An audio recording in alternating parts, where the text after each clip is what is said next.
If you hold on, Khan, hold on. If you research it and you look as to how Christianity entered Ethiopia, they say this is a main source that it came through a Syrian king. Oh, no, not a Syrian king, a Syrian boatsman who accidentally landed upon Ethiopia and had interaction with the Ethiopian king at the time, spoke to him about Christianity, and then that's how Christianity entered. Remember, Ethiopia's never been colonized either.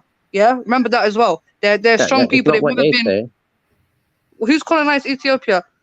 It's not what they say. How they became Christians. You can research it. You can research it. Look it up. They have you heard of something called the Cabra and the Gas? Nagashi. The Cabra and the Gas, yeah, that story. So King Solomon. Yes. And where was King Solomon? Up in the Pacific region. And they say King Solomon and Sheba had a son. The Queen of Sheba was where from? Yemen. When somehow they have a child. She wasn't a Christian though. Queen Sheba wasn't a Christian. She wasn't a Christian. What was Thingy Bob? What's his name? Solomon. You guys are talking about some fairy tale, bro. Turok, chill, Turok. What do you mean fairy tale? You're telling me about Christianity in Ethiopia. These places are very near to each other. Why not say how did Christianity or Islam get to Uganda? Why not say how did it get to other places? Ireland's close to Scotland. They've got different stories, innit? Yeah, but let's talk about other far places. How did Islam get to places like India in Indian Ocean? Why do you care? Why are you hating on Islam for? No. Listen, it's a conversation. It's interesting. Like, you're not into your feelings right now. Listen, Turok, shut up, Turok. Yo, listen. Turok always trolls, bro. Khan, leave him alone, bro. He's troll you all fucking day, bro. Well, this ain't some social gathering, you know. We're not here just to all get along. Nah, He's a bro. funny guy. What are you on about, Mo? What are you on? Yeah. Now listen, Pick up the new person. He always does this shit, bro. He's trolling. A quick question: how was the Ethiopians converted to Christianity? How were the other Ethiopians treated? That's not really for us to say. You tell us, innit? You teach us. I thought so. So don't talk about how Christianity got to Ethiopia then. What do you mean? Well, Ethiopians are very proud Christians anyway. Like that's part of their heritage from a long time. So I don't know if there was some in-house fighting between Christians and non-Christians, but they managed to maintain that legacy for a long time, and they hold up their Christian religion very high in Ethiopia.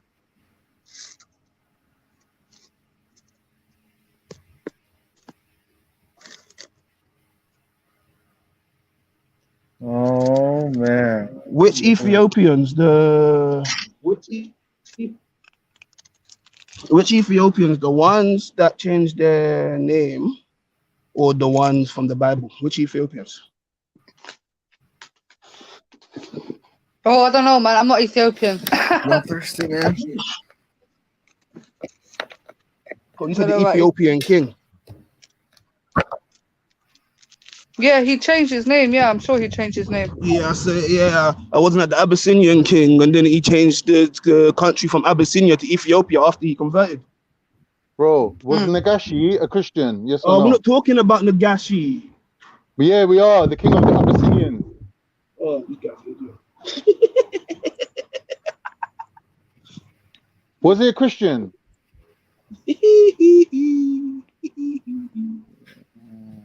Was Nagashi the first person to convert? Was Nagashi forcibly converted, or was he a king? I didn't ask you that. I said, was he the first? I'm talking about from the beginning. I said, was he the first person to convert? Because you want to run back to your Muslim story, bro. Hold on, bro. You can't answer a question with a question. Don't worry. Don't worry. I ain't gonna answer. So who's 20 faces, by the way? He's the 10th cousin of Two Faces. No. Yo, hop in, bro. Let's talk to this guy. Because it'll be more entertaining. Man, I'm dehydrated, bro. Go for it, Mo. The more people you get on the panel, the better, innit? Go for it. Yeah, you guys need to hop on, bro. All you guys talking shit, you guys need to hop on.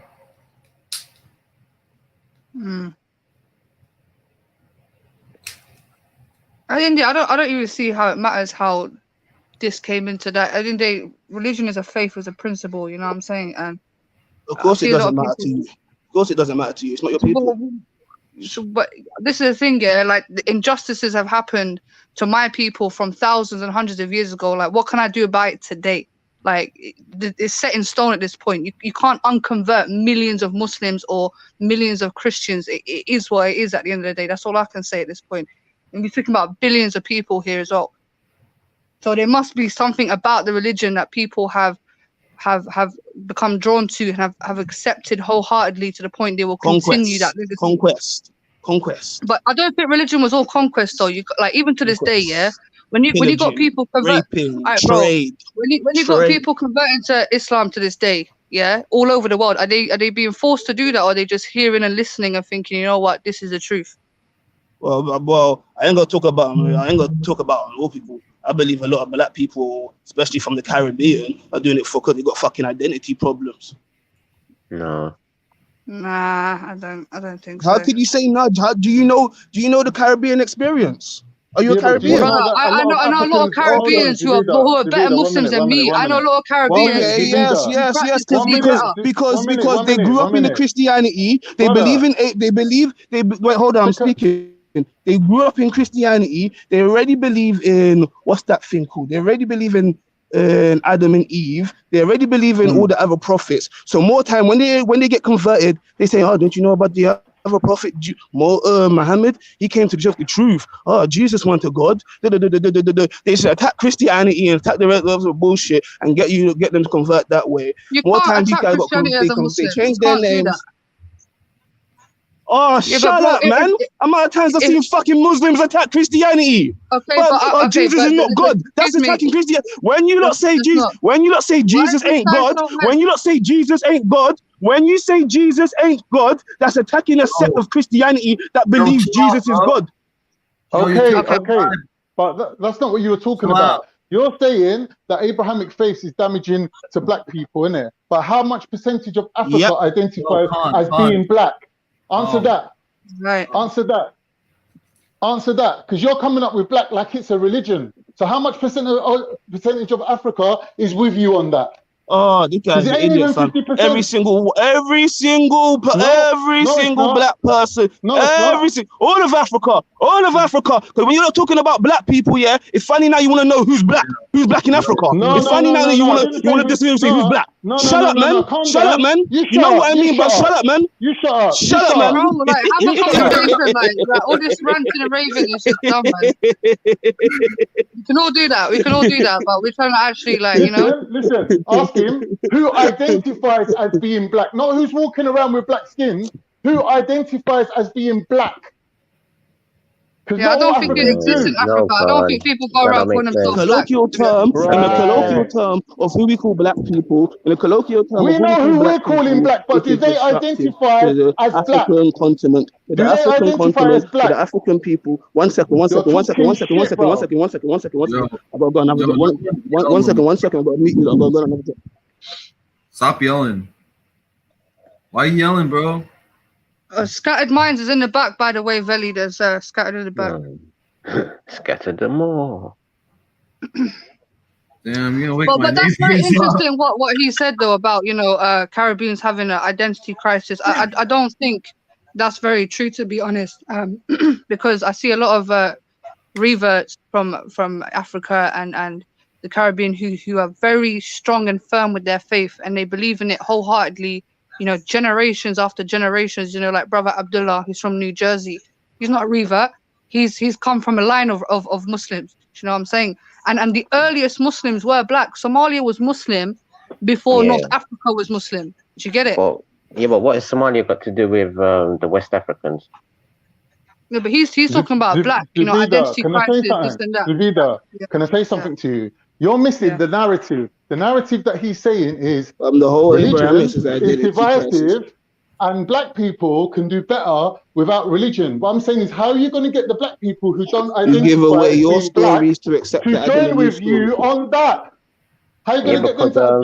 African Americans and Afro-Caribbean, stop looking towards your own people to start looking towards the Middle Eastern people, because both of these people are from the Middle East. We're very spiritual. Ain't Ain't they all but one family? most Ain't they Muslims all are one in Africa family? and India. Bro, Bro, do you know there's more? They give reference to their ancestors. Oh shit. They give So reference. Oh, what are you, bro? snap. Can I just ask you? Oh Are you like snap. a They give are reference you to their African ancestors. spiritualist? Oh, they scream out Bro, Muhammad's name. They scream out Moses' name. They give reverence to their. Oh shit. They say peace be upon him, to their ancestors. But yeah, but you know everybody else's ancestors. Pagans. But happy. All right, cool. Fair enough. Had the argument. Shakira, I've been on over a minute and he ain't spoken. What's going on, man? Shakira. Big up. Oh yeah, Raw Tidim did it for true. Raw. Oh, okay. Let me go like 33 minutes anyway before I shoot. I thought I'd join the conversation. Legions of Doom. That's why the confused Caribbean Muslims of identity crisis. I thought I might. So sorry, brother Scott, we can't hear you very well, bro. Can you? Sorry, is it me? Is it just a bit? No, it's probably my mic. I might have been doing this. Can you hear me now? Yeah, go ahead, bro. You can hear me. What does it sound like? It's a bit better now. Completely better, man. Scattered, if everyone shuts up, we'll definitely hear you, but I'm not gonna lie, it's a bit like faint. No, I can hear him, bro. I think you might have to take the headphones out. The headphones working today. Yeah, maybe not. Let me come back. No, that's better. That's better. No, that's better. Yeah. No, hold up. Who you calling an idiot? Yeah, sorry, I'm not sure if you heard me, but yeah, I thought I'd just jump on as a representative of the Caribbean confused identity crisis crew to add a little bit more context to the conversation. I thought it might be useful. Man. Young Black Power, Black Family First, my brother. Yo, my brother. I beg you, don't do that, fam. I beg you, don't move. I beg you, don't put yourself here as a Pan-Africanist, yeah, as the majority of Caribbean people that are converting to Islam. I beg you, do not do that. But myself, I have to agree with it, bro. So you just said you just made as a confused. You just said as a confused Caribbean. No. You don't use yourself as a Pan-Africanist. Yeah, that the majority of the Caribbean community, that the majority of the people that convert to Islam, that go to prison, that convert to Islam for many fucking reasons. Yo, I beg you, don't do that. Bro. What the fuck, bro? Relax. Yo, Turok, respect to that brother. Respect to him. So basically, I myself, I'm discounted from the group, basically. So I'm a different kind of Black Muslim. Is that what you're saying? I'm trying to yes. I am very much saying you are a different type of Black person. Yes, I am very much saying that. I am very much saying that when it comes to history, knowledge, I am very much saying that. But when it comes to other Muslims, they're confused and they have identity crisis. No, when I say majority of the Caribbean community, no, yes. What country in the Caribbean are you from? I'm from Grenada, Montserrat, and Barbados. I just found out my grandfather came from Barbados. Big up. Hold on. To be honest, Scatter's mind, you see me in person. You probably don't remember. Possibly. But do you know the history of Trinidad and Islam in Trinidad? Oh. Yo. Yeah, big up there. Still. Tiny piece. You're not holding back punches today, Scattered. Yo, Turok, remember what you always told me, Turok? Remember? You told me not to use your emotions? Or no, I'm just saying, he's not holding back the punches today when he said that one there with the Trinidad. That's not a punch. I'm just saying that Trinidad has a long history of Islam. Unruly ISIS. No, he's right on that. He's right on that. That is right on that. Like I was saying, I would agree that there are issues among some of the conversion that goes on in prisons in the UK and how it takes place. But criminals are going to be criminals, right? And you have to understand that criminals will use whatever means they have. And so in prison, quite often, like to be fair, I was in the barbershop today and there's a brother who's just gone to jail and his family are shook for him, but the fact that he's Muslim, his brothers are calm, so his parents are shook for him, but his brothers are like, he's calm. Because he's Muslim, he's going to have a gang of protection and so on. And there's a bunch of people who go to prison and they do that. Now, I don't really agree that sort of culture or why people are doing that. I don't think it makes sense to revert specifically just for religion in a specific of prison. But I think when we talk about this type of thing, there needs to be nuance in it, because like you say, you're a Muslim like myself, and you're telling me I shouldn't make myself the representation for other black Muslims, but there are many other black Muslims. Now, there's going to be a lot of black Muslims who also, like you're saying, who are going to be misguided, have identity crisis. But to be fair, I think what the Pan-Africanist movement ignores is it doesn't just happen in religion. It's not just black Christians and black Muslims that have identity crisis. You got black people within the conscious community who have identity crises, who are talking about spiritualism on the level where they think they're going to be shooting out kamehamehas and Rizengans from their hands and things like that. I would agree. And some of this is damaging to us and our community. So there are issues, but cool. I will agree that there are issues with the prison conversion, and there are issues with certain radicalized conversions that happen to some black people. But I don't think it's fair to say that the majority or all black people. I'm not even saying just prison conversions and all that else, yeah. But it's like when black people start converting, yeah, to Islam, yeah. Majority of the ones that are coming out of Christianity and all that other shit, they already thought shit of their own culture, yeah. They already but to be honest, this is a private conversation. 100. Now I hear you on that point there. That one there is 1,000, right? There's a lot of people who convert to these other religions with other cultural backgrounds who have a negative view of their own culture, and they're looking to escape something. I'll agree with you on that. There's definitely a massive amount of black people who run to religions, not just religions, workplaces, all kinds of places to try and run from. But I do hear from you in regards to religion that there are people that do that. To be honest, I'm not even gonna carry on this conversation. That's the first reasonable thing you said, bro. That's the first reasonable thing you said. You can't call me reasonable. I swear your granddad took a black slaves. I think your granddad married a slave. You calling my grandmother a slave? Didn't your granddad marry a slave? Don't talk to me about Are you calling my grandmother a slave? You said it.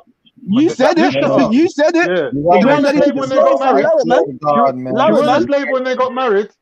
Oh, but allow it, man. You know, slave trading granddaddy, man. Allow it, man. You allow it, bro. Like you black people. Allow it, man. Allow it, man. Don't tell me what about what's reasonable. You don't tell me what's reasonable. What? Anyway, no, but I think, you know, the identity thing, yeah, I see this happen a lot, yeah. Not just with black people, but like Zachariah, for instance, like it feels like sometimes they convert. Yeah, it's like they convert. Can I just finish? Can I finish? Some people convert into the Arab culture. That's what I see as well, and I think that's maybe where you were speaking about, because you know there's a lot of, you know, African Muslims who are Muslim, but they, you know, especially like Nigerians, they're very still into their culture. They still speak, you know, their language. They still, you know, very prideful about their Nigerian heritage, but they have their faith as well at the same time. But I do see some people, when they become Muslim, they feel like they have to now become Arab and adopt the Arab culture and be like, you know, and that's not the point of being a Muslim. Do you know what I'm saying? I don't know if you guys agree, but you know, I have seen certain cases like that, and some people start call them out and say, you know, why are you acting like you Arab, or you know, do you think you're Arab? You know, you're from this culture. Why are you trying to pretend to be something that you're not? You know.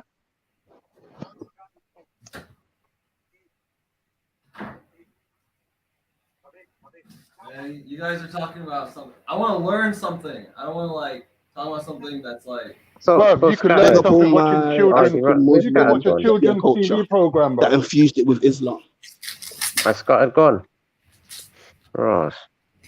No, I'm just saying, like. I think scattered backstage. Whatever. Veli scattered's backstage. Veli, we need you, bro. No, he just left.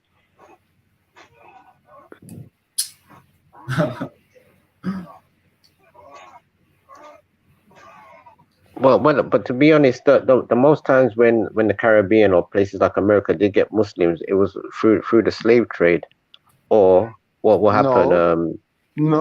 Or what will happen? You have people that would rescue people off boats and ships and certain places like that. Then later on, they would be implemented either into an army or a certain type of regiment of some sort.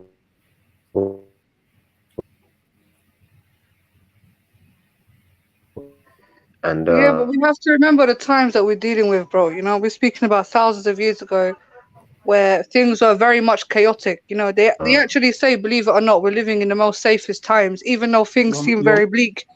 Back in Subido, those you're days, missing the you know. point, babe. They're moaning about Islam's becoming popular amongst Caribbean people or in Africa, and they don't want that.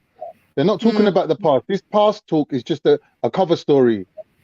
Because everyone's got a past and everyone's got a bad past at that. So it's not about that. It's about moving forward. No.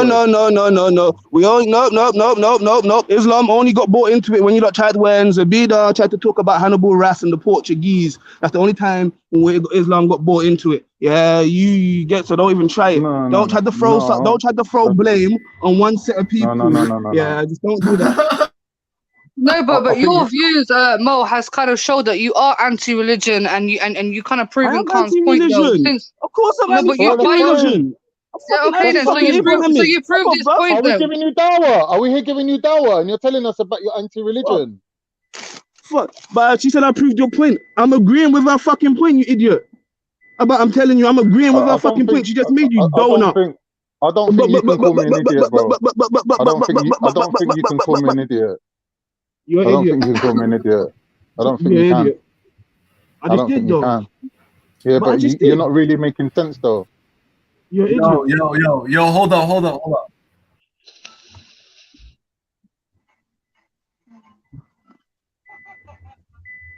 Yo, what? What's up, man? What you lot saying? We're expecting scattered. Yeah. What are you doing here? Sorry, man. Like, right, if you want me to leave and bring scattered, like, yeah, go get scattered, man. Oh, fuck off, bro. Hello to you too, like. Yeah, man. Everyone's thinking that Muslims are on the defensive out here, bro. We're not on the defensive. Yeah. We don't Nah, have we to, good, man. We good, Khan, man. We good out here, man. We've been through this 100 times, bro. I ain't giving no one dawah. Your life. We've been through this 100 times, man. You know, you we don't have even to read the have these Surah. same conversations. What was that, T? I'm saying can't even read the Surah, much less Star Wars. I could have converted yesterday morning, and I can still talk to you. What to a West End Muslim? If I could have converted yesterday afternoon, it don't make a difference, does it? Yeah, you're a West End Muslim.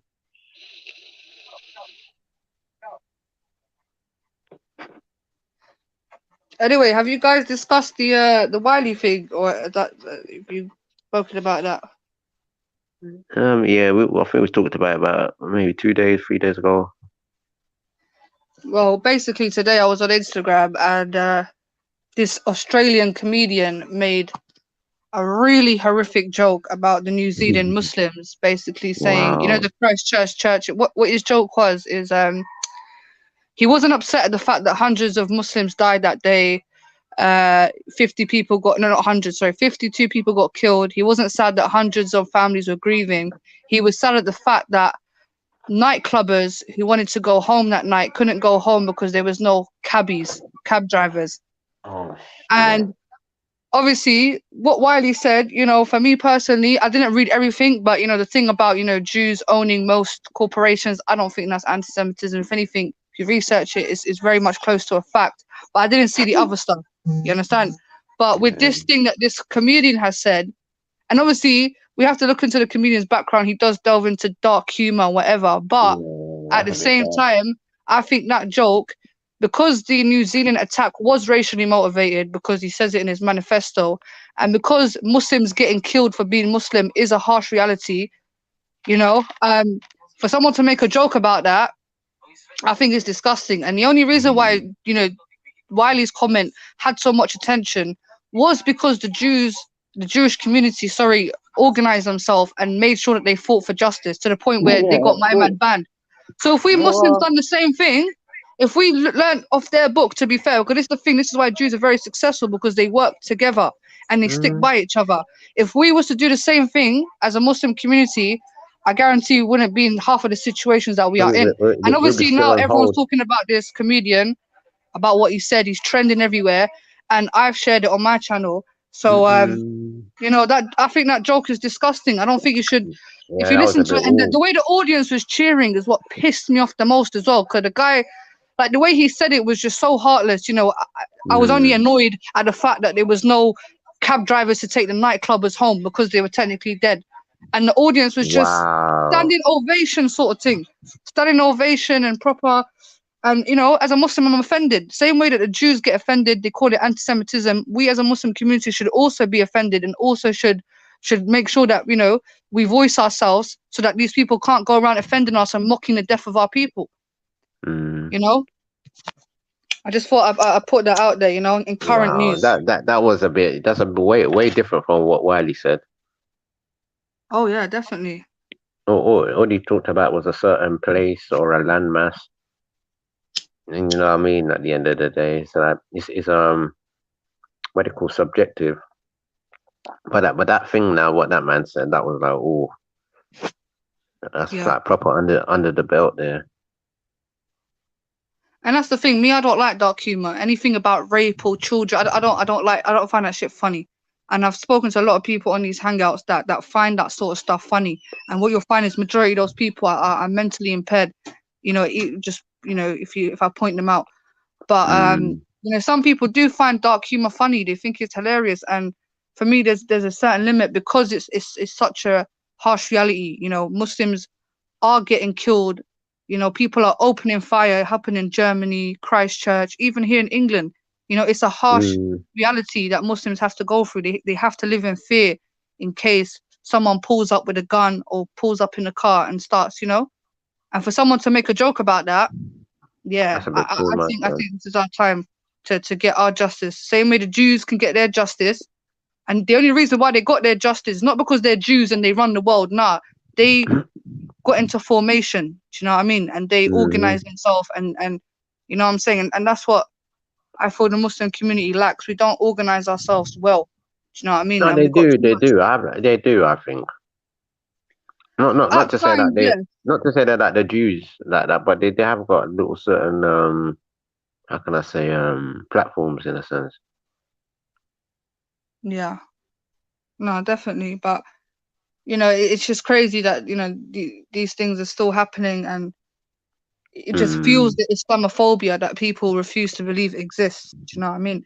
You know, if anti-Semitism exists, then Islamophobia definitely does exist. And I'm not being funny. 21st century Muslims are being, if you compare the sort of attacks towards Jews and Muslims now, Muslims get it 100 million times more worse. Do you know what I mean? You know, I agree with you, Zubaida. Yeah, big up. Like this what you're talking about, yeah, is a crazy thing. Like, you know, if people were stamped on for dissing Islam or dissing black people or dissing all these different groups of people that you wouldn't consider Semites, not even Semites, just Zionist Jews or whatever you want to call it, yeah, Israel, like, you're not gonna, like, you're calm, innit? You could do whatever you like, innit? But as soon as you diss these little tutu mans, like, the whole world's against you, and there's something going on, innit? Something's a bit fishy about this whole vibe, to be honest. Yeah, the way they treated Wiley is disgusting, to be fair, because you have the likes of Katie Hopkins, Tommy Robinson, Mark Collette, all these folks with these large platforms just spouting pure hatred and racist rhetoric and Islamophobic rhetoric, and they still are allowed a platform. And Wiley says, you know, two comments. Like I said, I haven't read all of them, but at the same time, like, it's just the hypocrisy, and I feel like they use Wiley as a scapegoat. Definitely as a scapegoat. I haven't read any of the comments. I don't know what the original comments were that everyone had a problem with. That, like, did you read any of? I think one of them was like, you know, along the lines of Jews own every sort of major corporation, and his actually management, his company that he was signed to, it was owned by a Jewish person, so they dropped him completely. He ain't signed to no one anymore. Well, you know, that's not anti-Semitic. Saying the truth can't be anti-Semitic, can it?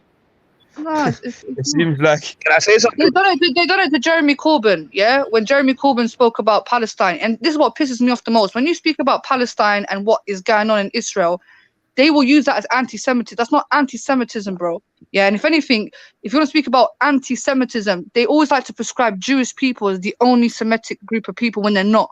Yeah, there's Arabs, there's Aramaic people, they're all Semitic people. But for some reason, anti-Semitism or Semitic is only prescribed to Jews, which is false. Yeah, I agree. The black philosophy, I'll let you come in. I just want to say something. What I'm saying, Zubaida, is it seems that these people, the same people who say they are the Semites, are the most anti-Semitic people on the whole planet. These Jewish Israelis are the most they're taking out the Semitic people and taking over their land. Or pro-Semitic, pro-Semitic, you should be saying. Pro-Semitic. Bro, look at the comedian Sacha Baron Cohen. He's a Jew, yeah, and he mocks his own people. Like Sacha Baron Cohen, if you look at his film Borat, the way that he disrespects Jews is mad. Adam Sandler, he's a Jew, and he makes films mocking his own culture. Apparently, I need to do more research into this, but Boris Johnson wrote a book or wrote something where he was also mocking Jews. So, you know, I don't understand the hypocrisy or the double standards. I think it's Kurdish, maybe. Yo, black philosophy, you wanted to say something. Sorry, Adam, go ahead. Adam Sandler a Jew? Yeah. I can't lie, that last movie he done, yeah, where he plays the Jewish guy, yeah, Hidden Gems, is a fucking banger.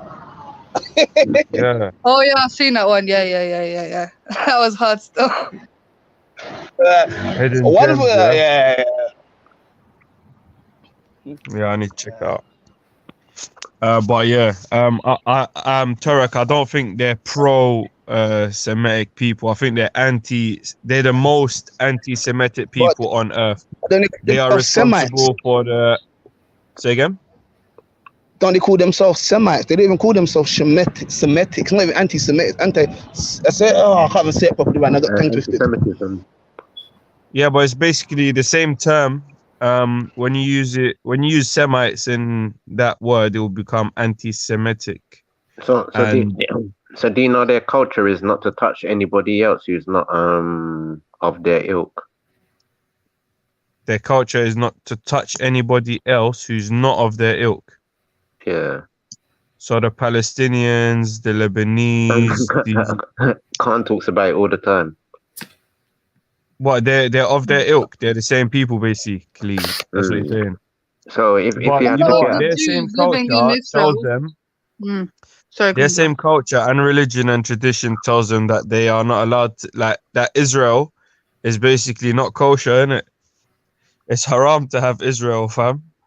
Yeah, but ain't that some sort of racism they're promoting then? Oh, sorry. And now I remember what I wanted to say. Can you hear me? Yeah, go on. Yeah, the reason why Wiley thing gets seen as anti-Semitic, because they say when you start generalizing the Jews as owning everything, it's the same shit like Hitler did it. Oh. Hold up, yo, but it's true though, isn't it? It's true though. Maybe. Yo, Dedan, when you say all the Jews, you don't mean like all of them. You mean like the government, right? You mean like the people who do bad, right? What do you mean? Not all the Jews? Yeah. Wait, what exactly were you referring to? Because the black philosophy was saying like, oh, you're just like dissing on all the Jews and shit. You feel me? No, he was generalizing. Yeah, he was generalizing. That's why he had to come out, and that's why he apologized for generalizing. He didn't actually apologize for what he was really saying. He was apologizing for generalizing. It's basically saying everybody. Yeah, he doesn't mean that, bro. He doesn't mean that. Yeah. Wait, you mean basically he said all companies are owned by Jews or all big companies. Yeah, something along those lines. Yeah. But that's basically true, That's basically true. But they're on to him now. Apparently he's gone over to Amsterdam and he's basically put up an Instagram saying if anything happens to me, then you lot know why. And it's peak because, like I said, Katie Hopkins still has some sort of free reign. She continues to mock and take the piss, and she has a job as well. She still is actually getting paid for what she does. Wiley got dropped by his management, so that's what job does Katie Hopkins have? She calls herself a journalist, innit? She works for Real Media. What's it called? Real Media or something like that. But yeah, she still technically has a job. But it's so could better, Wiley. you know. They take down Wiley. A million But so could Wileys are now created. Wiley You know have what a I mean? job if he really wanted to. What Wiley He can have probably a could. job if he really wanted to. You know, could have a job if he really wanted to, because who are the people hosting Katie Hopson? Ain't it the same racist people that are hosting her? Yeah.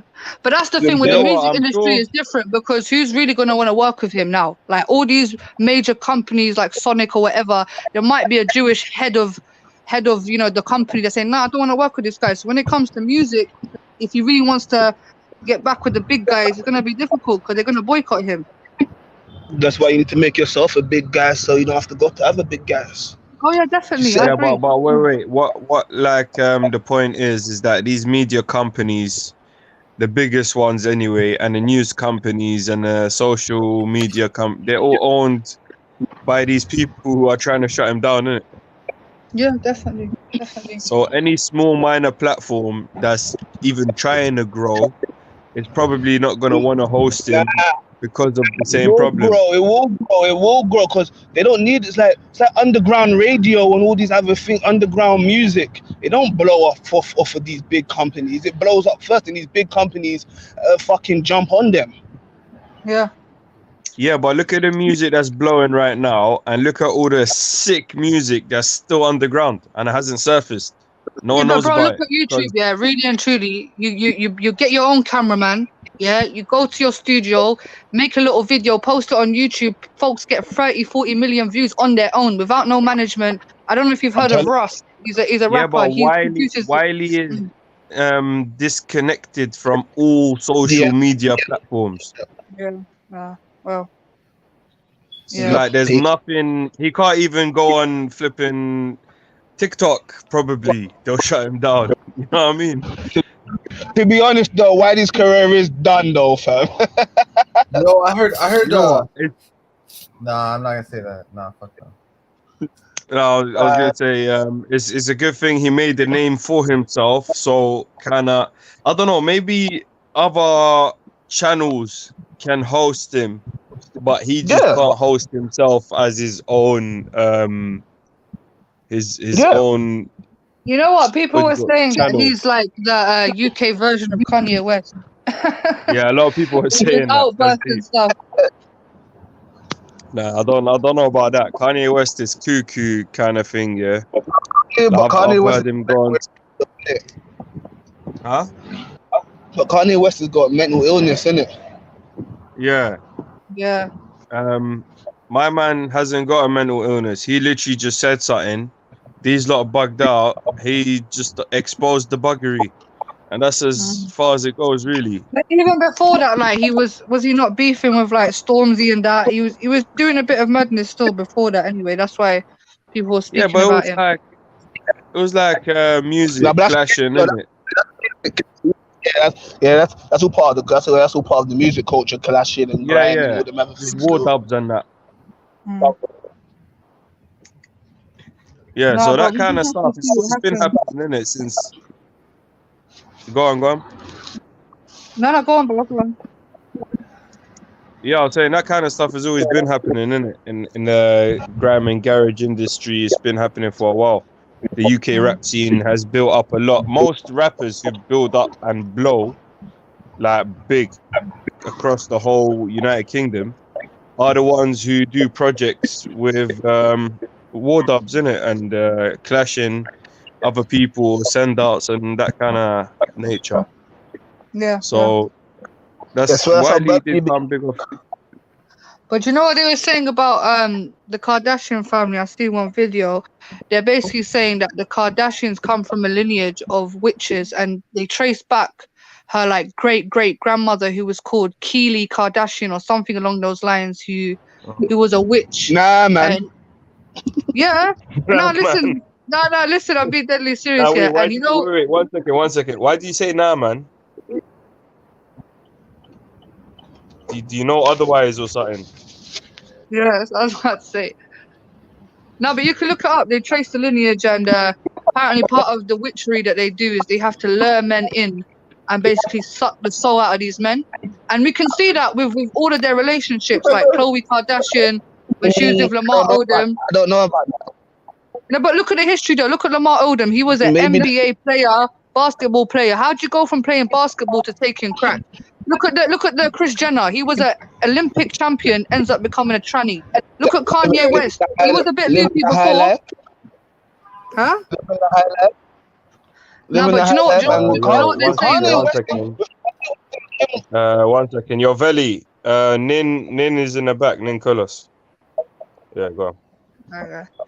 No, but listen, yeah. If you look at like one of the reasons why they're saying Kanye is like, you know, when he's making these comments. I'm not even defending him. I'm not even defending him. Do you think? Yeah, no, but what I'm saying is, yeah, Snoop Dogg said this, yeah, and it kind of made sense. Like, obviously, you as Daydon, you as a black guy, you got a black wife. Both of you understand your history. You know about slavery. You know how detrimental it is. But someone like Kim, who's an Armenian woman, doesn't. You can't say that. Hold on, let me finish. Let me finish though. You can't say that. No, you can't. You're just basically going against all interracial relationships there. Then. No. I'm not saying that. I'm not saying that. But for me, okay, I'm Algerian, yeah, and we was colonized by the French. If my partner now started mocking the colonization of Algeria, I want to check him and say, bro, don't mock my people suffering. But Kim clearly hasn't done that with Kanye. That's why he's going around saying what he's doing. And Snoop Dogg basically said if Kanye had a strong black woman to check him and tell him what time it is, he might not be acting that way. But Kim's just letting him do what he's saying. He's disrespecting. 1 second. Can I say something? Kim can't really talk shit to the black community because the black community be talking shit to Kim all day anyway. So the kid it's like Kim's letting man just do it. Like, wait, and she didn't allow her husband. She came out and tried to get him doctors and all these other things. She tried to. Come on, they're celebrities. They're not even. He was saying that he was trying to lock her up. He was saying that she's trying to lock him up and that. Yo, man's having a fucking mental breakdown. Man was having a mental breakdown. Man, apologize. I don't think that was him that apologized. I don't want to talk about. Fuck them. I don't give a fuck about them. Yeah, I'm with you still, but yeah, man was having a mental breakdown. Alright, I'll jump back on in 5 minutes. Alright, cool. Veli, Nin is in the back. Yo, Nin Kulos, can you confirm that you're still in the back, yeah? So I'll call Veli for you. Yeah, he's good. Yeah, Veli, Nin Kulos is in the back, man, trying to get on. Belly. You know, I don't know much about this business. Damn. Mania, which is about. Yo, IHOP. You guys, Turok, you have IHOP in the UK? What's IHOP? No. That's a restaurant. It's a radio thing. Zabeda, what are these Armenian witches about? Like I said to you, they were basically about manipulating men and stuff. You can look it up. They traced her great grandmother, who was a witch.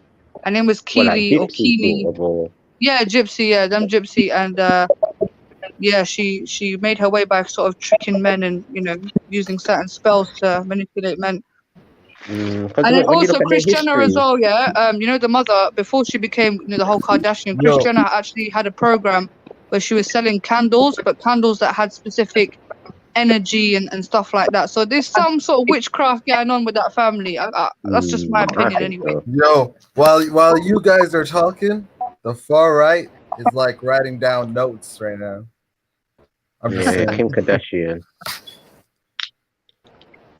They're witches still. Yo, big up the panel. Can anyone hear me? Big up. Yeah. It's called witchcraft. Loud and clear, man. Is it low? Yeah, quite low. What, you got headphones in? Nah, loud and clear, bro. Yeah. Nah, I can hear him good. Yeah, nah. I just wanted to put a little spanner in the works, yeah? Okay, because I was talking about the Wiley thing. I thought to myself, okay, I sat back. And obviously we know all the things you lot were speaking about, I agree, yeah? But if you think about it like this, number one, I was reading an article the other day about Wiley's mom back in the day or something. And then Wiley's mom must have they done an interview on her basically, and then she was basically explaining how Wiley got on with how he got to this company that he's working with, innit? The Jewish guy that owns it, yeah, Ed Wolf or something like that, yeah. So then they must have asked her, what type of influences were you on him? How did you influence him to get up in the music and to become a star and whatnot? And she goes, the first thing I told him is you need to get with a Jewish person. In order to boss, you're gonna have to go with start working with the Jews. That's exactly on the article. I can even post it on the back chat. That's what she says to him. Yeah, that's number one. Yeah. So his mom basically influenced him to get with the Jewish route because she knew that's where the P is, isn't it? That's where he's gonna really bust. Yeah. And then I thought about it. I said, when has Wiley ever in his life mentioned Jewish thing apart from the time he went on the rant? Yeah. When has he ever done songs talking about oppression? When has he ever done any article talking about the Jewish control? When has he ever done anything like that? Yeah. All of a sudden, because watch this. All of a sudden, okay, if you can show me, then I don't know, innit? But yeah, because what he does is complains about the industry, but it's only recently where he's actually stuck his foot out and be like, yeah, it's going. Yeah. So is he doing it really? Pointed down basically. No, I get that, yeah, but I'm saying, is he really doing this rant for the benefit of the community and trying to be some sort of activist, or is he really just speaking from his pocket because he was duped out of a few million and he had a little quarrel with the industry or that guy, Ed Wolf or Paul Wolf or whatever? He sees like like in the Wizard of Oz, he gets to see like who is actually the wizard behind all of this thing, and they're seeing that these people are not the people who he thought they were Turok, to be. He's 41. Turok, he's 41. He's not a 21-year-old kid. You know what I mean? He even said he's not Dave, innit? So he knows about these things. He can't use the excuse of ignorance or he didn't. Yeah, because I'll be honest, it's only probably now he's slowed down in life where he can actually look and actually understand certain things and take it in as an elder, sort of older man now, in a sense. Yeah, so is he all of these things that we're coming out in defense of him and all the people are saying, defend Wiley and all of these things. I understand that, yeah. Obviously, we know that a lot of things he was saying is truth, yeah, and it's not anti-Semitic. But should we really be riding so hard for a person that's been milking the game and he knew these people owned it anyway and he never said nothing about it? All of a sudden, when something to do with his pockets are harmed, yeah, that's when he wants to jump out of the bag. Like, should we really be backing a person like that? No, he does, but he talks about other artists. Like, you say, oh, look, Skepta's doing this, Skepta's doing that. To us, we don't see it. We're thinking, oh, Skepta's doing good, Skepta's doing good. But really, it's like it's a whole spider web that is forming around for you to actually see the whole web, basically, to be like, oh wow, look at that. It's like it's not just one man spinning a web and he's having all the luck in the world. Like this thing is not out of luck.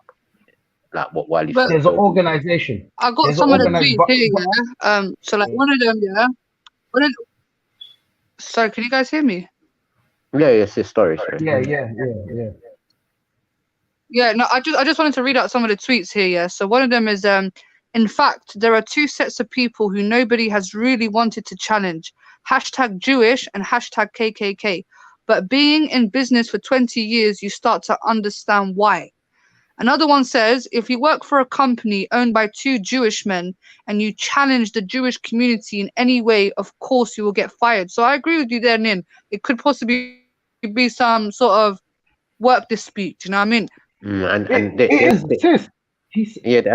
saying, and there's a type of saying what they say, you will get no work anywhere else or something like that, or you will never work anywhere else. It's a certain term they use. No, but the funny thing is, he said himself, he even mentioned in one of the Instagram videos, he even mentioned the price, like the actual amount. He said 4-point-something million or was it 4.1 million? He even said it himself with his own mouth. He was like, yo, these man, would you be doing the same thing if you got duped out of 4.1 million and all of these things, yeah? So he's come out of the bag for his pocket. So why is it that man are riding so hard for a man that's watching out for his own pocket? I understand if he was a Malcolm X or someone that's a leader in the community and that's been targeted by the, do you know what I mean? That's been fighting for the community or whatnot. Yeah, really, he's just been watching out for his own pocket. And when his I think pocket the got problem harmed, is, Lynn, yeah, it's like this man says something anti-Jewish or along those lines, and he feels the full force of the law straight away. But when it comes to the Muslim community, even maybe the black community, the amount of, you know, like for instance, Katie Hopkins, Tommy, Mark Collette, these folks have large platforms and they're allowed to spew the most anti-Islamic propaganda, and it took ages. It's only last year that Katie got banned from social network. Why did go on. I agree with all of that. Everything, that's what I said when you were talking about the beginning, everything you said, I agree with.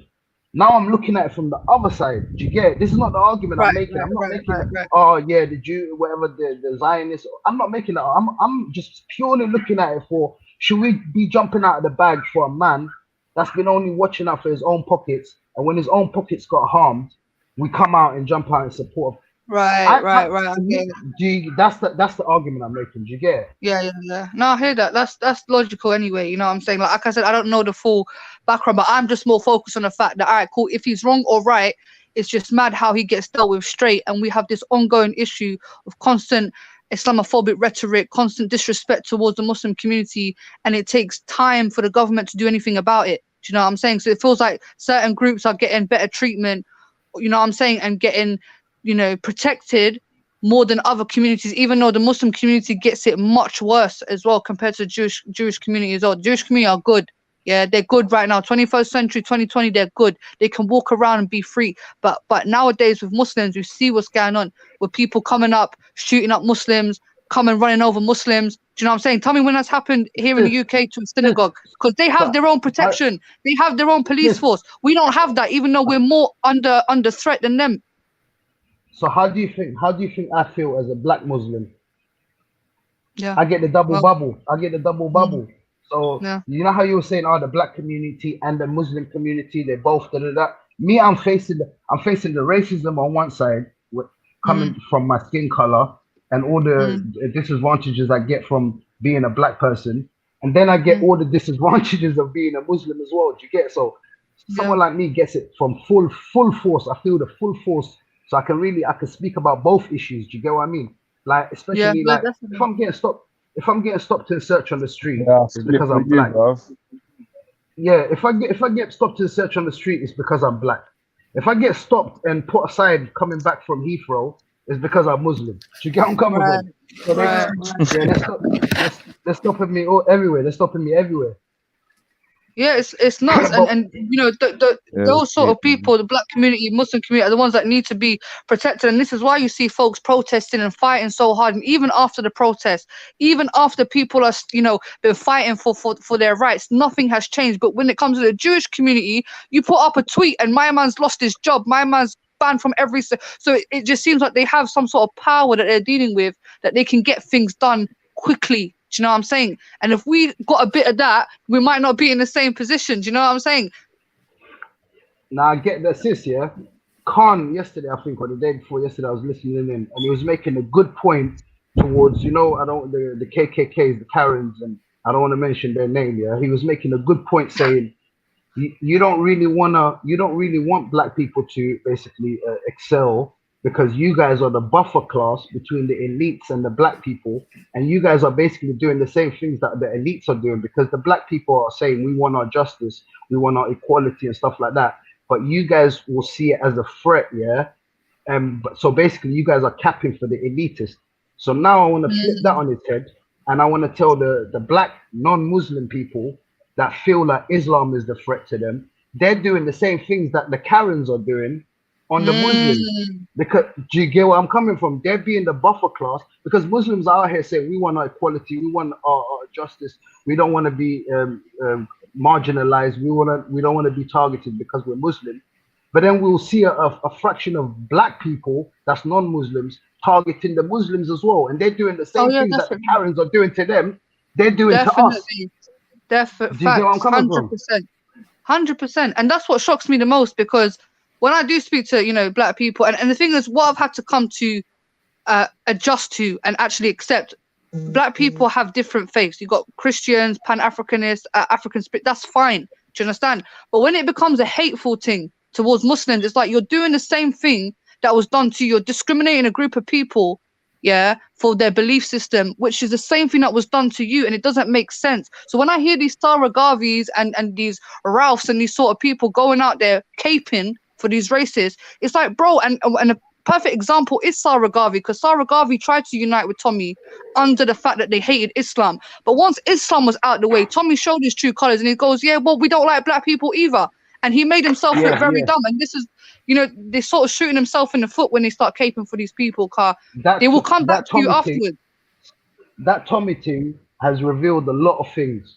It's shown that regardless if you try to attach yourself with these people and try to have a common goal of defeating so-called quote-unquote the Muslims, these guys, when they finish with us, best believe they're coming after you next. They ain't going to leave you out of it. So what Tommy has shown, he's shown that face too early. Do you go come without even dealing with the Muslims? He's already showed his racism towards the black community anyway, which the black community, obviously, probably for some reason they couldn't see. I don't know why. Obviously, it's obvious if these guys are Islamophobes and they're dealing with Muslims, they're trying to marginalize Muslims, then of course they're going to have the same thoughts about black people because they don't like anyone that's not white. Do you get where I'm coming from? Anyone that's not immigrant, anyone that's not whatever, anyone that's not that's an immigrant or a different faith from them or whatever, they're going to target them. So this was my thing. What I was trying to say, I was just basically trying to show the black people that's non-Muslims that are against Muslims. Best believe you guys are doing what the Karens are doing to you and how you guys see them as, you guys are doing to us Muslims as well. We're here trying to fight the elites like you, man. Like if anything, like you got I'm coming from. We're not fighting the black people. We're not fighting these people. We're not doing this. We're just fighting the elites that are oppressing you the same way they are oppressing us. But so you know what? I heard something before, that just come into my mind, I don't know who it was, but someone was saying back in the day in Hangouts, he was speaking to a black person. He goes, look, when you walk out your crib and you see a Muslim, you're not really going to be fearing for your life. But when you see one of these racist white folks, that's where your attention is going to be more at, because they are more of a threat to you than your average Muslim going about his day. Do you know what I'm saying? So I completely agree with you when I do see 100. Some of these black folks showing so much hate for Islam. And, you know, it's something that we have to definitely work upon, because we, you know, from our side, we ain't got no hate. You know what I'm saying? And if anything, during these Black Lives Matter protests, George Floyd, you see bag of Muslims come out and support. Do you know what I'm saying? A bag of Muslims come to the front line. They're the front line, sis. Front line, literally. Yeah, like obviously, listen, I'm a black Muslim, as I said. If I have black issues, I'm gonna go deal with the black issues, and I'm gonna side with my black people to get that justice. If I see Islamic injustices, I'm gonna go deal with and highlight my Muslims and be front line over there and deal with those issues. It's about fighting oppression, all oppression. Do you know what I'm saying? If we as Muslims, we are against all oppression. You understand? Literally. So whether it be happening to my black brothers, whether it be happening to my Asian brothers, even if it happens to my white brothers, if it's oppression and it's injustice, we as a Muslim people, we will fight against it 100%, because that's part of our deen. And sis, have you noticed on the online streams and all of these atmospheres, do they put all their energies, a lot of people, do they put their energies toward the elite, the ones who's keeping us oppressed, or they keep talking about Islam and trolling Islam? Right. Who's really the one in control? Who controls your shit? And this is exactly how they want it, bro. They want us to be beefing each other. Because the moment that we take the focus off each other and refocus it on them, they're going to be, you know what I'm saying? But that's why they like the state that we're in. They want us to fight against each other. This is perfect for them. This is how they managed to get their foothold in Iraq, because of the Sunni Shia split. That's how they were able to infiltrate, because our focus was too busy on each other rather than who we really need to be focusing on. It's what's it called? It's divide and conquer, innit? The oldest rule book of war tactics. Just divide them and conquer them, innit? So at the end of the day, like, who's the one running the economic system right now? Who's the one ruling the big corporations? Who's the one owning all the big shell companies and all the oil companies in invading countries? Who's the one with all the military bases spread out all around the world? Who's the one who controls the World Bank? Who's the one who's keeping Africa in perpetual debt with the IMF? Who's the one? It ain't us Muslims. I'm telling you that now. We're the ones who's being invaded, bombed, dropped left, right, and center, being oppressed just like you. Do you get what I mean? So it's just a mad thing to me, man. Yeah, it's a mad thing. I mean, you know, this is the thing, but what I do see 2020 is I do see a huge resistance from people, and I do see people actually sort of getting up and trying to do something. You know, for me, the Black Lives Matter thing, and I know I don't want to use that term, but you know, the protest, let's just say, it was powerful in a sense where it showed the dynamics of maybe here in Britain, for instance. You know, a lot of the people that came out to protest, they were young people, they were spiritual people, they were what you would call intellectuals, intelligent people, and then the opposition really showed itself to be sort of low IQ, middle-aged, grown men, hooligans. Do you know what I'm saying? And it showed a sort of split in the country as to who stands for who and who stands for what. Do you know what I'm saying? And it made us realize, you know, is this the opposition? There's the Carolines and there's the Karens. So then, yeah, Right. that's the two split. There's the Carolines on one side, then you got the Karens on the other side. Do you know what I mean? So, and it showed literally the huge. Sorry to cut you, but yeah, carry on. Sorry, I just wanted to add that bit. No, I agree. You know, like I said, it's put people, it showed where people stand. Do you know what I'm saying? And for me, what gave me a bit of hope is the fact that there was a lot of young people, and that is the future. And the fact that a lot of young people are aware and they are politically aware. Yeah, and they're out there in full force, as young as 15, 16 years old, understanding the environment, understanding the climate, and want to be part of that change. That gives me hope, because it's them that's going to replace these Karens and these Borises and these racist folks. You know what I'm saying? And we got to educate them from young. And I can see a lot of them are very educated and they understand what's going on. Look at this fool of a guy on the comments, Carl Uber. Yeah, keep driving your Uber, you waste man, bro. Look at, like, he wrote, oh, what if the whites stop feeding Africa? Question mark. What? Yo, just ignore That's what that he's shit. saying. What if Africa stopped feeding the whites? I think you need to switch it around, my friend. Yo, yeah, not even, listen, yeah. Listen, yeah. When I said that thing about Tommy Robinson, them guys on the panel, they're like, oh, because he tells the truth, that's why you guys don't like him. When I talked about the far right, fuck you guys, you know? All of you guys that support Tommy Robinson and all that shit, you guys are fucking gay. And when you guys sing the song, you guys are also fucking gay. Just know that. Before all of this, though, no, but brother, before all of this, Tommy Robinson Sarah issue or whatever, where he showed his true colors, there was a lot of black people riding with Tommy Robinson. You know, there's a lot of them riding with him on the sly. You know, I'm coming from, like, just to try to defeat the Islam thing. But as soon as he's shown his racism, it's like people want to jump out of the back. Oh yeah, look, he's racist. Brother, we've been telling you he's racist for years. But bro, the same rhetoric, yeah. Sorry to cut you, bro, yeah, but listen to this, yeah. The same rhetoric that these far-right people use on Muslims, you know, they're backwards, they have no place in modern society, they're barbaric, is the same rhetoric that they used on black people when they first came to the country. These people are not supposed to be here, they're animals. Remember, no dogs, no blacks, no Irish.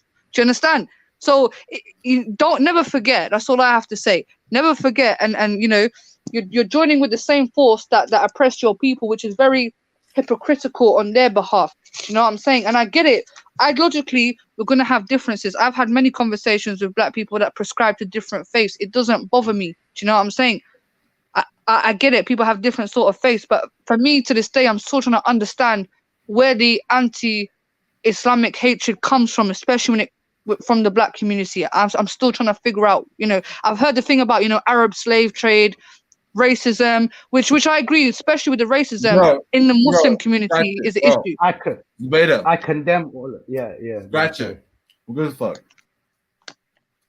Got a lot of people on the right on the chat, and they're fucking weird. Listen, yeah. No matter what, we all know that we're human beings at the end of the day, and there's something else. The people who are against us, against the evil forces, or the people who are in the evil forces, they're against the good. So don't trip. Big up. The will prevails. Yeah, but brother, all due respect, my brother Mo, yeah, we are here in the UK, and well, I'm here in the UK anyway, and this shit is real. Like, when I mean it's real, it's kicking off and it's happening. So I have to speak about these things. I have to be politically aware of what's going on, because there are people like Tommy Robinson out there on the streets, worse than him. Do you understand? I got to make sure my mum's straight. I got to make sure my sisters are straight because they all wear hijab. They wear headscarf. I'll be damned if something happens to them walking on the road. And unfortunately, that is how a lot of Muslims have to live their life here in this country, because there has been crazy people who have been inspired directly by Tommy Robinson to go get in a car and go drive to a mosque after people have been praying and run them over with the intent to kill. Do you get what I'm saying to you, bro? You're in America, and I know you don't got worse stuff going on there as well. All right, so how do you do it? You have to educate the other side. They don't know. Look, most of these people, they never hung out with Arabians. They never hung out with any type of people but their own people. You know what I mean? Like their parents were white or whatever. You know, no, like Ralph is goofy. But you got that excuse in America. UK is a small place. But listen, I was going somewhere with this. You know, sorry. I feel you. You know, like my family, they're Muslim. I feel you, like on that, like wearing the headscarf and all that. You know what I mean? It's sad. You know, I don't like seeing any woman disrespected. You know, my aunt came to America, she was disrespected by this one white guy. You know what I mean? So, bro, in this country, do you know how bad it is, yeah? And what annoys me, the government or somebody from Boris Johnson's political party had the audacity to say that Black and Asian minority ethnic groups are not taking the pandemic seriously. When you look at the beaches in Bournemouth, the beaches in Clacton, full of white people. Pubs, you ain't seen no Muslim going into a pub, and pub is a big place where people congregate. They're all white people, but they have the audacity to even during the pandemic start blaming people that are not white. That's how bad it is here. And these people are in power. This person, I don't know his name, I don't care about his name, but he's part of Boris Johnson's, the Prime Minister's political party. This is how they disrespect, bro. Sis, let me show you something as well, yeah? You know, what's it called? There was an article I saw the other day, I think it was last week, yeah? And they had a juxtaposition of two pictures right next to each other, and it was in the same week, yeah? And it was one of a mosque, yeah, of a family that died.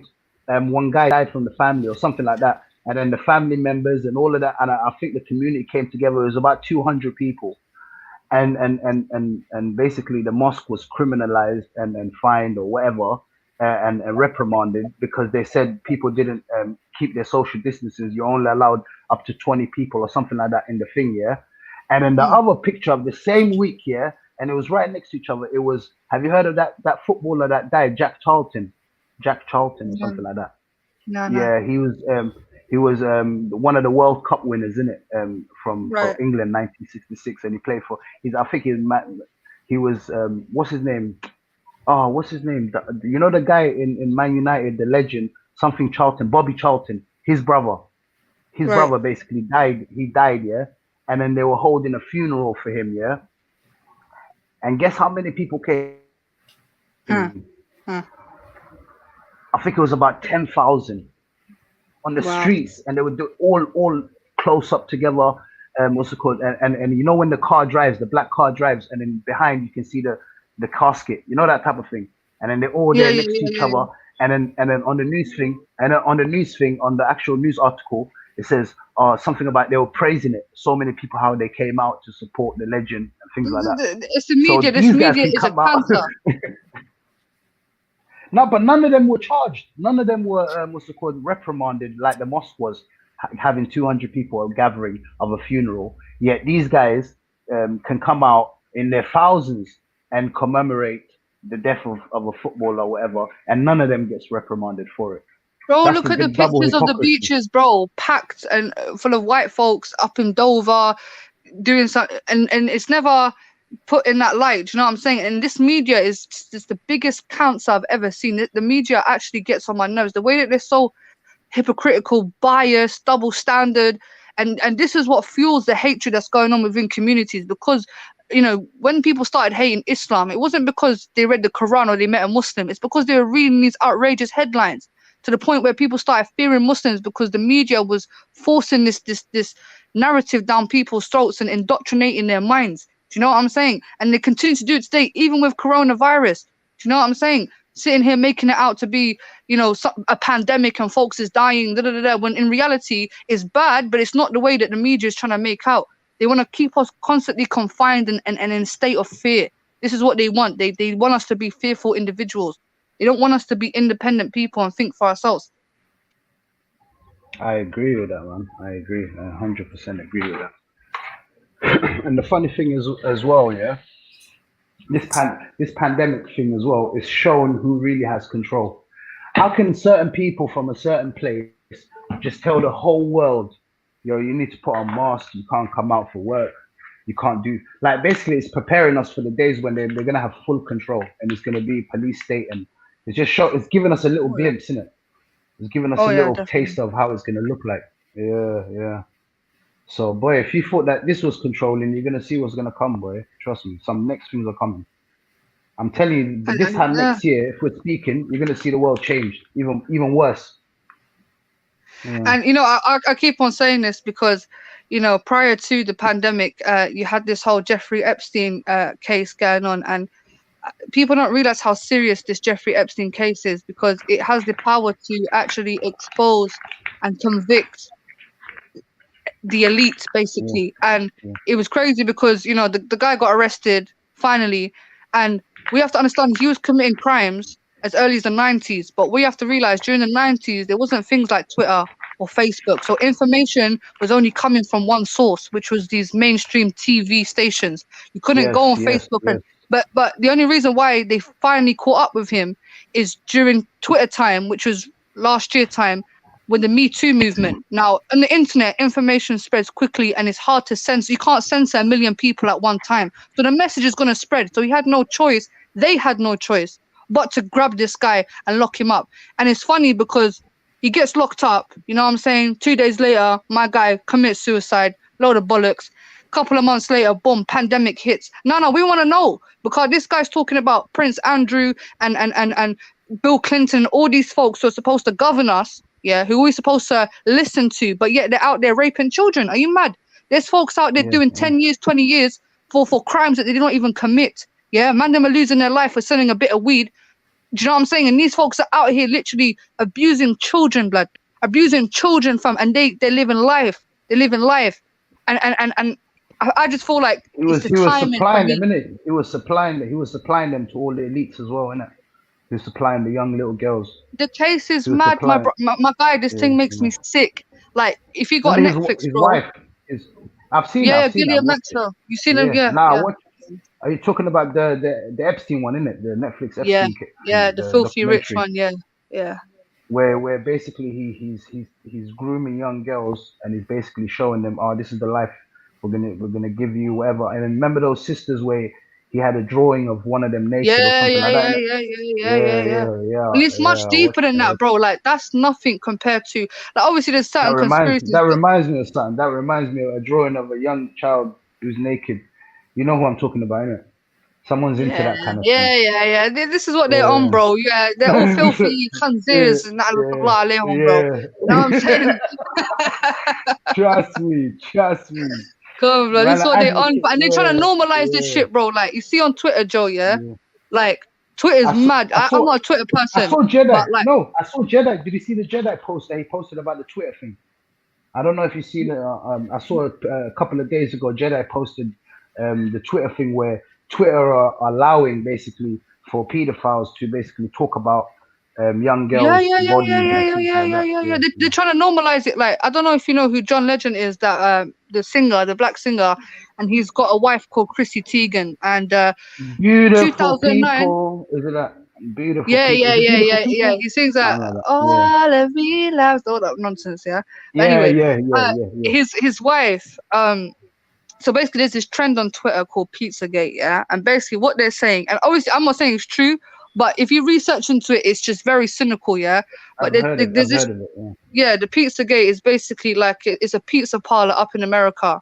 And a lot of these elitists would go there, you know, people in power would go there specifically to molest children, but it had to be discreet, because if you look at it like this, yeah, if these people wanted to molest children, they couldn't bring them to their house because there's paparazzi, there's cameras, they're going to get caught. So instead of being bait about it, let's go to this pizza place where there's certain codes. So they're saying, like, if you wanted a young boy, then you would ask for a sausage. If you wanted a young girl, you'd ask for a pizza.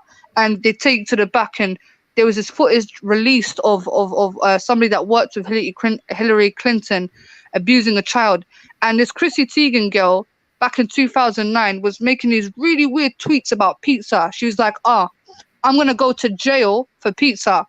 And she was talking about young girls. You know, when young girls are doing splits, there's something very nice about it. Started these weird tweets about kids. Like, honestly, if you read them, there's nothing funny about it. There surely can't be any context to the things that this woman was saying. And since it got exposed, she deleted 60,000 tweets and blocked 1 million people. If you're not guilty, why have you taken time out of your day to delete 60,000 tweets and block 1 million people? Like, that for me just screams guilty, and you're trying to hide something, like, you know? 100. And they just bear shit on Twitter, like, about these people, you know, with this whole there's another conspiracy called Wayfarer, and basically it's this furniture company online, and they sell furniture in it. And a lot of the furniture, so like a wardrobe, yeah. The wardrobe was named, it had a name like Amy Childs. Yeah, like, let's say this wardrobe is Amy Childs, and they were selling it for something dumb as £90,000 for a wardrobe. And Amy Childs, they were naming all their furniture after people's names, and the people's names that they were naming it were missing children. So basically what they're saying was they were trafficking children via this app, but using it in so if you wanted Amy Childs, yeah, we're going to disguise it as a wardrobe, but secretly it's the missing child, and you got to pay 90 grand. Yeah, it's nuts, bro. Like, it was so nuts, G. I got shook, fam. Like, and if you look at like how many missing children in America, I think it was something dumb like 400,000 missing children every year in America alone. Yeah, I was a believer. I feel sorry for those girls, man. It's peak. It's peak out here, G. It's peak out here. It's peak out here in the dunya. Yeah. There was something I wanted to say. You know, I completely forgot. But yeah, carry on. Sorry, man. There was a point I just wanted to raise. Completely different though. Something completely different. Yeah. Can't remember. Yeah, I'm gonna say something else, but it's not what I wanted to say. I forgot that. Yeah, but you know the obviously the thing in I wanted to dispel right now the myth. You know the myth of what's it called? Islamic grooming gangs is a problem, and I do not condemn any of those groomers, whoever done those acts. There, a couple of hundred of guys that did those acts that was convicted all around north of England. Yeah, I clearly condemn those guys, and if they were back in a Sharia place, they would have got headshotted. So we know about how we feel about those kind of people that do those kind of things. Yeah, but number two, yeah, you know the article about 84%. Have you heard about this article? I mean, this number that keeps getting thrown around. Are 84% of groomers are Muslims? Have you heard that before? No, tell me. Okay, this is what they try to run out with now. Yeah, they try to run out with 84% of groomers are Muslims. Yeah, in the UK or whatever. Yeah, grooming gangs or whatever. Yeah. So there was an article I was reading, very interesting article done by a lady, yeah, non-Muslim white woman, yeah. So don't think there's any bias there. She basically is she's been doing the sexual child abuse things, like working in that field for over 10 years or something like that. So she's basically broke it down of where they got this 84% from. And do you know where they got it from? They got it from Majid Nawaz and the Quillian Foundation. So what these guys have done, they've done a study. Imagine the study they've done. They've done a study to find out how many Muslim grooming gangs are to the proportion of UK and things like that. Do you get? They was really they've done a whole case study on it, and they came out with a number: 84% of grooming gangs or whatever are Muslims.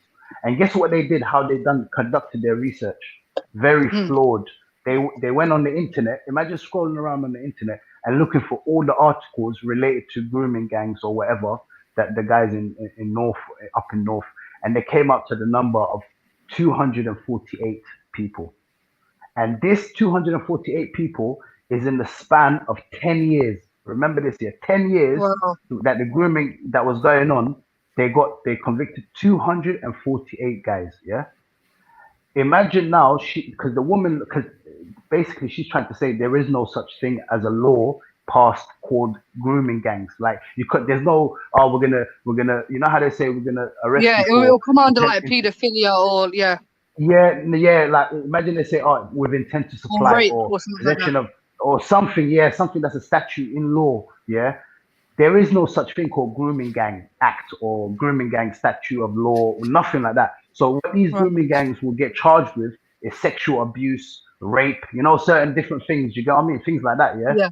And Yeah. what they've done basically, what this woman's done, she's basically showed in 1 year, just in 1 year, there was, I think there was what was it 16,000 was it rapes and sexual assaults done by non-Muslims in 1 year. Yeah, remember this, Wow. 16,000. And in the Wow. 10 years that remember this, Majid Nawaz didn't go into no court hearings or try to get a court record of how many people. He just purely went on Google and started to look around for articles, because remember, there's only like 1% of stories that actually get reported on. Do you get where I'm coming from? Not every single case of every single thing gets reported and put in it on the news or newspapers. So what But he's this looked is the at, he's thing, went bro. to Yeah. Google. Go on. Sorry, go on. No, he went to Google and he looked at all the cases that was available in 10 years, and he found the 248 people, and it was to a proportion of, I think they got about 300 and something articles, and 248 of them were Muslim guys with Muslim names, yeah? So then they've said 84% of grooming cases, this is where they got that 84% from. So they've looked at 320 cases online, yeah? And then they've concluded that 248 were Muslims. And so they've come up with a conclusion of 84% of all grooming gangs are Muslim.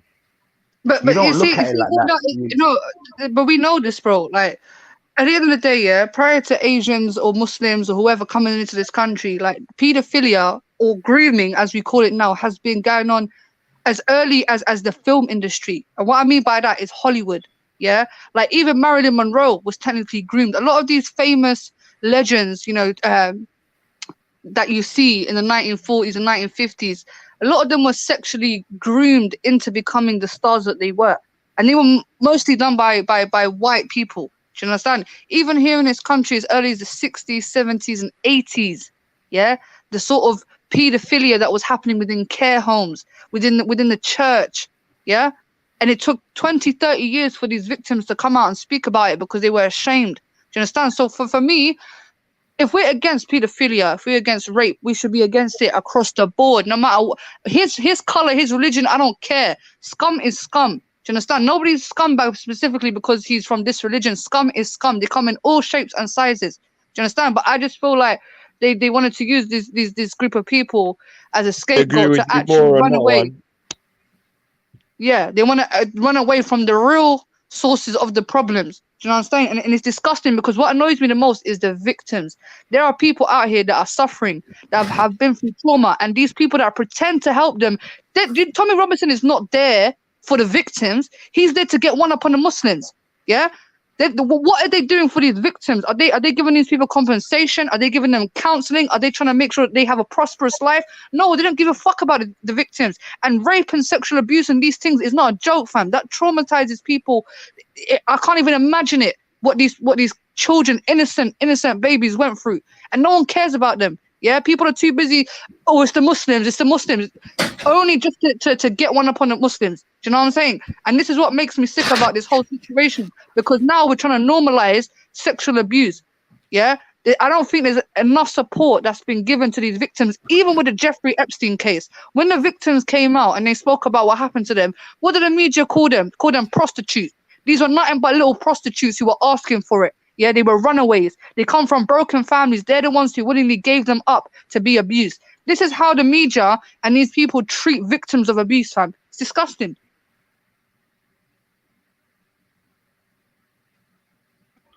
Look at this prick that just commented, yeah?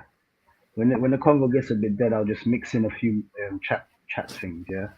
This guy Esther said non-Muslims got raped. It was religiously motivated. That's what the man said, you know. Ignore the comments, man. Trust me. They say some fucked up shit about me, but I don't give a fuck. They're weird anyway. No, but how can No, but how can they try to? Okay, but I want to ask a question though, Nicholas. Yeah, what about the Christian? So the Christian popes, yeah, and the priests, were they really religiously motivated as well? I just want to know. Nah, it was just his personal perversion. Yeah. Wow. So how come it's religiously motivated for Muslims, but for Christian Pope who've been doing it for centuries, as far as the Vatican, it's not religiously motivated now? They'll try to say that because we're kuffar and you don't care about some of the things I heard from these people are like, I just laugh. I just sit back and because we're kuffar and we're white girls and Muslims don't care about the kuffar and they don't mind their raping them and it's basically religiously motivated, and the kind of things they come up with makes me sick, wallah. It's crazy, But man. Akhi, have you heard about that case? I know this is like a rare case, yeah, but this is true Islam. This is the case. If I wanted to represent Islam and how you treat women, this is a true case, yeah. There was a case of a white journalist who she was captured in Afghanistan by the Taliban, yeah. Because obviously they thought she was, she's on their turf whilst there is a war. So of course they're gonna capture her or keep an eye on her because they don't know what she's doing there. You get me? And while she was there, her experience, she said that these people never raped me, never abused me. They made sure that I was fed, I was clothed, they looked after me to the point where she come out of that and she became a Muslim. Do you know what I'm saying? That was in Somalia, innit? No. This was in Afghanistan. I don't know. This one in Afghanistan. She's a There's journalist. there's another one. Yeah, there's another one in Somalia. But yeah, carry on. I know exactly what you're saying. Yeah, no, researcher. I forgot her name. She's a British journalist, like I said, and she got captured in Afghanistan. And she speaks about her experience. These people never put one hand on me. They fed me, they clothed me to the point where I became Muslim, and she still to this day, mashallah, she wears hijab and she's still doing her journalism. Imagine being you'd have thought if you got captured by the Taliban, that's it, you're done for. You get me? Yeah, but especially as a woman, you know what I'm saying? But she come up Muslim. You would expect them.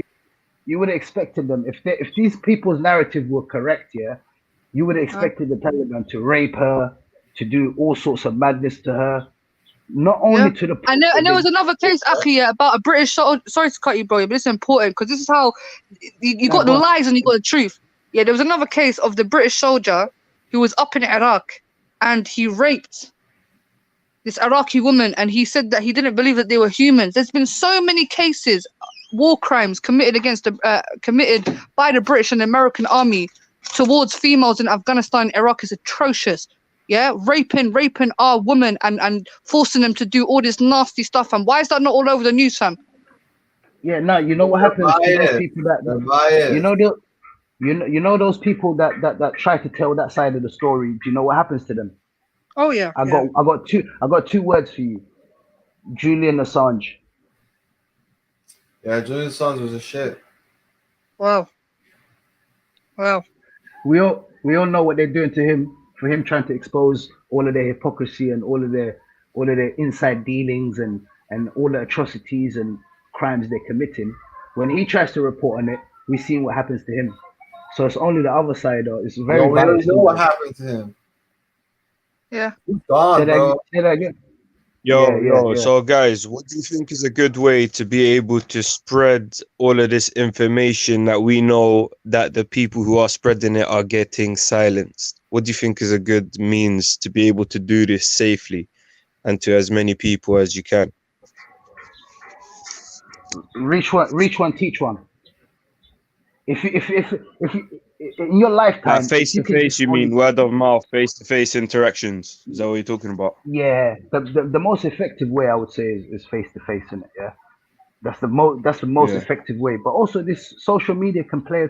Social media is a double-edged sword, in it. You can do it with how you like it. It's like a butter knife, in it. Yeah, a butter knife. You can butter your bread with it, or you can go stab a man up with it. Do you know where I'm coming from? So you better just go on this social media to try to butter that bread. You know what I mean? Don't keep stabbing people up, because there's a lot of stabbers on the social media. Do you get me? And they use it for stabbing people. But really, if you want to butter the bread, you know what I mean, and do it properly, then there is just kind of sincere people out here that you can have those conversations with. But some people are so fixated in their mind, they don't want to hear what you say. They know it, and yet they hide the truth. That's what kuffar means, you know that, innit? You know when someone knows the truth and then they hide the truth, like they cover it up. You know, I'm coming from. I'm not trying to go at the kuffars or where I wasn't coming at. I meant that word, innit? Like there's actually a word for it. No, where people know the that's truth. what that means, then by all means go all in at them, because that's just some fake behavior, innit? Like, bun whoever fits in that description, innit? Yeah, no, that's what it means though. If you've been presented the truth and you know it in your heart to be true, and yet you still reject it, then boy, what can you do for that person? You leave him to the Most High. They can't even do nothing for their own self, like, you know what I mean? No, listen. I got a question for you guys. All right. Let's say, because Daydon, I always ask you these things, and it's funny.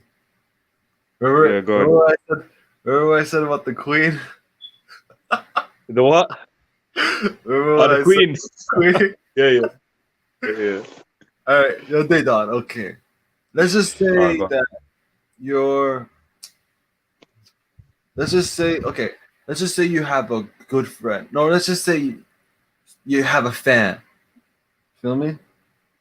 Yeah. And this fan, he loves Hitler. Oh man. You know what I mean? But this guy at the same time, he's your biggest supporter. What would you do, bro? Boy. Oh, that's a question, you know.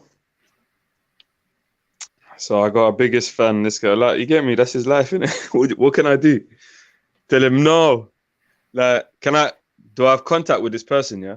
No, like how would you? Yeah, you can talk to him and everything. How would you react? Like, it was a shock that happened to me before. So for me personally, if like I'm just thinking of it now, if that was my situation, I would first make an inquiry, find out why, find out what is so inspiring about this character to this person.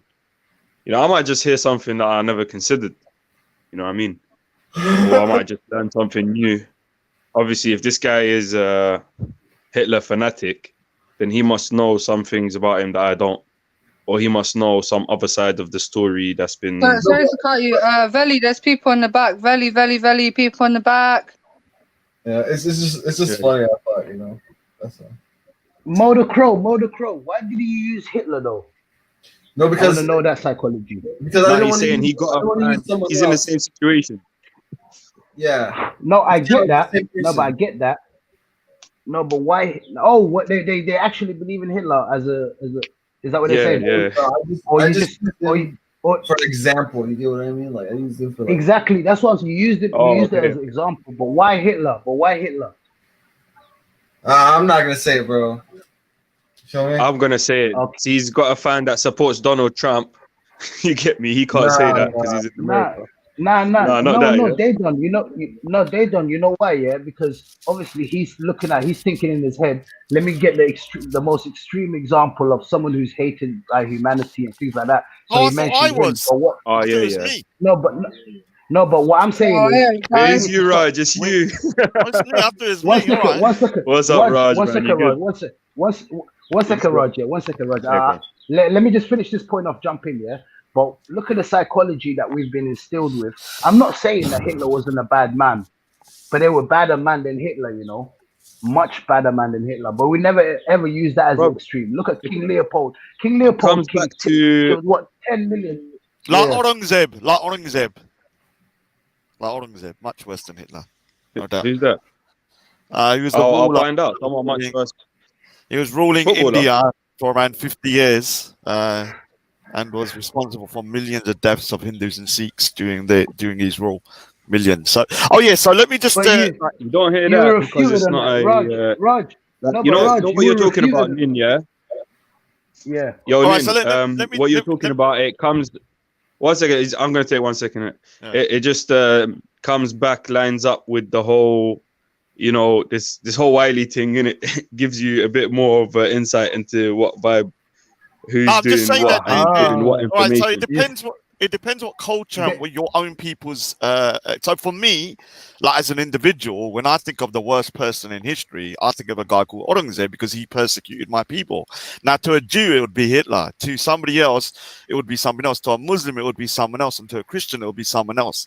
Because everybody has their own personal, what you call kind of experiences, and so their own pain of their own people. That individual that caused it would be the worst person. So to me, when I hear the word Aurangzeb, to me, that's like he's worse than Hitler to me. But is he worse than Hitler in terms of the death count? I don't know. But that's exactly the point, isn't it? But he's definitely worse on a personal level to me and my people. He could cause more harm to the Sikh people than anybody else. So for me, on a personal level, he's the worst one. Yeah, exactly. Right, that's the point. That doesn't mean objectively. That doesn't mean objectively he's the worst. But subjectively, to me, he is. But what the vibe is that the whole world sees Hitler as the worst person in history, even though we got accounts of history of much worse people. But Stalin was worse. Yeah, but we got Hitler as the top of the list, even though like we have a small minority of people who were oppressed by this person. As they say, they done is much getting exactly greater examples of oppressions, but somehow the whole world sees this guy as the biggest oppressor. Like that, Do you get that? They done. Do you get now why I asked that question to Mo the Crow when I said why Hitler? I was just trying to link it back to that, but you've done it beautifully. You've done it nice. Can I just address one thing about the Taliban? Yeah, you might have one story or one or two stories here that might be compassionate. And this is not like Zabida, man. You don't even you get on.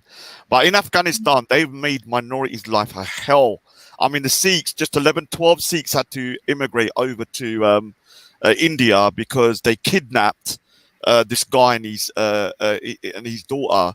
And they just about escaped. I mean, just 2 months ago, 25 Sikhs. Can I say something to you? Let me just finish. So 25 Sikhs were shot dead in the Sikh temple just 2 months ago in Afghanistan. The Taliban, literally has tried to wipe out the Sikh population and the Hindu population. At one point, there were 250,000. Let me finish. There were 250,000. Let me finish my sentence. No, I was going to say Veli. I was going to say Veli Shiffers in the background. Yeah, so let me just finish my sentence. So when it comes to the situation with the Taliban in Afghanistan in the 1990s, there was 250,000 Hindus and Sikhs. Now there's less than 3,000. And that's going to dwindle again. That's why in Southall, you have thousands of Afghan Sikhs, yeah? And so within that particular area of Afghanistan, no one can say, I mean, there might be one or two outliers of the Taliban treating people good, but to most people that encounter the Taliban or those guys, it was a terrible experience. They've decimated Afghanistan and made it into a goddamn shithole of a next level. Can I just say something here? Yeah. What really my main point is yes, that there is oppression and there is, injustices happening from the Taliban side, but at the same time, there have been positive experiences. I'm trying to be balanced. And second of all, Raj, because I hear you speaking a lot, and I wanted to send this video to you, actually. I see it on Facebook. Some Indians were doing some sort of social experiment, and Indian Hindus, they came to Pakistan in, I think it was Kashmir, and they were introducing themselves, and they wanted to see how the Pakistani people, and you always say Pakistanis, I don't like them. But when I was watching this little social experiment, the moment the guy said, I'm Hindu and I'm from India, the way the Pakistani people treated them, the amount of hospitality that they gave to them, I don't think they're showing it on your mainstream media. There was another social experiment. Hold on, there was another social experiment where they got this Indian girl and they got some actor to start abusing her because she was Indian, saying to her, you're Indian, you shouldn't even be here in Pakistan. Why the hell are you here? And the amount of Pakistani men, Muslim men, that came to this woman's defense, every single one, there's not one person that agreed with the way the guy was treating her. And this is the thing about the media, again, like I said, they only want to show one side. They never show the other side, the positive side, the reality. Because I'm sure majority of Pakistanis don't hate Indians. I'm sure the majority of Indians don't hate Pakistanis. But they want to show these isolated incidents. Let me respond. Let me respond. First, let me respond. No, because he's addressing me. No. One sentence, please. Please, one sentence, yeah? Raj, Zubaydah, you have to understand that Raj is Fox News, we're the alternative. All right, so let me respond. Alright, hold on. Veli. Let me have a profile on. Let me respond. So just over the last few weeks, I've been showing videos of Sikhs going to Pakistan, and anybody that's watched my channel, because a lot of people, you may not have watched it, and the Sikhs have been going to their old villages that they used to live in, because at one point Sikhs and Muslims used to live in the same place, but they had to move after the partition. And yes, when it comes to the on the ground here, the Sikhs are treated great and stuff like that. But in terms of the government of Pakistan, you are not allowed to become the prime minister in Pakistan. Yeah, there are a lot of restrictions as well. Right now, they're trying to tear down a Sikh Gurdwara. Yeah, on top of that, the Hindus are trying to make a Hindu temple, and they won't let them make it. And so, although I would say that on the ground, the people, especially in the is this Punjab, in Pakistan? Let me finish. So in the Punjab, it's split into lots of different areas. Is that in Pakistan? I'm just asking, is that in Pakistan? So the Punjab used to be one year, and then it was split in half. Now, when it comes to the Punjabi people, I don't really have a massive issue with Punjabi Pakistanis overall. But I do have a massive problem with Kashmiris in the UK. I'll tell you that straight now. And I'm not going to lie. The same thing's happening in India. Are they not burning down mosques though? The same way you're saying is happening to your Gurdwaras, it's happening in India as well. First of all, I ban India all the time, but no one listens to that. India is a shithole. Yeah, India is just as bad as Pakistan. I've heard you. Let me finish. So I ban no lie, you do. So I ban both of them. I'm against the Indian government. I want the Punjab to be separate. They're persecuting the Sikhs as well in India. Yeah, they're trying to. What you do, Raj? What you do is a bit of a hypocrisy because you ban out the government of India, yet you lump in the people with the government of Pakistan. That's no, I don't. You're very sly at that. No, I don't. You're sly, so shut your mouth. Now, the thing is, I'm not sly. I've said it from day dot. When I'm banning out a country, I'm banning out the governments, the way the system is run. Now, when it comes to Pakistani people, now, for me, I don't like Kashmiri Pakistanis. I'm being straight with you.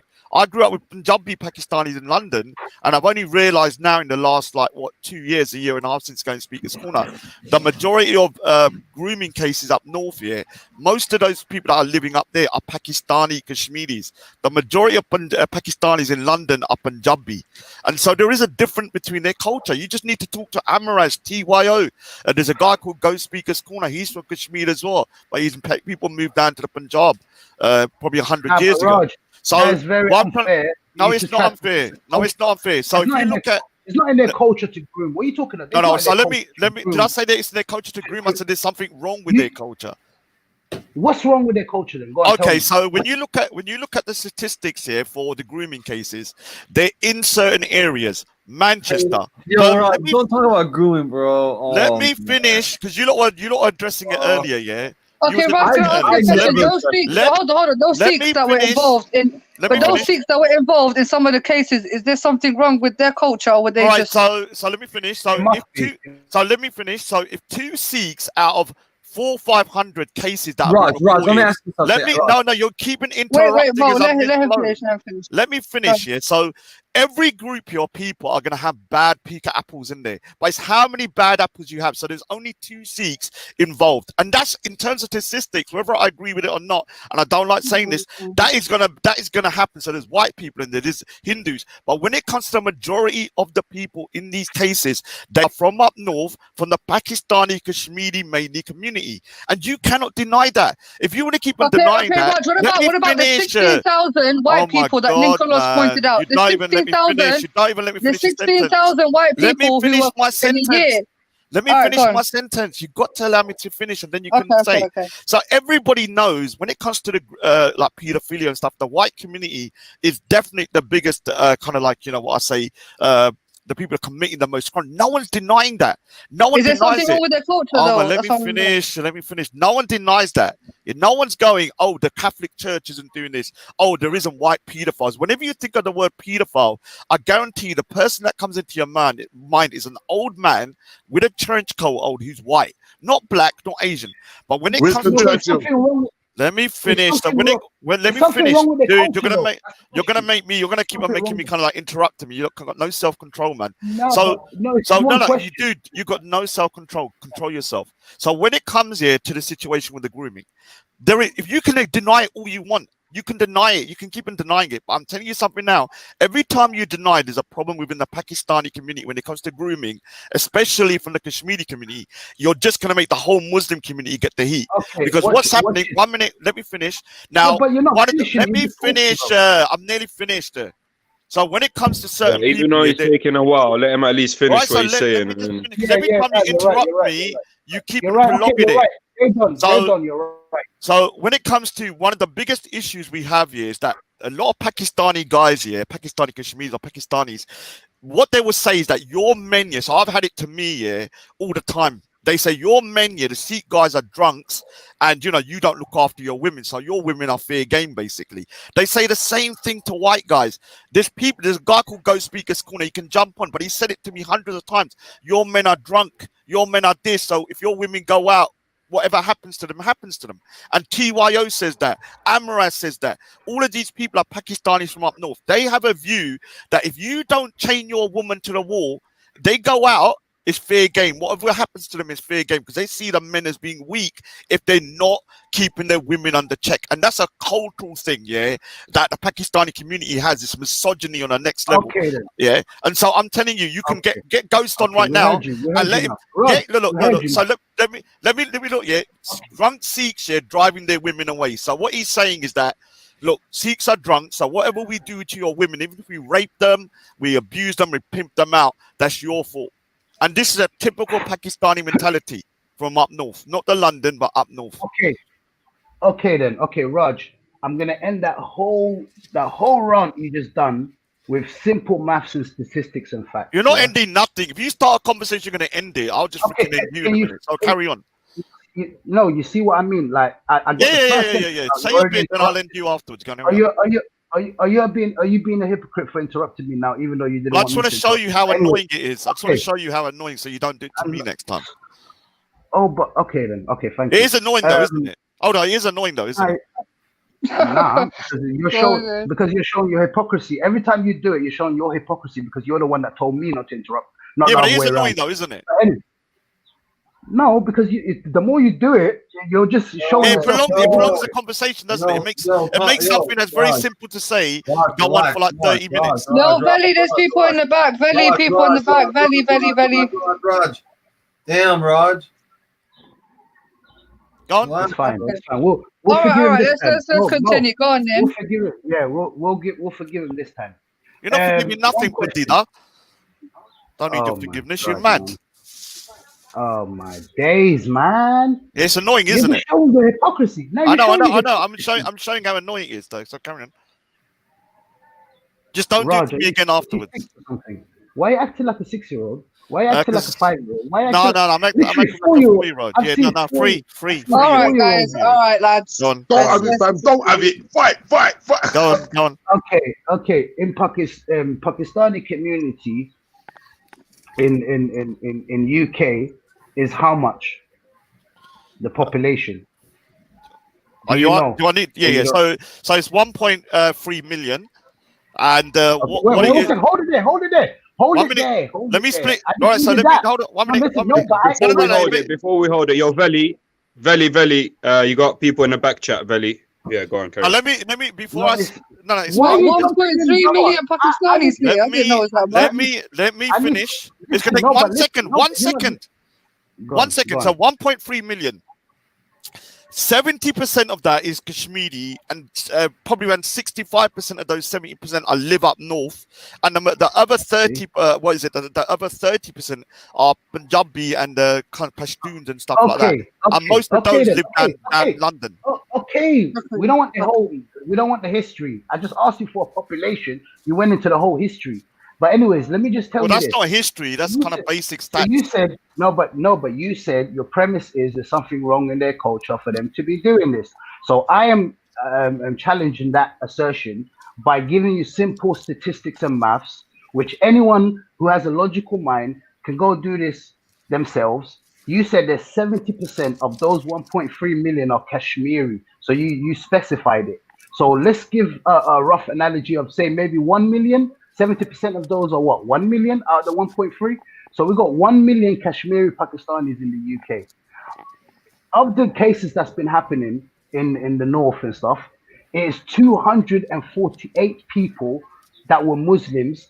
I'm adding the whole thing now. Forget about just the Kashmiri, so because they must be much less. But I'm giving you the whole. I'm giving you now. I'm being generous, and I'm giving you the whole population of the Muslims that did it. Let alone if they were Kashmiri or whatever. So these people now, that number 1 million people, and of those 248 cases, can you do the math?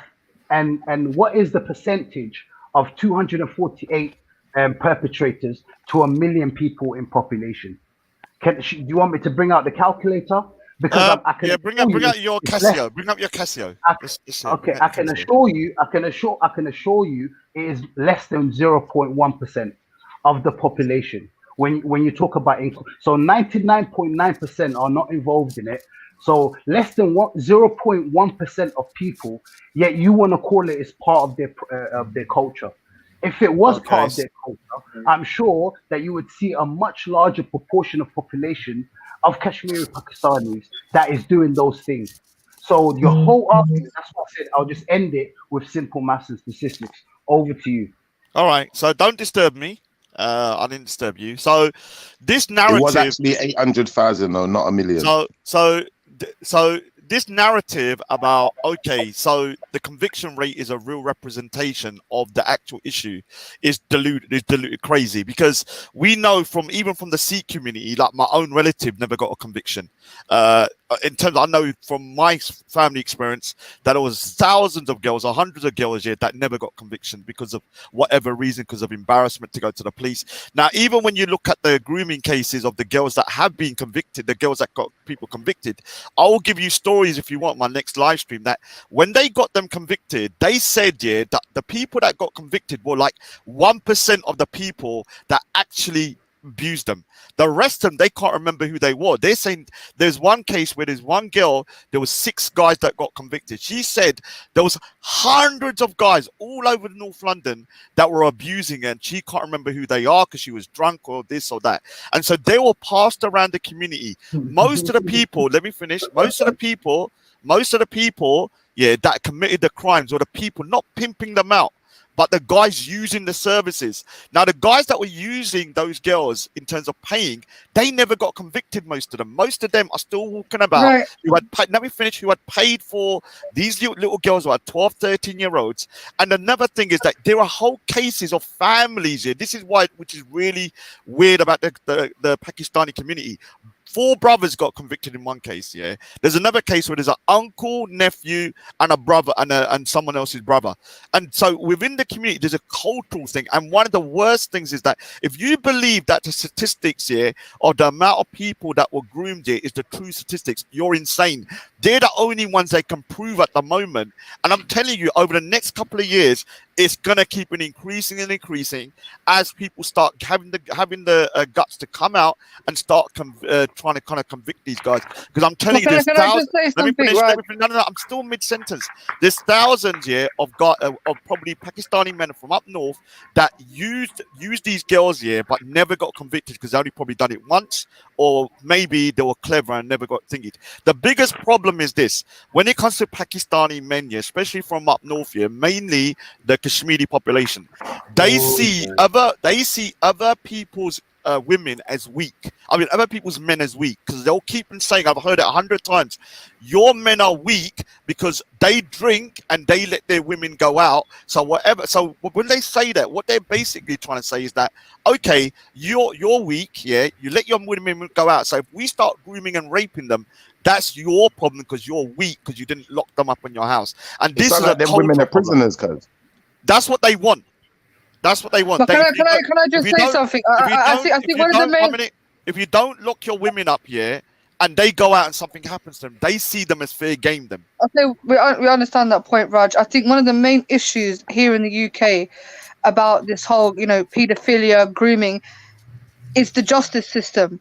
and taking away, you know, about the convictions that you spoke about the Pakistani or whatever you want to call them not being convicted, it's the same for other victims who have been abused by institutions, i.e. care homes, i.e. parliament, i.e.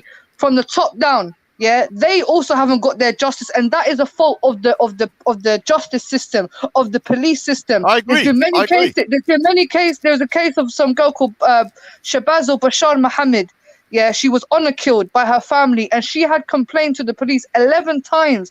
They showed the interview where she was clearly saying they want to kill me, and she showed them the threats, and they never took it seriously. So yes, I understand we have to point out these people, but I think the main energy, yeah, has to go to the justice system, because they're not doing enough to convict these people. If anything, they're covering up, and it's been proven that they've covered up for these nonsense.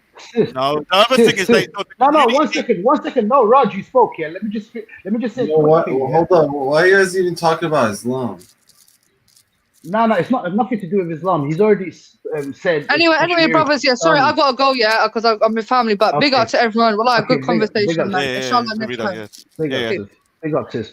Yeah, what I was saying was, you're saying it's a Kashmiri Pakistani problem. Could you imagine? No, but watch this. And you said that it's within their culture. So could you imagine now, me as a non-Jewish person talking about Jews, yeah? And I say, you see the Jews, they're greedy bastards. They basically deserve everything, that's the full force of whatever's coming to them. There is something in their nature. No. Okay, yeah, sir. Yeah, I take that back. It's just a example. I didn't mean it. But yeah, imagine you see how bad it is. I just gave a little thing and someone jumped in and say, yo, be careful. So imagine I said that I'll be classed as an anti-Semite. Right now, Raj, I class you as an anti-Kashmiriite. No, whatever. So what? I don't like Kashmiris. That's what you're doing. Now what? So no, I don't like them. Now what are you gonna do? Yo, one sec. Yo, Raj, can I ask you a question on a serious note? No, let me just answer that. Yeah, let me just answer that first. Let me just answer that first. Are the Kashmiris a different set of people to you? Of course they are. So of course they are. They're not related to me. Are they a different race? Race? They're definitely a different cultural, and racially they're probably different as well. Up to a point, they probably got similar. We're very close. Yeah, so they're the same race. Yeah, I don't care what you think. I'm a racist towards them. I don't like them. Yeah, so not all of them, but most of them that I've met. Yeah, I've got a bad impression of. So let me explain something. Let me explain something. Yeah. So if there's so many cases, yeah, and even Pakistanis don't even deny this, that Pakistani Kashmiris or Pakistanis, they can speak the same language as Sikhs, yeah. And without Sikhs, when Sikhs don't wear turbans, they look like Pakistanis because they're from the same area. There are so many cases of Pakistanis going to Sikh religious events. Like imagine you got an Eid event, but instead we've got our own religious event like Vaisakhi or Diwali. Going to these events, pretending to be Sikhs, giving themselves Sikh names, putting on a Sikh bangle, and talking to girls and trying to chat up girls at our events. And this is the night. Let me finish. Are you sure that's not just? Are you sure that's not family members that got invited? Let me finish. These guys that go to our events, and there's so many times that we've caught them out at these events here because they're pretending. Let me finish. When you're going to a religious event, yeah, you're not there to chat up girls. You're not. Hold on 1 minute. You're not. No, let me finish. Let me finish, dude. Oh my god. Let me finish. Bro, let me finish. You're not even allowed me to finish the sentence. Damn, bro, relax. Order. Listen, You're not even allowing me to finish the sentence. Mow the crow. Yo, for whoever's cutting off Raj, I want to ask, did Raj cut you off when you were speaking? I just want to ask that. Yeah. Wait, are you talking to me? Raj did cut you off. Let me finish. So what I'm trying to say, there is so many cases I've seen with my own eyes. Yeah. Man. Oh my god, you're such a prick, man. Can you shut your mouth for a minute and stop doing weed? Sorry. Belly. Listen, Belly, man, like Belly. Kashmiri K's in the back. Raj, listen. And Easy is in the back. So Belly, yeah. You keep on cutting me just as I'm a mid-sentence. You cut the sentence. Now I can't remember what I said. Bro, just 1 sec, bro. Nobody cares. Listen, let me just finish my sentence. No, for you, man. Let Raj finish. But Raj, Let me Raj, just say try something. keep it a bit shorter, innit? Let Because me people are finish losing their here. patience, innit? Let me finish it. I'm so stubborn. I'll stay here all day to say my point. I don't care if no one cares. I'm saying it. It doesn't matter. No. I'll make sure you do get to say what you got to say, but everyone try can keep say they it don't short as care. well. But until Veli chucks me, I'll talk all day if I want to. So it doesn't matter who cares or not. That's fine, I'm man. going to say my That's bit fine, man. here, so you can't control me around it. So what I'm trying to say is that there are Man, cases. hurry up and again. Dude, man, there are cases, and I've seen it with my own eyes. And even one case in 2013, a Sikh girl, this is one of the very few cases that went to court. A Sikh girl said that she was approached at a Diwali event by Muslim guys, Pakistani guys, and they then groomed her. This is a constant thing. Imagine a Sikh going to a Eid event and then trying to pick up girls. It's unacceptable. Our religious events aren't for Muslim guys or Pakistani guys to turn up to try and pick up girls here. They Okay, are can I ask religious you a question events. now? And this happens No, a one lot, second. even to today. Can I ask you a My question? turn. It's my turn. Yo, It's my yo, turn. I It's my want to turn. talk. It's my turn. Yo, No. For once, yeah, I'm gonna stick up Khan, I for was Raj. here Hold on, first. shut up. Yo, Nin, I want to ask Nin a question. Nin, chill, Nin, are you there, bro? Chill Nin, for a second. Yo, imagine Raj is my best mate. Hold on, I want to speak. No. Nin, imagine Raj is my best mate, yeah, and he comes to me with a story about his cousin, and he says to me, this guy is doing some fuckery to my cousin. Hold on, Nin, are you gonna answer my question, please? No, I'm saying you can't jump in because people were already trying to speak. You just came No, on forget caping for them. Listen, I'm gonna put forward the question to you, and I want you to answer it based on your Islamic principle. Nin, you're the best Muslim here, yeah. I'm gonna ask you on your Islamic principle. Raj is my best mate. Raj is my best mate. He's come to me. He said, "Listen, my niece is in a problem. My cousin's in a problem. Cousin's in a problem. Yeah, this geezer's abusing her. He drops her off every day on the corner, and he picks her up, and he takes her, and he pimps her out. And I'm gonna fucking beat this geezer up. Are you with me? I'm not gonna fucking stick the boot in this fucking little prick's face.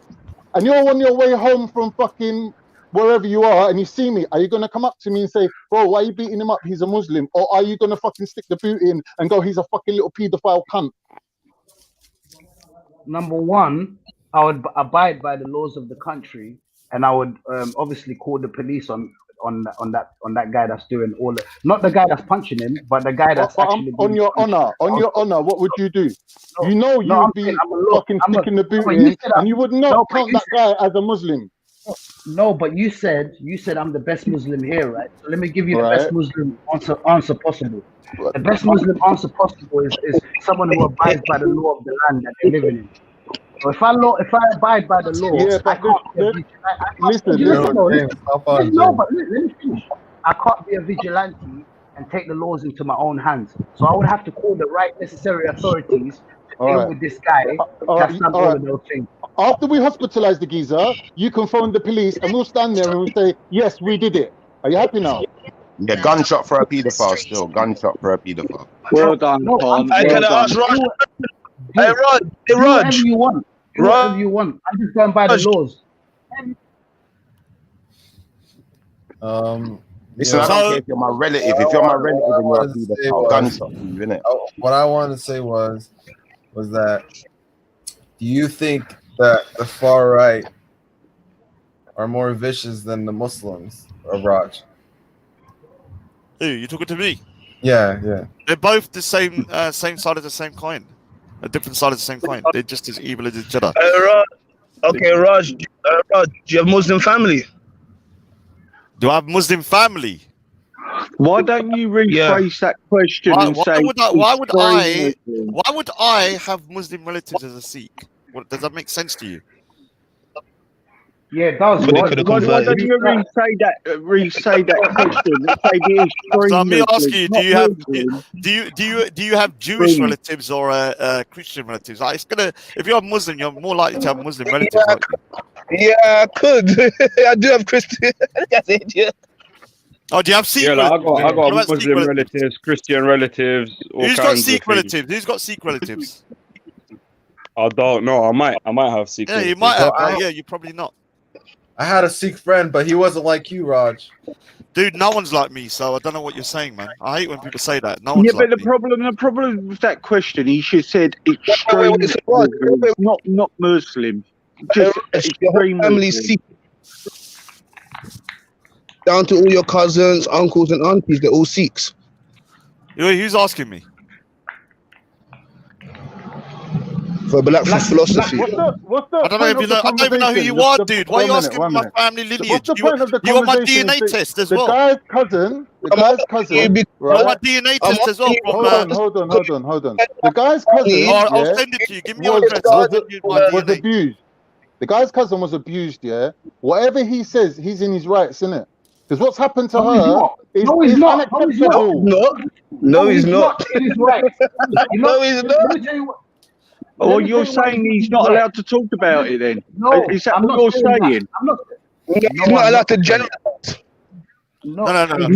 Yeah. So why? No, but listen to me. Look. Can I just have my say, please? No, but you just listen. I was literally. I just had a one sentence out. I got interrupted. So let me just finish that point, and you can say whatever you want.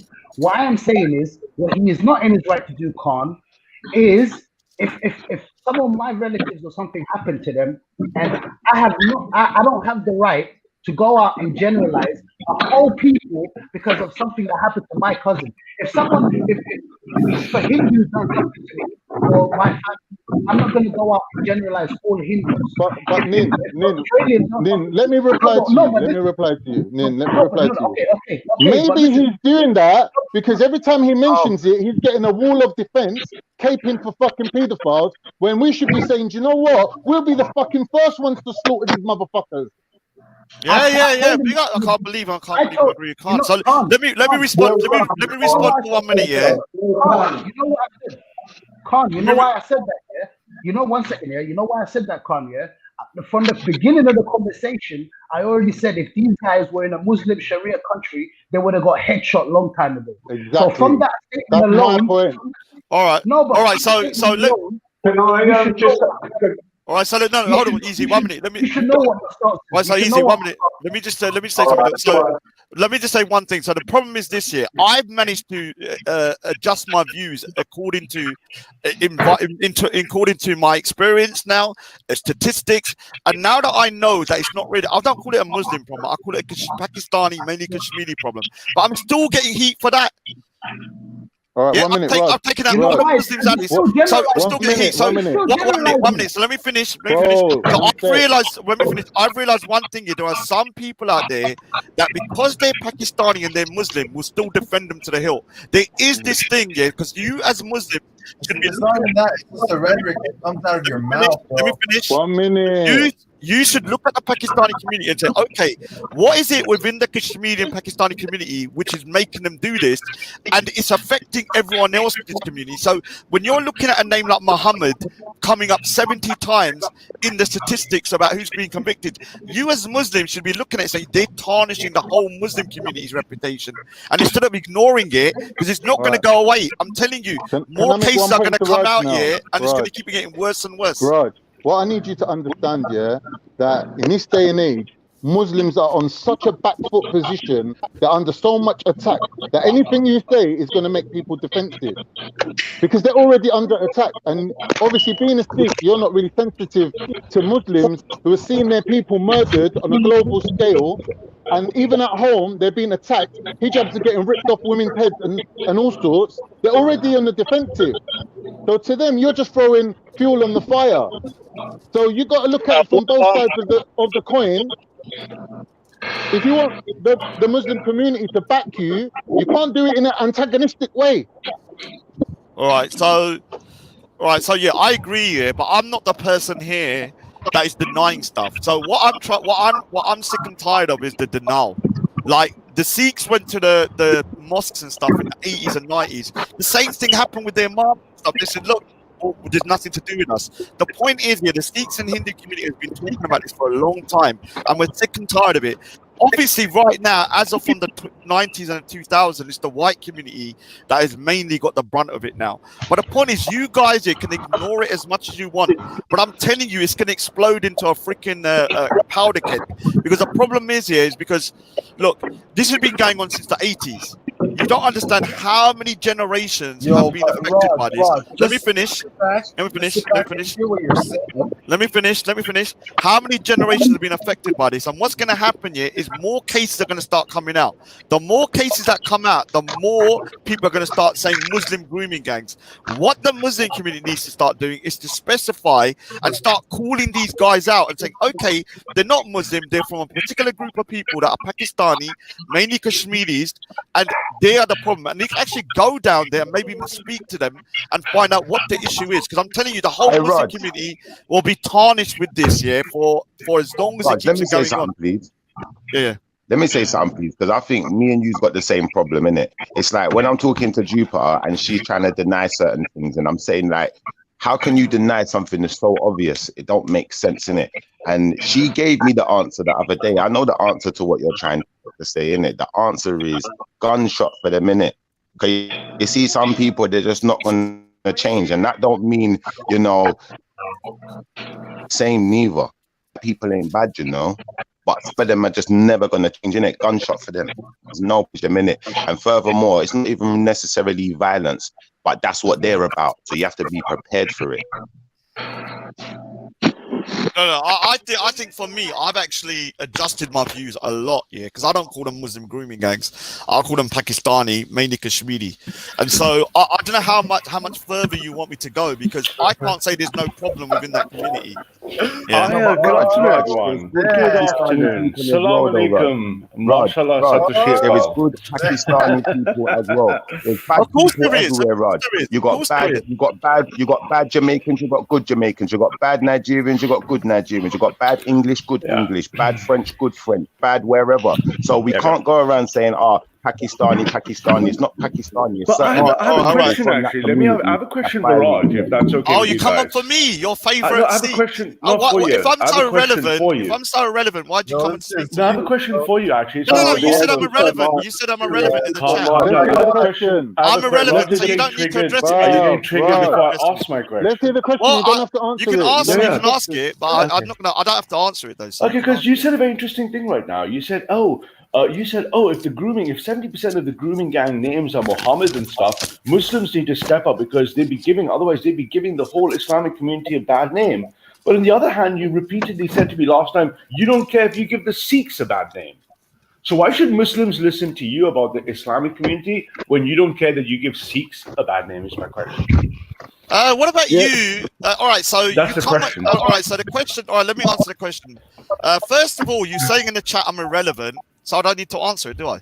Okay, so you don't want to answer that question. Yeah, the other question I don't need to answer it. It's not good. I don't because you should think other people should think about that question. The other thing I want to say is what I don't understand at all, and this really gets me about Indian history and Sikh especially. If you look at Muhyiddin Muhammad, which is his real name of Aurangzeb, he is arguably one of the greatest military generals in Mughal history, probably second only to Alexander the Great. So this idea of constantly bashing Aurangzeb shows a really weak understanding of Islamic or Indian history or anything. I mean, he was called. Do you know that he was actually given the name Alamgir? Do you know what that means, Raj?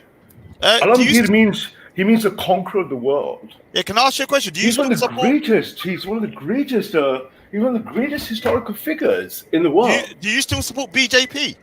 I support greatness wherever it comes. No, do you support Modi? Because Modi he classifies Aurangzeb as a war criminal. Yeah, you might classify Alexander the Great or Genghis Khan, but intelligent people will look at this and go, "Why do you constantly use Aurangzeb as a proxy for Muslim hatred?" He achieved amazing things, right? And he wasn't given the name Alamgir because of he achieved nothing, right? This constant bashing, this kind of Islamophobia is really going to stop. Let me respond. So, throughout history, let me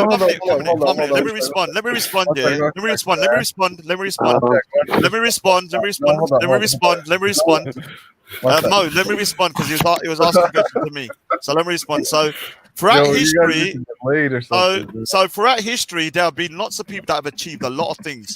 So you could argue that Hitler done a lot of great things in terms of turning around the economy of Germany. He created the road, the motorways and stuff like this, and he militarized Germany to a point where they were one of the greatest militaries in the world.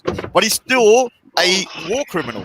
The same with Aurangzeb. Aurangzeb was an amazing general, He was from the age of maybe 12 or 13 fighting battles in Gujarat and all of this place. His father put him into position. Yeah, 1 minute. He's amazing, amazing guy. Let me finish. I mean, So not just that, his peacetime rule was formidable. Let me finish. I never hear you praise Aurangzeb. Let me finish. It's nice to hear you praise Let me finish. So it's good for the Muslim community. Let me finish. So when it comes to Aurangzeb, he did a lot of things in terms of his military prowess. Dude, man, you're ruining the conversation, you weedhead. Let me just finish here. So when it comes to Aurangzeb, was he a great general? Yes. Was he a great military leader? Yes. But was he a savage and a war criminal? Yes. Yeah. But you're only saying that because you're prompting for the Sikhs, right? No, the Hindus had the worst from it. Yeah, of course I know, but you're not a Hindu. Yeah. No, but if you're talking about the communities, the Sikhs have had it and the Hindus had it even worse. This is why the BJP. But I'm glad. You made me happy today, Raj. You made me very happy for you to finally come out and acknowledge so much of the greatness of one of the greatest historical figures. I can acknowledge that Muhammad Muhammad was a formidable man by any measure. As Hitler, as any other great leader was. There's any consequence, but Aurangzeb did my people. Hold on, you man think Hitler was a good leader. Jesus, man. So you said that Hitler's a great. What do you think of Hitler then? Because you said you put Hitler in there as well. I look at the pros and cons of anybody, any world leader. I use an intelligence balanced views. Hitler did good things and bad things. Aurangzeb did good things and bad things. Okay, fair enough. That's fair enough. That's a good position. That ain't fair enough. What about when the cons outweigh the pros? Because this guy said he sees the pros and cons in everything. So let me explain something to you, bro. Are you saying you see the pros and cons in Jimmy Savile? Talk to me. Who, me? I just talked about Jimmy. You mean Raj? Sorry. No, you, not Raj. You. We're not talking to Raj. Raj didn't see that. You said it. Oh, do I see the pros and I see the pros and cons of everything. So you see the pros and cons in Jimmy Savile? Jimmy Savile, Hitler, the Napoleon. Oh my gosh! Do you know what? I'm done talking. You lot chat to this guy, man. You lot chat to him. Hold on. Because if you can't see the pros and cons, you have a limited brain on you. But 1 minute, wasn't Hitler can only see one side of a story. Hold on, wasn't Hitler a failure though? In what ways? He lost the war. Yeah. Militarily speaking. Yeah, he lost the war eventually, right? But he took on the whole world, right? So, yeah. This guy sees pros in Jimmy Savile. He sees pros. He sees good things about Jimmy Savile. Good luck to you, mate. If you don't see good things and bad things in people, it usually means you're only using half your brain. Should you sorry, I'm using my full brain. I apologize for using my full brain. I encourage you to keep using half your brain and only look at half the story. I'm scared. I'm scared of this guy. This guy sounds frightening. This guy is weird. He sees pros and cons in pedophiles, and I see pros and cons in everything because I use my mass murderers and them people. I don't. Full brain. It's called using all of your brain as opposed to half your brain. You sound like you don't have a brain. You've got a fish brain. Your brain is like a fish brain. The fish just sees pros and cons in everything. The fish don't know the difference. He just swims up to things and gets eaten. Do you know like that? You got the brain of a maggot. You see maggots, they don't care where they're crawling, you know. They're just crawling. They don't have brains, but don't worry about that. Like you're only using half yours. That's why you think they have a brain. You've shown us that you don't have a brain. You can sympathize with pedophiles, isn't it? You can sympathize and see pros in what they're doing. Only an idiot would think that. Only an idiot would interpret what I said that way. Only an idiot would see pros and cons in everything. In everything, yeah. Only It's called an having idiot a would see pros and cons in everything. Yeah, it's called having a balance here. So you think that it's necessary to have a Jimmy Savile in the world then? Because you have to have a balance, don't you? No. You're now what you're doing is yeah. What you're doing is you're just projecting your inability to think, my friend. Let me ask you a question. Let me ask you a question then, because you're so smart, innit? You're the most smart person in the room, innit? Let me ask you one question. That would be calm, man. That would be calm. So I'm calm. Do you see the pros and cons in rape? There are pros and cons in rape. Well, pros of rape is actually very interesting. Do you know what rape does? Do you see the pros and cons in rape? It's a simple question. I'm asking. I'm trying to answer this way. You said he sees the pros and cons in rape. Are you one of those joggers who keeps talking, or do you know how to take a breath in between to listen to an answer? You just said Don't talk to me like I'm a joker when you just said you I just didn't say joker. I said jogger. Now what I'm saying is. So what I'm saying is, when you look at it, do you know what rape has evolved a male and female sperm for? Yo. Did you understand anything? I just asked you, can you see the pros and cons in rape? You're getting around the bushes, mate. Do you? Listen, yeah. But anyway, where's is Raj still here? I only came to ask Raj. I was hoping Raj, we spoke about this a few months ago, I was hoping Raj had actually evolved his moral compass not to be constantly attacking Muslims. This constantly attacking Muslims is very disturbing. We live in a liberal, multi-faith society. Ralph, are you still talking to me? You said I was irrelevant in the chat. So why do you come and talk to me? Did that really hurt you? You keep bringing it up. No.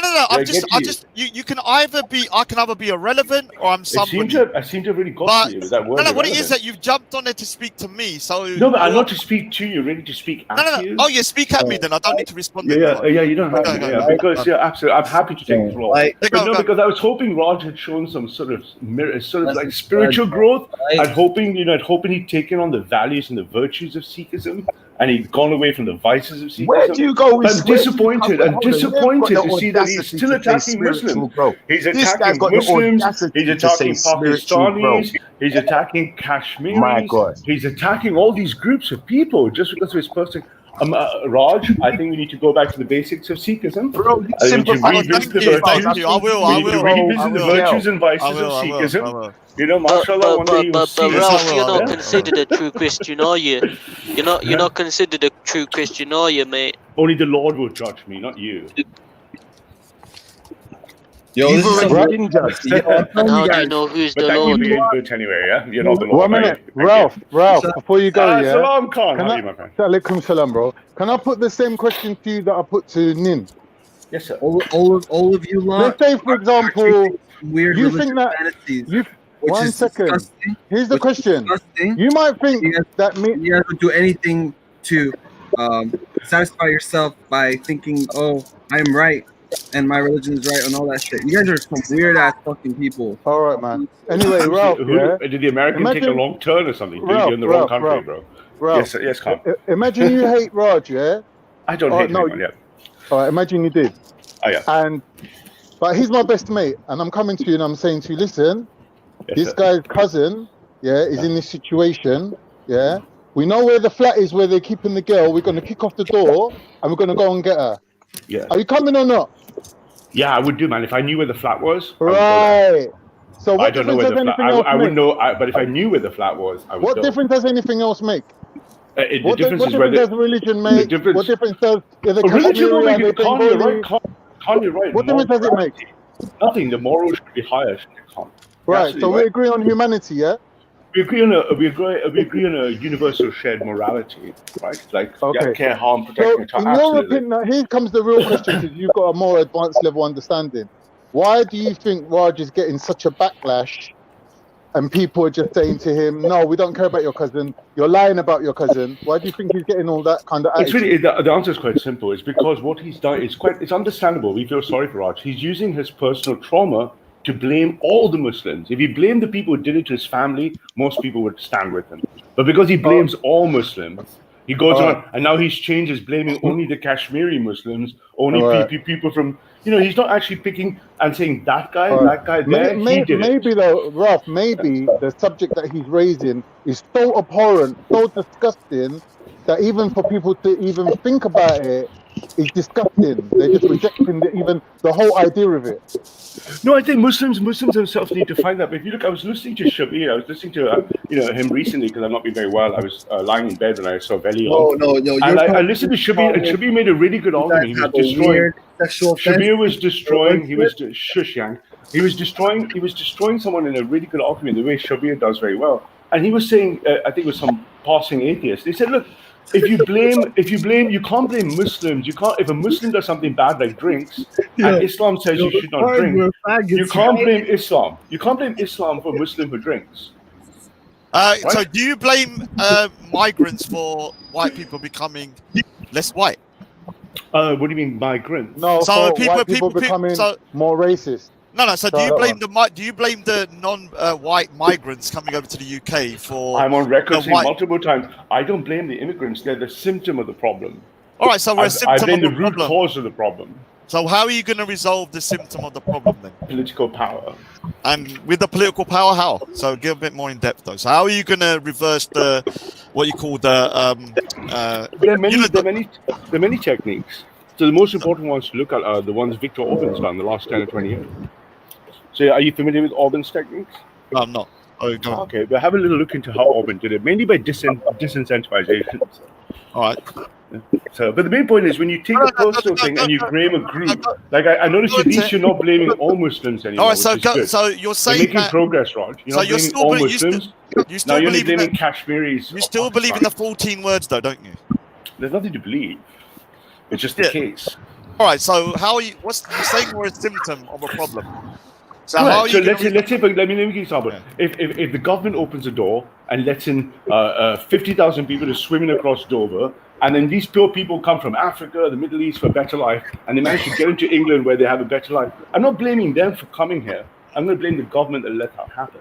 So yeah, all right. So You're right.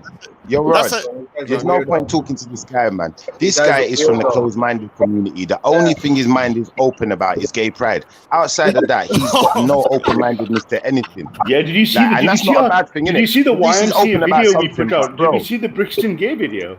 It's all over Twitter and the internet. It's amazing. Have you watched Valley Bro, like, Rasmus that's what I on them mean, like, dancing that's to not- but at least YMCA you're- down in Brixton? At least you're open-minded about something. But you need to be open-minded to more people's pride as well than just gays. It can't be real. Who's It can't be dancing to real. YMCA? It can't be real. Come off One it. minute. Who's dancing to YMCA? Oh, if I could share my screen, you'd enjoy this No, video. no. Who's dancing to YMCA? Oh man, you're gonna love this on the game blog. No, you're lying. You want to see this on the game blog? What's the title of the video, man? I'm not gonna lie to you. It's on my Twitter feed. It's everywhere. We Alright, the alt-right listen. make the best videos, man. You Yeah, even see but a what young, about everyone else's pride? What about other people's pride? Why can't other people have pride too? Because I come to realize that's what this guy is on. Like, do you know what? If it was about gay pride, he'd be all over it. He'd be backing everyone, saying, "No, do you know what? Gay people should have their rights. Why shouldn't black people have the same rights as everyone else then? You know?" Who, me?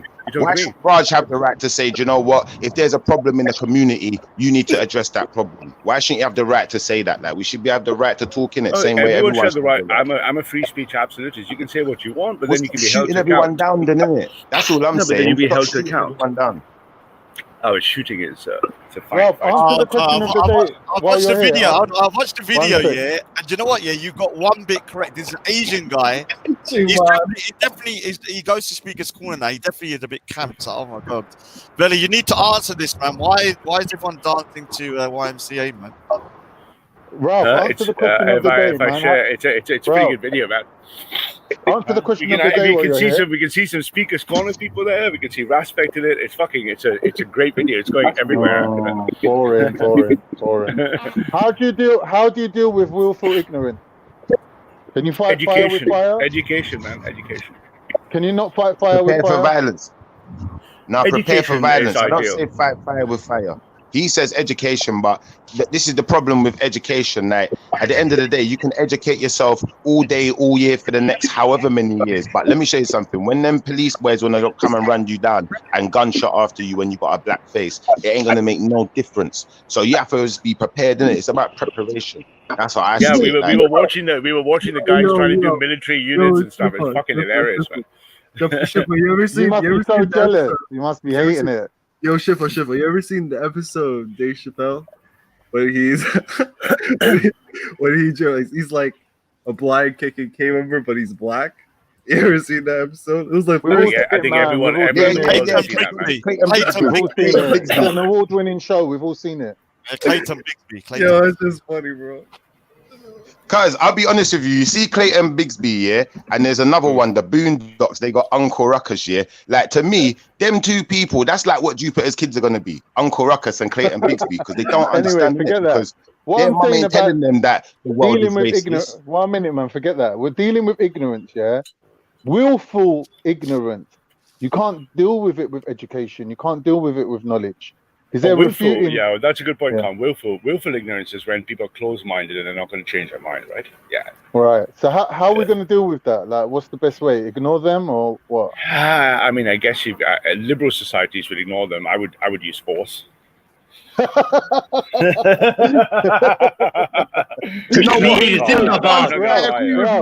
what you that's the one thing I agree with him on.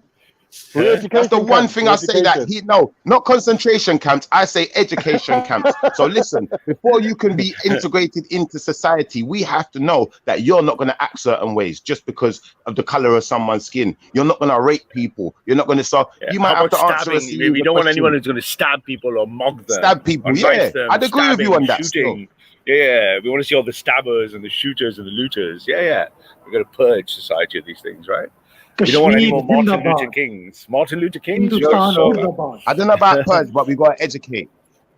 Oh, man. This is embarrassing. Yo, I'm leaving, bro. This is weird.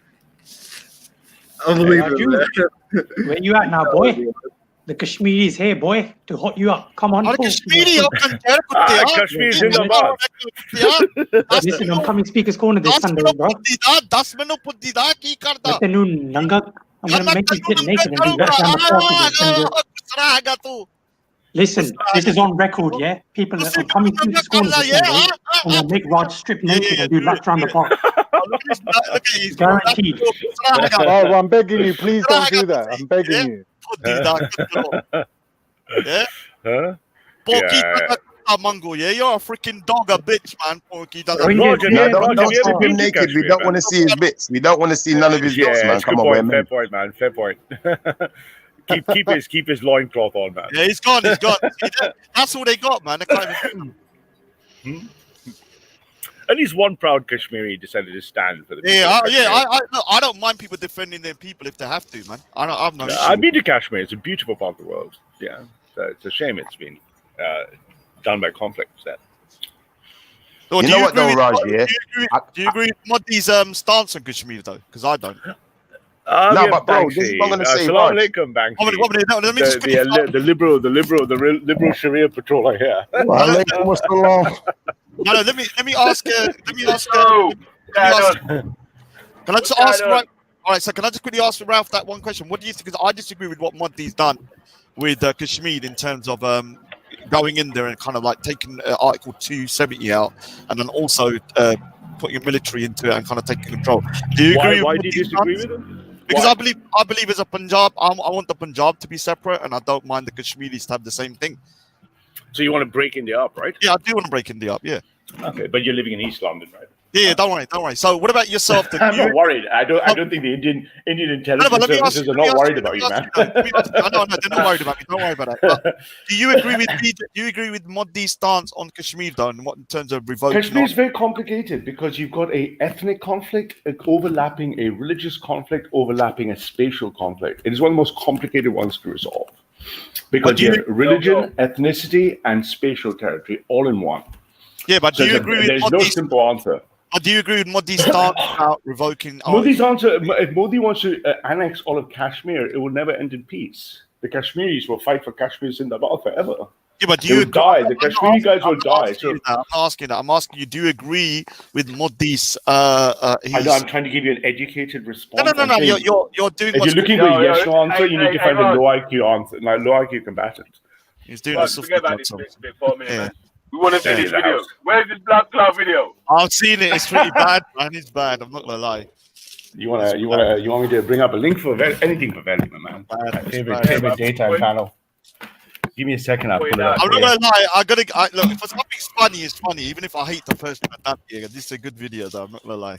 Are you talking about the LARPers dressed up in their stab vest suits and their beret?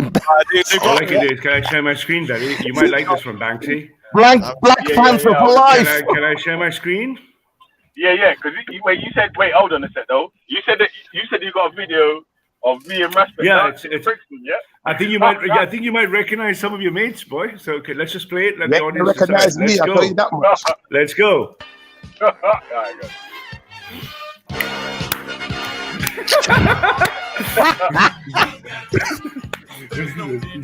Down, I say, young man. Hey, young man. To be a little bit young. YMCA. YMCA. You gotta love the internet for these things. Gay block is in town. The G block in town. There's the G parade. There's the G pride. The G pride. Touch one, touch all. Touch one, touch all. Oh no, they even turned up. YMCA turned up. I didn't know they were there that day. Touch one, touch ass. Anyway, sorry about that. Yeah, man. But wait, hold on. You said you got a video of me and Raspet dancing down Brixton High Street. I couldn't tell, man. Y'all look the same. Y'all look the same in that. I didn't know which one was which one. Oh, your face. I thought you were the one with the ski mask. Hey, Belly. Young man, there's no. You can spend your time with the boys. Hey, bro, did this guy just say you all look the same? And as he made the video with like this YMCA song of like certain man walking around marching, like bro, like serious man. Like, hey, what can you say, man? We are the alt-right, man. We run the internet. You're funny,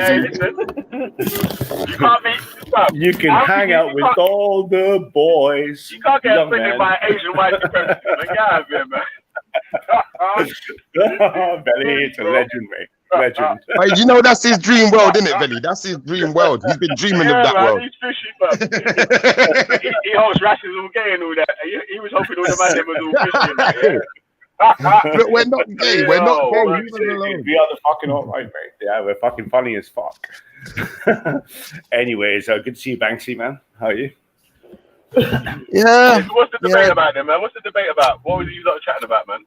I was just holding Raj to account for his Islamophobia and hatred of Pakistanis and Muslims. I was just holding him up for that. Yeah, like he normally does. No, but this guy said he can see the good in bad and pedophiles. Guiding a new generation. Sorry. This guy said he can see the good and bad in everything. You can see the good and bad in rape and all sorts of things. You did say some controversial stuff. It's kind of an intelligent mind. Yeah. But do you there see? Was one thing I did agree with. But do you see? Like you said that Hitler. Well, let me make it simple for you. Can you see the good and bad? Can you see the? To the guy asking me the question. Can you see the good and bad in evil? No. Me? No. Hell no. Okay, good. Therefore, you need to evolve your mind. Yeah, but would you agree that the good can outweigh the bad though, or the bad? I think the good should outweigh the bad. So if you're looking at Hitler, you could say he done some good things, but the bad definitely he did very good things as well as he did very good things and very bad things. Sure. But does the bad outweigh the good though? That would be a judgment made by different individuals, all of society, history. What about Jimmy Savile? Does his bad outweigh the good? I think the same. This is bad. Oh fuck yeah, man! He was a pedo. I'd put a bullet. What about in his eye. Aurangzeb then? So did the bad outweigh the good? I think that's much more difficult. It depends on your perspective because he did so many great things too. All right. What about Winston Churchill? What about Winston Churchill? Whoa! Winston Churchill also did lots of good things and bad things. But did the good outweigh the bad or what? Well, like I said, the thing is, I could give you. You gotta say one good thing about Winston Churchill. His car insurance. Wait, hold on. Let him answer. Give him a chance. Yeah, Churchill did very good things, but the main thing is Churchill is always going to be judged predominantly by World War II, as opposed to all the other things he did, which are not so nice around the world. But most of them are going to attribute rather falsely that he won World War II. So if you look at how history writes about Churchill, they're going to always say, "But Churchill won World War II," which he didn't really, right? But what do you think the Australian and New Zealand? Wait, hold on. Don't let him Belly's coming in. Belly's got his hat on. Chill out, man. You man keep looking. You man wanted to slide and slip and dance and all that shit, man. Yo, so what was the answer then? Was it good or bad? Is it good outweigh bad or what? But I think an intelligent mind likes to look at the list of all the pros and all the cons together. Yeah. So in the case of Churchill, I would say. In the case of Churchill, I would have to say it would be a yes. Okay, so winning the World War II outweighed the Bengal famine. Yeah, because so many million died in World War II, right? And so many, if you do it by body count, more people died in World War II, right, than the Bengal. But isn't Winston Churchill responsible for some of the people that died in World War II? Because we know he wasn't a very good general, innit? Like his whole Gallipoli, the whole thing what happened in Gallipoli was like a disaster. Yeah, Gallipoli he got a hiding over there. Right. Big up the Turks. Big up Kashmir. Yeah, absolutely. I mean, yeah. So I think you got to look at it pros and cons. I don't get too emotional. Ain't you supposed to be part Bengali though? And you're happy with that, yeah? I'm not, but I know I can speak Bengali and I like Bengali people. A lot. Right. So you never asked about Hitler though. So you answered the Churchill one. Did the good outweigh the bad with Hitler, or the vice versa? Raj, Hitler did give us the Volkswagen Beetle. The Autobahn, most modern technology, engineering. I mean, it's like, what did the Romans ever do for us? Kind of skit, right? What did Hitler ever do for us? No, I'm asking, did the good or the bad outweigh each other? Which one was it? You said it with Churchill. Again, I mean, I keep answering the same pattern. It's like you got all these pros and the cons, isn't it? I guess with Hitler, it's going to be the bad outweigh the good, right? All right, fair enough. Well, I think if you're a Jew, you kind of lean towards the bad outweigh the good. Yeah, but I'm on the side of Wiley, man. Wiley's our man. We're like, hail fucking Wiley. Wiley is now. Wait, Banksy, but what do you think though of Hitler? Do you think the bad outweighs the good, or the good outweighs the bad? No, the whatever good Hitler did would have been wiped out and were wiped out by all the bad he did. So yeah, no, I mean, if you imagine if Hitler had won, I mean, you guys all shit, you want to shit all over Churchill, but if Hitler had won, do you honestly think the ethnic people of the world would be better off or worse off? Better off. I think. But wait. Listen, let me ask you the next question. Banksy. So is Winston Churchill does his good outweigh the bad? Well, yeah. I mean, I think it's not that whether they outweigh. I think that if he was one of the people that was instrumental in beating Hitler, and if Hitler had won that war, the bad that Hitler would have done would have outstripped all the bad that Churchill or anyone else had done. That's well said, Banksy, because I think the problem was also, if you look at Hitler, his big mistake was, after he'd taken enough living room for the Germans, he just kept going like a madman. Right? If he had stopped, there would be a different war, right? So he just kept going like a mad guy, right? He didn't need to keep going. Let me ask Banksy one question, please, bro. Like, Banksy, you see what you said, yeah? You said that obviously would people have been certain people have been better off if Hitler had won the war. Now let me ask you this question, yeah? Was Hitler enslaving black people and putting them on plantations and whipping them and raping them and mutilating them?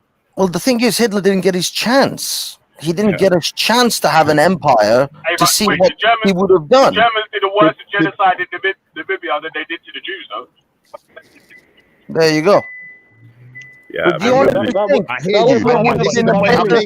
was he any different? The point I'm making is, is Hitler any different to the rest of them? 1 minute, I'm asking Veli. Was that under Hitler?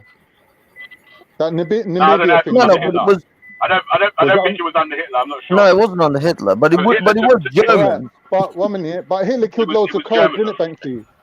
How many Kurds did Churchill kill? I have no idea. I don't know. Did Churchill actually kill Kurds? This is what I'm saying. They're no different, bro. Yeah, he did. Look it up. Go and find None out. of them make no different. How can you say it would be better? Would it have been better or worse? It's going to be the same, and we don't really know because you know what? It could have been different. He could have been better, but at worst, he would have been like them. Do you know like There you go. So you have no real point. From your perspective, maybe there was no winner. Maybe you would have lost either way. Exactly.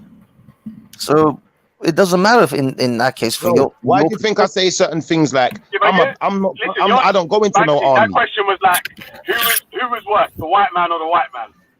You understand? You're fucked either way, man. You're fucked either way. This dildo is double-ended. Banksy bringing his professional experience into the affair.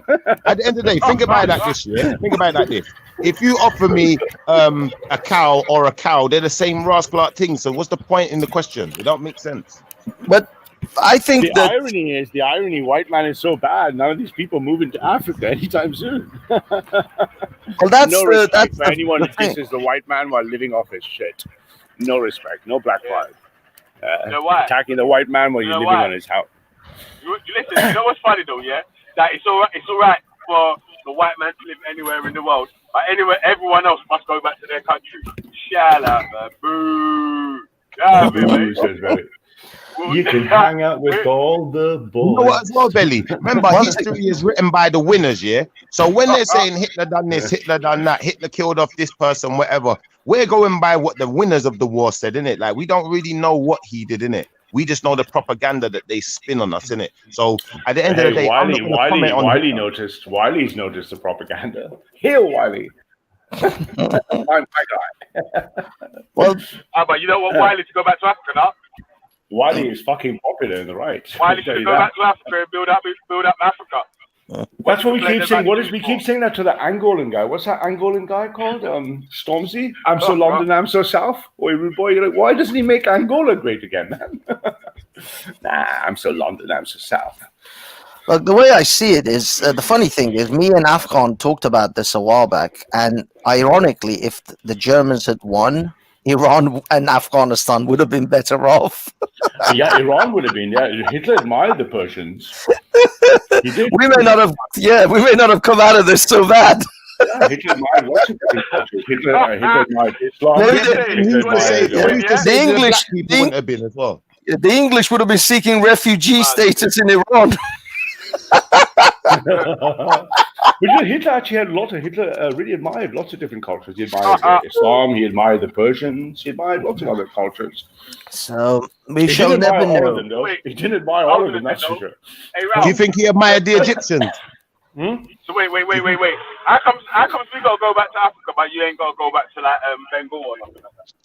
Oh, me, I come and go because the world is my domain. Oh, you come and go, yeah. Yeah, I have a message of the Lord. Didn't you figure that one out? Fucking boy, dude. I'm a message of the Lord. I don't want to hang out with all the boys. Ralph, a lot of people are saying that. Hold on, I was away for like 3 minutes. When I come back, everyone's saying you're getting. I was wondering why you were so quiet, bro. We're letting you get away with the XYZ. We're not yet. So the thing is, let me ask you a question about. Oh, obviously, there's people in the chat. Wait, hold on. Who's letting you get away with that? You're disrespecting Belly. You're disrespecting the panel. He's talking about I'm saying that people are saying we're letting him get away with stuff. Yeah, I don't know what you said. Well, me and Banksy and others, yeah, but I wasn't. Banksy as well as no, that's who they mean. So I'm back now. So let me ask you this question. One thing I heard back. I heard one thing before I went here that you said that you believe that Wiley's correct, but isn't Wiley making a generalization about another community, which is a Jewish community? But you're making an accusation against me that I'm making generalizations against the Pakistani community. No, I didn't say Wiley made that. I said Wiley started noticing. If you replay my words, I said Wiley's noticed. Yeah. We call it noticing, right? He's noticed.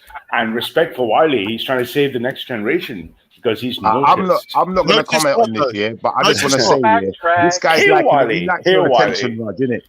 This guy's come on this room, yeah, to get attention from man. Wait, hold on. Ralph, was you talking about Stormzy when you were talking about I'm so London, I'm so South? Were you talking about Stormzy? Yeah, I can't. One thing I don't know shit about is I don't make good with rap, grind, drill, or whatever it's called. Stormzy bought his mama house and the business in Ghana. Is it Ghana or Angola? I forget which one. Ghana, is it? In Ghana. Oh yeah, is he moving there as well? Can you just elaborate on? You know what he does? Yeah. Stormzy. Wait. Stormzy sponsors kids in the UK to go to university as well. Yeah, that's a really bad shit, isn't it?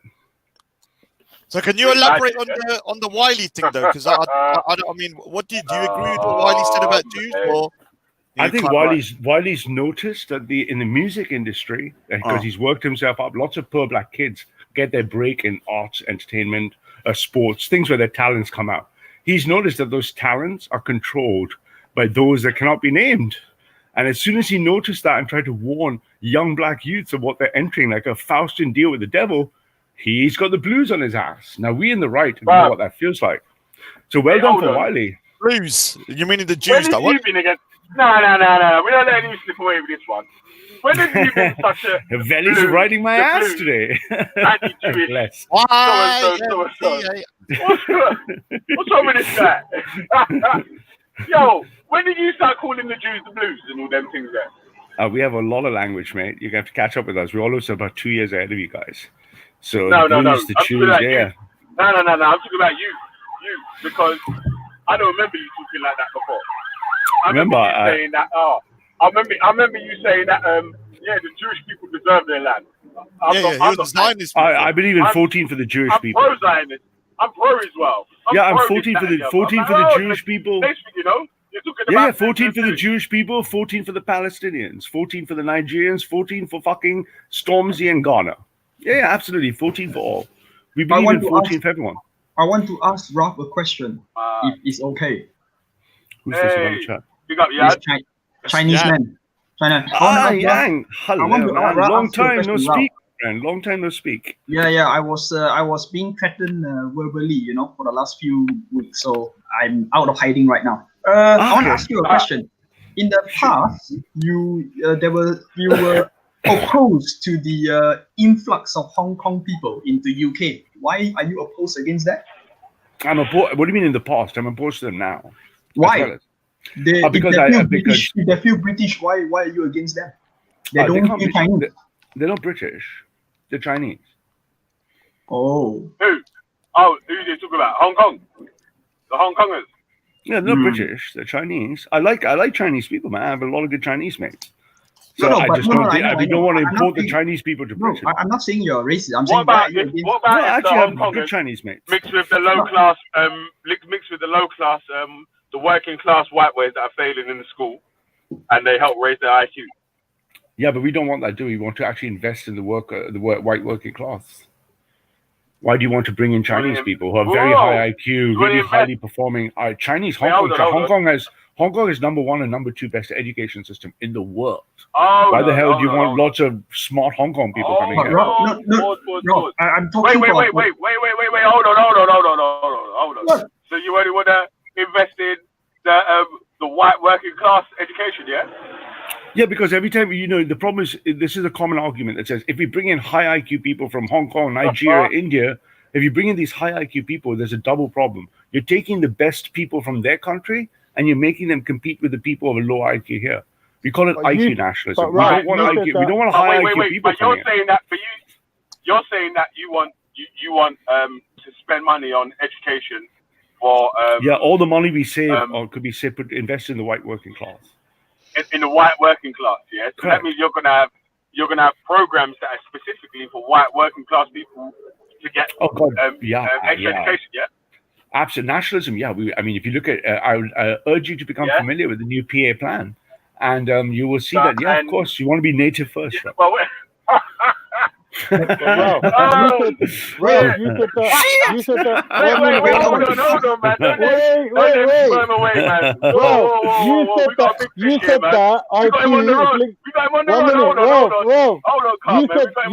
Bob, let me say one thing in it. You said that IQ is related to race. So you spending money on the white working class, you might be throwing good money away.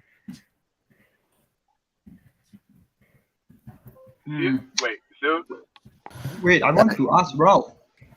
I don't know about Nigerians. I mean, maybe Nigerians did not have the passport, but I'm saying the Hong Kong people, they have a British passport before the handover. So what's wrong with letting them in to the UK? Because Britain, I'll tell you why. It's very easy, because Britain's on the path to demographic replacement.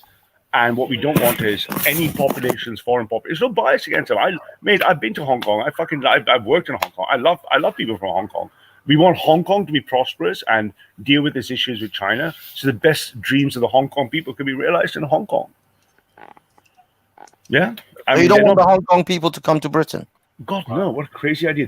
High IQ population of 3 million, highly prosperous, highly smart, highly educated, tight in-group reference Hong Kong people. Yeah, that would be great for Britain. Yeah, but wouldn't they assist Britain then in economy? And how about, didn't you ever hear of something called human capital? Wouldn't that be the greatest human capital? Is practically a gold mine. That's a capitalist argument. That's more GDP. Like GDP matters more than people. GDP doesn't matter to nationalists. And one more thing, Ralph. They rather sing the British national anthem. They don't want to sing the Chinese national anthem. So no, I know it's a very difficult position, because when you have all the colonies, you've got these problems of the hang-ups from the empire, right? And obviously, Hong Kong's a great example. It's been since 1997, and Governor Patton did the sign over. And obviously, the Chinese are just going to ingest Hong Kong, aren't they? They're going to suck it in, right? So I feel for the Hong Kong people, but bringing them to Britain is bad for Britain, and it'll eventually make Hong Kong weaker. So we should make Hong Kong stronger. Saying it's okay when we're taking Yeah, it's okay when we take your shit.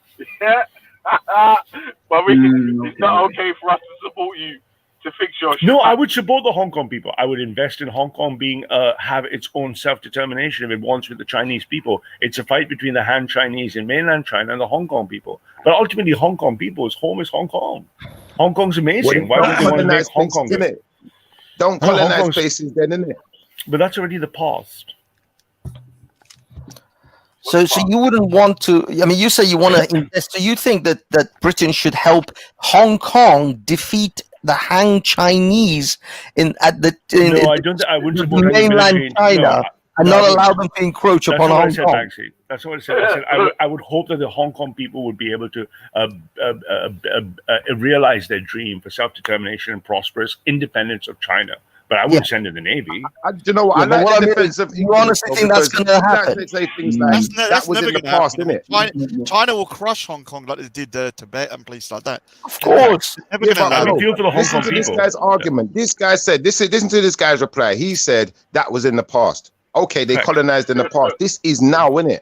And the problems you created in the past have now affected the now, innit? So it's your responsibility. Absolutely. We have to solve. No, you're right. We have to solve the problems now created by migration in the past. Because we know, for example, just look at Brixton. Black people are never going to change. Ultimately, they're never going to be home here. Racism is rising. Yeah. So I mean, ultimately, we can understand why they're here. Hold on, go back. But you know it's not home, bro. Come on. Go back. No problem is you then, bro. The real problem is you. You see people like him that you want me to quote Marcus Garvey? You want me to quote Marcus Garvey? What do you mean that? Marcus Garvey was a racial separatist. What do you mean that black people could never change? What does that mean? They're never going to behave like English or British people here. They're always going to be talking about how white man bad, white man fucked me over, institutional racism, institutional oppression, look racism, look stop and search, look the white man gets me, my colonized. They're never going to change. So the only way to cure racism is to separate the races, man. If you want to get rid of racism, Marcus Garvey was a fucking racial separatist. Wait. If the races get separated, where do you go? Me? I go wherever the Lord's work calls me to go. No. The races get separated. Where do you go? Like I said, I'm answering you. I would go around the world where I'm needed as an ambassador. No. No, bro, we gotta cut you in half. You can't just go where you want now, mate. The races are separated. Yeah, you're put into your box, mate. So. Make it personal. But you know, really trying to make it personal won't change my arguments. You're just deflecting and running away from the truth. I'm not. You're trying to use me. You're running away. Wait, hold on a sec. I'm not running away from the truth. You're running away from the truth. Good man. I'm right here. You're talking about the and races must separate. But Velly, let's be honest, Velly. Were you in Brixton? Were you in Brixton, bro? I thought you were in Brixton. Yeah. Yeah. No. Were you in Brixton? Did you feel a lot of love for white people there? I don't live in Brixton, but on Saturday. Were you in Brixton on Saturday? No, I was in Brixton on Saturday. Yeah, I was in Brixton. Did you feel a lot of love for white people there? Let me finish, man. There was loads of white people there. No, I didn't say that. I said, did you feel a lot of love for white people? But during that video, the only white people Wait, hold on. Loads of white people hugged me, and Jupiter types. Yeah. Anyway, guys, I got a work thing. No, wait. Okay, quick one, Belly. I got to bounce so much. Wait. No, seriously, I got a work thing coming in. Go on. Quick one. All right. So race separation. Yeah. Where do you go? You're IC4, so you're going back to India or whatever, yeah? Yeah. But what happens to, like, your wife goes to Germany? Yeah. Your whole shit's all fucked up if you're down for like race separation, man. Yeah. I guess the higher nobility, the purpose. But I got to take this work on, man. But it's been a pleasure. Raj, embrace Sikhism. Stop beating up on Muslims. Yeah, and stop beating up the blues, the blues. Leave I'll the blues alone. Leave the blues alone. You see, sometimes you have to think about your plan before you speak about it. Think about it first, and then speak about it. Because if you're in a mixed race relationship, and you're down for like race separation. Yeah, but the thing is, he's done more damage to the white population than any individual in the world. Like, his father done more damage, first of all, marrying a white woman. Then he's gone and done it twice. So you can't make a mistake once. He's made it twice in his own history, in his own people. So first of all, his father married a white woman, damaging the white race. Then he's then done it again. Yeah. So he's done more damage to, like, you know, the white replacement than any other person on this panel or in the UK. True? Yeah, man. Yeah. Well, yeah. Well, This is what I find it. In that sort of race replacement. I don't believe in it, but I'm saying that if you're looking at it from in terms of who's done the most damage for the 14 words, it's Ralph. Oh, Ralph is like straight front center Hall of Famer of the like stabbing the white race in the heart. Oh, Ralph is a sidewinder, isn't it? He's a sidewinder. But the thing is, it's interesting that he says all the races should be separated, and then when you ask, where do you go, Ralph? Oh, I'm the child of the world. I'll just wander around and settle wherever. Well, motherfucker, how about me? Maybe I'm the child of the motherfucking world too. Maybe I want to just float around the different countries. How is it I have to be put in my fucking corner? Oh, no, you sit over there, and Velis, you sit over there, but I'm child of the world. I wonder, I float. I can marry any white women I want, yeah. I'm the child of the world. Yeah, I'm the child of the world. I'll go around fucking white women and tell the white people not to mix with the brown people. It's called Ralph privilege, mate. It's called Ralph privilege. Usually those who have mixed marriages, they are the racist people. Yeah, what is it? You shouldn't take him seriously. Seriously, I'm not even lying to you, because I've met him because I've met him from like 2 years ago, and he loved the Jews at one point. Oh, I'm talking about Ralph. He used to love the Jews at one point. Now they're called the Blues. And I hate them. I'm like, bro, you can't switch. You can't keep switching and turning like that, bro. 1 minute the Jewish show, yes, that the Zionists deserve their home and it's good what they're doing and blah blah blah. And then next, the Blues, the bluish people. Wiley's recognized about the Blues. It's like, what? Hold on a sec. The fuck? When did you switch like this? He's an opportunist. That's why.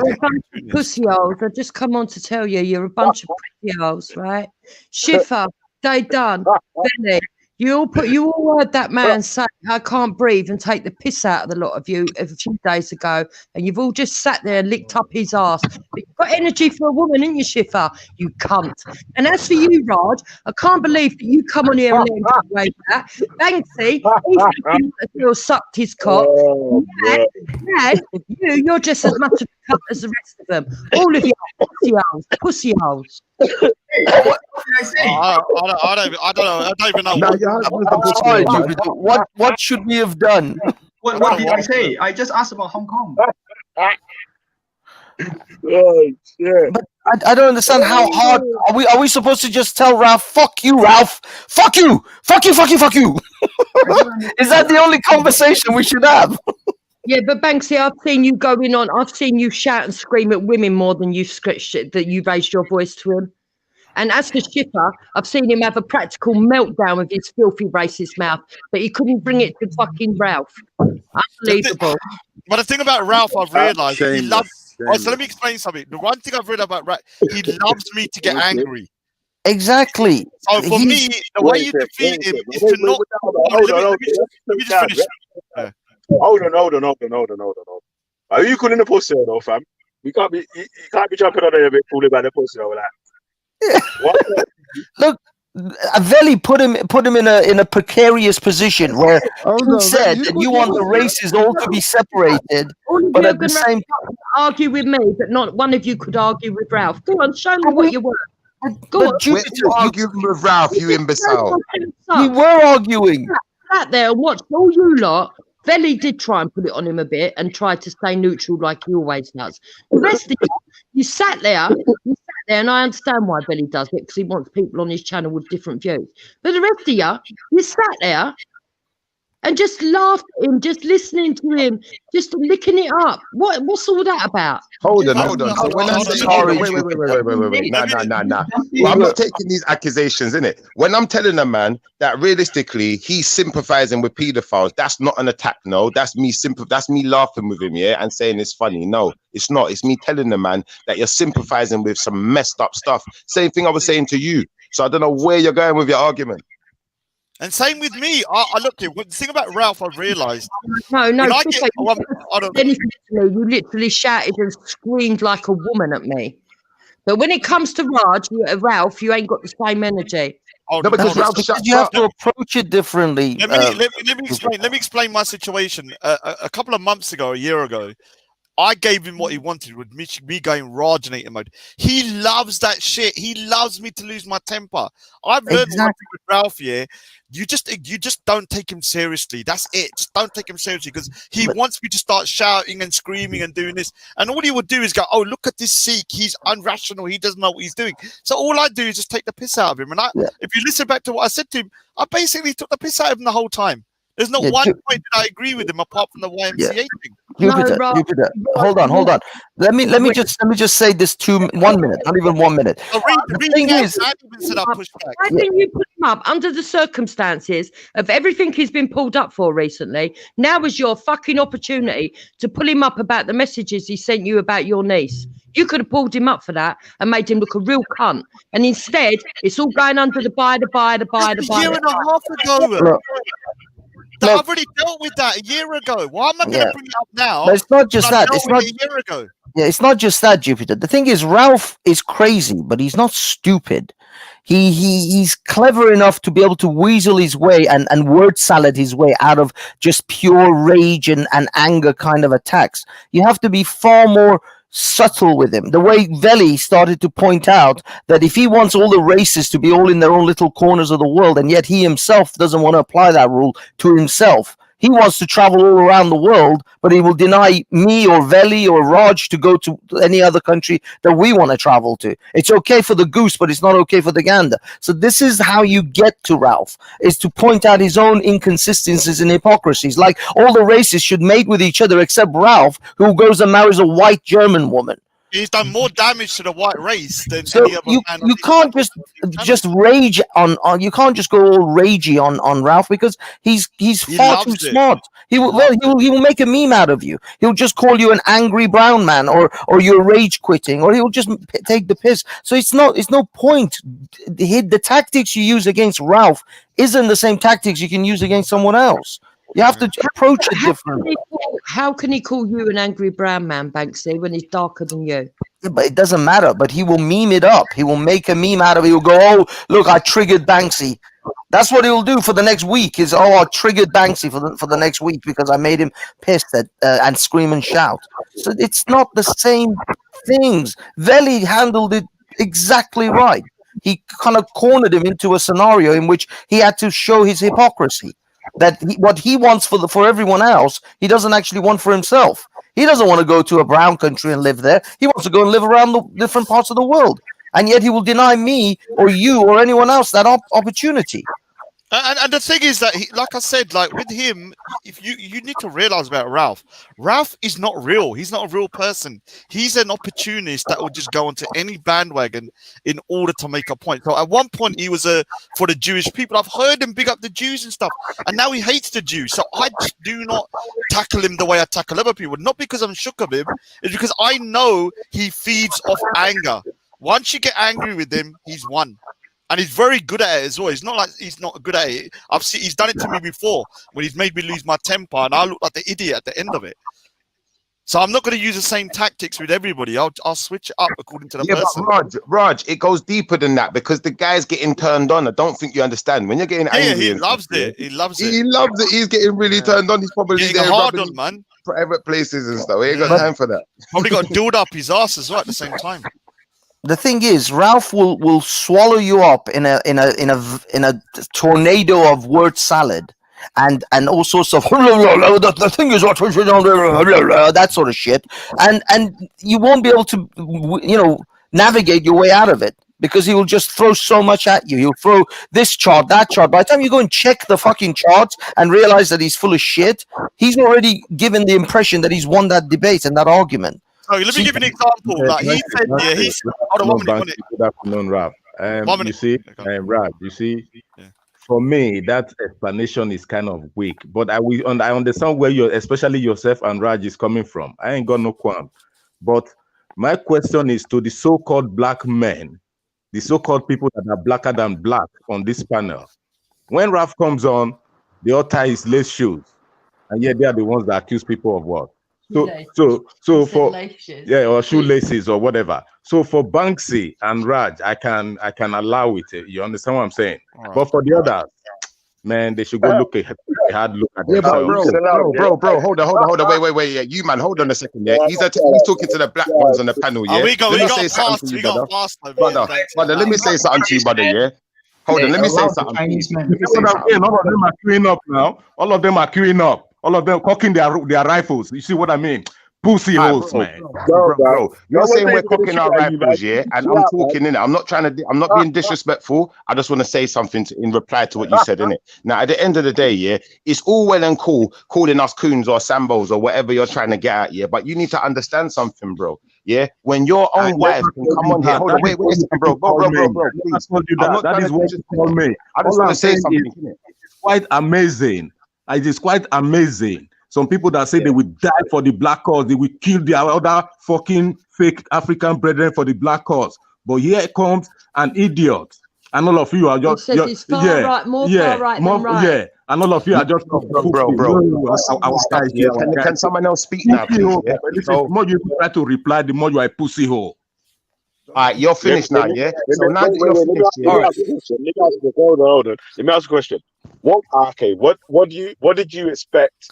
How was we supposed to handle Ralph? You tell us how we should have handled Ralph. For you people to handle him the way whenever I come on, the way all of them line up. Not so much, I'm not talking about you, Veli. I'm not talking about you. The rest of them, the way they... That is what I expected. That is what I expected. You talking to Shipper. Let's be honest. You're directing that at me, innit? And the fact of the matter is, yeah, this is what I'm directing it at you.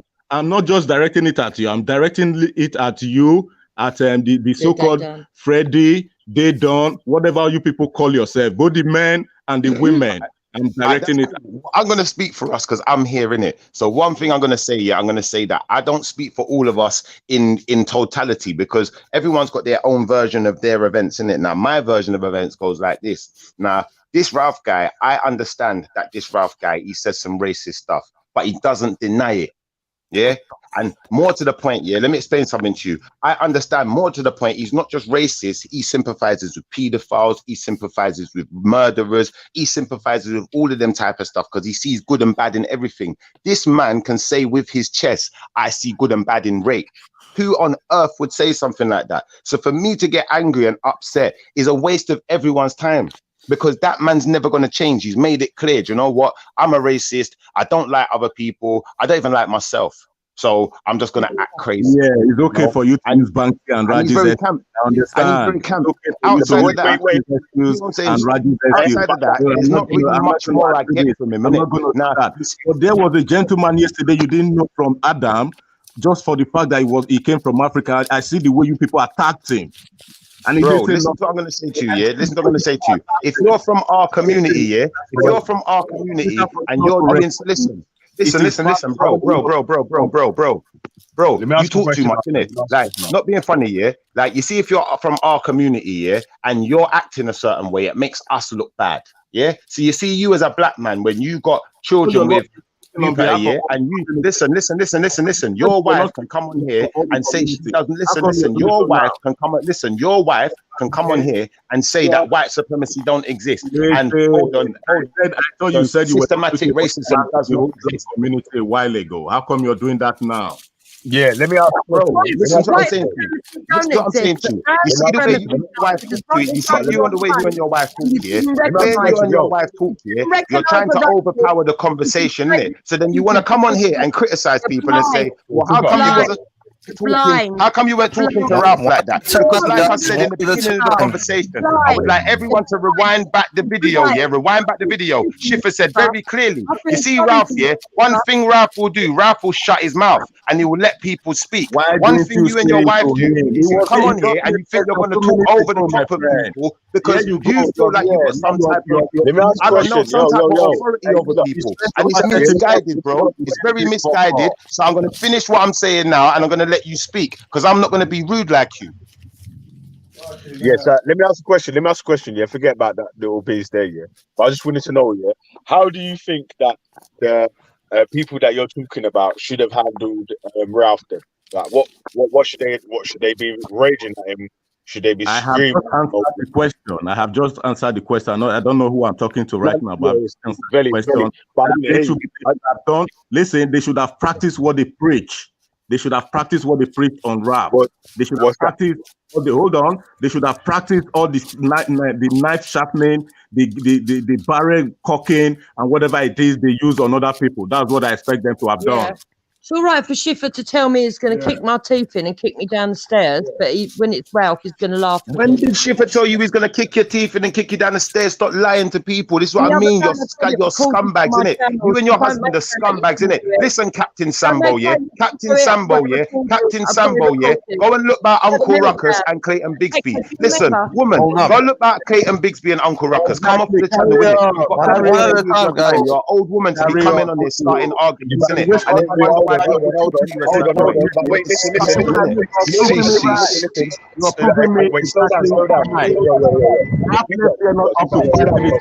You're making cups of tea and coffees and asking me how many sugar do you want, master? How many cups of coffee do you want? Pussy hole. What's that? Yeah, let's have that. Can we just clarify that I'm out of the hit list? Can you just clarify I'm out of the hit list now? Now look, Jupiter. I'll give you. Sorry, I want the black. I think the black philosophy. Oh, there we go. Jupiter. The thing is, for example, I'll give you an example of how Ralph cleverly disarmed Schiffer. For example, when Schiffer says you see good and bad in rape, Ralph replied with, I use both halves of my brain, and so yes, I see everything. If you only see the one side, you only use one half of your brain. So in order for Schiffer to reply to that, he has to admit that he only uses half of his brain, which means he's already disarmed Schiffer of trying to take that conversation further forward. Anyway, because we all know disarmed himself. Because let me show you something, Banksy. Yeah, you see when you could say something like you're only using half of your brain. When you could say something like you're only using half of your brain as an explanation as to why you see the good and bad in something, it shows that you don't even know the reason why you see the good and bad in something. But Schiffer, in order for you to say that Ralph is wrong, then you have to kind of inadvertently admit I only use half of my brain. No, I don't have to admit nothing, because the fact of the matter is, you see when someone pleads ignorance as an answer to a question, when someone pleads ignorance as an answer to a question, when someone pleads ignorance as an answer to a question, when someone pleads ignorance to an answer of a question, when someone pleads ignorance as an answer to a question and cannot denote what it is that they see good and bad in something, but they're saying they can see the good and bad in something, it shows that the person has no intention of answering the question. Schiffer, I'm not talking about that. Any further. I'm talking about how he set the stage. It doesn't matter. Either way, everyone's got their piece to say. But let me show you something. Someone who's using the whole of their brain is going to be able to answer a question and going to be able to denote exactly what it is that they're seeing. Listen. Why Ralph gets a different response to how you will get your responses from some of the people on the panel here is because Ralph will talk to people who calm, even when he's saying something offensive. Yeah, he's gonna say it in a calm voice or whatever, innit? Like, so he's not shouting and raging. Yeah, when you and Schiffer makes a very good difference. Everybody clap for Raj. Let me finish talking, man. Let me finish talking, man. Again, and that's another thing that Ralph don't do. Yeah, in the middle of when someone's explaining, yeah, he won't jump in to say, oh, blah, blah, blah, blah, whatever. Yeah, he'll let the person get to the end of his sentence. When you and Ship were arguing back and forth the other day, yeah, you started shouting, he started shouting. He started shouting, you started shouting. So the difference in his argument style. If he's arguing in the way where he's staying calm, even though he might say defensive things, that's a different style. Where if you're shouting and someone else starts shouting back at you, yeah, you're cutting them off, they're cutting you off or whatever. It's obviously it's going to take two different. It's two different styles. Like, I don't really see. Yeah, but even if they'd have pulled him up on something, it would have been saying they just sat there and let him get away with saying what he was saying. And that's for Banksy saying, "Oh yeah, because of what he said, using one half of the brain, I use both halves of my brain." Or you got to turn around and say, "What a ridiculous statement!"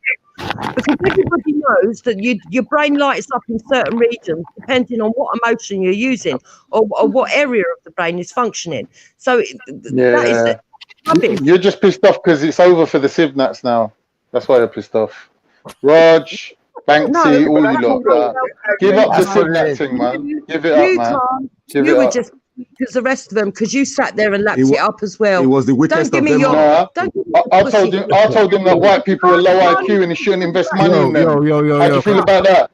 Can I just come through? When he thinks he's having his religion protected, that's what the difference is. That's why you cut. I'm not stupid. He's trying to drive a wedge between me and Raj, and I didn't let him. So there you go. He's pulling pussy holes anyway. Let me just. I want to address someone. At least I'm true. Laters, people. Sorry, Billy. Go on, fuck off. Go and wash some dishes. Go wash dishes. I ain't on here for too long, but listen, all of this picking up Ralph and kind of over fucking hyping his. Listen, Banksy, I don't know about you, but if you're actually intelligent, you're not intimidated by Ralph. If you feign intelligence, then you're intimidated by Ralph. I suggest you probably fall into the latter category, Banksy. I reckon you pretend to be intelligent. Big up to Raj for pushing back. Big up to Veli for pushing back a bit. But I did have to at you, Raj, and I also atted this fat Iranian, and he didn't say anything back. I actually wasn't listening at the time. I had to go for like 3 minutes to come back, and there's all these. Anyway, I just want to say Banksy is a confirmed beta male, and that's why he concedes to Ralph's alphaness on the panel. But Ralph is not a fucking alpha. And he's not an alpha intellect either. So don't be scared, people. Engage with Ralph. Ask him questions. Don't be a pussy like. Yeah, but what I'm saying though, but when you're halfway through it, word. Hold on a sec here. But when you're debating against Ralph, and his style's being calm, trying to show you charts that are blatantly skewed, and fucking telling half truths and fucking plagiarizing bare little facts and this, that, and the other. If you just start shouting and was that YMCA? Oh, that's a lie, oh, that's fake, so and so, yeah. Then obviously he's just gonna keep pulling up another chart, another lie on top, Exactly. Pull him up on the actual false parts and say, well, that's false there, and then let him start explaining himself, because he'll just start chatting bullshit after 10 minutes, like he done then. He's like, oh yeah, but I gotta go, I've got to do some work now because exactly. Why do you think he ran? Exactly, because he ended the conversation showing himself for the hypocrite that he is when it comes to this ethno-nationalist bullshit. Because he himself won't abide by the rules that he will set up for the rest of us. He will tell us all to go and live in our little corners with our own races, but he himself will not apply that rule to himself because he is the child of the world. Right, so the thing is, if Veli, this is to Jupiter, and like Jupiter's a little bit upset. Let me just say something. If Veli and Schiffer started screaming and stuff like that, all he would have done was this: you guys can't control yourselves because you are X, Y, Z. You know, he would use that. Exactly, you're triggered. Why are you so triggered? And he will say, "Well, this is what they like. They can't control themselves. The black people can't change. They don't change." with me, if I start going mad and start screaming at him, he'll say the same thing. Oh, these Sikhs are very aggressive. This is the thing. This is why they got no homeland and all this. So the best way to defeat Ralph here is to just stay totally calm, keep the same kind of energy, but also pull him up. So he said about I'm anti-Muslim and blah, blah, blah. But he's anti-Jewish. He calls the Jews the blue. He says don't demonize the whole community, but he's demonizing the Jews. When he's talking about India, he's pro-Modi. Modi is a fascist who is oppressing the Kashmiri people, but he's in agreement with the Kashmiris being persecuted. But he's telling me I'm anti-Kashmiri. When it comes to Aurangzeb, he was coming on there trying to say, well, Aurangzeb's a good guy, and I'm trying to explain to him that the person he supports, Modi, also classifies Aurangzeb as a terrorist and a mass murderer. So you just pull out his I have to agree with Raj. Yeah, you just pull out. Yeah, pull out his inconsistencies, and you just don't lose your temper with the guy because you're going to lose with that guy. Also, the worst thing is though, yeah, like, which is an annoying thing, yeah, is that if you're a person that jumps on the panel and you can hear someone chatting shit on the panel and no one's not checking them, but you jump on the panel, like you stay typing in the fucking comment section, yeah, I don't want to hear nothing from you, bro, because you're in the comment section typing, listening to the same person, finessing everyone else as well. So exactly, you got finessed the same way that you're complaining about other people getting finessed because you never jumped on, you checking. Yeah. So, yeah, man, you can't talk about anyone else getting finessed, man. You did the right thing. You did the right thing. You don't lose it. This same woman, 1 minute, Raj. This same woman was sitting on Real's panel with the same racist for over a year, pallying up with him. Yeah, he ain't changed his position. He's still racist, but you hate him now, though, innit? But before he was all right, little hypocrite. Yeah, but Because you tried to move over to their side. You tried to move, Jiffa. She tried to move over to their side, and they turfed her out. That's why she's vexed now. If they had let her into the little far right thingy. The thing is, no, Jupiter never went to their side. She was on here telling us she's an ethno nut now. She said it with her own mouth. She wasn't. She was saying it for weeks. She was trolling. The thing is, Jupiter herself had to actually listen. She fell out with them. No. She did because she had to reevaluate her own position and recognize that she had to literally tell you. No. She tried to do some. She tried to do some background slandering, and it backfired on her. Listen. I'm talking about anyone that's a usual panel member or that jumps on usually. Not anyone that don't really jump on or whatever. And people that just type all the time, they don't usually jump on. But people that usually jump on or whatever, if you're in the comment section and you hear something, only if the panel's full and you can't jump on, that's the only time you can sort of be typing doing your typing thing. But really and truly, you should be jumping on to check and make sure you G-check all that stuff, man. You got to remember, I might be in I had to jump on inside the fucking customer's yard. I was in a fucking old lady's bedroom, yeah. I was lucky that she couldn't read her hair properly. I was swearing. Old lady's bedroom? Oh, no. What was going on? Oh, what, earlier? I know, I was fixing her heater, man. Electric heater. Oh, shit. Earlier when Mo was playing fucking and shit. I don't know. I mean, I think people. You're right, Veli. People who complain about, oh, you didn't, hold this man's feet to the fire this way or that way, should have jumped on and then, tackled it their way. Exactly. Banksy. Ralph only jumps on here to take an L. Every day he takes an L and then he goes home smiling and laughing. He's a sadist. But what I mean, I'm trying to make though, cuz I've been trying to say this point for the longest time, innit? Like, what I noticed with certain people, yeah, you see, like, for instance, if me and you got into an argument, Carney, regardless of whether we're arguing or not, you get to say your point, I get to say my point. I'm not running nowhere, innit? These people like Jupiter, Ralph, whoever, they come on there, they talk all of this balloony, like crazy stuff, and then want to just run away like as if they just won the argument. It's not fair, innit? Let people say their piece too, innit? And that's why I argue with Jupiter like that, because it's just like, you're not going to let me say my piece. Bro. She's done. She's done. The more time goes on, the more done she is. The worst thing you can do is if you got one person shouting their heads off, losing their temper. Even if you're right, you're going to lose their perception of you being right. Because people only hear you screaming, and Ralph's very good at not losing his temper. Yeah, he'll make you look like crazy. An idiot. You look crazy. Yeah. But this is it. Even if you get into a shouting match with someone else on the panel, if you're screaming and raging, yeah, both of you look like dickheads, innit? But if one person's raging and the other person's calm, just say, yeah, whatever, man, blah blah blah, and one person's raging, like you said, even if the person's fucking right.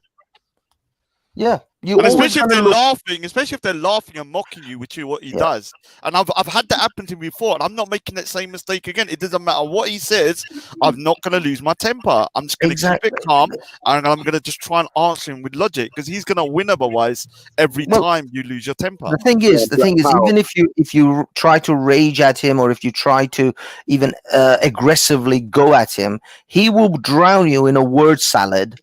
Which you'll take like 10 minutes just to figure out what the hell he said, let alone whether he was right or wrong, because he throws so much words. No. You speak for yourself, mate. 2 seconds.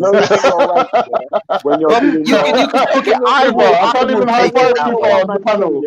On the panel, and you're on your ones, yeah, you can do your rants or whatever, yeah, because it's all right. There's no one answering back or whatever, and it's just you fucking mugging whoever off, isn't it? Yeah, but when it's you versus someone else, more time you're dumb when you're fucking raging. If you're calm and not spitting points, yeah, and the other person's raging, you got the gold medal. You get me? That's it. But either way, I think if Jupiter wanted to tackle Ralph, she should have jumped on and tackled him the way she thinks is fitting. Listen, man, and anyone else, the woman's butt hurt, man. Come like she got bottle fucked. That's how butthurt she is. What are you on about? I don't know whether she is. But either way, on that note, I'll be back later. Yeah, actually, I have to go as well. I don't know. I think it's better for someone like Ralph. It is far better to stay calm and make your points and stay on point rather than lose your shit and start screaming, because he'll just make you look like an idiot. He'll look, he immediately will sell you, oh, well, it's because you're low IQ. I mean, they love this low IQ shit. They're ethno-nats anyway. So if you scream and shout, they'll just stick a badge on you saying low IQ, and they'll walk away laughing. See, I look at things a bit differently, though. I think if you come on here and you just say something and you can't support your statement, then you're showing your IQ.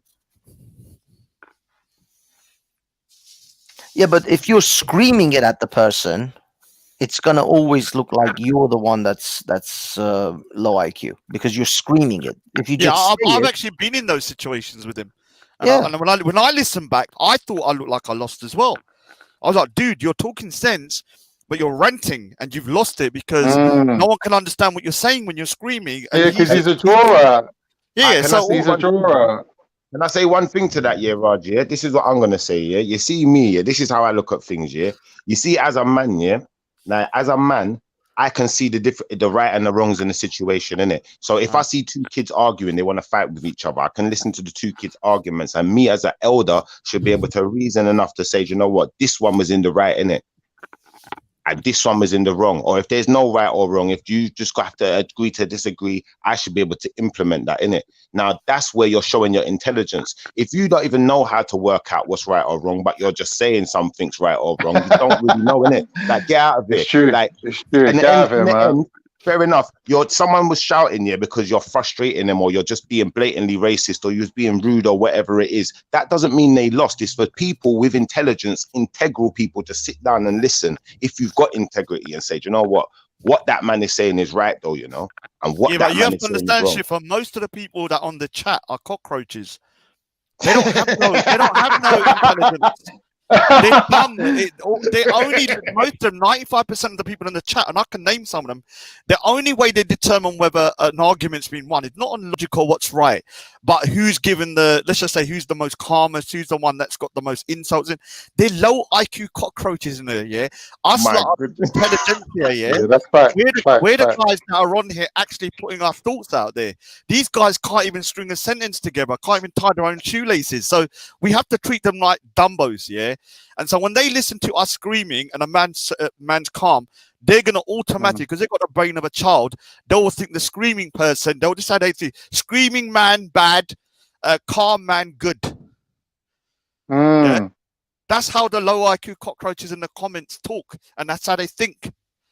Not all of them. There are some good ones in there. There are some good ones in there. One other thing that I want to say about Jupiter's tirade is that you're on here every day, all day. If you've outstayed your welcome and people treating you like, you know, how you don't want to be treated, then that's on you, innit? Ralph comes on every now and then, stays for 5 minutes and fucks off.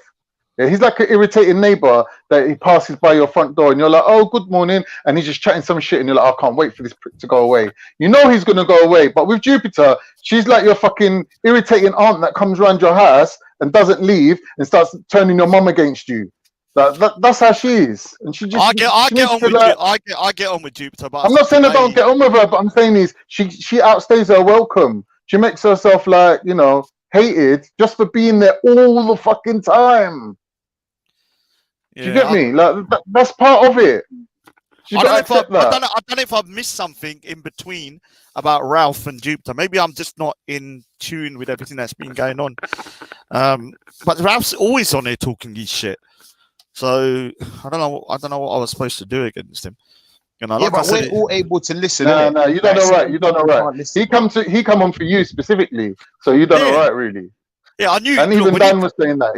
Even Dan was saying that. Now, if he come in, I start going rah, rah, rah, rah, rah, rah, like he would have just been laughing. So I had to just be like, all right, let him just do his thing, and he'll go at some point, like an annoying disease or something. He'll leave at some point. But if I start ranting and raving, that's exactly the thing he wants from like Veli. He wants that from Schiffer. He wants it from me, so he can like then show and right reaction. Look at these immigrants. Look how they behave. This is why they shouldn't be allowed in civil society. Yeah, you're going to give him exactly what he wants. Just stay calm, man, and calculated, and he will just go at some point. But also, he owns a lot of the stuff. Like Schiffer said to him, so you think there's two good sides, there's a good and a bad side to rape? And he said, yes. He owned it. What are you going to do with that? What are you actually going to do with that? Yeah, but Jupiter was right about you, though, Banksy.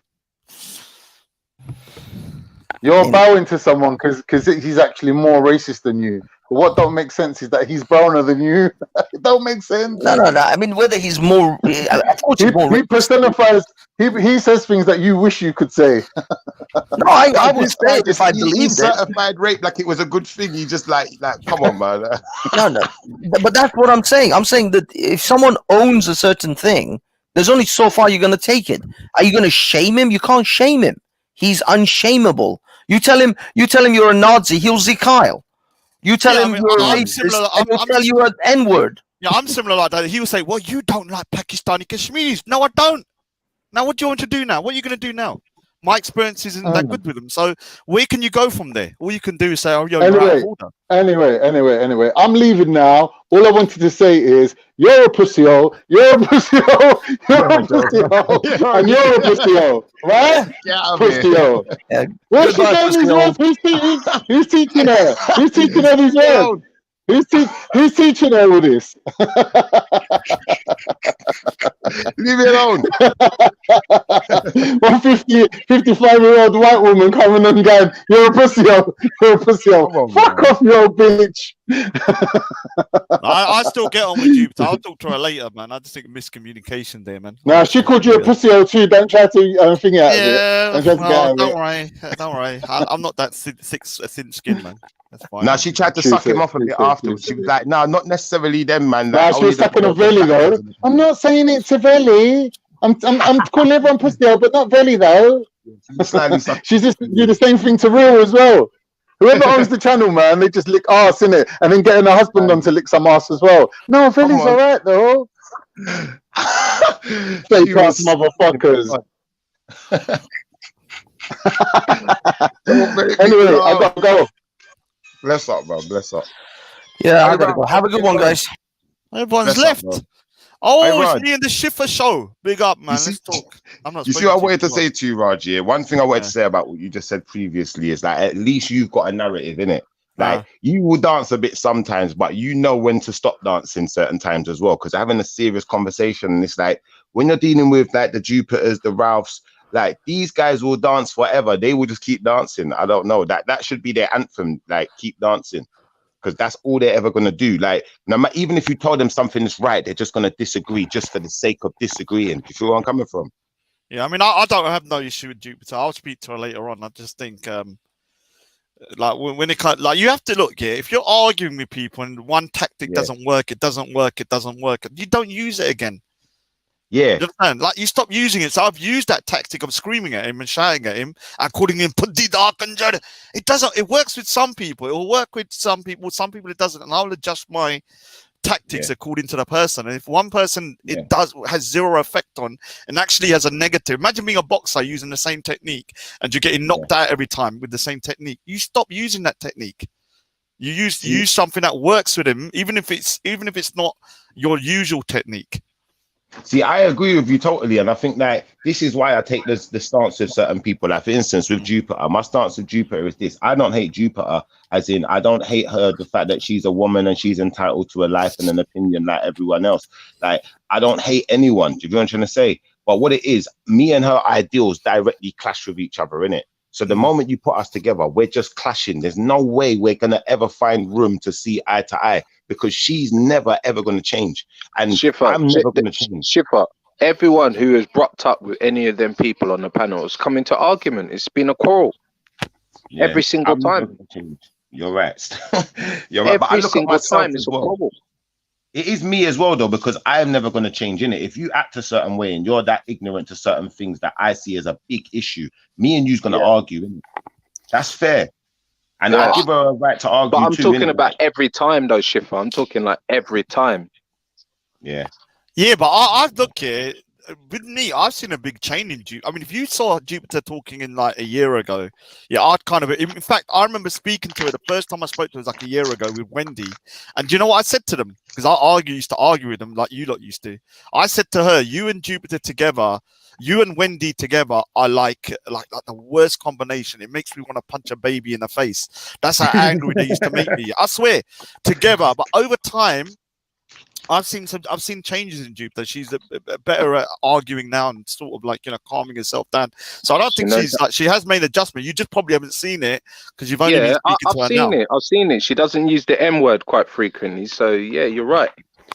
Oh, I agree, though. I think Jupiter is a person who can change. She probably will change, but in her own time. And that's where the ignorance comes in. It sets in, because I'm just going to do it when I'm ready. I'm only going to see it when I'm ready to see it. And it's like, well, you're 50 whatever years old now. It's like, don't get me wrong. If you were 18, we might be a bit more like a bit more allowing of you and say, do you know what? You just haven't learned yet, innit? You still got time to learn. You're growing, innit? This is your first rodeo, but this ain't Jupiter's first rodeo. So to bring your husband on there, like, and the way you're on the both of you together, it's like, imagine them two arguing. But dude, I have to look here to be fair. I think people give Hector too much of a hard time, man. Like, you have to understand he's all right. So look, he's defending his wife here. Jupiter, his wife, whether you like it or not, that's his wife. That's the mother of his children. And so if he's hearing her being cussed out and shit like that, don't you think he has not even a right, a duty to defend his wife? And so sometimes let me say something. Yeah. No, Raj. No, he don't. I'll tell you why he don't. I'm going to tell you why he doesn't. Yeah. I'm going to give you the breakdown of the explanation as well. Now, imagine this, yeah. Like, you see me, yeah. I'm a man that don't believe in certain things now, yeah. So, for instance, now, like, if my partner, my spouse, my wife here is talking certain things and saying that racism, institutional racism doesn't exist, I'm a person who's directly being affected by racism. Do you know what I'm trying to say? So I can tell you racist experiences I've had in it. And I'm sure there are many other people who can tell you that. The fact that that exists, as a black man, yeah, I can't allow my spouse to go around saying things like that, because it's not just disrespectful to me, it's disrespectful to everything I stand for what I come from, innit? Now, at the end of the day, like, I'm not saying that they have to change their viewpoint because I said so. I'm saying they have to change their viewpoint because it's offensive, and directly, it is not just offensive in a way where it's people can just see that this person doesn't like a certain thing or they just follow a certain thing. It's offensive in a way where it's actually damaging. Do you feel what I'm trying to say? Because she said that, because I've never heard, like, I've had conversations with her, because I've never said there's no racism. No, she didn't say there's no racism. This is what she said. I'll tell you what she said. She said institutional racism does not exist as far as she is concerned. And I agree with that as well. I agree with that as well. Now you agree with that as well. Now I'm going to explain something to you, Raj. Now, yeah, because you're saying institutional racism doesn't exist. Yeah. Now let me break this down to you. Now, yeah. Now, if institutional racism does not exist, explain this to me. Why is it that people would say, for instance, they would call someone a hero who was directly a racist or a rapist or a pedophile? Like, from my perspective, I don't care if people think you've done something good. The moment I find out that you're a pedophile, like R. Kelly, that I'm not listening to you, innit? If I see a grown man sitting outside of a school in his car playing R. Kelly, I'm thinking suspicious. I'm looking at you funny. Do you understand? So shall I explain my stance? Because maybe it's different from what maybe you think. Yeah, I'd like to hear yours. So for me, yeah, racism definitely exists. Big up, Ariel. So racism definitely exists. I've experienced at some point in my life, not as bad as other people. When it comes to like 20, 30 years ago, maybe 20, maybe 30 years ago, in businesses, in the police, wherever you go, you know there was institutionalized racism, because you could literally call someone the N-word or the Paki word or whatever, and nothing would happen. Now, what I think about institutionalized racism isn't individual. So I agree, even today, you probably got people who are COEs of a business that could be racist, but they cannot act out on their racism because there are so many things put into place. Let me finish. So there's so many things, laws put into place. So right now, if you was to go into a business and you was to try and sack someone according to their race, or call them an N-word or a Paki word or whatever, you would literally be either pulled up on a like a kind of a on a tribunal, or you'd be sued, or you'd be sacked. And this is the thing: is there racist individuals or racist people in businesses and places? Yes, definitely. Is the institution set up so they can just freely do it? No. As of today, I'm not talking about 20 years ago, not 30. We know in like the 80s, man, you could literally call someone the N-word and sack them if you wanted to. Not a single thing could be done against you. Right now, as of today, if you was to try and do X, Y, Z, like call someone or sack someone according to their race, you're gonna get sued. And that's why I'm saying institutionalized racism, in the sense that it goes along freely without no repercussions, is dead and gone at the moment. All right. Can I say something, Raj? Yeah, I want to ask you a series of questions, and just give you a little bit of information as well now. Yeah. So first thing I want to start with is, if we're going to say institutionalized racism does not exist, now, what is the percentage of black people in the UK? You know, is it high? I think it's around. Last time I saw it was like maybe 2%. Is that 2%? Correct? Yeah, 2%. So in a country where black people make up 2% of the country, explain why more black people get stop and search than white people. All right. So the stop and searching, I think I agree. The stop and searching, the racial profiling probably goes too far sometimes. But if you know that in a particular community, like let's just say, like with the Sikh, or let's just say like a particular community has let's just say higher crime rates for a particular issue, then I don't think there's a real big deal if you was to sort of not racially profile, but say, okay, this community has more kind of crimes relating to this, then maybe we should start looking at people doing this in that community. Now, should you just be stopping people randomly and just constantly? No, because what they've done with the stop and search is like they've taken it to a point that even if you're a black guy just walking on a road and you even look suspicious, then they just stop them. Yeah, so Raj, it shouldn't be that. It shouldn't be that. No. I was going to ask something else, but now you've said that, and I know where your mind's kind of at. I've got a different question. This is my next question for you now. Yeah. So, in a country where black people make up, you said 2%, innit? Yeah. All right, 2% of 100%. Yeah. So there's a whole nother 98% out there. Yeah. You're telling me that it would be feasible to think that majority of the crime in the country is happening in that 2%. No, not majority of the crime. But a particular crime, you could say. So we can argue. So let me just say something. Particular crime? When we say particular, can we get some definitions on particular crimes? All right. So let me give you an example. We know within the UK, the main kind of people for, say, paedophilia are normally white, middle-aged men. Now, if the police started, like, if they saw a white middle-aged man like hanging around a school, I I would rather them go to the white middle-aged man than say a black guy, because the black community doesn't have a massive issue with pedophilia. Yeah, we know that because the crime rates don't show it. So if you had a black guy and a white guy both standing outside a school, if the police went up to the white guy, a middle-aged white guy, and said, "Okay, what are you doing outside the school?" but didn't question the black guy, I'd be like, "All right, I can understand why, because the crime rates for the black community and pedophilia are not high; they're very low." But if you had the other situation about knife crime, and they stop the black guy over the white guy, I'd be like, "Okay, fair enough."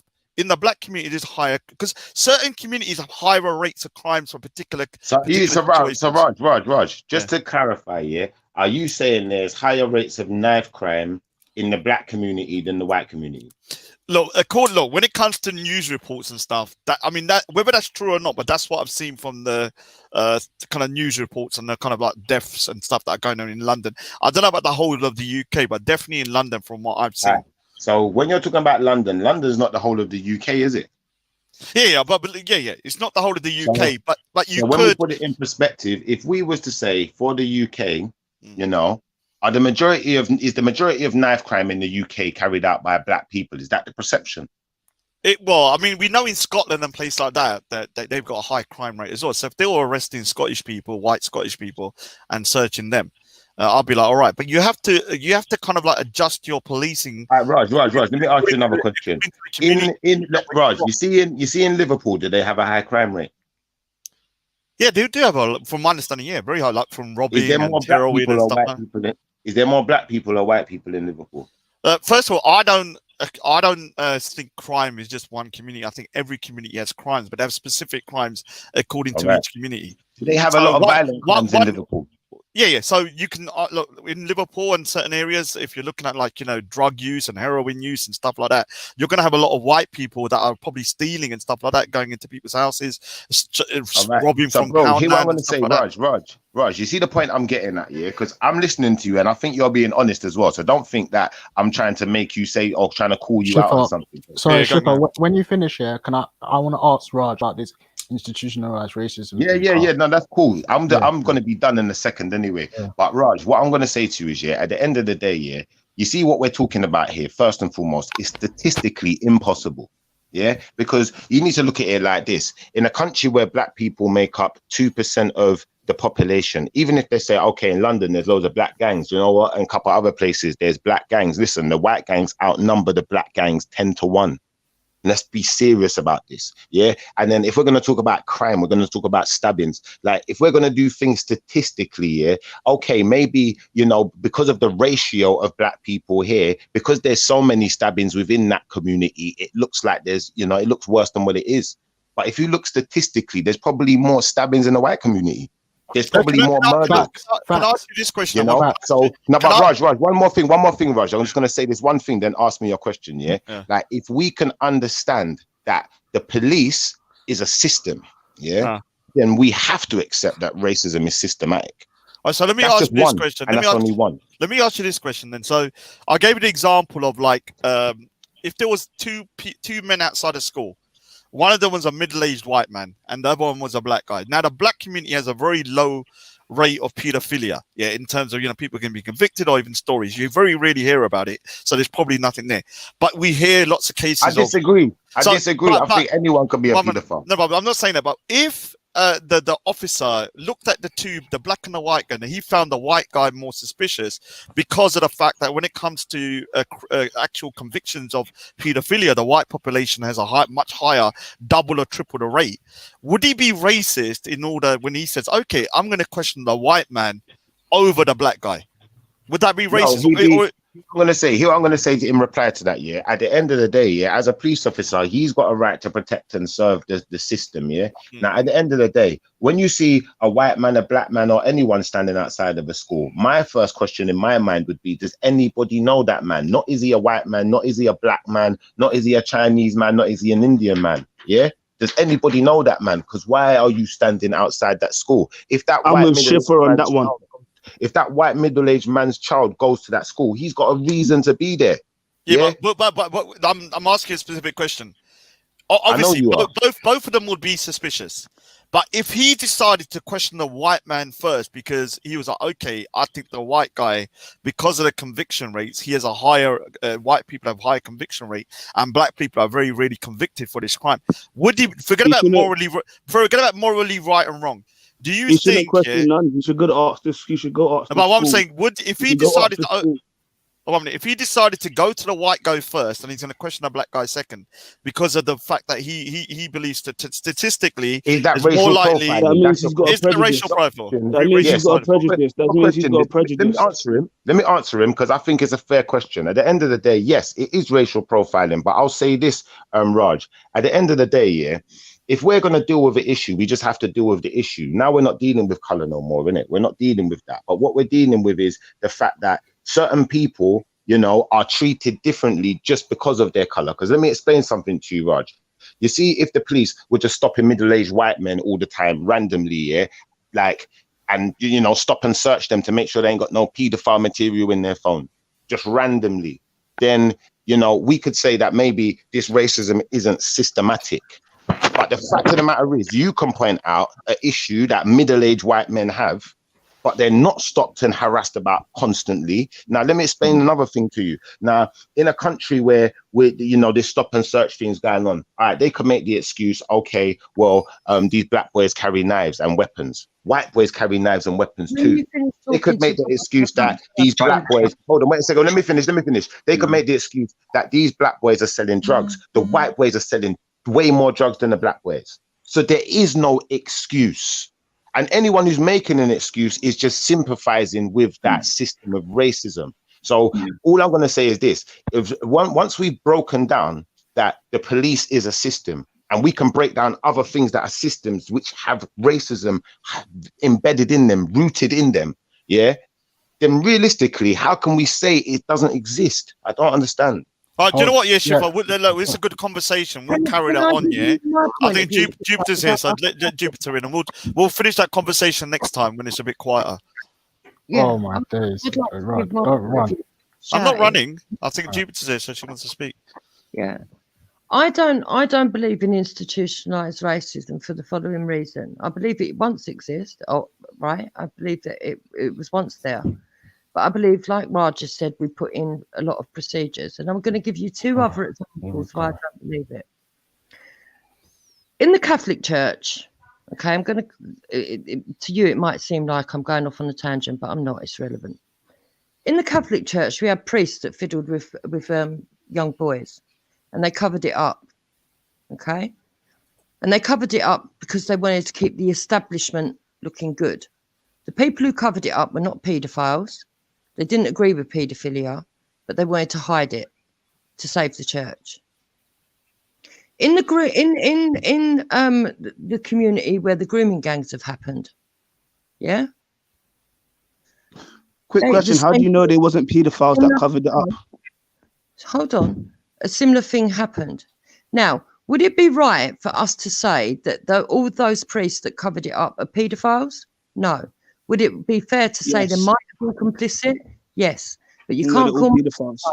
They never actually did the act. When it comes to grooming gangs, were some people aware that their partners or relatives were doing some of the stuff they were doing? Yes, definitely. Can we call them pedophiles? No, because they didn't actually do the act. Okay, now so it is with the police. Yes, there are racist incidents. Yes, there are injustices, and not just racist. There's sexist things that go wrong, and there's homophobic things that go wrong, where police have been found to be wrong when recruiting, etc., etc. It goes to tribunal. That tribunal are not covering it up because they hate black people. They're covering it up because they're saving the face of the institution.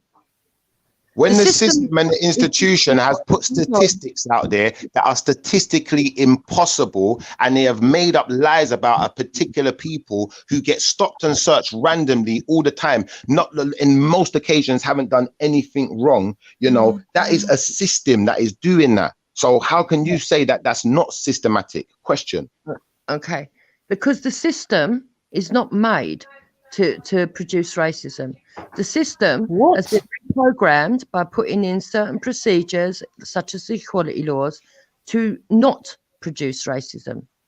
The racism comes because when it goes to the tribunal, yeah, the racist acts have been done by individuals. That's where the racist act is. But the decision that for it to be upheld is upheld at tribunal level. But they are not bothered about whether it's a white person or a black person or whatever the complaint is. They are covering up the complaints for the institution. So the outcome, the system's outcome, is for there to be no racism. In other words, the system is broken because of corrupt human beings. It's not the system. So it's not systemic. It's down to a failure in rooting out individuals. Oh my days, what are you talking about? So basically you're saying do people run the system? By the sound of things, R2D2 runs the system. Fucking hell, guys. No, what you're saying, bro. their motive for covering it up is not racism, it's corruption. Don't you understand the difference? Oh my, look, come on, man. Like this is the recent police reports are telling you that they did their own independent investigation and said that the police is systematically racist, and you keep saying that they're not systematically racist, even though they're reporting it from their own statistics that the system, that the police system is systematic. But I want to talk about what it means by institutionalized racism. Have racism in the. Where's Raj? Go on. I'm not saying that. Okay, you're so lucky. Racism So is lucky. I swear. Okay. systematic. Sorry. I said, what I'm saying is there is racism within the ranks, but it's not systematic. It is systematic. And let me tell you why. Let me tell you why. It's not meant to happen, but Let me it tell you happens. why. Let me tell you why it's systematic. You have a system that tells you that your culture is superior to other people's cultures, and that's why you have, and that's why it is systematic. Now, when you break it down, what it means to be institutionally racist, yeah, it's not to do with simply someone walks down the road and says and hurls racist tones at you, like, oh, you're a nigger, you're a coon, you're this, you're that, or whatever. That is not what we define as systematic racism. Systematic racism is prejudice, yeah, with the ability to affect other people's lives, which I agree with which you. is also defined as power. So when you say prejudice plus power, that is what Well, not we mean. prejudice plus power. I don't believe in that, because if you But do you just that, said you agreed with it and then you disagreed no, with I it. agree So with. when I changed what I'm going to explain what I agree with. I agree with you that people that are actual racists are the ones that actually make an effect on someone's life. Okay, I agree with you on Yes. that, and I agree that So racialized language is not always. that's Hold on. prejudice for power then, isn't it? No, it's not. I Yes, it agree is. with you that racialized language is not always indicative of a racist as well. Of course. But what I will say is that if you say it's only prejudice plus power, then you're lying to yourself.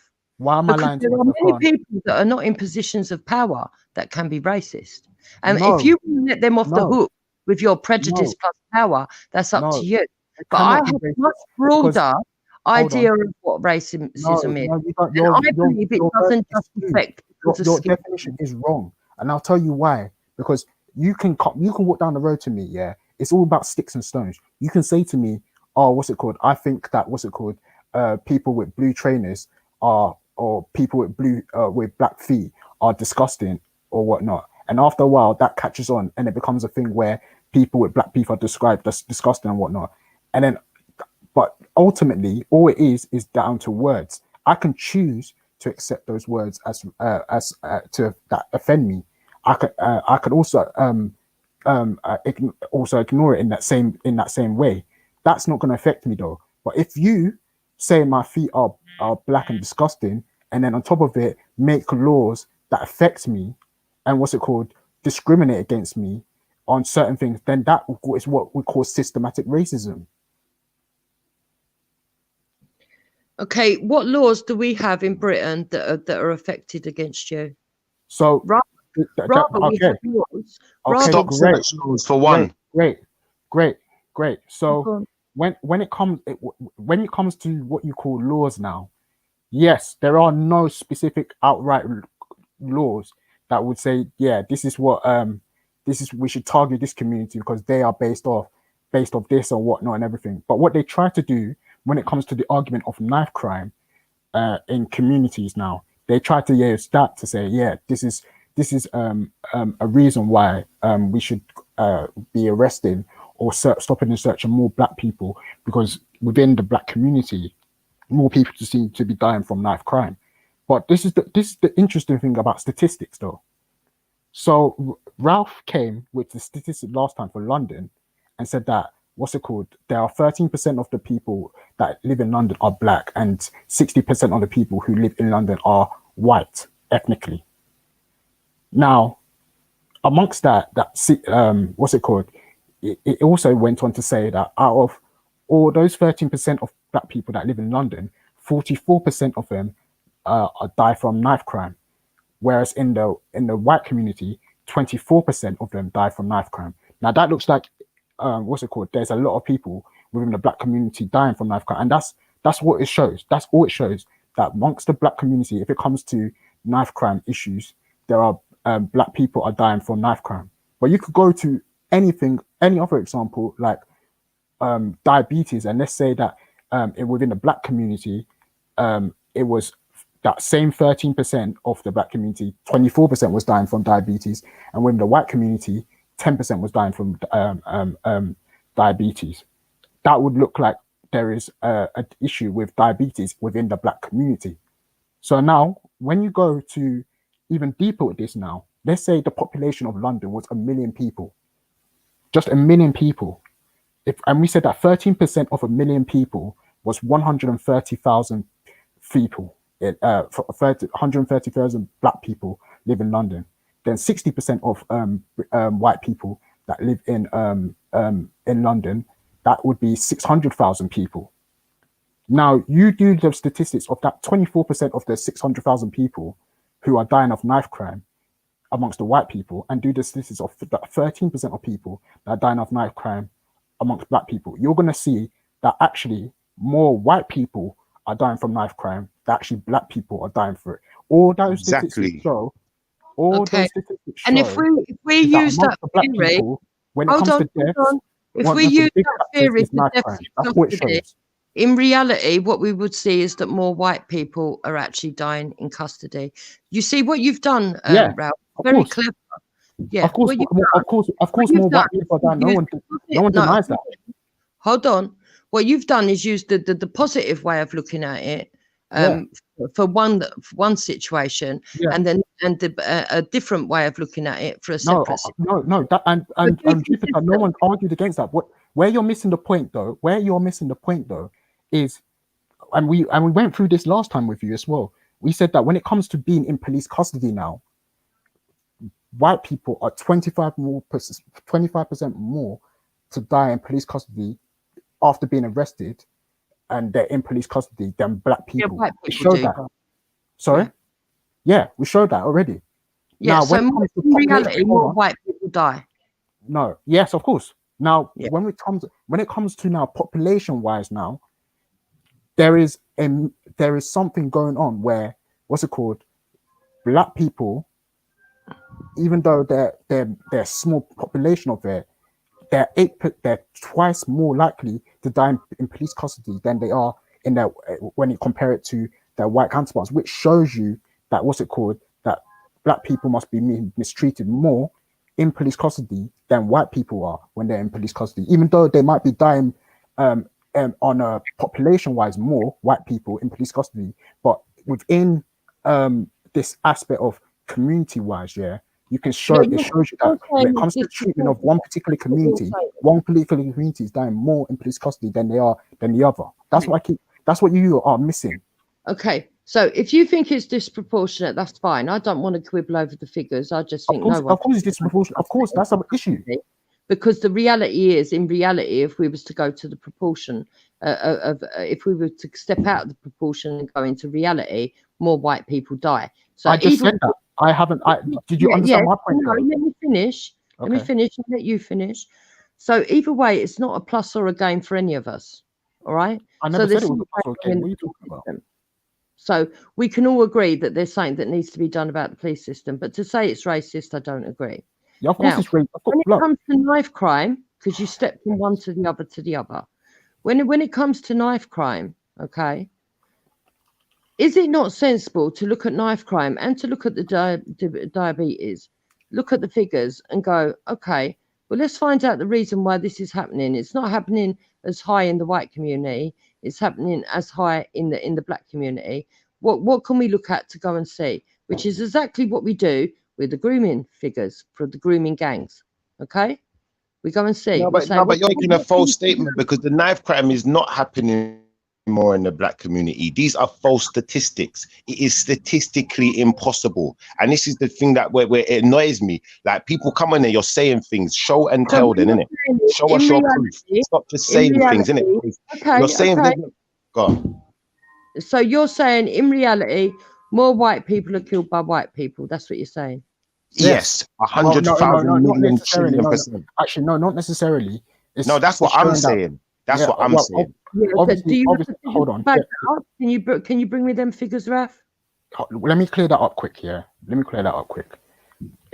Obviously, people say that people who kill particular groups of people tend to be of that same group of people, right? They must have known them in some type of way to kill them, or they have some type of views that that look at where that within your community. Before you look outside, you look in. You understand, like the killer is within. But in terms of that statistic there, it's just showing you that white people are actually dying more from knife. Now, you could, I mean, obviously, I would obviously, yeah. The perpetrators will show. Is it white on white crime? Is it white? Yes, it is white on white crime, basically. Yeah. Okay, so we know that biker gangs are the biggest in London. You come on, man, Jupiter. You know that right in terms of gang activity going on in the UK, it's the biker gangs that are involved in most of this. But you guys, I don't know why you guys like to make the reason why the narrative is black people. No, I've never seen the evidence for it. I've heard Benny say it, and I'm willing to say, okay, that might be true, but I've never actually seen the evidence for that. Well, you can go check it up anyway. I don't have to bring that to you because you come on, man. Like everyone, it's only you that's saying that it's not true. Everyone else knows that. Because if you're the biggest in the population, in reality, when I open the white are going to be the ones involved. It makes sense. In reality, I'm going to give you some statistics now, yeah, and I can post the link for you as well, yeah. Watch this now, yeah. This is the crime in the United States expanded homicide database, yeah. Now, expanded homicide database says this year. It says the total of murders in America now, yeah, in 2019 now, yeah, and it says the race of hold on, wait a second. You asked for statistics, but now you don't want them. Yeah, so just hold up a second. Because I'm concerned about the British kids getting killed. I'm not concerned about Americans. I've got you, but listen. I'm just giving you this one first. If you're concerned, you would have seen the statistics, but you don't. I'm going to pull them up for you, innit? I'm going to pull them up for you, innit? Just relax yourself, innit? I don't actually think you care, Jupiter, because if you actually cared, you would have checked this up. You wouldn't be coming here saying this. You wouldn't be saying every time graphs have been pulled up, they've been showing that it's black on black crime. So, let me show you something, Jupiter. Yeah, everything you see is what the media shows you, Jupiter. What you see by watching Channel 4 News, yeah, you don't know anything, love. And I want to see if it's disproportionate for the amount of the country, because you're talking about proportionate, yeah? You know, like when you talk about police deaths in custody, you talk about it being proportionate. So I want to see if it's proportionate. Because if the amount of white deaths is proportionate to the because you're trying to run in it, because someone's now got you said you cared about the UK, now you're switching to America. We've got the numbers in it. People being killed. Do you understand? Do you follow what I'm saying? No, say that one more time. Just say that last bit one more time, man. Right, you said to me that when it comes to deaths in custody, that we have to go by proportionate. Yeah. Basically, what you're saying, there's a small amount of blacks, but there's a higher amount of deaths of black in custody. That shows that the community is being mistreated when it comes to that. Yeah. So you're saying it's disproportionate according to the overall population. Yeah. Yeah. So now we have to go to knife crime, and we have to do exactly the same thing. Is it disproportionate? Is the white death, even if there's more white deaths, is it proportionate to the amount of the population? Jupiter, let me do what you do. Let me do the whataboutism that you do. Yeah. Then we have to look at why it's proportionate. Let me You do and I the both know that it's going to show up that it is Hold on. disproportionate. Let me do the whataboutism like you do. We go to It's not gonna statistics be now. consistent. We go to You are statistics now. trying to change it up. We go to depending on statistics what now. situation you're using. We go to statistics now, and we show that what's it called? The deaths in white people are dying more from, let's say, gun crime, or what's it called? Let's say heart attacks in within the community than black people within their community. Are we going to now go and raise that? That's all the statistics are showing. Yeah. One of the ways black people are dying the most. You can say that, but when we look at statistics for diabetes, for example, and there's more black people dying proportionately for diabetes. You, as a doctor's son, would know this. We go, oh, look, it's disproportionate. Just like you're doing. Why have we gone to diabetes? What's that got to do with anything? You said that she said there's no systematic racism. Yeah. So if there's no systematic racism, what's diabetes got to do with it? No, she wants to say that what's it called, that black people should look at their own community on knife crime. Yeah, black people can look on their own community. I haven't said that at all. That's what you want us to do, Jupiter. No, I haven't said that at all. You brought in the knife crime. She can't accept the truth. You know what I'm saying? I'm now talking to you as per what you brought into the conversation. I'm saying to you, you have to use the same consistent theory across the board to find out if it's proportionate. And if it's not proportionate, we need to find the reason why. All right, guys, let's not have a shouting match, innit? Let's all have a turn each, innit? Like, because otherwise that's all it's going to be, yeah? Like, Jupiter, not being funny, yeah? You want to talk about statistics, yeah? Let me give you some statistics, yeah? Because you can find this easily online yourself, yeah? And this is how you know that people just watch the news. They don't actually do any type of research, yeah? And that ain't my fault, yeah? So I'll give you some statistics, yeah? In London, the population is 13% black, yeah, 60% white, yeah. If you look at the number of murder victims in last year, yeah, 40% black, 35% white, yeah. Yeah. But it doesn't say how it happened. You see where I'm coming from? Yeah, you're far away from your mic. And then, in another respect, it says, sorry, in another bit, it says murder suspects. It says 48% of murder suspects are black, yeah? And 24% are white, yeah? Are you ready, yeah? Yeah, but you Can need you hear to me start. still? You need to start from the Now, beginning. let me finish. I'm on. I'll start from the beginning. Can you hear me now?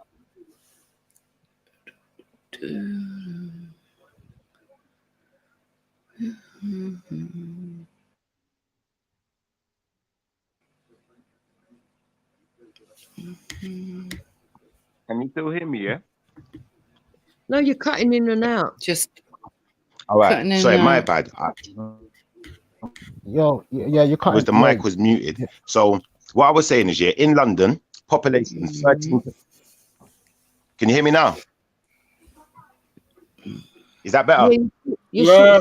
Yeah, go on. Yeah. In London, the population. We can hear you. We can hear you, bro. All right. In London, the population is 13% black, 60% white, yeah?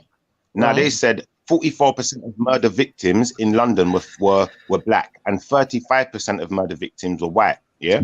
Now, it also says murder suspects. It says 48% of the murder suspects they picked up were white. Were black, sorry. And 24% of the murder suspects were white, yeah? Now, that's only London, remember, yeah? We're only dealing with London.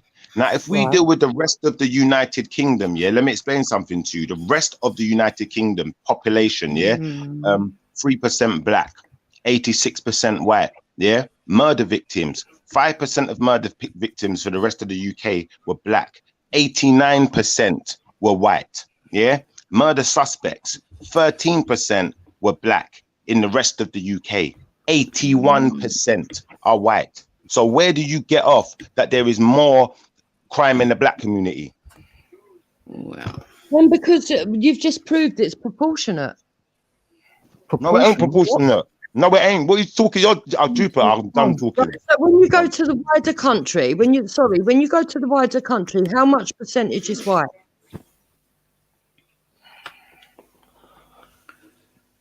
Jupiter, listen to the statistics again, yeah? It says, murder victims, more black people got murdered. That don't mean more black people are doing the crime, you know. That means more black people are the victims. No. Go through. You're drunk. Go through each statistic and then stop. So start again. In London, there's It's like you don't want to trust that one. it's nothing to do with that because he's not getting it. The statistics is right there. Why do you not accept that? Right, you've put it up on the thing. In London, population 13%, yeah? In London, population, black people, 13%. Yeah. Population, white people, 60%, yeah? So anything above hold on, wait. Anything above 60%. Listen. And anything above 13% would be disproportionate.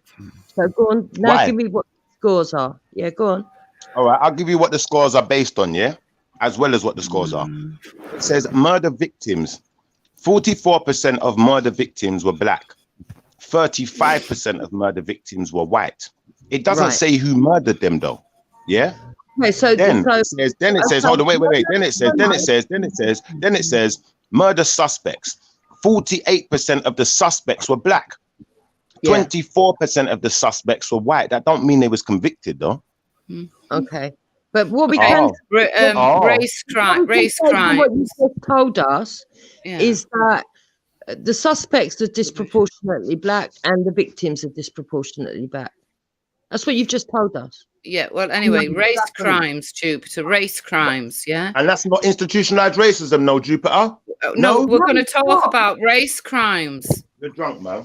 That's I don't know what we talk about race crime. Look, I like obviously I don't want to keep going down the whole police brutality. I feel like when we talk about institutional racism, and this is British culture as it is, like British people are very subtle with their discrimination, so you're not going to find any law that outright. But I think it's important to read out these race crime numbers. I don't think they realise that they've just proved. Well, it's the British crime survey. Oh, I'll have to do it in a minute. Sorry. Race crimes. That's what I'm talking about. Come with your race crimes. Really damning, send it in. Let me check it, man. Send it in. They always find some. And make sure you come. When you say race crimes, what do you mean by race crimes? Can you give us a crimes, man? Can you give us a? I beg you, Shahid, just relax, man. Yeah, basically. Yeah. Can you give us a definition, please, of what race crimes is? What you're talking about? Yeah. Can you give? Yeah. Ask Wendy because she's going to read that out. That ain't me that's brought that info. No, I'm asking her. I'm just waiting for an answer. Yeah, she's not. She's trying to search it up so she can. But either way, all I'm saying is, this is what I'm going to say. If you're asking for an outright law, act, or whatever to show that what's it called in Britain, they have something which discriminates against a particular group of people, you're not going to find it in any of that.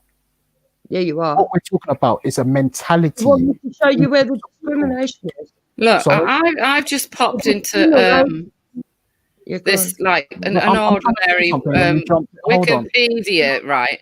And it says the British crime says Wikipedia. survey I'm out. Go then. 87,000 people from the black or minority ethnic communities said they had been a victim of a racially motivated crime. They had suffered 49,000 violent attacks, with 4,000 being wounded. At the same time, 92,000 white people said that they had also fallen victim of a racially motivated crime. The number of violent attacks against them were 77,000, with the number of wounded were 5 times the number of black and minority ethnic victims. There we go. So now we can see the systematic racism, because what you can see by those statistics is that so more that's white people, racism. not only, That's hold on, wait a racism, second. is it? I've not said my piece. You're talking over me now, but you had your say, didn't you? So I don't understand this white Okay, supremacy love. stuff. Okay. If you could just calm it down a bit, love, that would be fine. Yeah. But basically, we can see the systematic racism there, because we could argue that less black people are reporting race crimes, but I can tell you that I've reported racial crimes and the police have done nothing about it. They don't even take the report. It's very trivial about it. So the fact of the matter is, when a white person makes a crime, they make a report. It's taken seriously.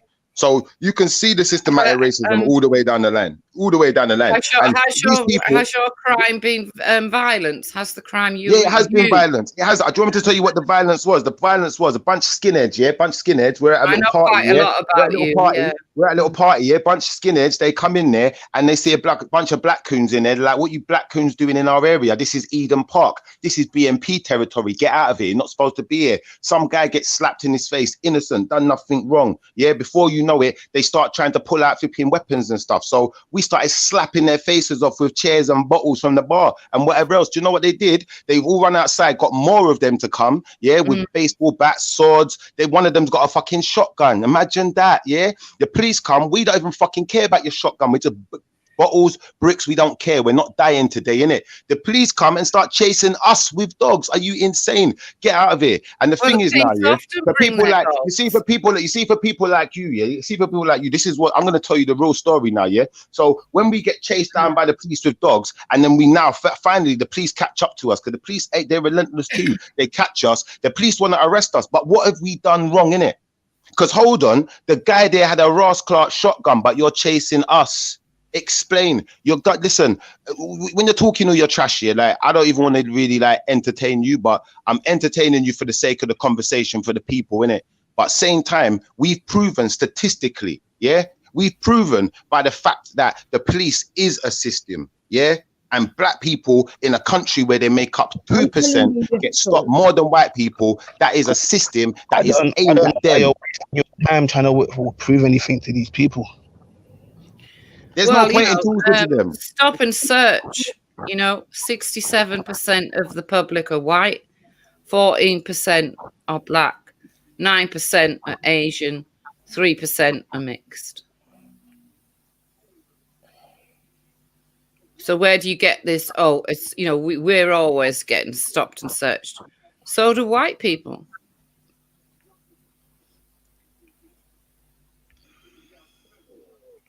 The fact is, Shifa, you've had a nasty incident that has involved racism, and maybe you need counselling for it, because I don't think you're over it. But to say the system is systematically racist, this is what Jupiter. Yeah, look, I've heard your point about the whole why you don't. Has anyone heard of Operation Trident? Hold on, oh my days, hold on. Yeah. Are you? When I'm talking about systematic racism, of course you're not going to find any law. You're not going to find any act. You're not going to find any type of thing in the system that's going to say to you, should discriminate against those group of people because of this. They're themselves being black, or themselves being white, or themselves being even like. It's going to be rare to find anything like that. Yeah. One thing we're talking about. The discrimination comes if you're white, because there's no law to protect you. What? So, for example, if a white person was to go to the boards and say, I've been discriminated because of my colour, because they gave a job to a black person who was less qualified. Hey, Ras, I'm leaving you to talk to them, man, because this delusional talk, I can't do no more. I'm gone. I'm out. You lot, bless up. Everyone, bless up. Bless up yourself as well, Jupiter, Wendy, whatever. Like, I'm gone. One.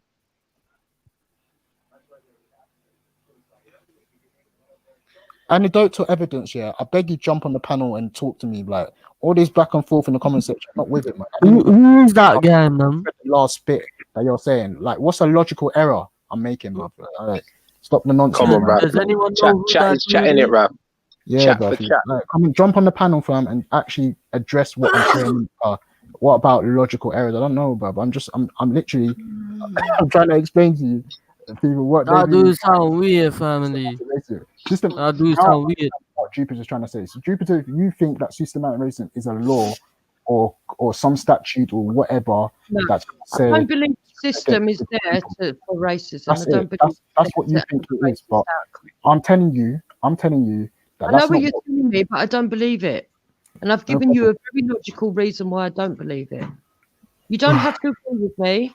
I'm not going to logical hate reason. What's the logic? Your with logical me. reason is the fact that they got rid of the laws. Give But him you some can't- facts. You can get rid of a law. Doesn't mean that you're My minded. logical reasoning for believing that it doesn't exist is that they've put into place safety nets to stop it. Therefore, if anything, the What safety system nets have they put into the fact to stop and searching black people has been discriminating? weighed in favour of not producing racism. What Jupiter. produces the racism, or what you perceive to be racism, Jupiter. isn't racist, because the Jupiter. motivation for covering up any racial incidents is not because the people in the tribunals are racist, it's Oh because my days. the establishments. The same as the paedophiles. The people in the tribunals are racist, but they're doing that. So long, it wasn't Jupiter. because all the priests that covered up were paedophiles. It's because they Jupiter. wanted to protect the establishment. If you don't understand my train of thought, I can't. Jupiter, hold on, yeah. When You're wasting your time, man. Nothing that happens to black people is racist. Hold on. Yeah, don't worry about it, Yeah, man. Pick up I know. yourself for the panel. I Pick just up want to yourself for the whole panel. I just want to give a quick example. Come on, Freddie. I want to give a Come quick on, man. example. Like deja vu. I want to give a quick example because there was, You did that 2 months ago, Rap. many years ago, I saw a statistic where in America, this is America, by the way, for example, I'm using there. America's different to Britain. I agree. know with it's you. different, but I'm going to give you this example just to show you what I Let mean. the man speak, Because please. in this, Because when you're this speaking, no example, one interrupts you. in this example, I'm trying to show you might say that there's no law in America today where you can show that there is systematic racism. Because even that law where it says they're 3/5 human, there's a law or something like that that has actually counteracted that one. So they're no longer considered 3/5 human anymore. But hear what I'm saying, Yeah, I don't know about law there was in America. research done. There was research done, yeah, in America where what was it? It was that amongst black people and white people, if they're walking down the street, they're the same. They said that the same amount of people who are black likely to have marijuana on them and be walking down the street is the same. They find the same proportion in amongst the white community when they're walking down the street as well, and they have marijuana on them. However, this is where the discrimination comes in. In the black community, they're heavily policed, and this is the example we're giving in the UK now, yeah, where they said that amongst them, they were arrested more or disproportionately harassed more by the police, yeah, when it came to stop and search for marijuana cases.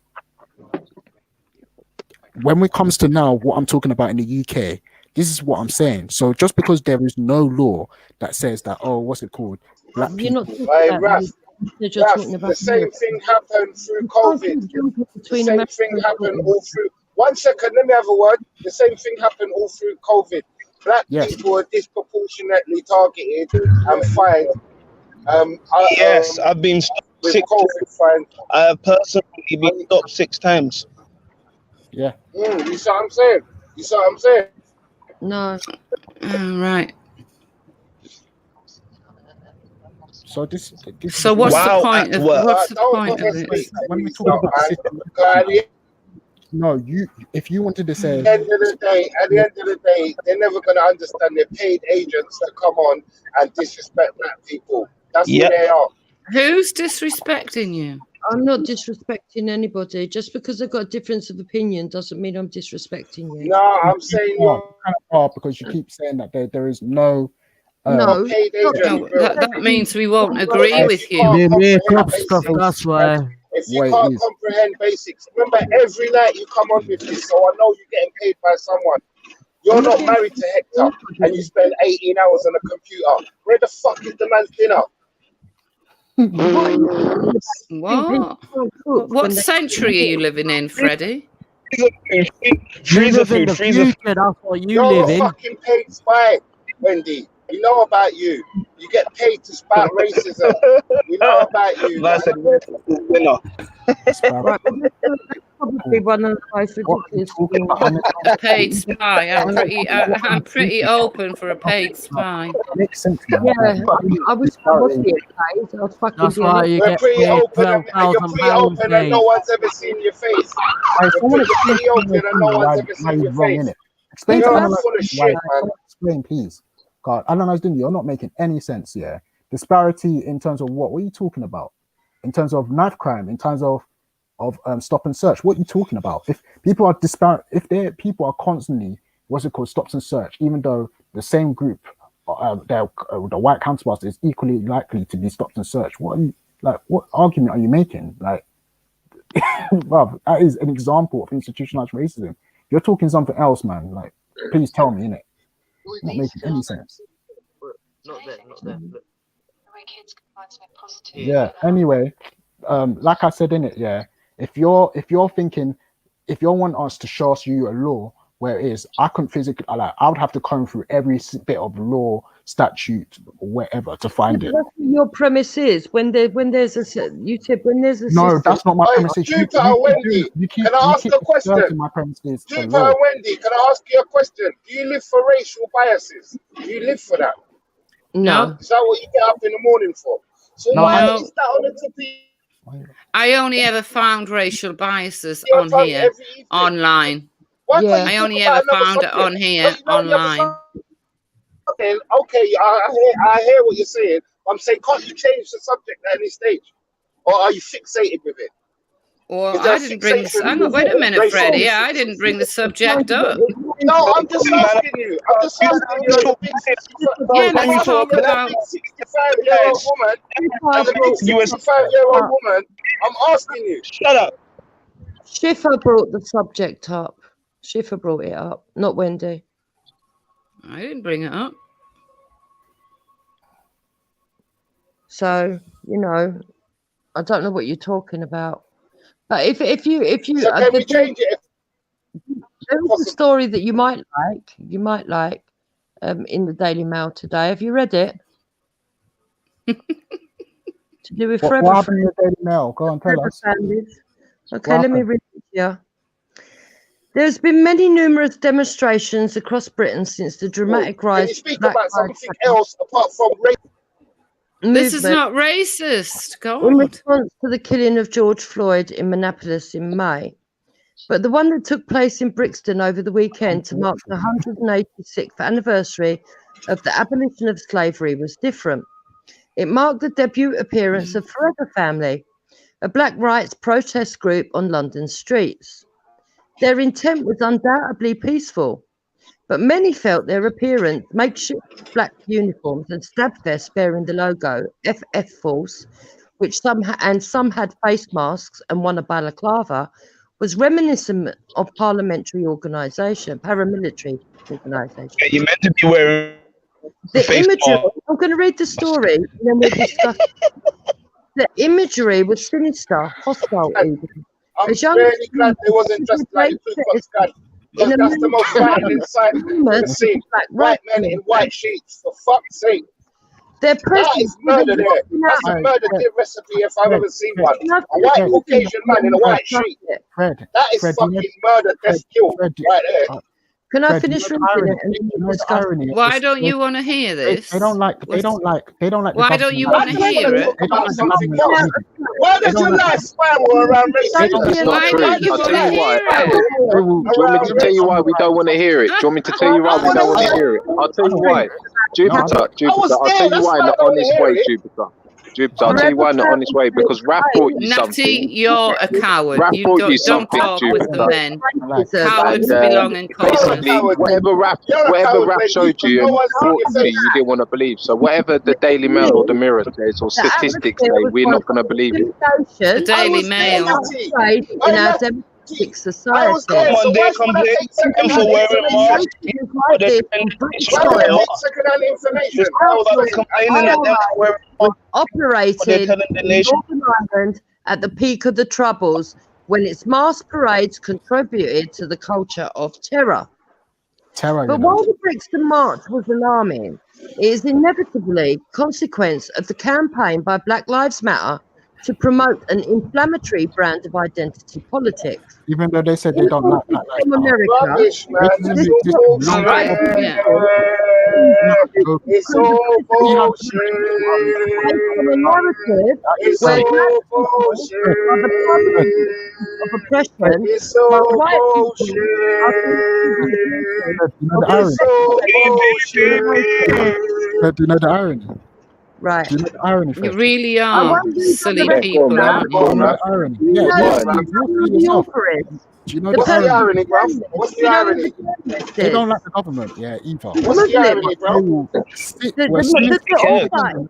This is You the know irony. what? they will laugh This it is all the off. irony. What's it? This is the Man. irony. You The brought them woman is something, Rav, Muslim. and they didn't The believe woman what was is written, American. not by The woman you, which is was a government Nana, Natty, statistic. They shut didn't up. believe You're a the con man. government the woman statistic. that wrote this. So they'd And it rather believe what it's saying in the Daily Mail. It's as simple as that.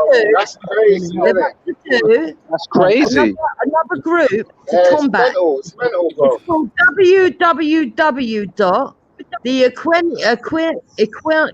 how does she say it? Equiano Project.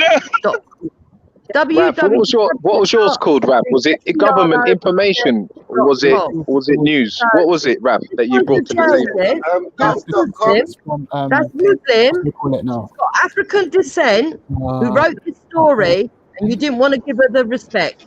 Anyway, if you was president, don't need a president on the day, so they won't be listen to this. You know what I'm saying? Let's give them colour. And that shows Shut you up, Wendy, man. you're messed Shut up, up. Jupiter. You're messed up in the head. You're messed up. Messed up in the head. Hey, Jupiter, stop shouting, man. At the end of the day, would you take first-hand information about an incident, or would you rely on second-hand information? It's If not you rely on second-hand. It's information- not No, second-hand. I was there. So what was wrong with Ralph's? What was wrong with Ralph's? Okay, Jupiter. Definitely you can speak, yeah. But what was wrong with Ralph's information? Boy, the black community, the American community has been big enough. That's all I'm what saying happened to on you. Like, what was wrong with Ralph's information? That's what I'm trying to say. Like, Ralph's information, his source. What was wrong with it? Was it written by Roald Dahl, J.K. Rowling's? Like, what didn't you like about it? Who didn't you like that it was written by or produced by? What didn't you like? Marcus Garvey or someone. What do you Could mean, it be Ralph? Marcus Garvey? What do you So mean, Ralph? what Ralph? No, what you just read out, Jupiter. Yeah, maybe. Okay. So what we're trying to say is, when it comes to what Ralph was saying, you didn't even say, okay, maybe. No, that's all rubbish. It's not happening. So I'm trying to say is, why is your source? Why is your source and who's your source from? So why is your source important and who's your source from? She didn't say that. She didn't say that. This is the point, yeah, that we're trying to make here.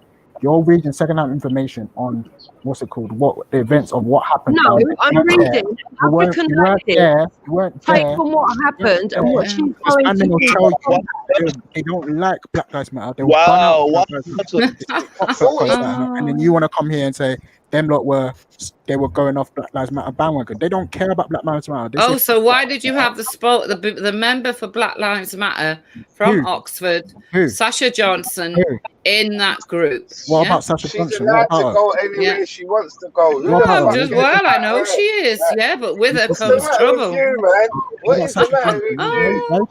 Why don't you write to her and tell her your feelings, man? Sasha Come on, Johnson, man. Sasha Johnson, the whole movement. So because she's Sasha Johnson, the whole movement, though. Go on. not allowed to be there to march reparations. Exactly, whatever. This Don't is make no hold sense up. what you're talking about. So again, I second. know. Oh no, girl, you're And not the even speaking woman to these she's tramps. talking about weren't even in uniform, right? Hang on, why are you getting so hurt over a newspaper article? I'm not hurt. I'm not getting hurt because I don't I'm listen so to upset over a newspaper We're amused. article. There's a difference between hurt and amused. I'm amused. Yeah, you're It's Wendy, amusing. I think I was stupid, Wendy. The point If I was at the second. Hey, now 1 second, Wendy. If I was at the event, why the fuck would I listen to anything else? They won't If let I was anyone. actually there, No, why the fuck would I anything listen they to don't want to anything hear. else? No. Like that is your opinion. Opinion of somebody else. Entitled white lady speak. I've got my own opinion, innit? I can form my own opinion. If you came on here today, not one of these pussy holes could stand up to him. Freddie, Ralph. Who did? Who did? I don't know what about Oh, Ralph. Oh, okay. Hey, listen to the Golden Girls, you know. I check the Golden Girls. The Golden Girls think they're black tonight. Coward, yeah. Look at the Golden Girls. Let them smile with the brown fucking patches in your teeth. There ain't no Golden Girls. Say that back. Freddie, do you know what the joke thing is, yeah? One of the Golden Girls, yeah. One of the Golden Girls goes, "Oh, I've got a mixed race grandchild," and I showed him a YouTube video of them lot, and I said to him, and I pointed him at the screen, and I said to him, "Do you want to be like them?" I've never heard anything so. Let me give you a Listen, joke. you know them drama things. You know them drama show that you watch. You know them. Is a coward. Murder she wrote, innit? That's a murder she wrote thing. You are a coward. I'm saying to you, Wendy's the biggest coward on the internet because she's been in there for about 2 years, 3 years, and she's never showed her face. She's the biggest coward going. Fucking fool bitch. Oh, okay. So now we're going on that. That's what I'm saying. All because of a newspaper article. Hey, taking other people's because pictures. of a newspaper Taking other people's pictures. Look at her. That's my picture. That's my picture. Hey, anyway. People are coward. Don't label people what you are. You fucking idiots. That's my picture. Yes, that's what you are. Freddie, you're performing an exorcism. Freddie, you see the exorcism that you're performing on them. You see the going on nastiness. mute You see how the cowardly. it's I transforming. can't talk to the coward. It's transforming, Freddie. Listen to it. She's the biggest coward ever. Got a fake woman picture on there. Got any woman's picture on there trying to pretend it's her, you know. Yeah. So, okay, Jupiter. Your information is from the Daily Mail, yeah? And Ralph, your information is from where? Sorry, just tell us precisely where it's from. We've done the dance for 3 weeks. Forget it. It's one of the main ones that everyone goes to be honest. I can't. Data. It's like student finance. It's around those student finance elements. I can't remember it. Yeah. Either way, it doesn't even matter because end of the day, her information is second hand. She's not getting first-hand information. She's getting second-hand information. It's someone else. We all know that. Yeah, and she's trying to use it to find a narrative. But the narrative is, it's not working. It's not working because man were there. You understand? The people on the ground. Were saying to you straight. They don't like Black Lives Matter. They don't fuck with Black Lives Matter. Fuck Black Lives Matter. And then she used to come and say they were all Black Lives Matter and they were. Black Lives Matter started all this racism has been going on since the 90s, babe. You didn't hear the whole story and going strong. You still aren't hearing the whole story because this idea about what's it called? Black Lives Matter started racism. Stop it, man. Before you came on the show, when you were coming on, in the beginning, the whole issues you were having with people was on race. So let's not go there with what's it called? It was racism just started yesterday. I don't like racism. And when you do racism and you don't think you're being racist, I will call it out. Yes. So when you say that Black Lives Matter, that lady, we're being racist. That's a lie. When you say Black Lives Matter, you're being racist. That's what they're saying. Yeah, Black Lives Matter is racist towards white people. That lady,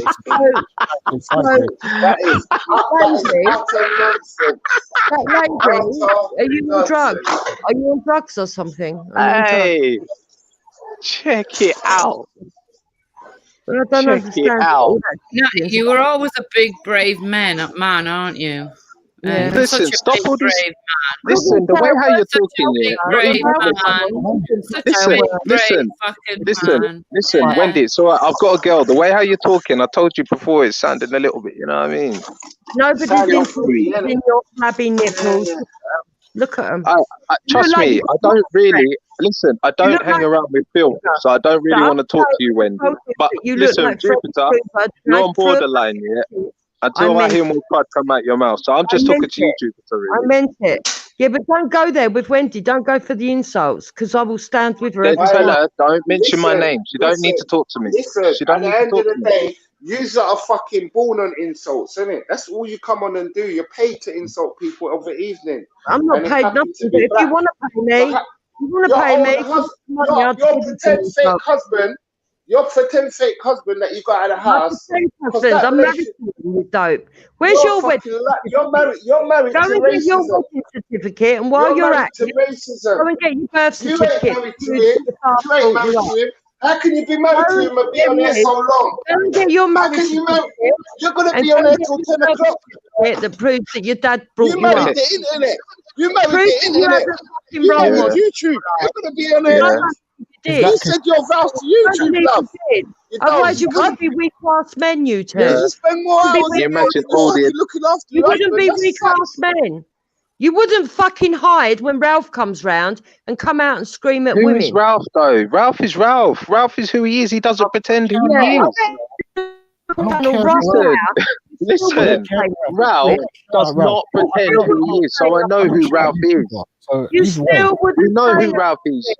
But You according to pretend you lot, to be you hate something. racists. Freddie said that if he ever meets a racist, he's going to punch him in the mouth. Yet he can't verbally say anything to Ralph. You're an example of institutional racism. say You're an anything example. You are. You Not see, one Ralph. thing. Ralph is blatant. Ralph is blatant. We know what You're Ralph is weak. about. Let's call it out for what it is. You're weak. I don't know about you said you were going to write to my house, Freddie. You said you were going to write to my house, innit? All right. I shall be expecting you. And come alone, please. All right, Freddie? The threats on the net, man. Oh man, gotta love it. But yeah, like I said in it, you got secondhand information. I mean, you need to go to the sources because the sources were very clear with what they I just said. told you the source was Daily Mail. Yeah, Daily Mail. Daily Mail. Not first hand. Not first hand.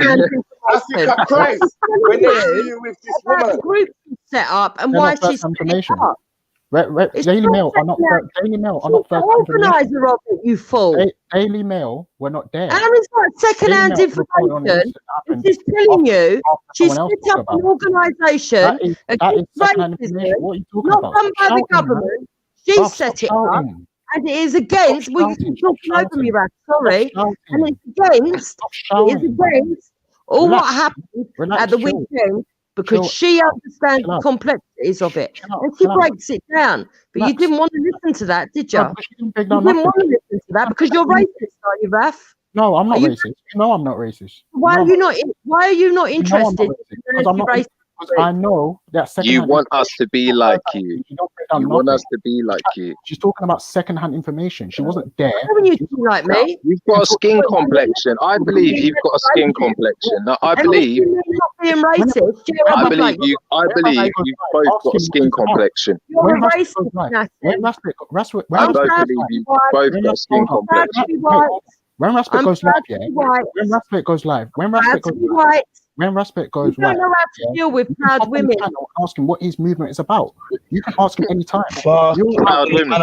I went through in my car, come back, and you man are still doing this.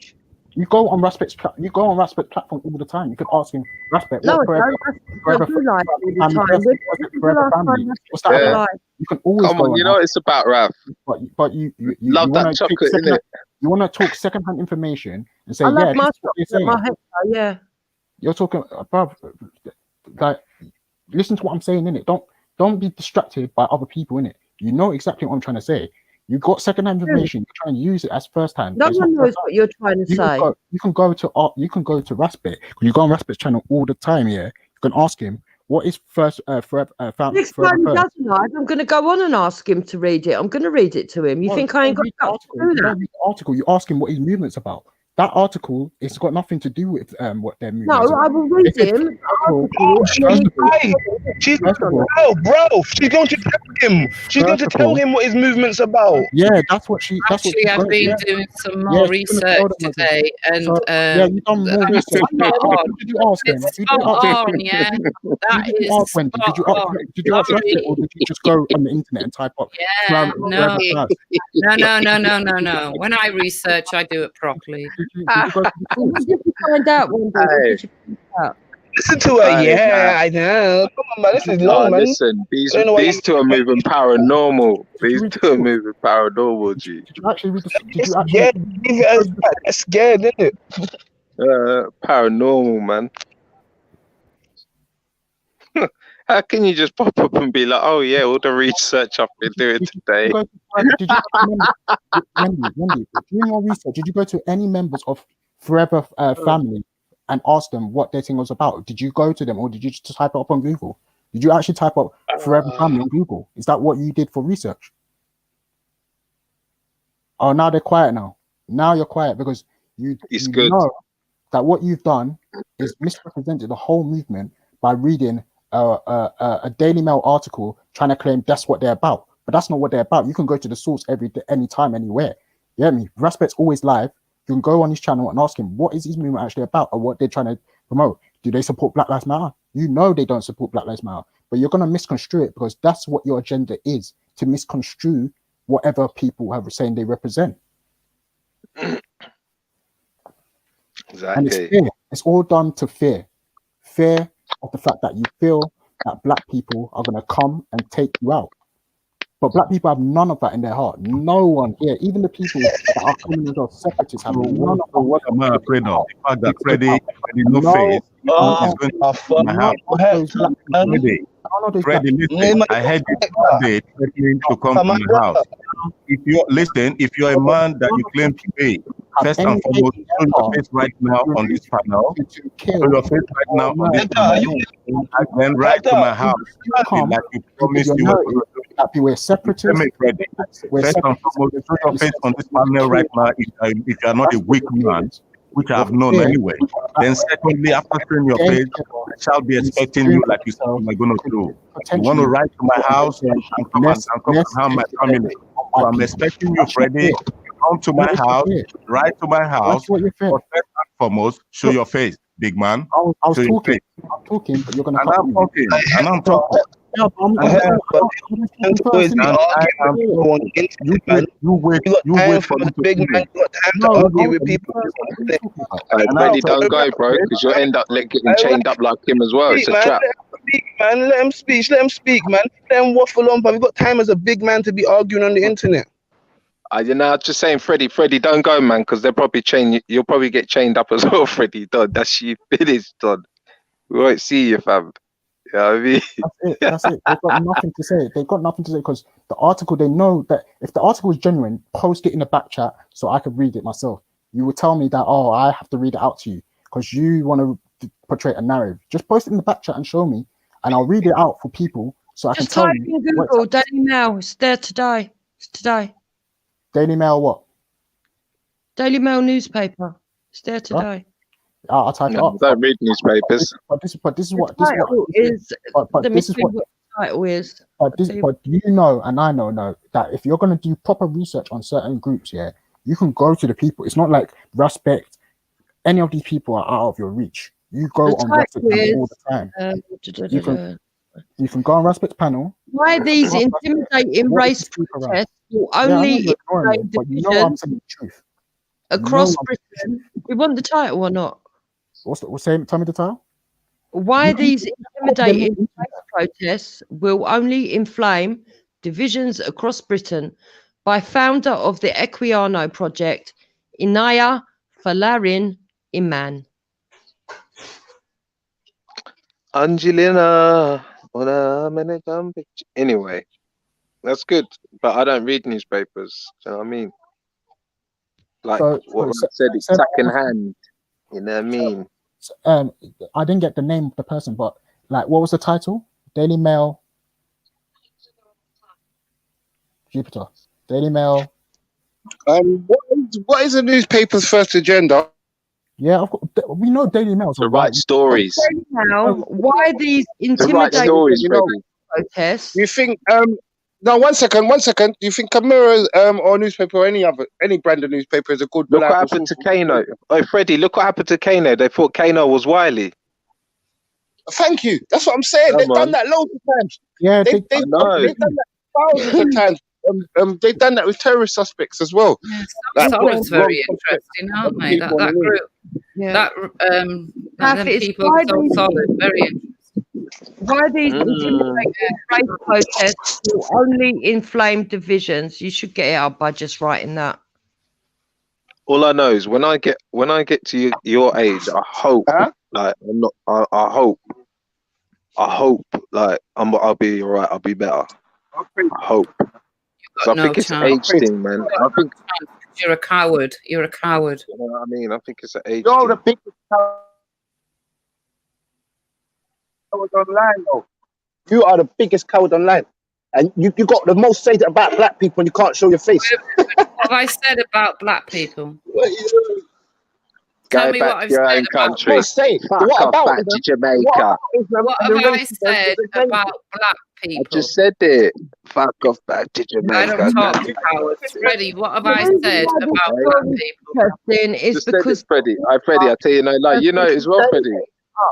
The organisation. I told you that London is the most hate violent country in the UK. Man in the audience trying to divide and conquer. The reason why I've brought it up is because the source is the woman who's wrote the article. She's talking about why she has set up a new movement. Right reaction, pig. Right reaction. What, yes, Ralph? He's writing in the side chat. Oh, he's playing his game of I'm your mate. I'm the black man's friend. I'm the black man's friend. Whoa. Yeah, of course, Ralph. Yeah, Ralph, you're for that one. Guys, do me a favour. Yeah, You guys. I told you before, Ralph. Watch who you pick on the way up, because they'll be the ones to stab you on your way down. Are you enjoying it? Hey, guys, look at the person who wrote the paper. Look at the name of the person. Search her up. search her up. Man. Let me put it in the. Hopefully this opens up. This is a lot still. I don't know if it's going to open up. Let me actually put the name though. Let me let the name of her instead, and people can look her up in it. Yeah. She. I'm not even going to tell you guys. Yeah. If you guys want to know what she's about, like, you already know there's certain agendas man is pushing. She's a woman. She's not a man. Relax, man. You know what I'm saying, innit? No, she's a woman. Just relax, man. Do you know what? That is the most intelligent thing she has said in her whole entire life on G Block. Identifying a woman and a man. I'm telling you, no lie. Search up that name. It's Inaya Folarin Iman. What's wrong with that name then? You've been racist about a name. I'm being racist about her name. You see how silly she Yeah. is?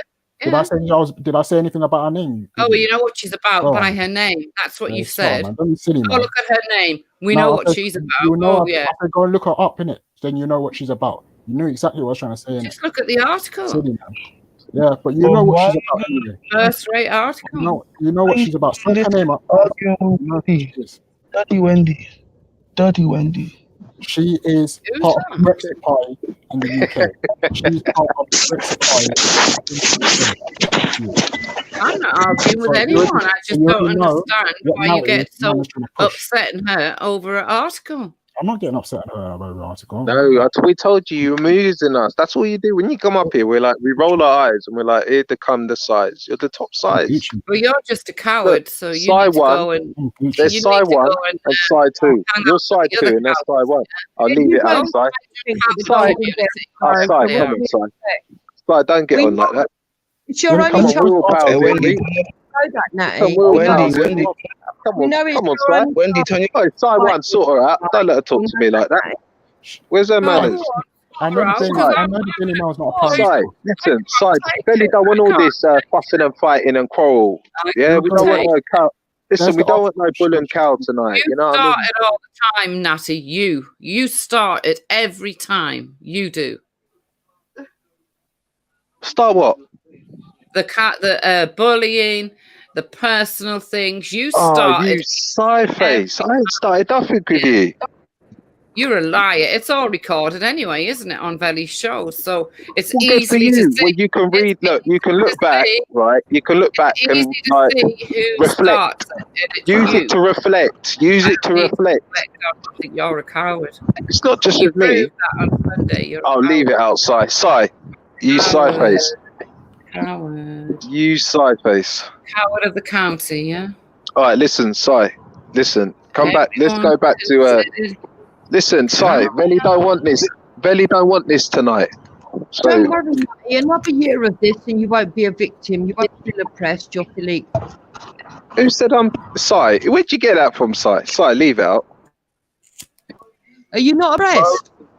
I'm not oppressed. Arguing with the professional victim. This is what I mean, Sai. If you take time, listen, Sai. Sai, if you listen, Sai one, listen. Sai one, if you listen to what we were talking about, then you'd understand us and we wouldn't quarrel. I mean, there might be certain things you could challenge us on, definitely, but so is Ralph going to read the article out? I take that. Article. People can read it themselves. I already know what narrative she's pushing.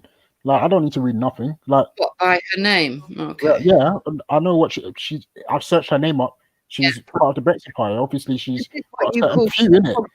Just racism. How is that racism? How is that racism? She's black as well, like me. How's that racism, man? Sure, man. I mean, it makes sense, innit? Makes sense. Sai, come on, Sai. So anyway, yeah, what did you want me to read in this article? What exactly did you want me to read?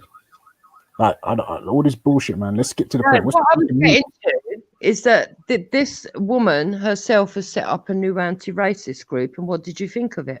So what's her new anti-racist group? What is it? Well, I told you, WW Equano. WW Equano.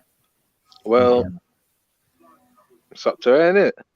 Yeah, well done for her, man. Send up an anti-racist group. What's that? Anything anti-racist against anti-racist, I'm up for her, innit? I support her, obviously. But I also wanted to note the fact that Nyanifa got terribly upset yesterday and tried to make... She's not here, so we can't talk about that. Come on, look, we're not going to do this, Sai. Sai, leave it out, Sai. Leave it out, Sai. Sai, come on, look. No, I'm not going to bring it up. It was about IRA.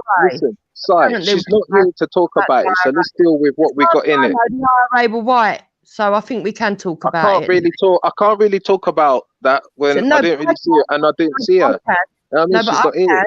And people were upset about come on, Sai. being Sai, leave compared it out. to the All right, pretend boxer. Yeah. But this woman compares them as well. So me and Wendy are not the only people in the world who understood why there was a comparison. We're not the only people, number one. All right, listen, Sai, obviously you want to start dropping names. Is there anyone else you want to talk about? Hold on. So it is nothing to do with a certain race seeing it that way. Which blows you right out the water, Natty, doesn't it? You and your victim narrative. What is... I'm not a victim. Who said I'm a victim? What is her group about? What's her anti-racist group about? This Inaya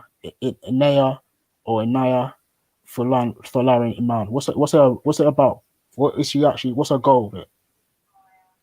Well, read it and you'll find out. No, you tell me, because I mean, you guys said you're happy with it. So what's this anti-racist group about? Like, what's well, it certainly won't be about, Yeah, and Jupiter. boots Look, on the ground Jupiter. out in the streets. I'm not claiming no victim because I've seen your life and I feel much better than you.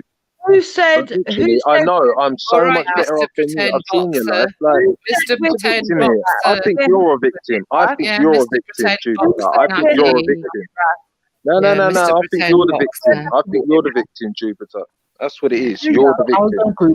What am I a victim of? What am I a victim of? Please tell me.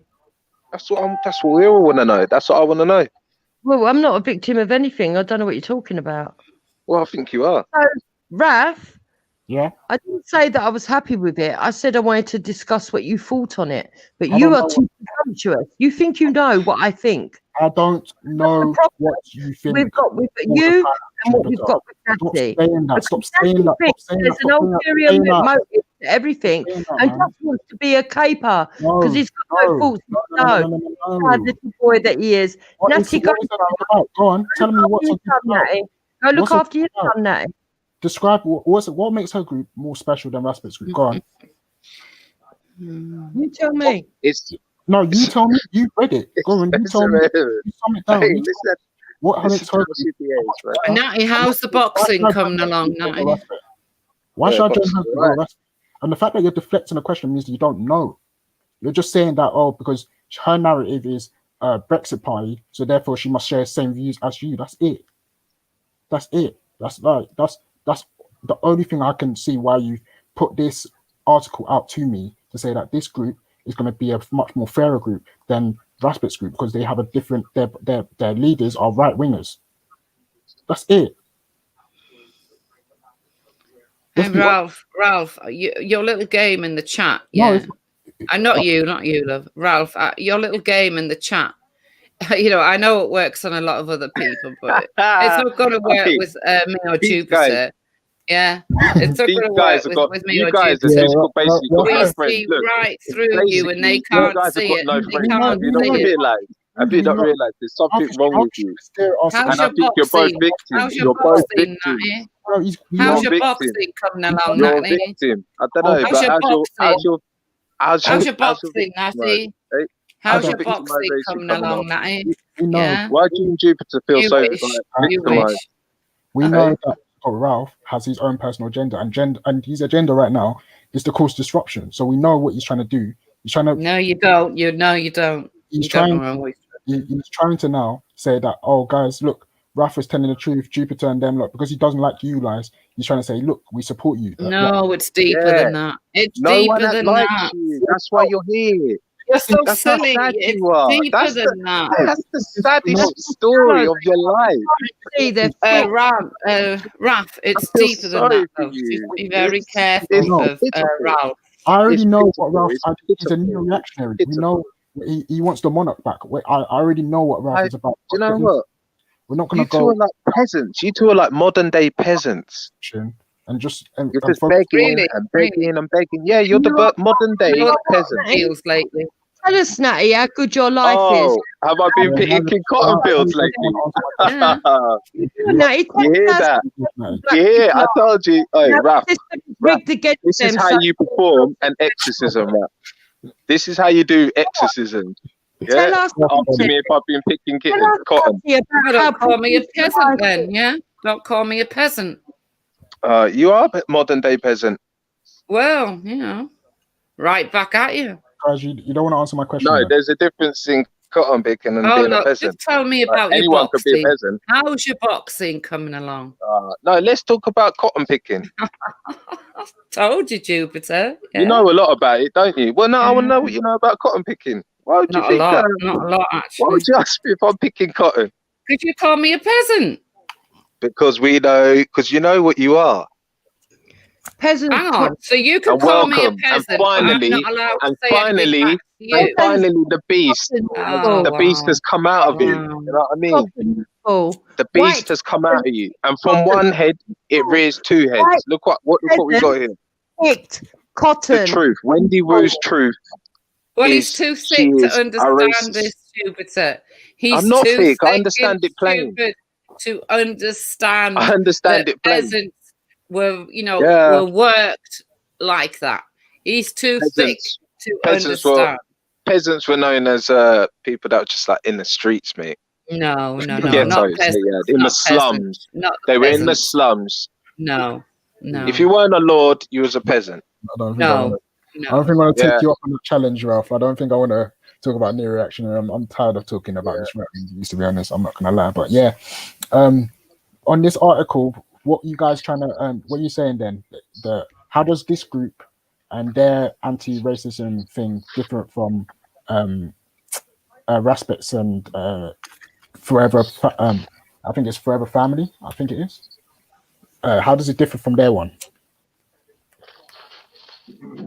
Have you read it?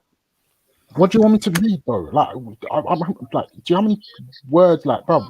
Get me to the point. Which point of the article do you want me to read? So I want you to read it. Read the I'm not going to read the whole thing, man. That's long. A family, and tell me if she's justified in starting another group. What do you mean? What's the hell of a group about, though? Brother, I ain't got no time to read I just told you. Fuck's sake, man. Whatever, man. I'm going on. Anyway, since you want me to read it. Rap. Try not Wendy's. Listen, Wendy's probably vexed because she's gonna die of throat cancer or something. So a bit like you, then. Come on, relax. Let's go there, man. You got more chance of getting COVID. But never mind. Never mind. Come on, guys. Come on. Poor thing, isn't it? Never mind. Hold on. Let me go on mute and I'll read that. Kane, I'm calling Veli.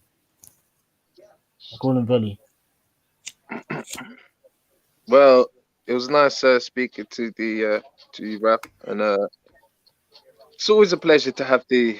I wonder how Dave is today. The golden girls.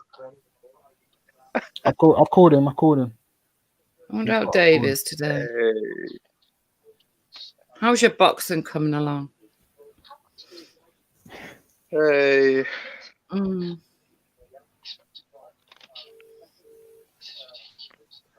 Modern day peasants, man. There you go. Well, I'm not. Yeah, carry on. Being a peasant. I'm back. I don't mind being a peasant. Fine. Yeah, I don't mind being a cotton picker. That's what you're saying, isn't Good. it? I don't mind that. Huh? Good. I'd rather be a cotton picker than a peasant where no one wants you. Do you know what I mean? At least somebody wanted me. Being a peasant, that's.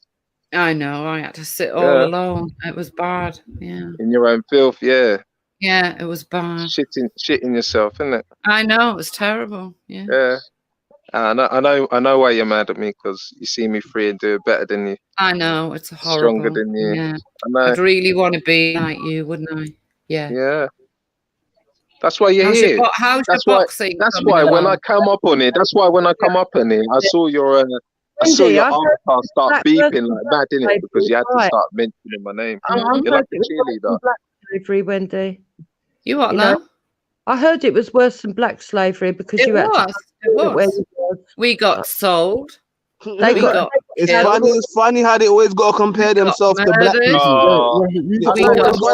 They sound like victims. They sound like victims. All these things. And who sold them? See the trigger. It's a sad story, man. Just like you, it was our own people. Just like your own people. Do you know what? Sold you. Do you know what? This is what even what Boris Johnson's trying to get rid of. Look how long ago it was. He's trying to get rid of the old peasant scum. He's like, why are they just whining? They're just whining. He's not. They're just moaning. Hang on, don't you understand history? Just like your people sold you. Just like your people sold you. I don't know about that, love. I don't know about that, love. That's what you got taught by your history. I refuse to hear what the Oxford Dictionary has to say and all that there, yeah. Sorry, I'm not into Cambridge and all that. How's your boxing? Is it good? That's probably the truest thing in said. You're really asking me some of the most weirdest questions. That's how I know your mental health is deteriorating. She's fantasizing about you boxing. Come on. She's fantasizing about you boxing. She's saying, you know what I'm saying? Look at her. Oh, yo, what? Did you not see what just happened in Lebanon, fam? Nah, what happened? Bro, like I came onto the G block and then just the recommended video, there was a live video of some explosion that happened on its port or something. Isn't it? Bro, I went and saw the video. Someone uploaded it on Insta. Yeah, bro, this thing looks mad. What? Like mad. Yeah. And these are going, it's some firecracker factory or something. Bro, this was not a firecracker factory. Like this explosion was mad. In Lebanon. Lebanon, in the capital city. Yo, bro, if you actually see the explosion, yeah. Right. You know who's involved in that, bro?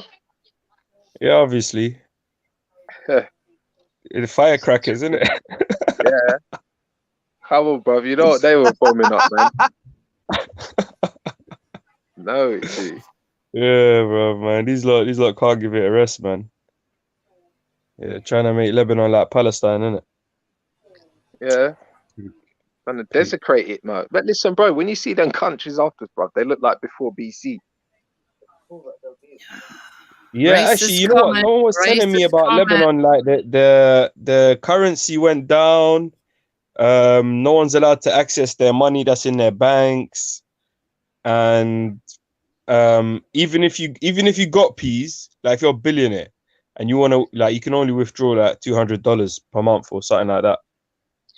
And I was like, bruv, is this real? Are you joking? Like, So Yeah, I got in contact you with know some what? Lebanese people. They've been And trying yeah, to get man. that president out for time, innit?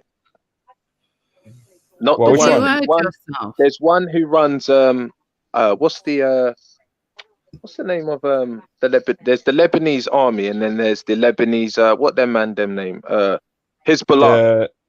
Yeah. Now Yeah, they're Hezbollah, onto them big time still. and them other man, they were like, well, listen, but you know the real reason why they're trying to start doing all these things is because Wendy, I'm going off for a bit. I'm going to have some. the Russians, must have supplied them, or were All right, there love. were talks about I'll come supplying with them you. with them S300. She gotta go get that freezer dinner on. She gotta go get that Well, what's freezer the dinner on. S300 things? It's a missile. It's air defense missile system. Yeah. And it can lick things down, bruv. Like these things can lick things down. So Oh yeah, because the Israeli military have the KFIR brigade, the Kiffer brigade. Yeah, because the Israelis are great. America's got They're Patriot. Yeah, they're great. What's so great about the They're great Israelis? because they Wendy? stand up for themselves. They stand up for their own Right. rights. Cool. They done. They stand up for I'm terrorism. so glad. No, they They don't. done. They done. They're I'm terrorizing. I'm so glad you turned up, because I've been waiting for someone to have a conversation in it, Yes. because My pleasure. my maturity level reached down low, because obviously when you got picnic or children on, that's what you got to do, innit? Yeah, that's how I felt yesterday, man. Yesterday was literally I was just saying to someone like yesterday's stream was so bad. Like literally I started getting an irregular heartbeat. Like literally I could feel my heart is not even beating normal. I'm like, bro, this is mad, bro. I'm the youngest person on the panel, you know. I'm thinking, yo, how is the oldest people on the panel the most immature and the youngest people on the panel is the most mature? I don't know what's going on, man. I don't know how you come across with that. So that missile system. Were you here yesterday, Wendy? That missile not system. during the day, no. off when he was speaking. That's how. Not during the day, though. They don't know. So what exactly are you responding to? Well, I don't know what you mean. That's what I'm trying to say. They done. Listen, bro. Why are you gonna talk to someone who don't know what they're talking about? G? Are you mad as well, bro? Yeah, what the F? I must be mad, like, because you gotta be mad. I don't know what time you mean. Do you mean like from 5 onwards? yeah, but it doesn't matter. What you said was, I don't know how you got that. Like, you got something else out of it. Like, would you like to I share don't something? understand because Natty's one of the most childish individuals you could ever come across. Thank you very much. Okay. I don't know how that got anything to do with what I said. Because he was on yesterday. Him and that Khan, they're the most childish individuals you could come across. Okay. Once again, thank you very much. But yeah, what's so great about Israel? Sorry. Well, they stand up for their rights, don't they? They won't be bullied. That's what I like about them. Well, the way I see it, they're the bullies. What do But you they're mean? not the bullies. But they just bullied Palestine out of their whole country. Palestine like to act like victims all the time, and they're not. Well, if I came to your house and started taking over your house room by room until you're in a corner and I say, you know what, I want that corner as well. Are you going, like, if you said something about this, I'd be like, oh, you're acting like a victim? Is it? Or would you wake up and say, yo, this guy's bullying me? No, it's not how it happened, is it? Well, Palestine was there happily. The Israelis went to where Palestine is and the Palestinians are living happily. No, they've been trying to with take the back aid more of and more land. the British and French and the Balfour And the Israelis Declaration. won't allow them. Who's the Israelis? They don't exist. Or what are you talking about? What do you mean? There's the Israelites. Oh, so you're denying a whole country's population now? It does not exist. It is In a your country based Myself, on I'd rather wiping go out on the and words of eradicating. Listen historians and to what I'm saying. scientists Listen and to what I'm army saying. generals, yeah? So you don't want to listen to what I'm saying, yeah? You Well, want to you're talk? Go on, talking talk. rubbish. You're just dismissing a whole What am I country's saying? population. What am I saying that's rubbish? You're just dismissing a whole country's population. That's what you're doing. Oh, You're are. literally like, look, this Israel, yeah, is basically wiping out a whole indigenous people, yeah. They're not and indigenous. you're dismissing them, say, "Oh, victims," They are. and I'm dismissing They're weak. whole Weak population. individuals. Me, They're weak. That country's weak. that country's weak, so we should take them out. We? When did we become Palestine? Israel? Well, it seems like you're caping for Israel. No, like, I just said I like the way Israel is. They defend no, themselves. listen. If someone is standing there punching you up, and I'm saying, Wendy, stop being a victim, yeah, and I'm telling this guy, sick, stand up for what you believe in, yeah. But we're not talking about is there something wrong with that? We're not talking about individuals, are we? Yeah, I'm bringing it to an individual case so you can relate to it more, and I'm bringing it to you, yeah, for you being put on the other end of the gun, so you can relate to it more. So I want to ask you, if you're in that situation, how do you feel about it? Because it seems like you have zero empathy or sympathy, and you can't understand that people are. No, you have no sympathy for the Palestinians. You made that very abundantly clear. It's very clear. You don't need to say that. You know, it's clear. Yeah, as long as it's clear. All right. So if you're weak, can I beat you up and take your shit because you're weak? Not really, because we're talking about individuals. But Israel can beat up and take their shit because they're weak. But they don't. What they're trying to do is Palestine keeps trying to take more and more land, and they get stopped. Their land. Yeah. I don't know. Like if I came to your house and took all your houses, left you in one room. If you want to take your rooms back. Yeah, who's the one who's wrong here, me or you? I said to you, I think. No, I'm asking you a question. Forget what you said to me. I heard what you said, and I'm asking you a question based on what you said. Can you answer the question? Got a problem. How funny is that? I'm asking you. Can you answer the question? Ralph, shut up. Yeah, in the chat. But can you answer the question or not? You know what? What question? If I came into your house, took all your rooms and left you in one room, yeah, and you want to take all your rooms back, and I'm not letting you, you're too weak to do anything about it. Who's in the wrong in this situation, me or you? But no one's going to come in my house and do that because I have the privilege of living in this country. I get what you mean, Natty. Sorry, I have the privilege of living in this country, and I'm not. No one's going to do that to me. No one said no one's going to do that to you. I ask you who's right. You can't straight up.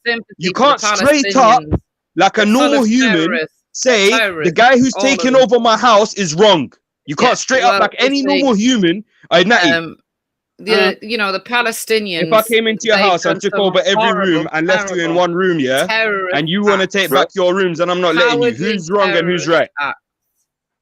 You're wrong for taking my rooms. The Olympics, they shot all those. So I'm wrong, innit, for taking over your rooms, innit? They murdered the Olympians. You know, they're cowards. See, Wendy, how a normal human will answer. I bet you if I ask Raph or if I ask Young Black Power right here, they'll answer the same thing. But who in this country is going to march into my house and take half of my house? Who's going to do that? You're missing the point. I'm asking you a question. I don't think you got the question. Would you like me to clarify the question for you? But you can't equate the two. You can't say that about my house and then put Palestine and Israel. I never said anything about your house. I'm asking you a question. If you cannot answer the question, say, sorry, I cannot answer this question. Simple. What if someone comes to my house and takes half my stuff? Am I going to act? No, if someone came into your house, took over your whole house, took every room, yeah, and left you one room in it, and now you want to take your rooms back, but this person's not letting you. Who's in the wrong in this situation and who's in the right? That's all the question is. Well, the person who comes in and takes my rooms, obviously. He's in the right. No, he's in the wrong. All right, so how come in a situation where it relates to you, that person's in the wrong, but if it's happening to someone else, they're in the right, they're good. Where have I said that person's too weak to take their house back. Houses. So where have I said that's right? So, what? Where have you said what's right? Where have I said that someone coming into a house and taking all my rooms is right? No, but you're saying on a small scale it's wrong, but on a large scale, a whole country, taking over everyone's houses, not just you, everyone's house. Okay, so if someone came right now, If the Irish came, took over your house, my house, all of our houses here, took over England, and now England is now called Ireland. Give me your address. Like, are you going to say the Irish are right, the British are too weak? No, we'd fight to the death. You'd fight to the death, but the Palestinians are wrong for doing that. But you'd be right for doing it, right? Palestinians, they use their children, they commit acts of terrorism. They're Their well known children, for it. are you not going to use your children? Are your children going to fight, or are they going to sit watching you fight? They use small little kids, you know. So listen, if your children watch you fight the Irish who are taking over your country, yeah, and you died, what are your children going to do? Chill and not do the same thing you did? We all know how it goes. Yeah, we all know how it goes. It doesn't seem like we all know how it goes.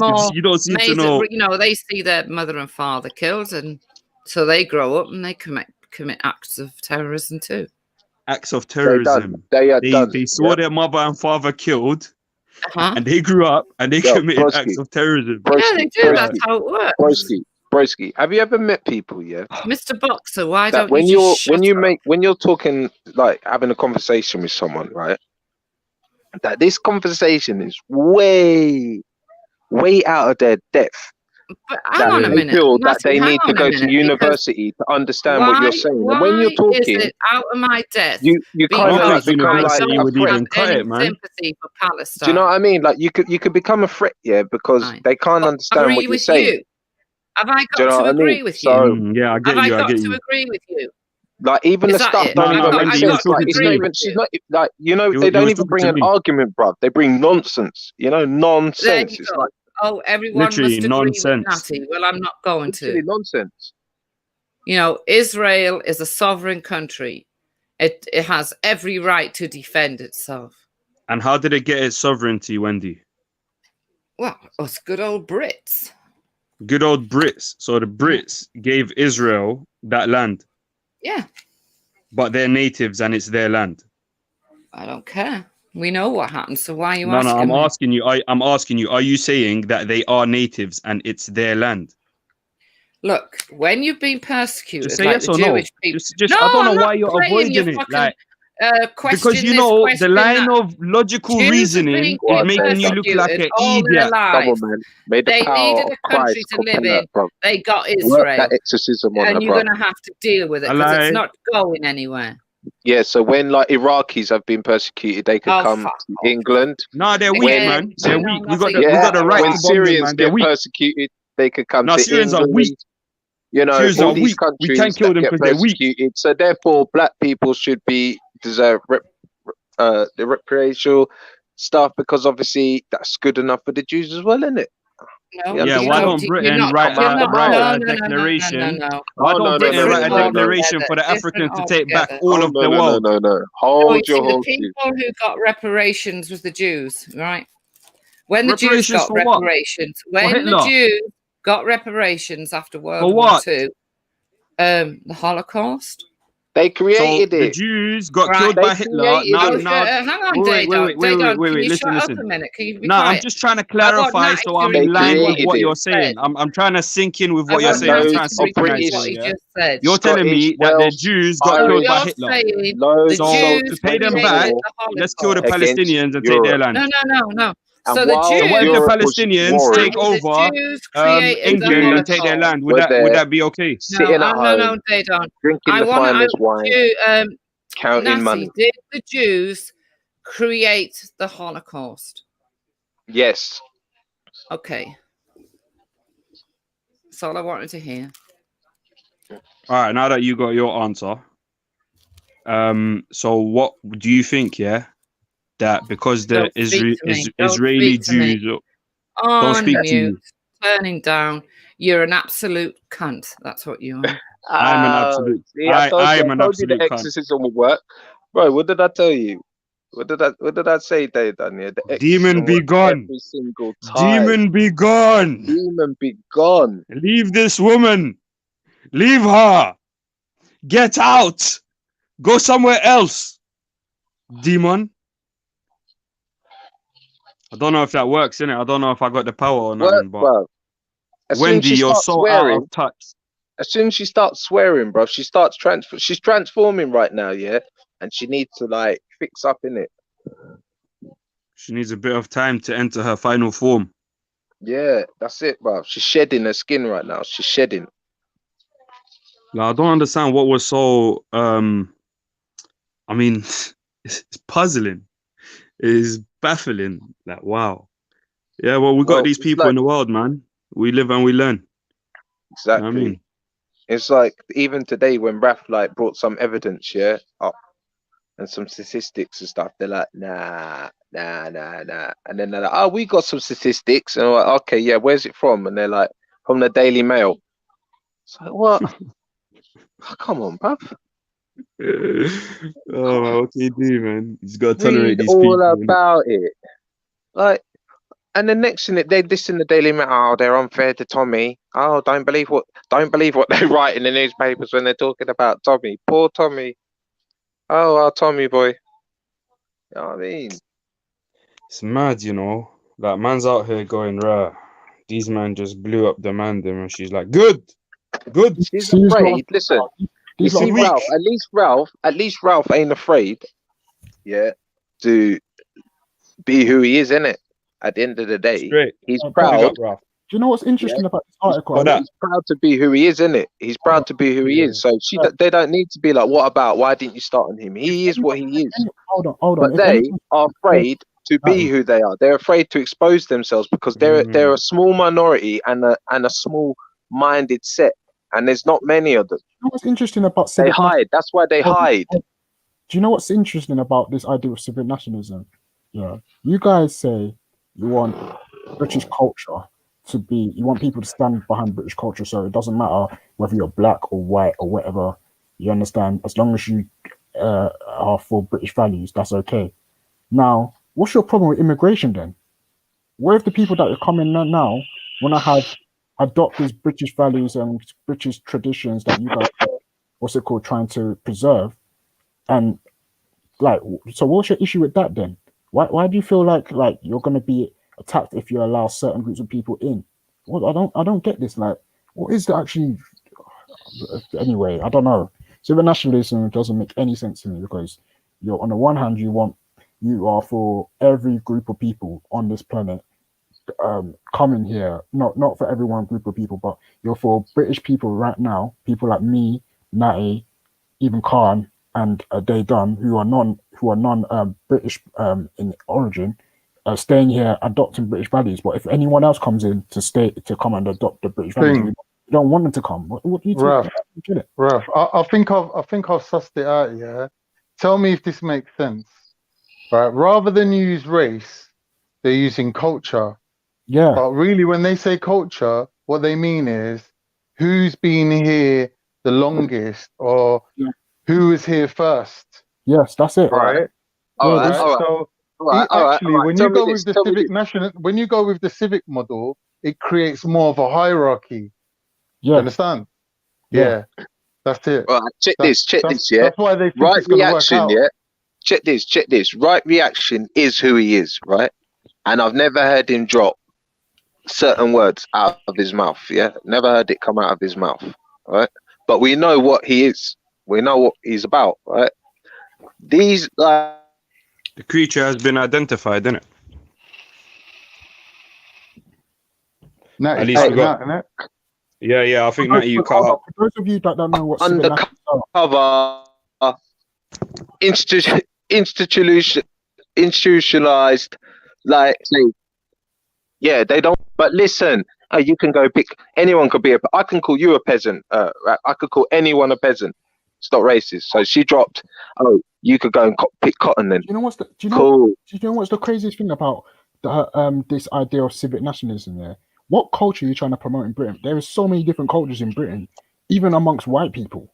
There you have white people who love to be in the countryside and they're quiet there. They don't speak with the same accent. You have the London version of white people. You have the the Manny version of white people. You have the Birmingham version of white people. You have even the one that everyone, when you go to America and you ask them, what do you think about white people in Britain? Tea and crumpets, the Queen. They don't even know people like Jupiter. They don't know people like Wendy. Yeah, which culture are you trying to promote and preserve? Which one? I don't get it. Like, they don't, like, even the people who are the king and queens of the country, They don't even think they think your culture is inferior. The one that you supposedly want to keep. But it's like I said, bro. Culture is just a code word. Yeah, culture is a code. Yeah, no, you're right. You're right. It's a code word for how long you've been here, isn't it?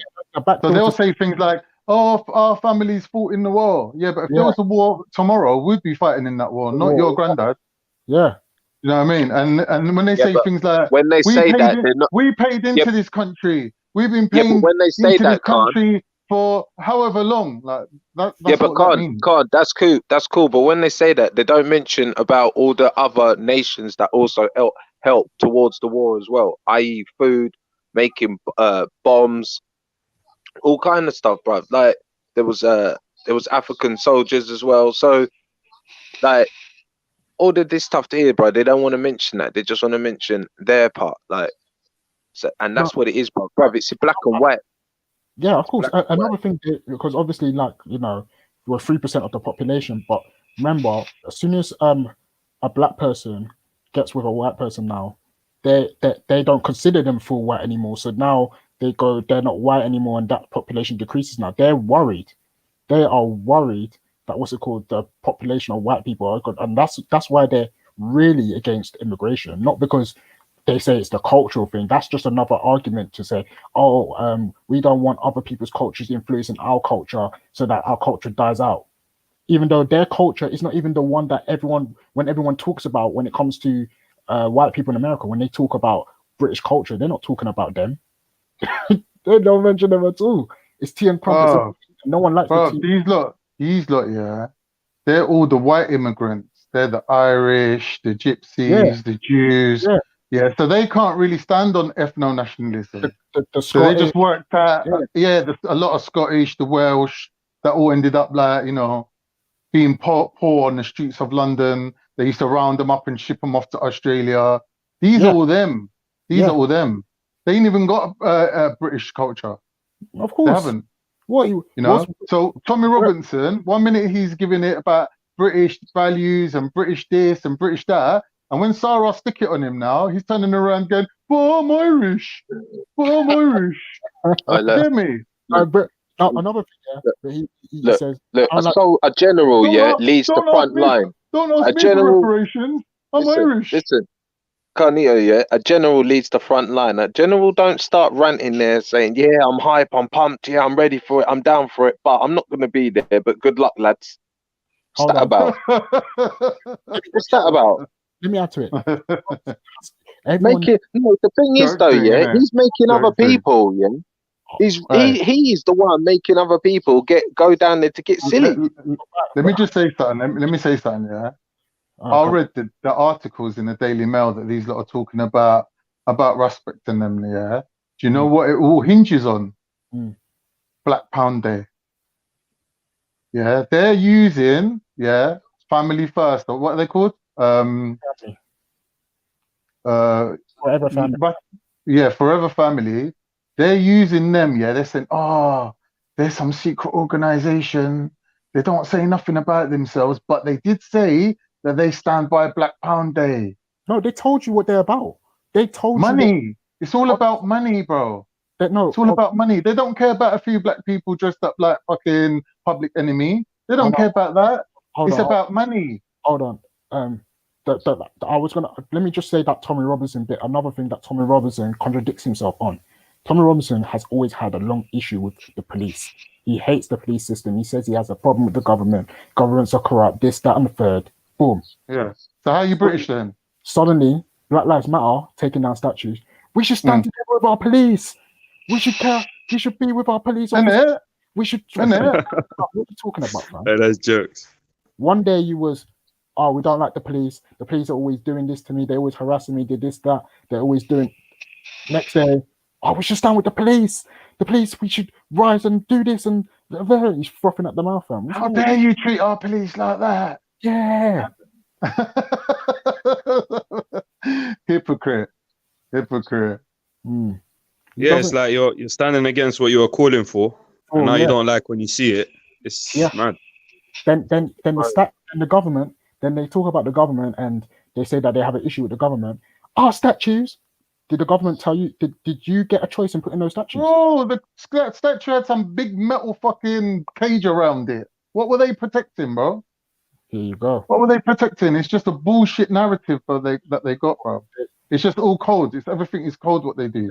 They're confused. They are, and when bro, any excuse to have a show of strength, to get the numbers out, get the people together, get them all chilling together for the whole day, bonding together like a community, swapping phone numbers and whatever. It's just bullshit, bro. Yeah, really, they're just out for some beer and some vandalism.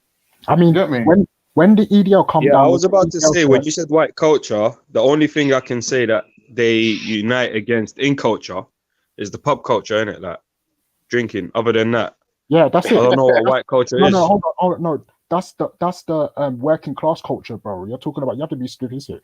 When you go to different other groups, like the middle class white people, they might drink here, but they have wine. You know, bottle of cider, white lightning. Hey, boy. No. The wine drinkers. The wine drinkers is an extra. That's like the higher class who go to wine tasting events. Cheese and wine. Cheese and wine. That's the culture. They don't do cheese and wine. See, these lot don't do cheese and wine. They do what's it called? Guinness. Yeah. Right. Guinness. They do fish and chips. Port scratches. That is the culture. They do port scratches, isn't it?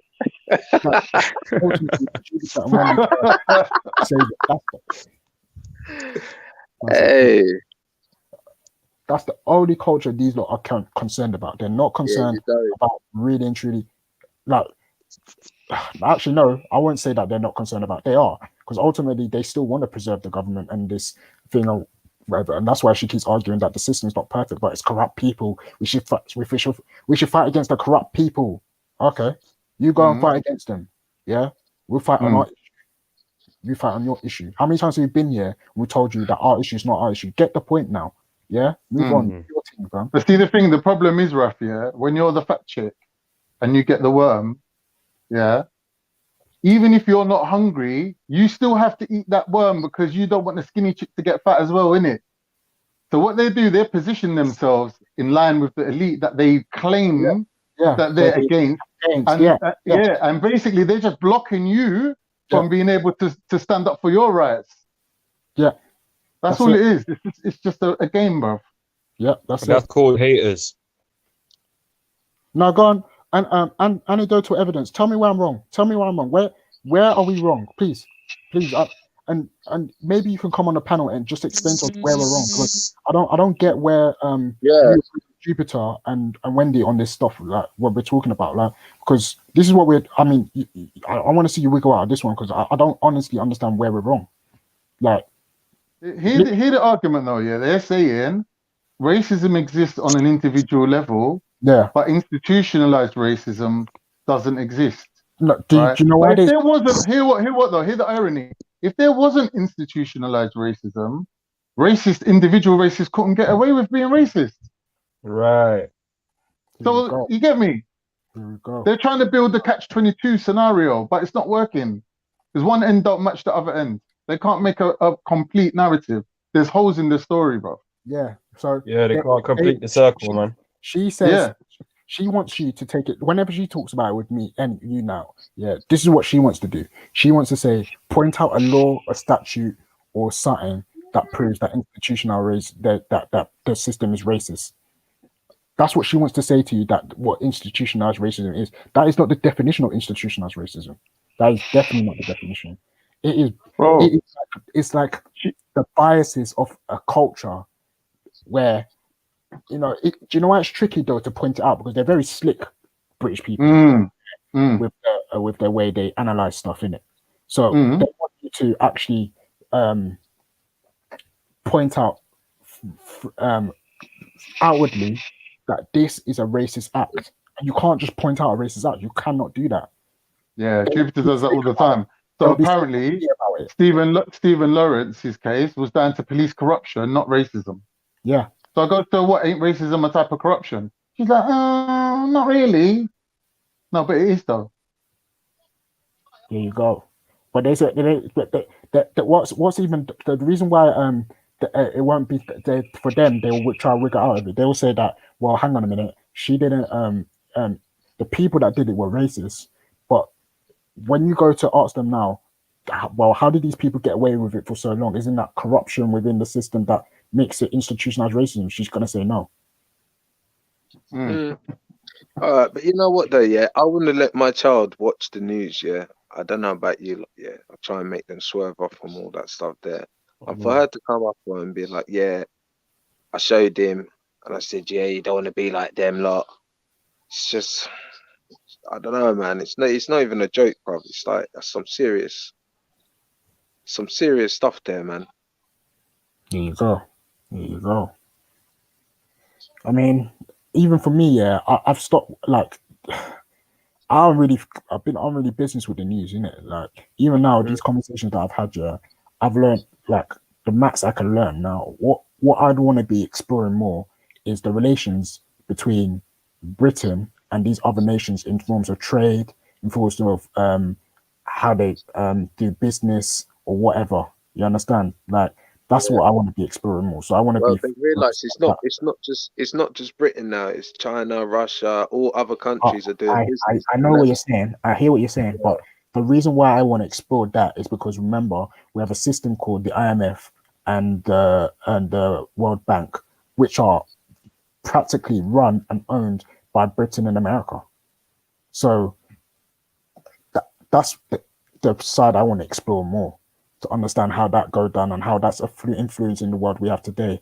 And also the business side of it in terms of, you have the City of London. So yeah, I want to explore that. And then the banking system, I want to explore it more. Because that's a good thing, man. That's about to rate. I only jumped on for 5 minutes. That's going to change a lot in the next 5 years. It's a good time to go. If you haven't researched that, it's a good time now because you're going to witness the biggest change in the history of money since the 15th century. Well, obviously, 20 years. I'm talking about going to computer and like it's already started. Chipping, yeah. No, it's already finished. We're all moving to a digital value-based economy. So I only jumped on to say because I noticed a couple of really interesting things you guys saw there. I was watching that interaction. Sorry, I had to leave earlier, but it's interesting when you notice these. You see the collapse of the civic nationalists. They're squeezed in a hard place. On one hand, they can't tell you what they tell themselves they can't tell you. Their whole racist views, etc. But they hide it in things like culture or British. The things you're pointing at them are true.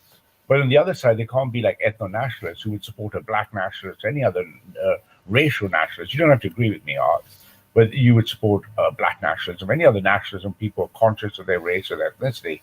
The people you're dealing with, when you see their, what do we call them, Cinderella sisters who didn't make the wedding, when they get on, they're in a very tough position because they don't want to come across, they keep denying racism, right? If you see them all day, they'll just say, we're not racist, we're not racist. But then everything they're exhibiting is a proxy for it, right? Because you can feel the difference, right? But they're not going to be straight out. They're not going to pretend. They're going to say, no. And when she read the Daily Mail article, it was a joke, right? Like, who takes primary source material from the Daily Mail? Are you fucking with me? Come on. Yeah, I mean, so that's a Ralph, thing, yeah. Ralph, not so long ago when the Daily Mail's talking about Tommy Robinson, I'm just saying, they're all like, no, don't believe it. No, don't listen to them lot. Yeah. I wouldn't read the newspapers. It's like, they're not consistent. They're choosy. Well, it's a very difficult place because it's a house of cards built on a lie. On one hand, they want to say, we're not really racist, but they won't consider an Australian immigrant the same as a Nigerian immigrant. They say, the Australian immigrant has my values, but the Nigerian one doesn't. What they're too scared to say is one guy's black and the other guy's white. So they pretend, they'll tiptoe around the house and they'll pretend, but if you do anything that looks like black power, they run a mile. They say, no, there's no such thing as that racism. Tommy's not racist. Tommy's not racist. And it doesn't take long before you realize the position is not, you've got to pick a side at some point, right? You've got to be real. And that's what I noticed. I was watching. Interestingly. And you know what's the maddest thing about their whole, their outrage at this movement that they're talking about?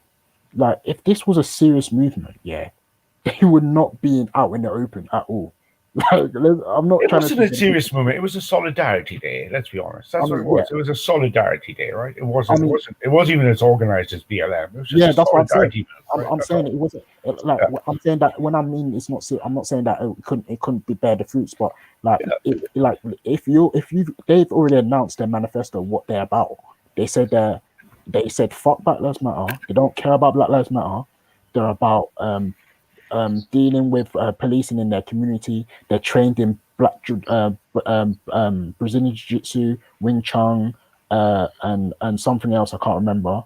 And basically, they're just about de-escalating any type of thing going on in their community, in that community especially. So when they're saying that, oh, this thing is about trying to be paramilitary and go against the government and thing, they're like, no, they're like if you're gonna be a paramilitary and do all that type of stuff, you wouldn't be out in the open doing that.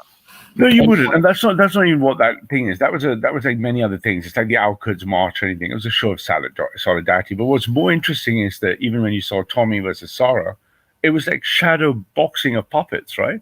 Because they brought the one same black guy who shows up for the I think his name is Danny or something for the Civnats on the same day as Brixton, but none of the entire rest of the people there, Tommy Tods, are all white. They're screaming black and white unite, but there's no black people there. Whereas at least you had white people in Brixton who are, let's say, on your side for black rights, whatever, on the left-wing side, right? So the irony is the Civnat movement is sitting in this very strange place where they can't be honest. That's their problem. They're not sincere. And that's what we saw with the Cinderella sisters. They're just not sincere. They can't. If you call them on it, they can't go anywhere. Yeah, that's the funny thing. I mean, Tommy's all over the place. He was a BNP. He was a mess, but he was a mess with Sarah.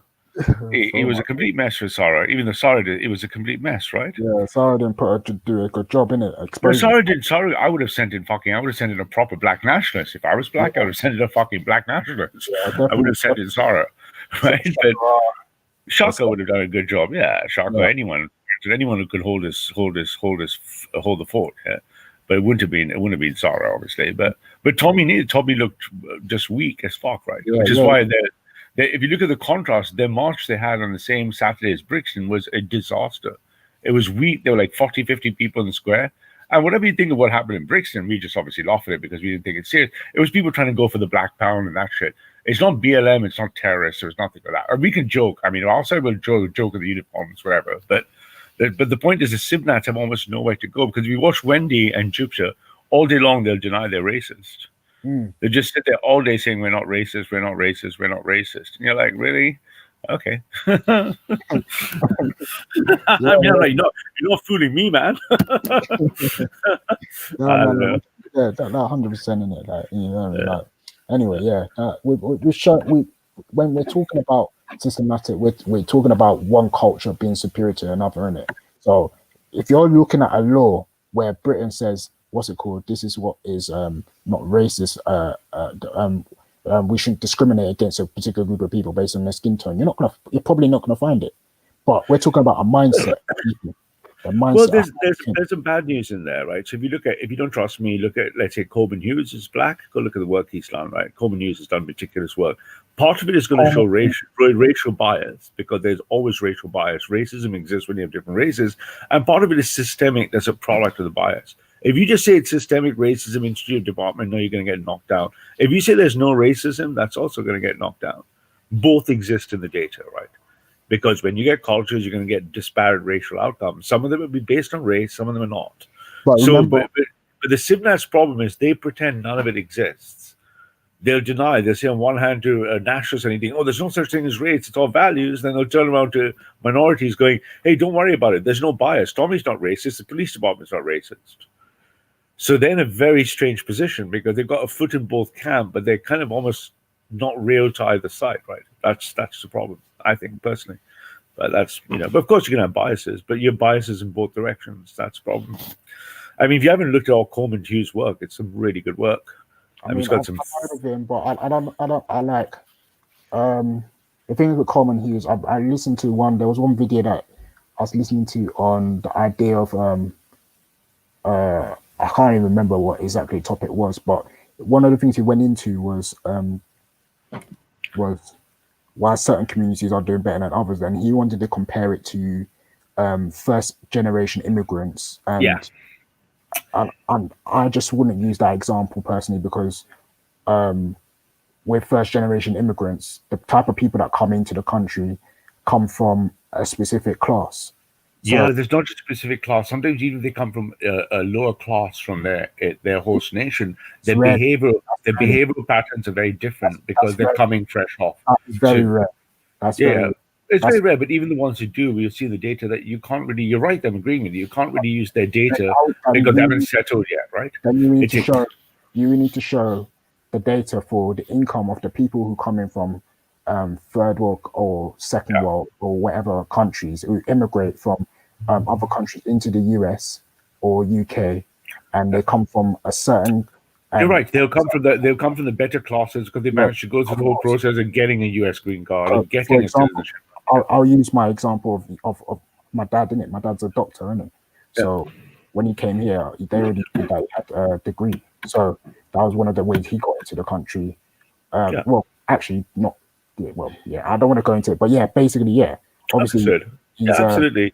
You're educated and you're a higher class in the nation you came from because, first of all, just to have gone through applying, getting it, you would have had to overcome all sorts of obstacles even to get in through the system.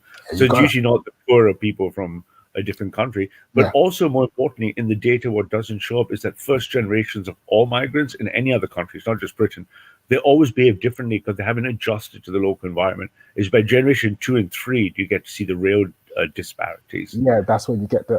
I mean, when you talk about generation 2 and 3, you're talking about the generation +1 or +2, i.e., their parents were foreign born. So G2 means your parents were not born here; you were born here, right?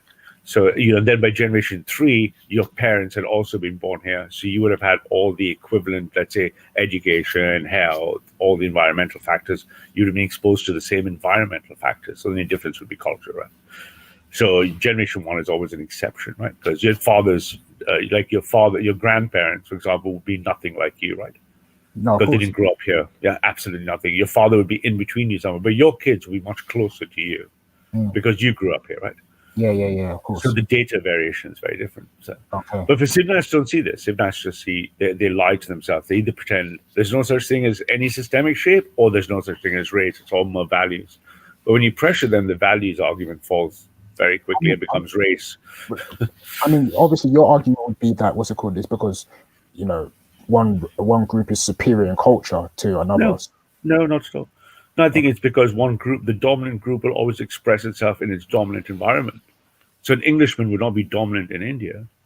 He'd be a minority, and you'd get minority performance because the culture would be set up for the ethnic majority. But all right, cool. So he'd be at disadvantage in language. He'd be at disadvantage culturally. People are constantly pointing out he's white. What you would consider racism would be happening to him somewhere else because he's a minority in a majority culture. That's the pattern. Yeah. Okay, so one thing that one thing I would talk or wanted to clarify, because when people talk about what is British culture or what is British, when we talk about this British culture, if we're saying there is nothing like British culture, like that's for me, silly. I identify British culture as from the lens of the elites. That's the. Well, I noticed I heard the class thing. Can I just say something about British culture? Yeah? We don't know how British we are until we actually go abroad, and then we realize what it means for us to be British. British, yeah. See what I mean? And then we realize how British we really are. Or how other people look at you from your native land. If you went back to Turkey, they wouldn't look at you as Turkish. Here's a guy who's come from fucking North London or something, who's Turkish by blood, but he's acting differently, right? Yes, that's right. Yeah. So, but culture, that's not the right way to see it. It's not just class. You guys are completely class. Culture is defined just as the artifacts, the process, the rituals of a people in a place. So British culture is going to be, you were saying, oh, they drink Stella, go down the pub, that's working class. I have very many upper middle class and wealthy people. They would do any such thing. And they're very sophisticated culturally. You might not meet many of them in your life, but there are many of them, and they have very high culture too. So culture is across class. There's different types of cultures at different classes, but culture is just what you do. I.e., what are the objects? What do you eat? What do you drink? What do you say? What do you write? What do you read? What do you watch? And culture is not, it cannot be separated from ethnicity. Different ethnicities have different cultures, right? They like different music. They like different food. You know, the fact that you are laughing at the working class, for example, what they drink, for example, or cheese and wine, just says that, you know, you're seeing that cultural product differently because that's not something you do. But if I took you to my middle class friends in by the Guildford Hills and stuff, they'd be looking down at class culture of their own ethnicity they wouldn't be seen dead knocking back Stellars, unless it's between their own ethnicity, right? So culture is really just defined as what you do or what those sets of people do in a place. It's also place specific, right? So if you took the English, for example, you went to the Algarve, or you took the white working class English and went to the Costa del Sol, they'll try to transplant the Stella culture on the beaches of Spain. And it doesn't quite work because it's not Spanish culture.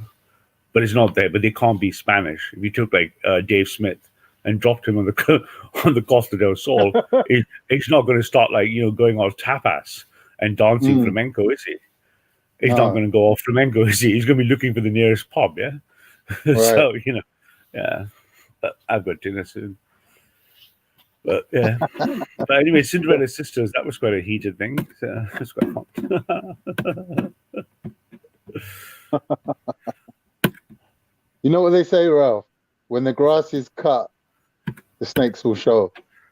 And that's the situation we're coming to now. Take long. We're coming to the biting point, isn't it? We're coming to the point now. Things are changing, and some things you can't hide, man. You scratch things, you can't hide the surface. You scratch things, you're going to find out, right? So, but hang on a minute, man. I'm just going to do one thing. I'm going to get ready for a bit of mute. 1 sec. Yeah. What happened to Raj? Sorry. Even Raj separated himself from the Tommy movement. Even Raj. He knows it's over. It's done. So now it's not long to go, mate. I mean, sorry, I'm going to have to run do something in a minute. I'll be right back. I'll be mute. But yeah, if you saw, just go look at their show up on the square. The Brixton boys outperformed them. So it's pretty much over. I'll be right back.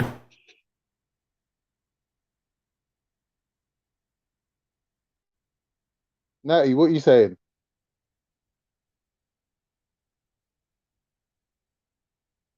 What did I miss, man? You lot were roasting the things, the Golden Girls.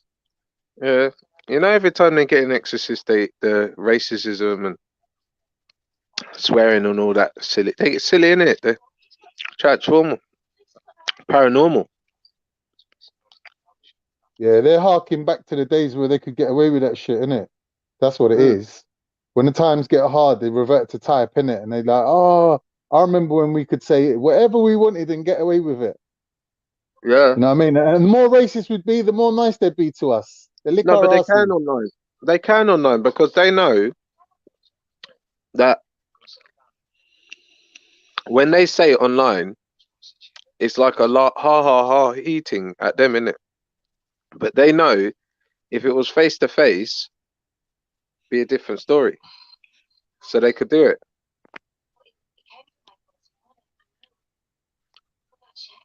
I must have missed all the good stuff while I was out, man. They either come on together or they come on one at a time. You can tell they plan it. Like the way Jupiter jumped on earlier for 2 seconds and then went. I was like, wait a minute. She's usually on here all day.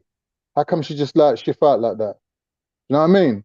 Because they're coming on in patterns, bruv, in groups, in like there's some sort of work rate that's going on. She forgot she had what's her name, matey boy, chained to the radiator, and he needed to go toilet. So the gimp, the little.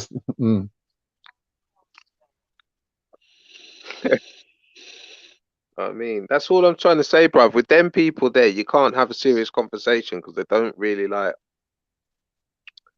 It's like, bro, do you know what it is, mate? It's like being in a psychiatric ward. When they come on, it's like, for me, it's like being in a psychiatric ward.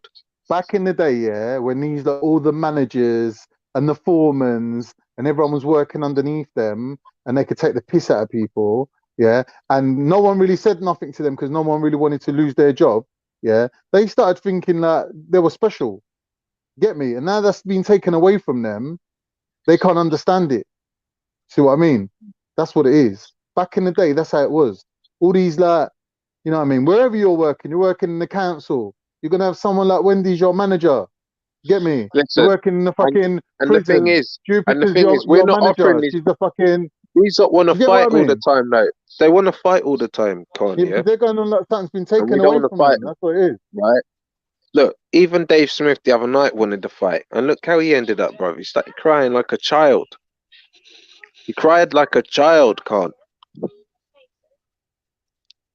Yeah, that's because they're passive aggressive. That's the oldest trick in the Snot all book, man. coming down, snot Passive coming aggressive all shit. out of his nose. He was blowing snot out of his nose. But do you know why that is, Khan? Yeah. Why, It's not tell because me. of that little story. It's because previously before that, he offered out Elron, innit? And Elron Oh was yeah. like, you name a date. And he's like, yeah, chapters. Yeah, more chapters. I'll give you more chapters and more chapters. In the end, Elron was like, look, mate, look, we'll get someone like to be a referee. So I was like, yeah, I'll be a referee, innit? I'll set it up. And he's Yeah. like, yeah, what you that? Yeah, I'll have you as well. Yeah. It's like, yeah, all right, mate, all right. So I tried to brush it off. I was like, yeah, all right. He's like, yeah, I'll fucking. And then obviously, you know, he's been like, when he was talking to me, he was looking in the corner of his eye and he could see his comics, innit? So he started reading Spider-Man. Yeah, that's what I think, bruv. And obviously, he was telling man, oh, I've had a few drinks tonight. Was that Dave Smith versus Elron? That was fucking Did you hear him hilarious. crying? Did you hear him when he started crying? He started calling out Elron. Elron's 6'3" and 250 pounds. I don't think that was going to go down very well. Not that it would happen. Shout, yeah. Elron's a big boy. So did you hear him crying like a child though? Did you hear him? I didn't hear that. I've been a bit busy, but I only heard the bits, and then we had you know when a goat, you know when a goat cries out, you know, and it goes. Dave Smith's funny, yeah. But if you want to watch the Sibnat stuff really happen, so our second command in PA, the amazing Laura Towler, good girl. She is eventually the Sibnats. They created this thing called British Lives Matter. They're trying to grift money. Tommy's running out of money. And they're trying that. And then all the ethno-nationalists just arrived at Twitter, arrived on all their channels. And they keep going, we're for free speech. Tommy's for free speech. And they blocked us all. They blocked all of us. And then we troll the shit out of them. And then finally their leaders decided to debate Laura on Thursday. So if you want to see the Sibnats expose what they are, tune in on Thursday on YouTube. You're going to see a fucking masterclass by Laura Towler. Because she's going to school this guy. So if you want to have, I mean, a lot of people are going to show up for that one. I'll give you I'm going to come on there as well, yeah. You just watch the Jupiter Wendy position just be shredded by Laura Towler. And she's a very ordinary girl. She's very gentle, very calm. And she's going to rip this guy to pieces. And they're going to go the Sibnat position. So it'd be worth a listening. We're obviously all going to be there. So, on Thursday, shout a little listening. And you see the hypocrisy exposed, the hypocrisy of TR, all of that stuff just exposed by Laura. So Laura's a very good debater. So should be good. Yeah, but these ain't got no one.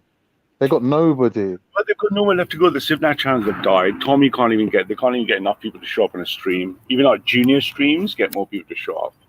We have junior streams at 300-400 people live at any point. We've got a lot of private streams that have hundreds of people live, and it's over. But they're looking for a home, right? They need to find somewhere to go, right? So obviously, Veli's open panel.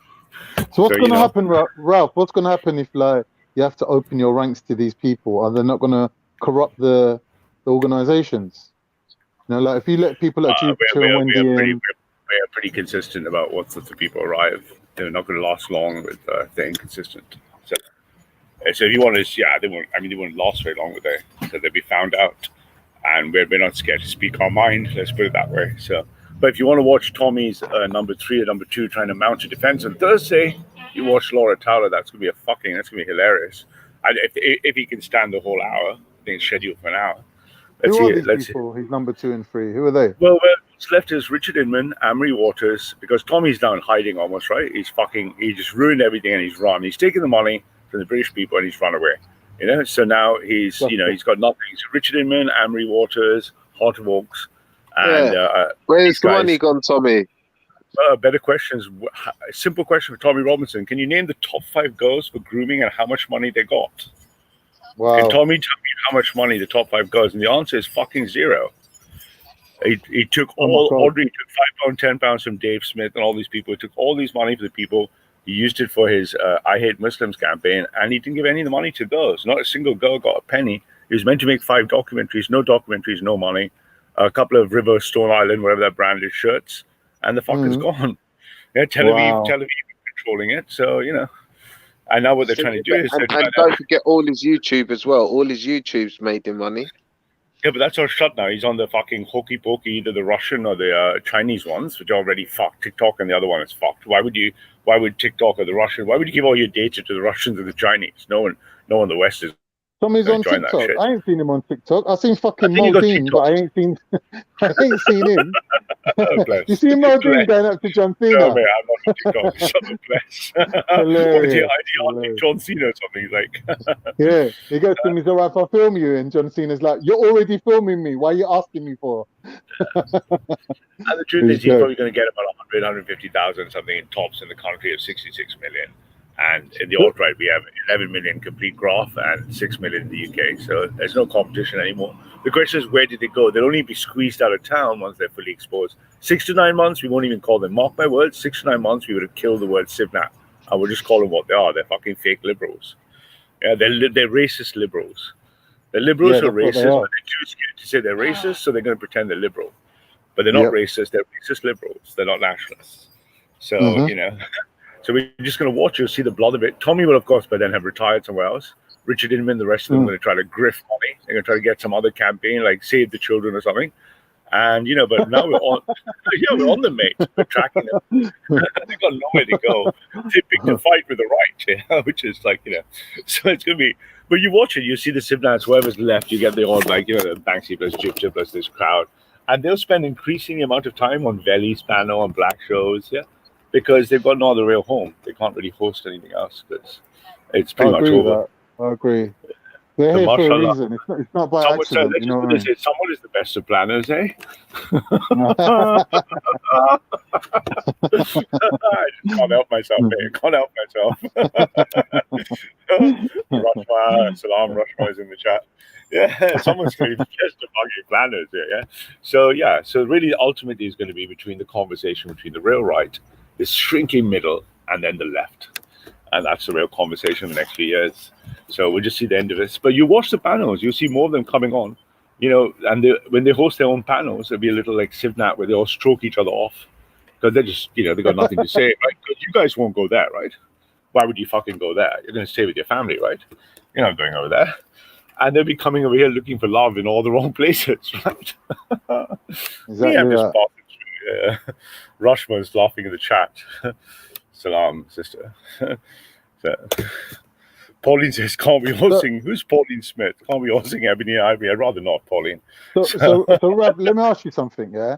If these Sivnats wanted to, for example, build bridges with the black community, what kind of like bone could they throw them? Like, what issue that relates to black issues could they kind of like champion?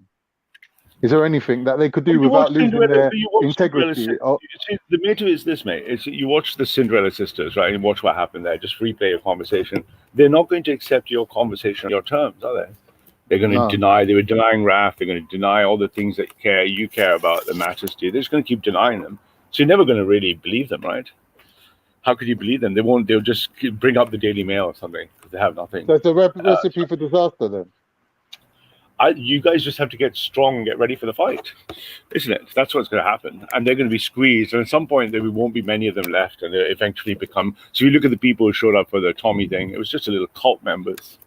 Right? Antifa couldn't even be bothered to go down there. Right? They just didn't even bother Antifa. But they just didn't even show up. That's how much they ranked them. Because we boycotted it, right? Yeah. Yeah, we boycotted. None of us showed up. So that was the end of that. So the real right have gone away. We're disassociated completely now. We're just going to kill. Do you remember I was asking you before the event? I was saying to you, like, what are you lot going to do? You're going to stand with them?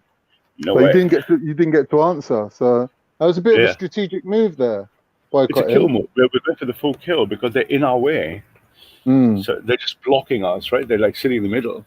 So they've got a few more people, but the pressure on them is tremendous because the pressure's come from the other side too.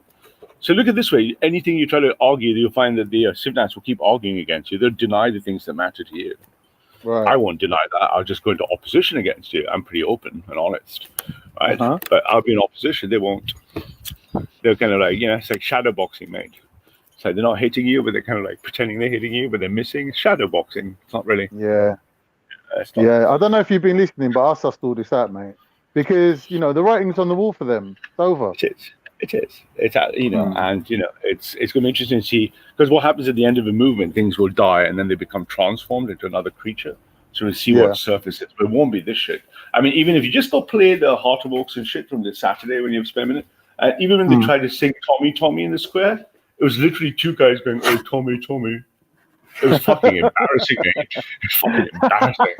It's like Dave Smith. Imagine two Dave Smiths going, oh, Tommy, Tommy, and the rest of the 50 people are dead quiet. If there were 50 at all. It's fucking embarrassing, bro. So, so that's it. It's over. Yeah. So, but what's going to happen is they're going to surface again as something else, and they're going to, my money predicts the next 6-12 months, some of them are going to come towards you, but they're not going to come to you on your terms. They're going to try to make you change your mind, right? They're going to be like, Israel didn't do anything wrong, yeah? There's no institutional racism in the police. They're going to try all this shit, and you're not going to buy it. Why would you buy it? So Raj, etc., they'll all be in the same camp. They've got no home. So, and if I were you, I'd be setting up my security screening, man. I'd be like, hey, sorry, I'm coughing. I'm not doing very well. Get well soon, man. How are you anyway, Colin? You been good? Alhamdulillah, man. You've been fighting all day, man. You've been losing weight and shit, bro. Everyone's taking the piss out of your weight. Well, I'm happy. I call it my mashallah, innit? That's mashallah. Where we come from, like, fat people, they get love, innit? Everyone loves you when you're fat. My brother-in-law is a very conservative Indian guy, and he just says, thin people are just poor. They're not well fed. Exactly. He likes eating. He likes putting on weight. He says, it's a sign of a good life, man. It's a sign of a good life. Exactly. You just got to have good nutrient partitioning, like if you can eat a lot of food and turn it into muscle and not fat, you're all right. You know what I mean? That's genetics. It is. Or you can manipulate it with a bit of heavy weightlifting. Well, it's worse because he's married to my sister, and there's two doctors. My nieces are doctors, and they try everything. Like, Daddy, don't eat after 7 and stuff. Well, but it depends. You got to check out his visceral fat. If he hasn't got any fat around his heart, they have a living maid and a living cook, and he gets the cook to make him his second dinner at like 10:30 at night. Which is the worst time you can possibly eat. Yeah, he has his second dinner at 10:30. He's like, right, just gonna go to bed happy. Yeah, hold the belly. So. Big up the fatties. Exactly. Like with Muslims, like food's our Viagra. We eat and then we do the other. We do the other thing, and then you sleep. Yeah, that's it. That's it. Fucking funny, man. But no, you should look up. Well, you're 30 something, aren't you, mate? So you don't want to get I'm like 40. I'm 47. 47, fucking hell, mate. Yeah, you got to watch that. Heart attack. Yeah. Oh no, like I've thrown in a little bit of cardio now with the weightlifting. What, you get up and you walk away from the computer to the other side of the room or something? No, like I do like 1 hour on the cross trainer. All right, that's good, man. That's healthy. Just for the heart, though. It's just for the heart, Hey, okay, join me and say the 14 words. We must secure an existence for fat people and a future for fat children. Come on. You can be fat. You can be fat and healthy. Like, you can be fat and healthy. Like. Oh, my best friend is Swedish, and he used to be a black belt. Made the national Swedish team and shit. Now he's fat as fuck, and he just says, "Yeah, I'm fucking happy, man." So if I take the piss out of him, he sends me photographs, half topless, just looking really fat, smiling. You should see my Instagram. It's all my food, my recipes, everything I cook. It's all you see on there. That's all I post is things that I'm eating. Or if I'm going to a nice restaurant and spending a lot of money, that's going to be all over Instagram. I don't do it. I think I have an Instagram. I haven't used it for 5 years. So I don't know. Not really an Insta person. Do you eat out? Do you go nice places? Yeah, the missus is a food store, so she cooks really well. And then we go out for like other posher restaurants. What's going on in here? What's this like? Fucking rubbish, yeah? Shit, it was going so well. This fucking Valley's gate crashing, man. Fuck. Billy, how are you gonna let Jupiter call you a pussy? How did that happen? How did that even happen? I guess, but you know what? Yeah, man, don't do that. Man, try not to do that fucking raging thing as well. It just sounds dumb, innit, man? Raging isn't a good way. Let me give you a tip, boys. Raging is not a good way to win an argument. If you get the other guy to go rage first, you're gonna win. Never lose your cool, man. Everyone loses their cool. I've lost my cool. Everyone loses their cool, but don't lose your cool. So it's better to wind the other guy up. Yeah, they were one step closer to putting a nail in the Sivnat coffin. Because if they'd have all got banned off of this channel, mate, their whole movement's fucked. They're getting more airtime here than Tommy's getting. Their whole movement hinging on this. So I think the hilarious thing is Brixton was maybe 4 or 5 times the size of the Tommy event. I'm like, I don't know what to say, man. More of us watched the Brixton thing than we watched Tommy. And we're like, what's going on in Brixton? These guys look more organized than the Tommy Tots. They got Rastek, innit? General Ras. Big him up, man. Ras, BCA. We gotta go for. I always knew you had it in him, man. Bless Ras. Whatever you think, Ras is fucking committed, man. He's never going to give up. He's a serious guy. He ain't like these guys. I can see when he's 65, 70. Wait, hold on. Whoa. Who's these lot? What, the fucking thingy? The Sivnats? Sivnats. Oh, yeah. I was going to say, right, what do you mean like this? Yeah, go on, no. Really, there's no division in the ranks, mate. Soon you're going to see Sarah out there wearing the FF uniform. Yeah, it's going to be unity. Get me? Because when you're into a good thing, everyone wants a piece, innit? Get me? When you're into a good thing, everyone wants a piece, innit? Yeah, I know. And you know what? Don't take it the wrong way. I'm always going to be honest. BLM and seeing things like the black guys go all full Black Panther is really good for the white rights movement. We look at this stuff and we think this is really good for us. We want to see more of this. These Sivnats are just fucking the fake liberal racists. They're sitting in the middle. They're just annoying. They're in the middle. Right? We want to see BLM has done more for us in 6 months than fucking anything we could have done. We just love BLM. We have more BLM, more fucking black paramilitaries. Yeah. Let's not put a stop to that though. From now on, it's FFF. FFF. We'll come up with something for FFF. Give me some time. But Denison, how come the panel's so quiet? Where's Cinderella's sisters? They've run away. They ain't coming back for a few hours. They're licking their wounds. Have you seen much of Cinderella since the wedding, ladies? Sorry. Stop it, man. Have a dinner. Belly got that one now.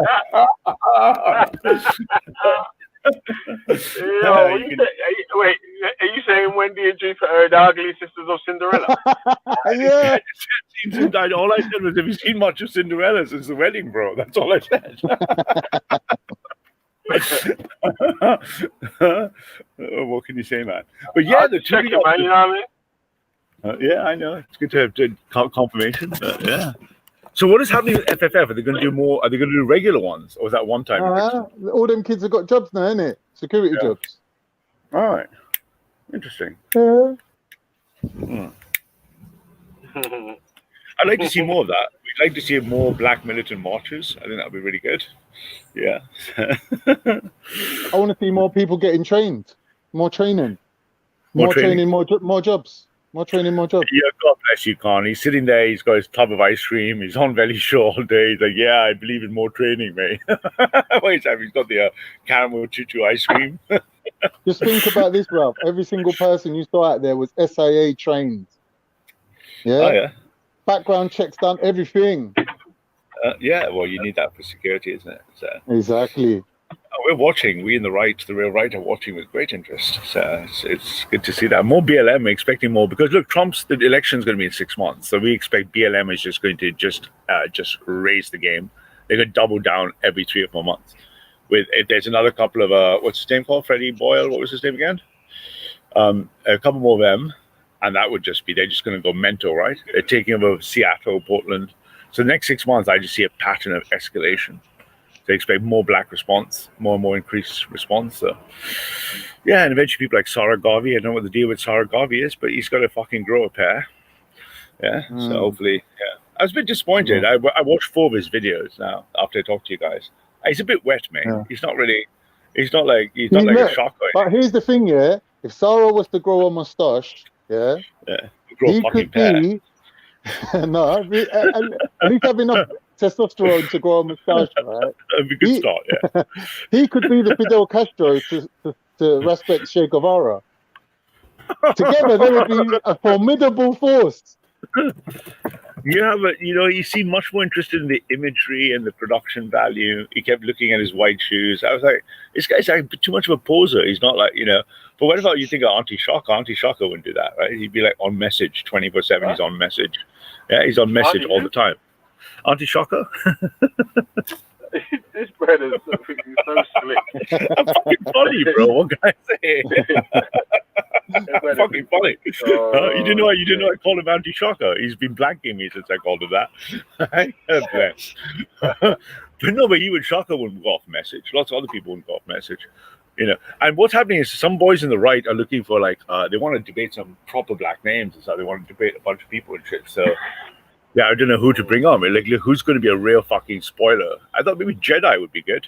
Jedi can hold himself in a fight, right? An argument online. Jedi is no pushover. Definitely. So some of the big boys. I mean, I'm talking some of the high up in command are looking for a little bit of blood sports, internet blood My sports. favorite Jedi debate was with Online Wipe. Do you remember that one? That Online Wipe guy. What was his name again? That was very classic. Yeah, done him up like a kipper. Yeah. So Jedi might be a good one. Trying to work out. Davey boy. Hey, Ultra Funky, well, can't he just lean over across the bed and give you the £2 in the gear block? What's this fucking online shit? Sorry, couldn't help that. I've got the YMCA song. Okay, right there, man. The G stands for, remember the G stands for godless, yeah? Godless. Of course it does.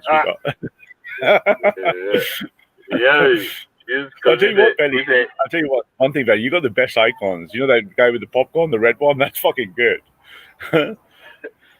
I mean, a lot of us in the right came and saw your Dancing Jews one, which had last week. That was fucking good as well.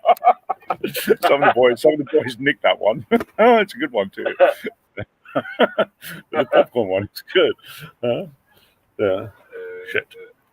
All right, man. She's calling for dinner, bro. I might show later. When we had a bonus panel where it was bare people on, and it was going to get to popcorn mode, so you know what I mean? I had to slap up the popcorn symbol. Yeah, popcorn good. But that one's a good one. Those guys are really good in the red. It's like, let's go. All right, boys, I'm gonna have dinner and stuff. If the sisters show up after the wedding, let us know. I might pop in again. Have a good evening. Peace. All right, man. You say Ralph's looking for some blood sport, boy. Yeah. He wants to see the blood. That's what he said, isn't it? He even said it. Sivnat blood. He wants it with the F-Nats.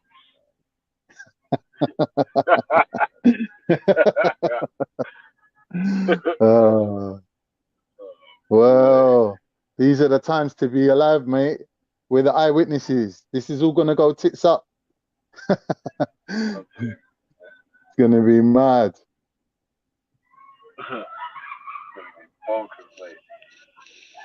What's going to be the maddest thing here is like how far to the top Ralph can get in the ethno-nationalist movement. Because if man actually gets to the top, it's mad, isn't it? What do you mean, because he's Indian? Yeah.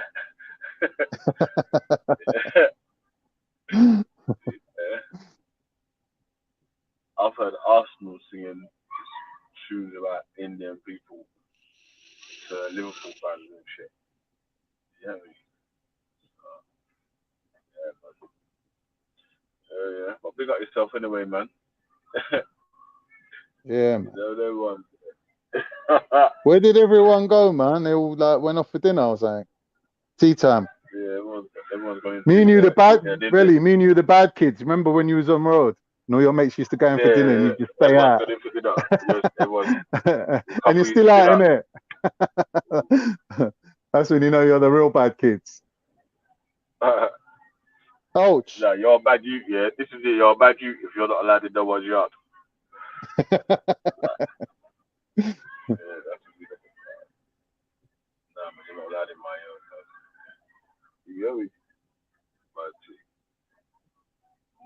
man, that ultra funky in the building. So, Vels, give me 2 minutes. Yeah, you got yourself one out. Yeah, man. Something to James Jones, man. Where's Jonesy? He'd be. I think he's gonna roll up in a bit still, man. No. Yeah, on the night knife. Yeah. So see, Jimbo's about the nightlife, cuz. Yeah, why not, man? You're young, innit? Good time to be young, innit, these days. This is a good generation. But it was good in our days as well, man. What we had all the good raves, innit? We had the garage, we had jungle. You know what I mean? Don't know what they're listening to when they go out now, bro. Yeah, man. Been raving for ages, man. I'm definitely got a festival next year, though, man. Fucking hell, COVID fucked up everything this year. The whole year's a write-off, bro. Fucking hell. Yeah, always a write-off. Everyone's Man, gonna like be in white so fucking religious in the get up to building. their eyeballs, mate. What's Monsieur happening, mate? Religious. White so religious. All the babysitters are in. Look, we got Ultra, got fucking Religious. All the babysitters. Yeah. Put down the babies, man. You done your shift, Hey, innit? be careful, boy. Because yeah, if they put down the baby, boy, they might pick up the fucking holy books, boy, and start fucking bullying about this shit, man. I'm Yeah, unbelievable. no, Don't worry. I'm an Ottoman, yeah? keep the baby. I'm an Ottoman. We still got our thing, innit? Yeah. You say what you like. You can hate on us. We still got our thing, innit? Our thing's still running. Trust me. You say man like Killer K, you know. We're on the up, bro. We're on the Killer K, yeah. You know that. You done know. You done know the done know, mate. I would like a couple of examples of this alleged religion of peace, please. Oh shit! You see, here I'll give you one example, right? When you know your place in the world, you will truly be at peace. That's not what peace means in religion of peace, and you know that. You asked me a question and I answered it. That's not peace. That's not a religion of peace. You know that? That's peace of mind. That's totally different, bro. You get the same thing from Zen. Get the same thing from Buddhism. Right. So here's a question. Is killing apostates religion of peace? Does it offer you a structured society in which you know your place? The men are the men, like and murdering, the women are the women. like murdering homosexuals. Is that a religion of peace? You right now are sitting down wearing a skirt with a baby on your knee and a bottle, and that's it, bro. You might as well have a dildo up your ass as well. Notice you can't talk about the points. You have to talk about the person. So is wife beating a religion of peace? I'm saying in your culture that you're dissing my culture. I'm saying, but in your culture, religion is not a culture. Religion is not a culture. It's an ideology. It's a belief system. So that makes no sense, Khan. It's just like the other day. The other day you tried to say that there's Muslims out there who believe that Islam is a race. That's ridiculous, bro. Hold on. Yeah. Let me say something. Yeah. Religion, when you're talking about Islam, because it is a complete way of life, is also a culture. That's not true. When you're talking about, that's not true. Go to your second point. That makes no sense, Khan. That makes no sense. What was your second point? We have to talk about this first point, that it's not a culture. It's a because when it goes into another culture, it tries to dominate and enforce its religion. Okay, how? How? Give me an example. Do you know historically? Give me an example. How about India? When they went into India, right? They owned India. They ruled it. Yeah, and what happened to that culture, bro? What happened to half of India? No, 1 minute. You're suggesting that somehow a religion went into India and took over. I'm saying no. The Mughals took over India. They just happened to be Muslim. No, you're saying the Mongols were the ones who went into India first? Yeah. Listen, the Mongols were not Muslim at first, bro. What are you talking about? Listen, I said talking about? I said Mughals. The Mongols. They were the grandsons of the Mongols. That's why they're called the Mongols. You don't know your history, my son. Let me ask you. If you go and look up Timur, the grandson of Genghis, he was the father of the guys that took over India. What? examples can you give that Islam is a religion of peace?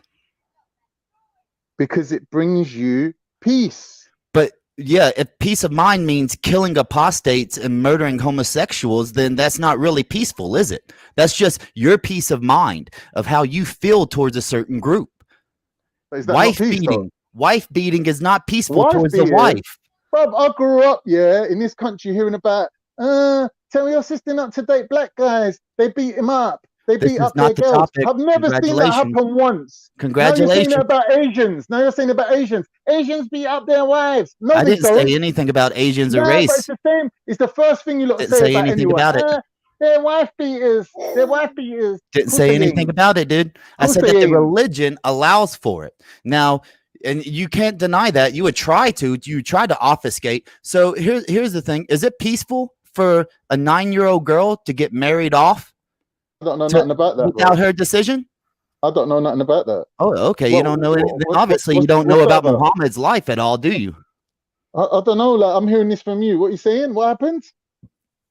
Is it peaceful that a 9-year-old girl's father can marry her off at 9 years old, change her whole life? When she's 6 years old, marry her off, and then at 9 years old, a 50-year-old man consummates the marriage. Is that peaceful? You've got to remember, bro, when we hit 50, we look like you when you're 30. You make no sense, bro. So, is it peaceful? When we hit 50, is it peaceful to enslave people? Is it peaceful to enslave people? Is it peaceful to enslave people? Because in Islam, the way that you enslave people is by battling them and taking them as captives. So obviously, that's not a peaceful means of slavery, right? Are the slaves of capitalism that's alive today making shoes for 5 pence that Nike sells for £250? Are they happy? I'm glad you're not really talking about the issue, dude. I'm talking about your religion, how you're claiming it's a religion of peace, right? I'm asking you, is slavery peaceful and allowing the slave owners to rape their slave captives? Is that peaceful?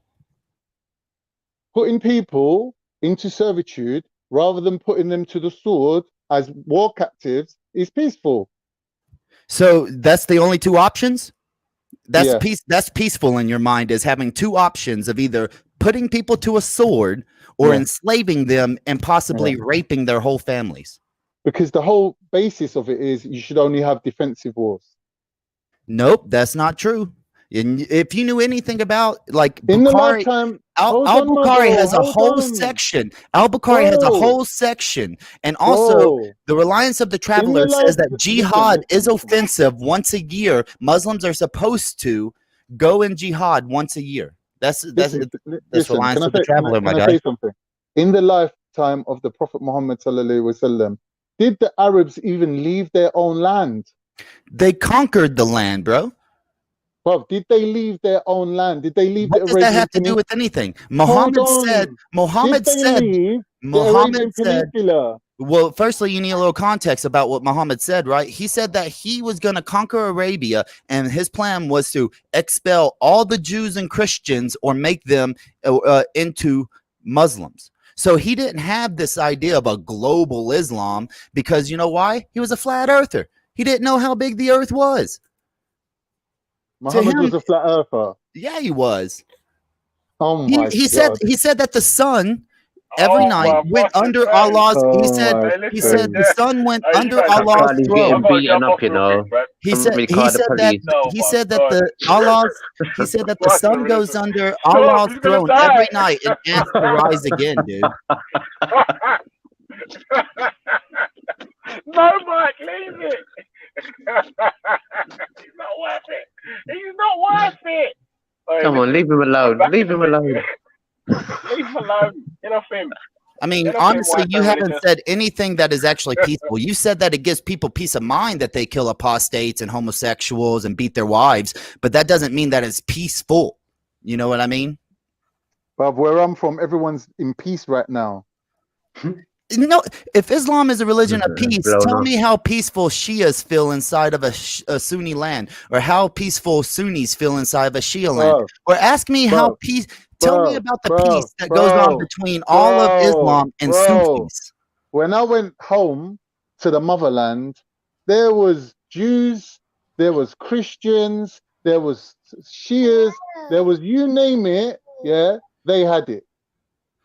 But that doesn't mean it's peaceful, right? I don't mean What do you mean? What do you mean? What do So, you mean? so I then don't that understand. means, so then America is the most peaceful place on earth because it's a mixing pot of everybody. So why are you on here every day talking about racism, bro?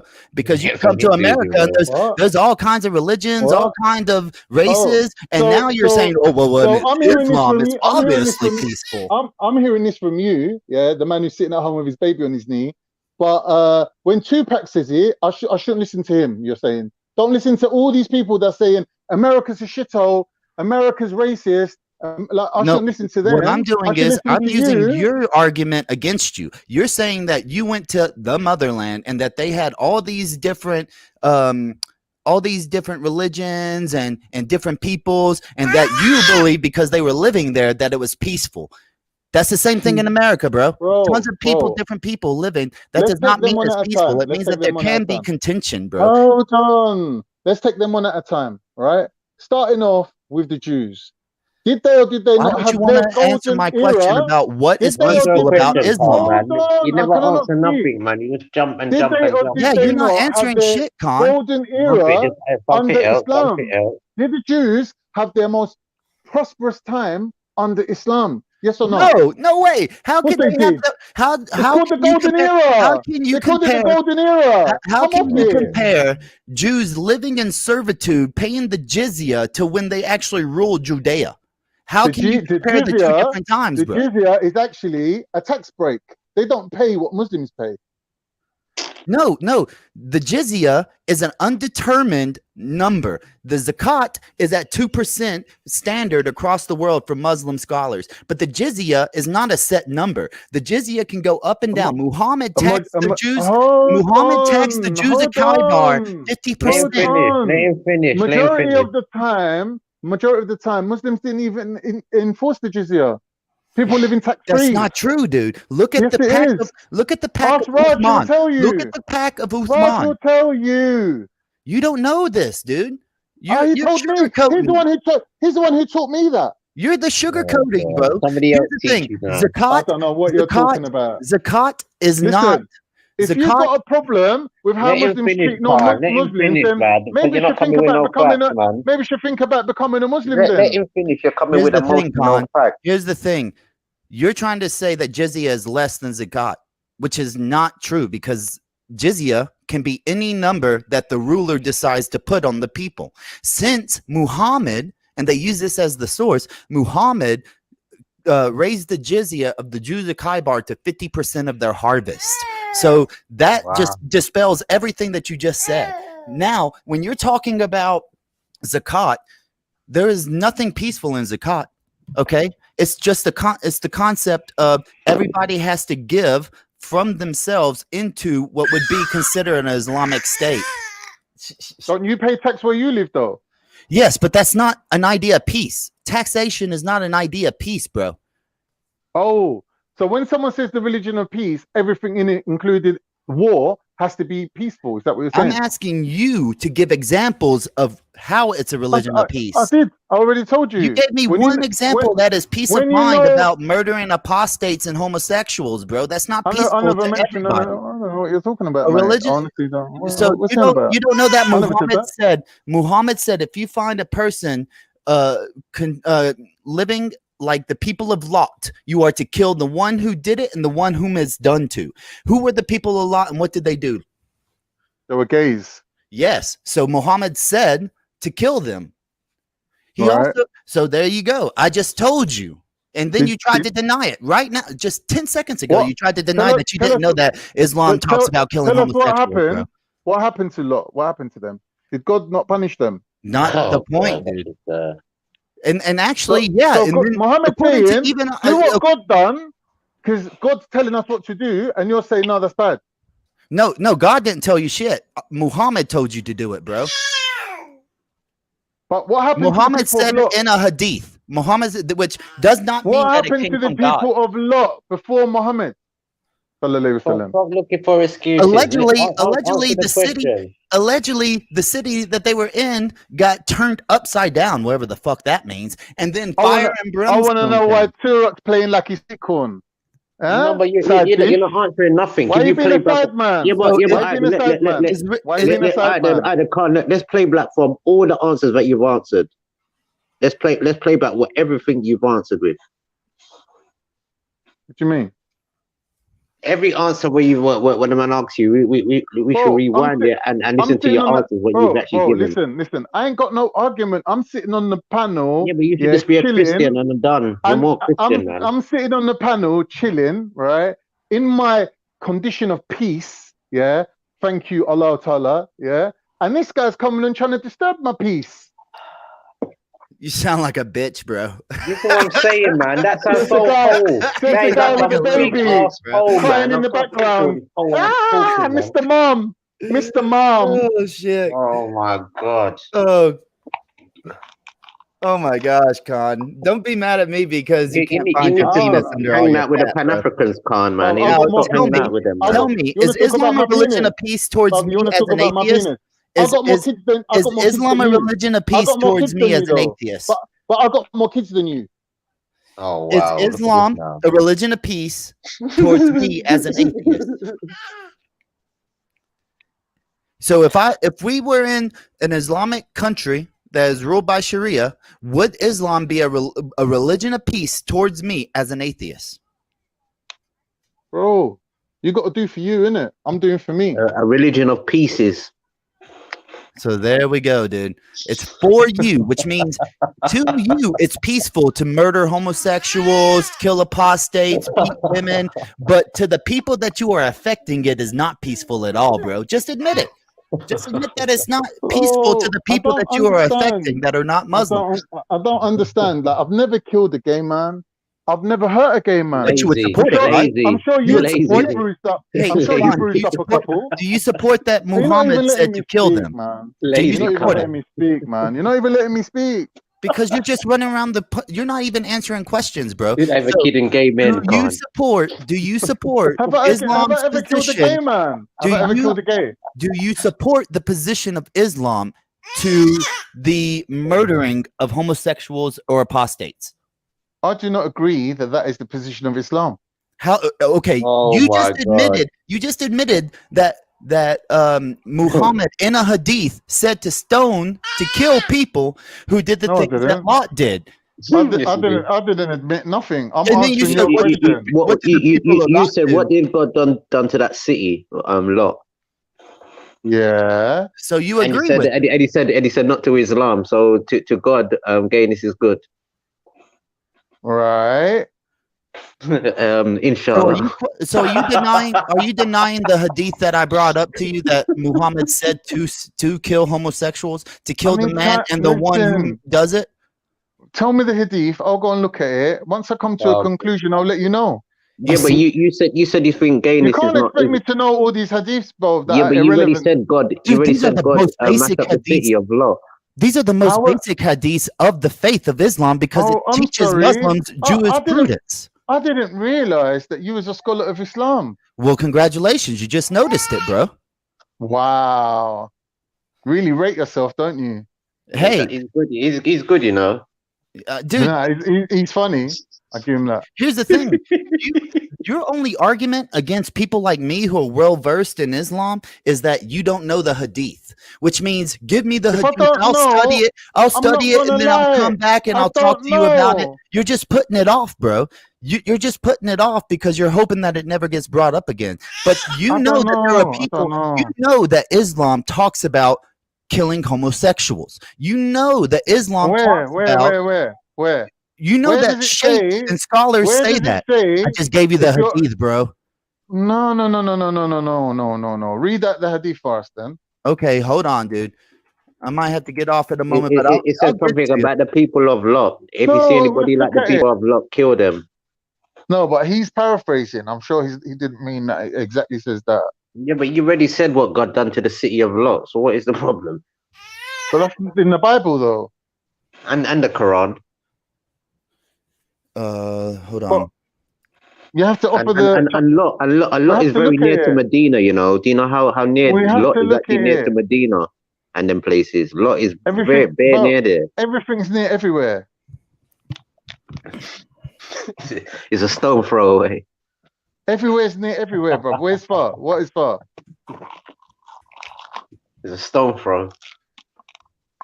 Ah, I'm just saying, I'm in peace right now. Yeah, You're in Alhamdulillah. peace. You're in peace with the people, you know, getting killed. I'm in peace Okay, right here now, we bro. go.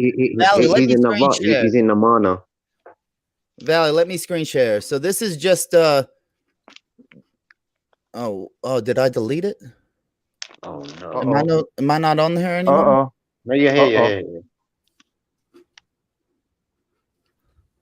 Oh no. Is he there? I think he muted.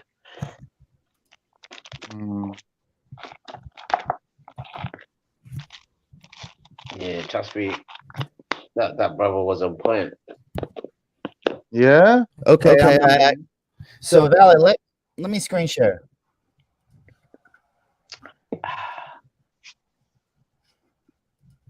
Okay, I'm hearing a backup.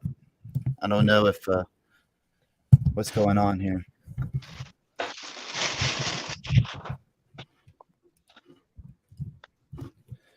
So I'm asking Valley. There we go.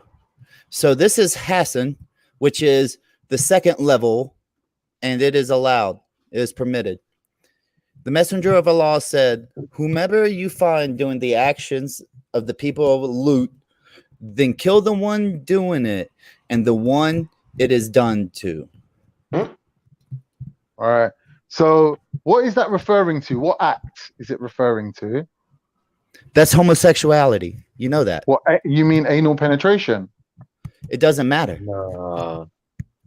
What do you mean it doesn't matter? The act is referring to an act called sodomy, right? Smoking cigarettes. Sodom and Gomorrah. It's called Sodom and Gomorrah. So Yeah? smoking cigarettes, Khan.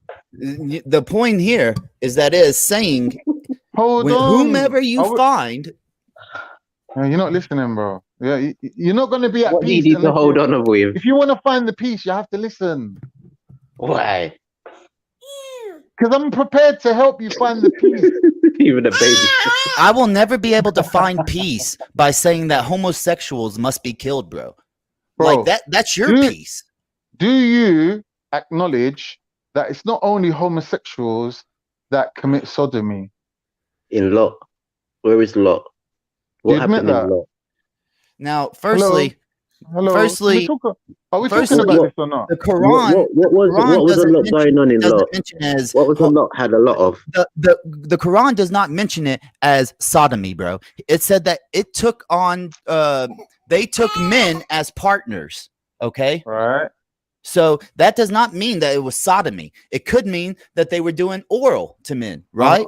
So that just shut down your whole argument because it does not mention sodomy. Hold on. Ain't the city of Lot in Sodom and Gomorrah? Are we going to talk, or is he going to just keep trying to like be your Is side? he not in a place called Sodom and Gomorrah? Bro, whether it's anal penetration or oral fellatio, committing an act we're talking about, right? We're not talking about, right, anybody's sexuality. Because a straight man, if you end up in the wrong prison, will make you suck his dick the same way. Khan, the place is called Sodom and Gomorrah, where Lot lived. Right. Sodomy. So you can see where the name has been rooted from. Right. Sodom isn't even mentioned. The people That's not of even Lot. mentioned. That's not even mentioned in the Quran. What did the people That's the Bible, of bro. Lot? What did the people of Lot have a lot of? Sodomy.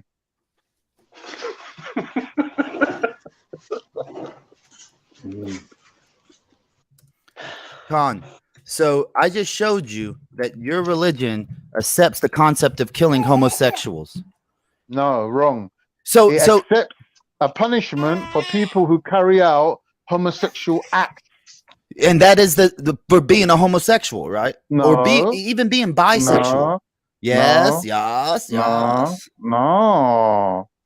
It's not saying if somebody's gay or homosexual, put them to death. It's saying if people are carrying out these acts, then they should be punished. Now, who carries out those acts? Hold on. Was that not the case also in America, where sodomy even in pornos. We're not talking about. We're not allowed. talking. We're not talking about a country. We're talking about a religion that says to on. kill people for doing Hold something on. that is not any of their business, bro. Is it true that in America, sodomy was against the law? That doesn't have any relevance, bro. But I'm saying that We're talking. You're talking about a country. Okay, you're talking about a country that can change its laws. You're talking about a country who can change its laws as opposed to a religion that can't. Yeah, you're not gonna win this one, Carl. We're talking to the people that are listening. I'm stating for them that in America, homosexuality, or if you want to call it sodomy, committing acts of sodomy was illegal. Yes or no? Is that God's law? On the money it writes, in God we trust. That's not the same thing, bro. You are just trying to dance around. The fact is, do you agree now? Do you agree now that people who commit sodomy should be murdered? Are you trying to deny that the United States of America was founded on partly religious beliefs? Are you gonna accept and say yes that in your idea of peace, murdering people who do sodomy is peaceful?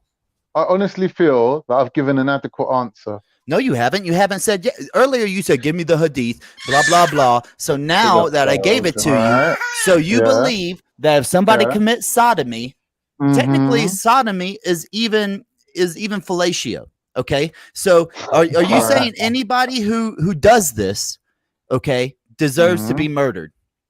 According to God, they deserve a punishment. No, illegal. Killed. They deserve to be killed. In your eyes, because that's what Muhammad says, to kill them and the one who they do it. And whose hadith is that?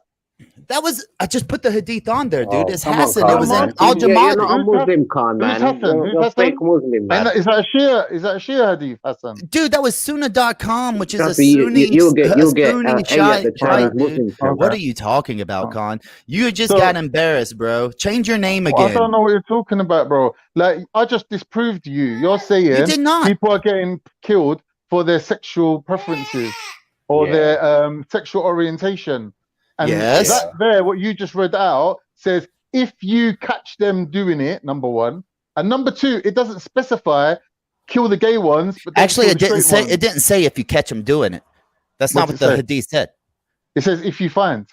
So now you know the hadith.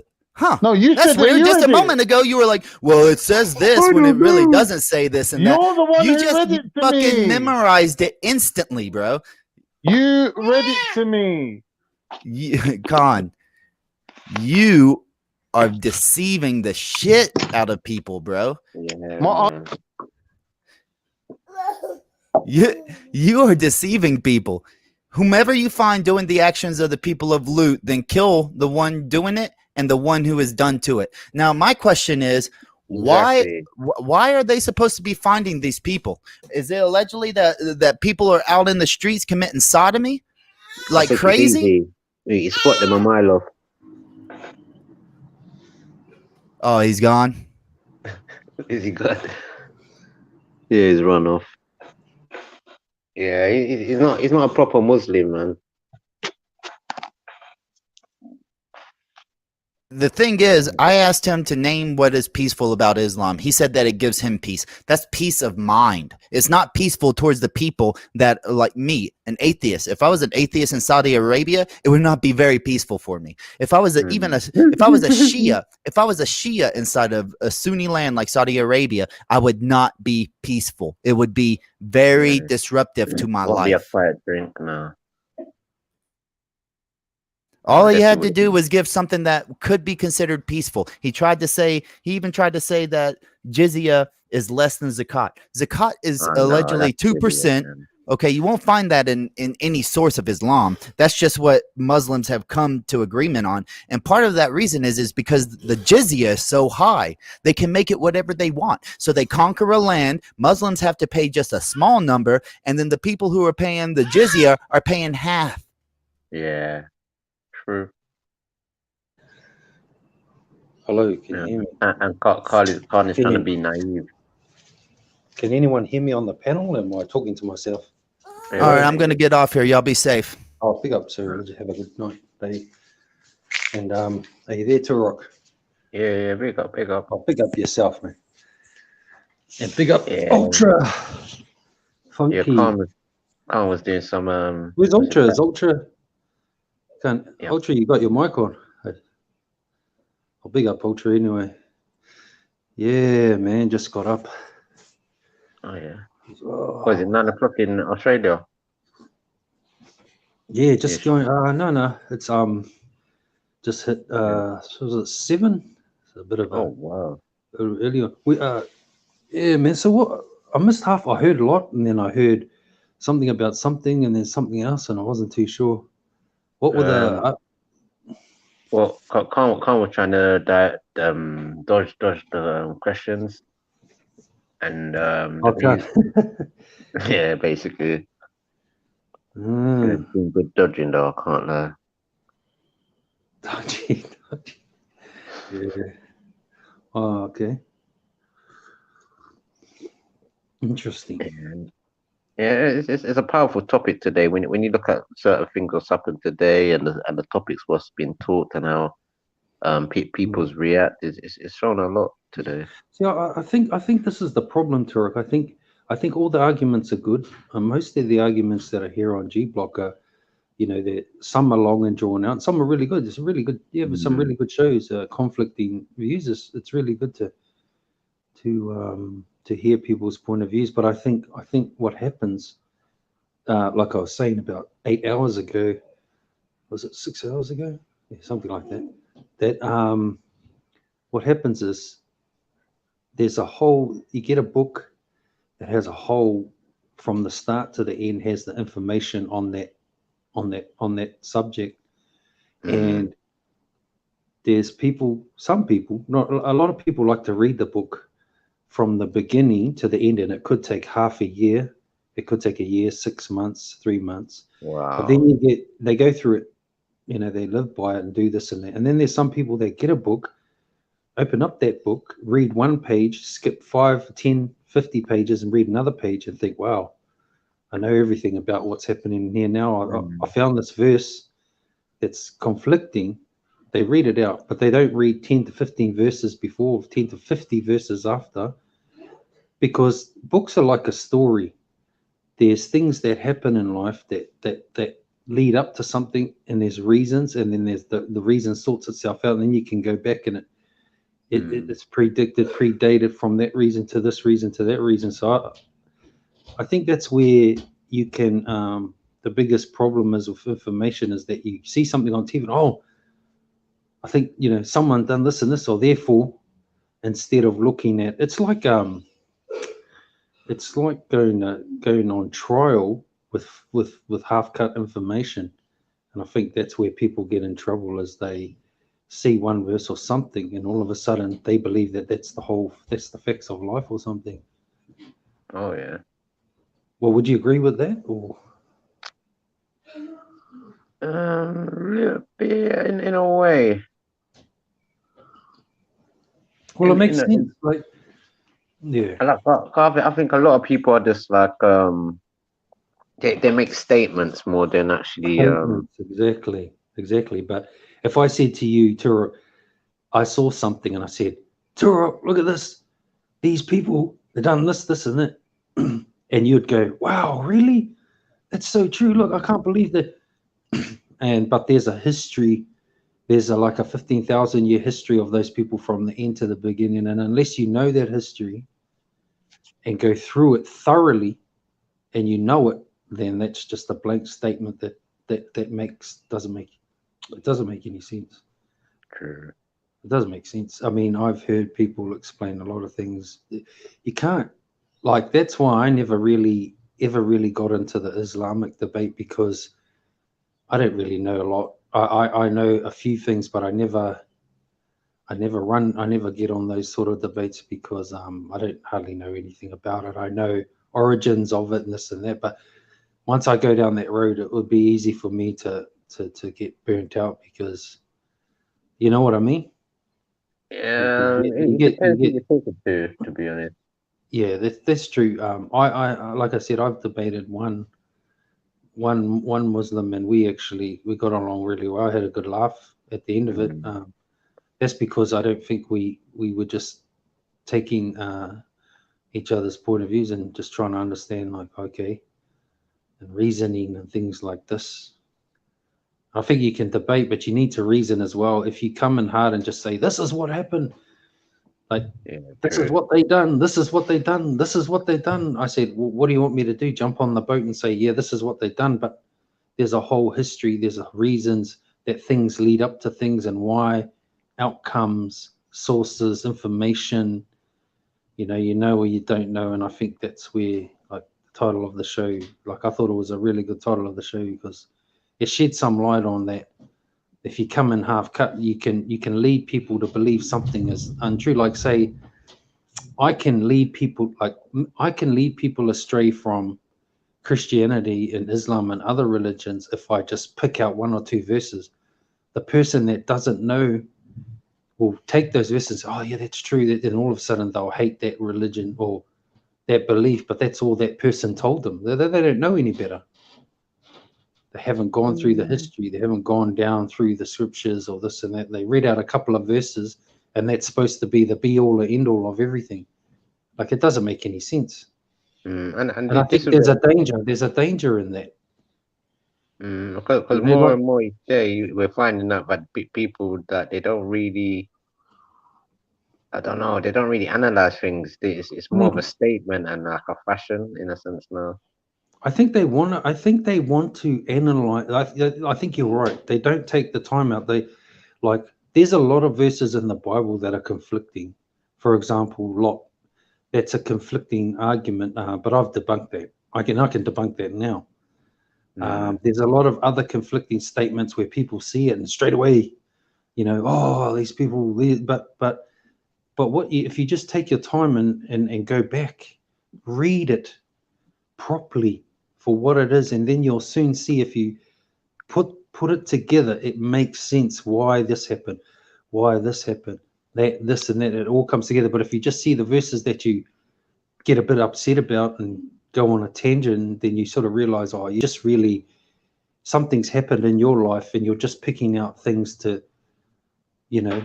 gratify your anger or whatever it is, instead of actually looking at it for what it is. And that can lead people astray and lead people to believe that certain things aren't true. But isn't religion in itself like leading people astray? 100%. I mean, let's be honest. Yes.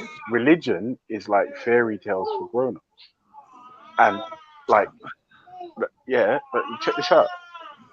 I know that when you speak to a religious person, that person genuinely believes, well, the majority of the time, they genuinely believe what they believe is real and it's true and it's. Oh no, the baby's crying.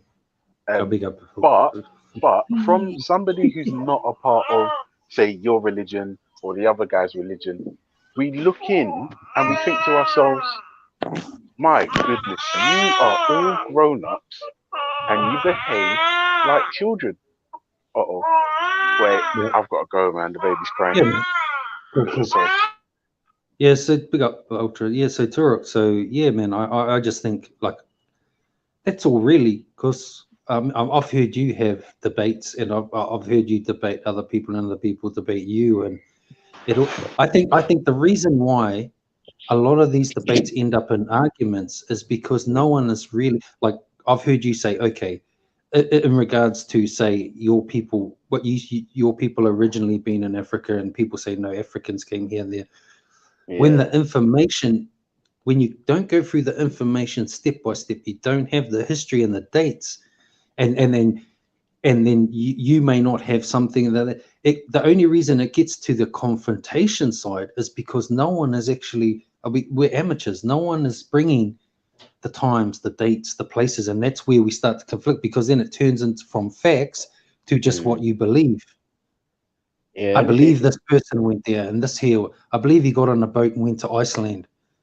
But you don't know. Do you know? How do you know? Where's the Dalil? Put it up on the screen. Show us step by step.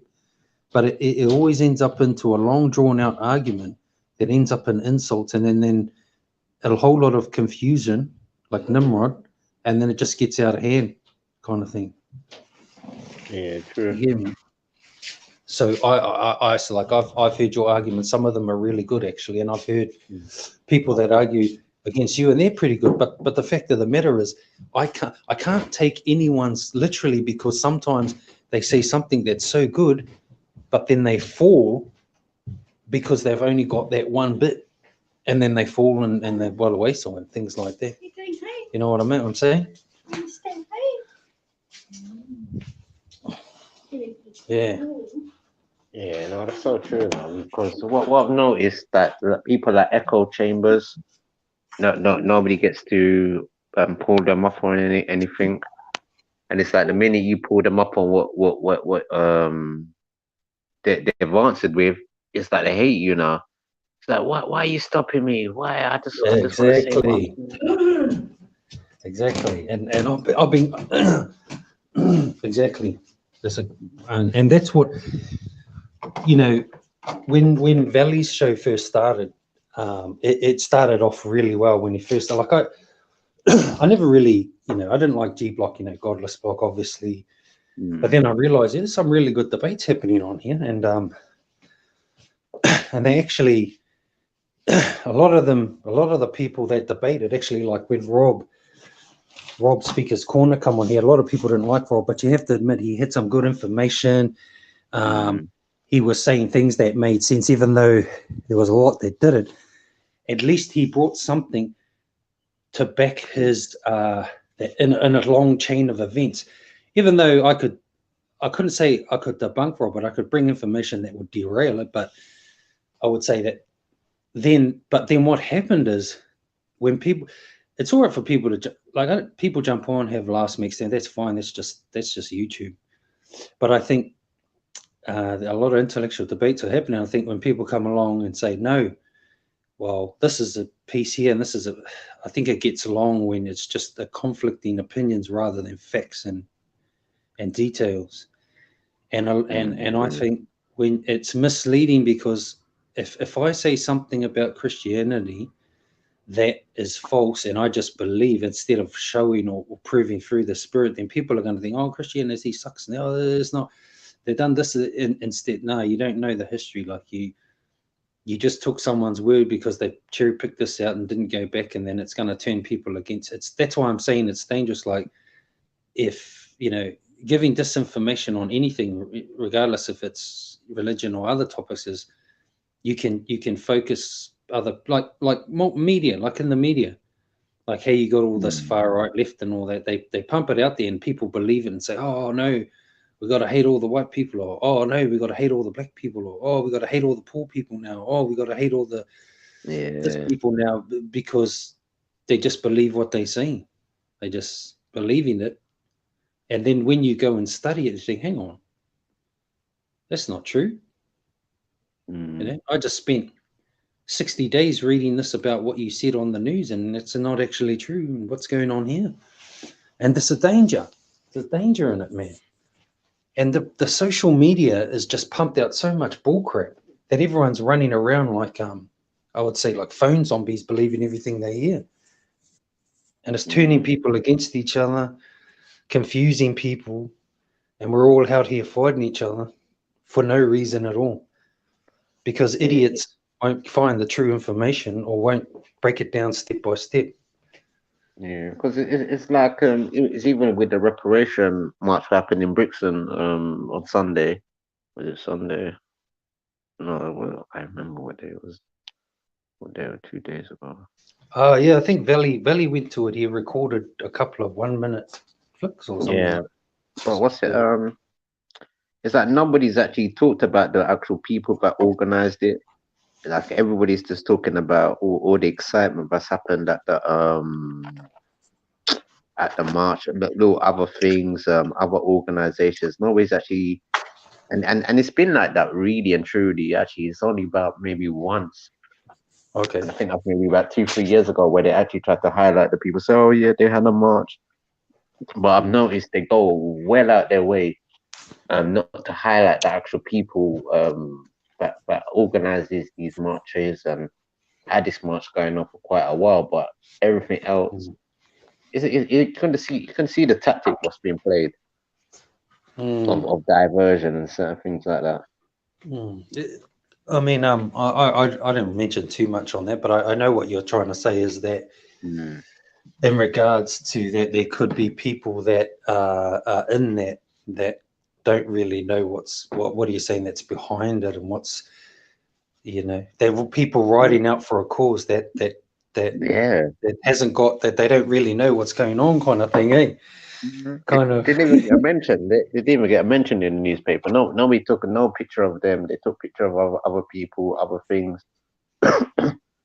Look, for me, I mean, the black movement and people, if they want to do their thing, it doesn't bother me. Do your thing, get your reparations. I mean, that's great, that's awesome. But it's up to the people who started that organization to be genuine and give their people that ride out for them the genuine information for them. Because if you're going to follow something, or if you're going to go in hard, you want to know what you're riding out for. You know, because people have families out here and jobs and livings to worry about. And if they fall by the wayside, are you going to pay their bills and pick them off the ground when they're down? You know what I mean? If I'm riding out for something, I know I want to be riding out. I want the real information.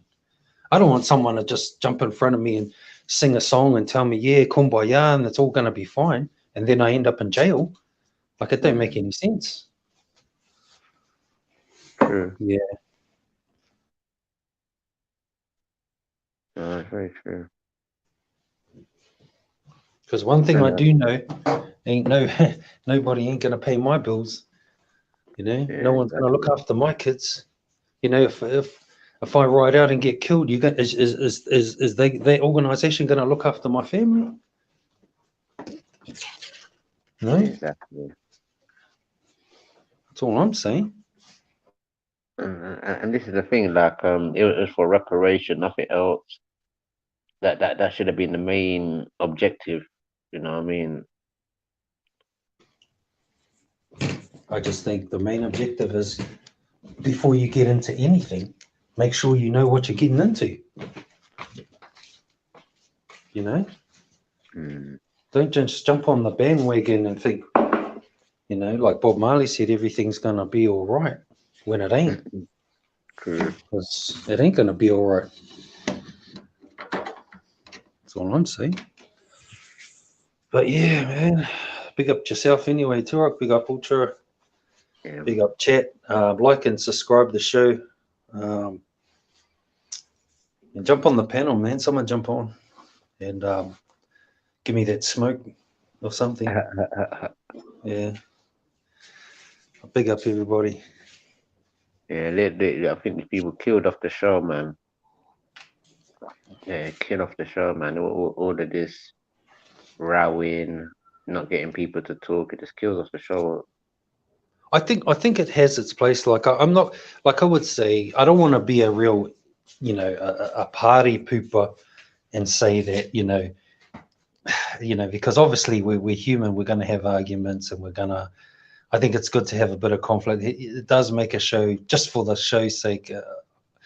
But I think you're right. Yeah, I think when it gets drawn out like that, and you have 6 hours of non-stop, which can be funny, I think, then it just gets it gets a bit. But hey, you know, that's not my show. It's not my place to say what's what. I don't want to change anything either. If this is the show, this is the show.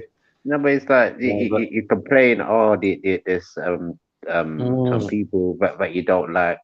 Now they're gone. Everybody won't go to sleep. So it comes out, you just sabotage. You're not trying to sabotage Betty now, then basically. Yeah, I think that's gone a bit too far when you do that. I mean, like, I don't. And it's at the end of the day, it's like feelings. It's like just deal with things logically. Like all the feelings, leave the feelings at the ground floor at G Block. Like I said, I don't agree with most of what Valley believes, but I'd never strike his show, or I'd never bring his show into what do you call it, risk or whatever. It's, you know, if like there's a little red X button at the bottom of the StreamYard, if you know, just X out. I hardly ever say goodbye. I just leave. Yeah, just duck out, innit? And this is the thing. This is the thing, lovers, a lot, right? In my opinion, and obviously my opinion is always golden based on the facts. Like, it's always religious people that either act out or act up or snowflake the set up, right? 100. Because love is the law, right? Let's just say, for instance, just have this thought experiment with me, and you too, Tor, right? I'm Pan If African. both of you respectively have £7 million in the currency of, or 7 million in the currency of whatever country you live in, right? If somebody came up to you and said, haha, Turok, love is the law. I hate you. You're ugly. You've got 6 toes on each foot, right? Does that take away from the fact that you've got all those millions of pounds in the bank? See, this is what Of I'm course saying. it doesn't. What is wrong with you Pan Africans? You lot have some like the most moistest points I've ever Hang on heard. a sec, Turok, who told you I was Pan-African? What men says to another man you're ugly? Who says that? What men say these things to each other? Turok, What I men need did you you to know focus, growing up Turok. in Hackney? Turok, See, I this is need what you I'm trying to to tell focus. you. Turok, What men I did need you to know focus. grow up like this, Turok, Ultra? Turok, I You're an need you to ugly man. You're focus. ugly. I'm gonna fight you now. I'm gonna Turok, argue with you because you're I ugly. need you to focus, Turok. Can you do that? I'm Can you asking you focus? to focus. Okay, love is the law. If somebody said something derogatory to you, because Who? Turok can't focus. A Love man is or the a law. woman? If someone, it doesn't matter. If somebody says, I hate you, you're ugly, you shop in Tesco's, you shop in Lidl's, I don't like your socks. Does it take away from the fact that you're a millionaire? Does it affect you in any way, shape, or form? No. Right, and this is the point. This is the point why religious people just annoy me, right? Because the minute you tell a religious person, I don't believe you, I think your stuff's bullshit, like you behave like a snowflake, they just go to pieces. And I think to myself, And well, hang on a second. Pan-Africans do that as well. Really, to be honest, just show me whoever's guilty of that is a snowflake, and they annoy me. A lot of the black community, you have to call them out. Yeah. Just show me the person, and I'll call them out. Say the name. They were on here a minute ago, a couple of hours ago. Oh, bro, we I've don't been want to busy hear them. all They're day, racist. bro. They're I saying just racist jumped on. things. I just jumped on. I've been busy. Well, most of the black community and the majority of them is, I don't know. Am I part of the black community, Tor? Yeah, I guess so. Am I part of the black community?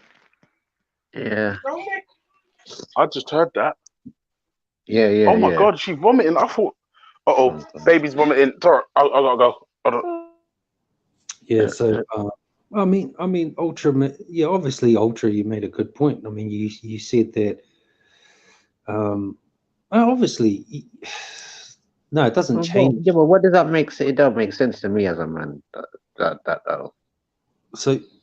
So explain what you mean, like a. Because what is my pockets got to do with if somebody says I'm ugly? What does that got to do with anything? I think what his point. I think what he was trying to say was. What is that? Is that a woman saying that to me or a man?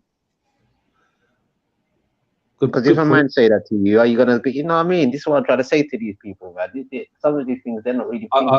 I think what Ultra is talking about is more emotions, and.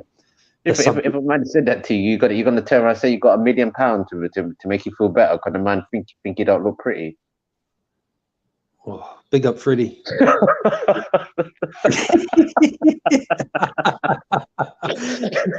Oh, big up. All the money in the world is gonna cheer you up after that. One to yourself. You can have all the money in the bank. Nothing's gonna cheer you up after that. Well, that's true to it. I think you just have to love yourself regardless, innit? Whether someone says you're ugly, in between, different. This one, allow the moist talk. Love yourself. With bare people that's gonna hate on you regardless, even if you ain't done fuck all to them, they're gonna find an excuse not to like you. So ideally, the best thing to do is love yourself. Yeah, but play that back to yourself, Freddie. Literally, just rewind 10 seconds of that and play that back to yourself loud. Play it back to your mother. You sound like somebody's mother. That's what I'm trying to say to you. You sound like somebody's mum looking man.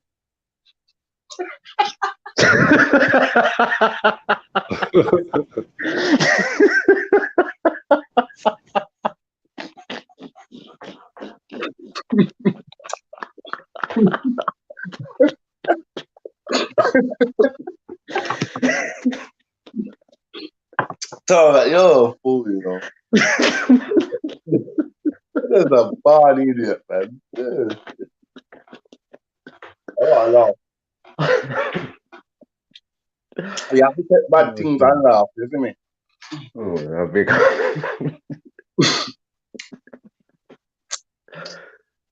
But what you got cooking about though?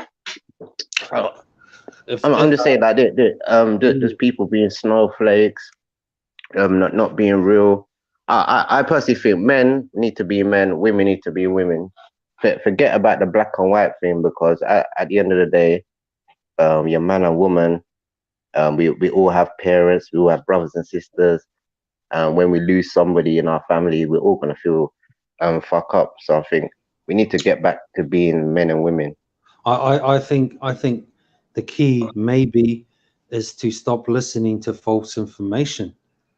A lot of people say research, and that's true, because the younger generation coming up now has so much information and knowledge that there's a plethora of knowledge out there that's just pumped into their brains. They don't really know how to think. They like, obviously, I don't know, there's a fine line between the educated and the self-knowing, knowing yourself, your limits, what to believe, what not to believe. It's very confusing, the information that we hear. Right now, you hit the nail on the head, brother, because right now I'm on a mission to unlearn a lot of things. I know it sounds funny, but I've been taught a lot of fuckery throughout the years. And like going back to basics, Freddie, is what you're saying. Going back to the start, trying to like find yourself again and try and reestablish some reality. Definitely, man. Time out, I think, as well, you know. It does help. Time out, you know what I mean? That's why I always, before I get up, do anything in the morning, I always give thanks. Before I brush my teeth, before I splash any water, before I go toilet, say, yo, That's a good thing, man. Huh? That's a good thing to do that. That's a really nice thing to do, man. You like you said, you get up and put things in perspective. You say, wow, look, get up in the morning, I went to the tap and I turned it on, and water's coming out of it. I'm so grateful. I'm grateful for it. Like my arms work. Like fucking hell, this woman's gonna pay me because my arms work. Like imagine that. Like, fuck me, God. Like you bless me. I'm not gonna lie, because if my arms didn't work and my mind weren't functioning in coordination with my arms, I won't be able to get no dough right now. Do you get what I'm trying to tell you? So it's just the little things. Like your legs and whatever.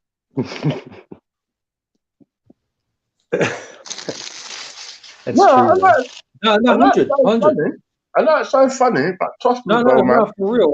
100%. I mean, you could be going to work in the morning or something, and you'll be like, oh, but then you see someone coming down the road in a wheelchair with a sign that's 80 years old, and it just puts everything in perspective. True. Brother, my brethren got blasted in his back with a shotty, innit? And trust me, for about 5 years he was in denial. Do you know what I'm saying? A man was fucking feeling it for him, bro. Do you get what I'm trying to show you? Because you're in denial that you ain't got no lips. You still want to rave and you want to go chilling. You're still trying to do everything. You even went prison to show how bad you are. You're still on it, like you know what I'm saying, like. Yeah, because it's a mind fuck when you ain't got certain things like everybody else. You know what I mean, T? No, true. No, it's not easy at all, man. That you forget that You know, like when you're young and you could just run around all day long and not even think, oh, I need to catch my breath or I need to stretch. Yeah, you never thought old, about that. You know what Yeah, I mean? you didn't think about it. That's what I'm Yeah, saying there's to her. nothing to get your mind to stretch. Now, that's a good point. When you were young, you didn't think too much. You just life was what it was. But that's what I'm trying to say with social media. You're running around constantly in a state of thinking, overthinking things, overthinking this. I'm gonna go up the shop, but I'm not too sure if the aliens are gonna come down and blast me and zap me with a ray. For real, man. For real. We got our head in all the fucking wrong places, man. Like, I don't even like coming on and correcting these women no more. And I promise I'm going to try and ease down on it. Because if you fucking talk to mad people, like, if you argue with a mad person, from far you can't tell who's crazy. And I don't ever want to be put in the same category as them people, because there's no way I'll get up and talk about Chinese people every day or Asian people or any race. I just ain't got that in my heart. I just think these people got pride in their country and themselves. Yeah. T, I hear what you're saying about the pride. I'm born in Britain, innit? So you're not telling me about nothing like that. You get what I'm trying to show you? I'm not fucking migrated there, innit? I'm saying I was born there, and pride is subjective as well, you know, bro. Remember, pride, you don't want to use pride and disrespect people. Do you know what I'm saying? Like, you don't want to use pride and confuse it with superiority, if that makes sense. Yeah, true. Because I know the Constitution and I fucking know how to sing the fucking American anthem. I'm better than you. Fuck off, man. All of that shit. You know what I mean? Yeah. No, Right. true that. Yeah, when I go out to America and that, them people are proper patriotic, bruv. You're not telling them they're not an American, because the way they're, like, the society's, you know what I mean? Nah, they ain't playing with that flag, boy. Right. Like, in some of that brainwashing, fam, some negative shit happens. Like, some superiority dumb shit starts happening. Some better than syndrome starts happening. And the same thing happens over here. You know, the people I feel sorry for the most is the person that's just living his life. Like, obviously there's a history why we ended up here and there, but with everything going around these days, there's a guy walking up the road that doesn't know anything about anything. He just lives his life how he knows it. And then someone comes along and says to him, oh, the far right this, the far left this and that, the spaceships this and this. And he's like, oh, hang on, man, can you just get the fuck out of my way? I'm just going to do what I'm going to do. Some people just don't want to know, but unfortunately, we're getting caught up in all this misinformation, all this talk of right, left, and this and that, and BLM, and I'm going here, and all the rainbows in the sky, and this and that, and it's long, man. Brother, it's some people just getting caught up in this bull crap.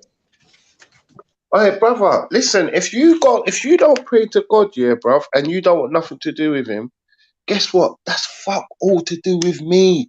I can't judge you off the back of that. Because you don't want nothing to do with God, I'm going to judge you and go like I'm better than you. Bro, that's wickedness in my eyes. Do you get what I'm trying to show you? We're watching the wrong shit. I know it's a hot topic, and obviously Velli fucking followed his brother around, and they went Speaker's Corner, and they fucking decided that fucking light bulb blew up in their mind. They said, oh, let's speak about God because it's a hot topic. But fuck that.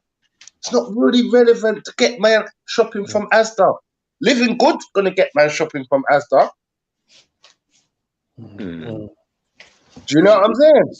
Not talking about any pretend foolishness, you know what I mean? And who's God's better and who praising and who's got the most fucking prayers and blessings and all this shit. You know what I mean? That's one of the biggest problems with Christianity I see today is our condemnation of other people, especially it's all right to go out and preach the gospel. It's all right to share the gospel.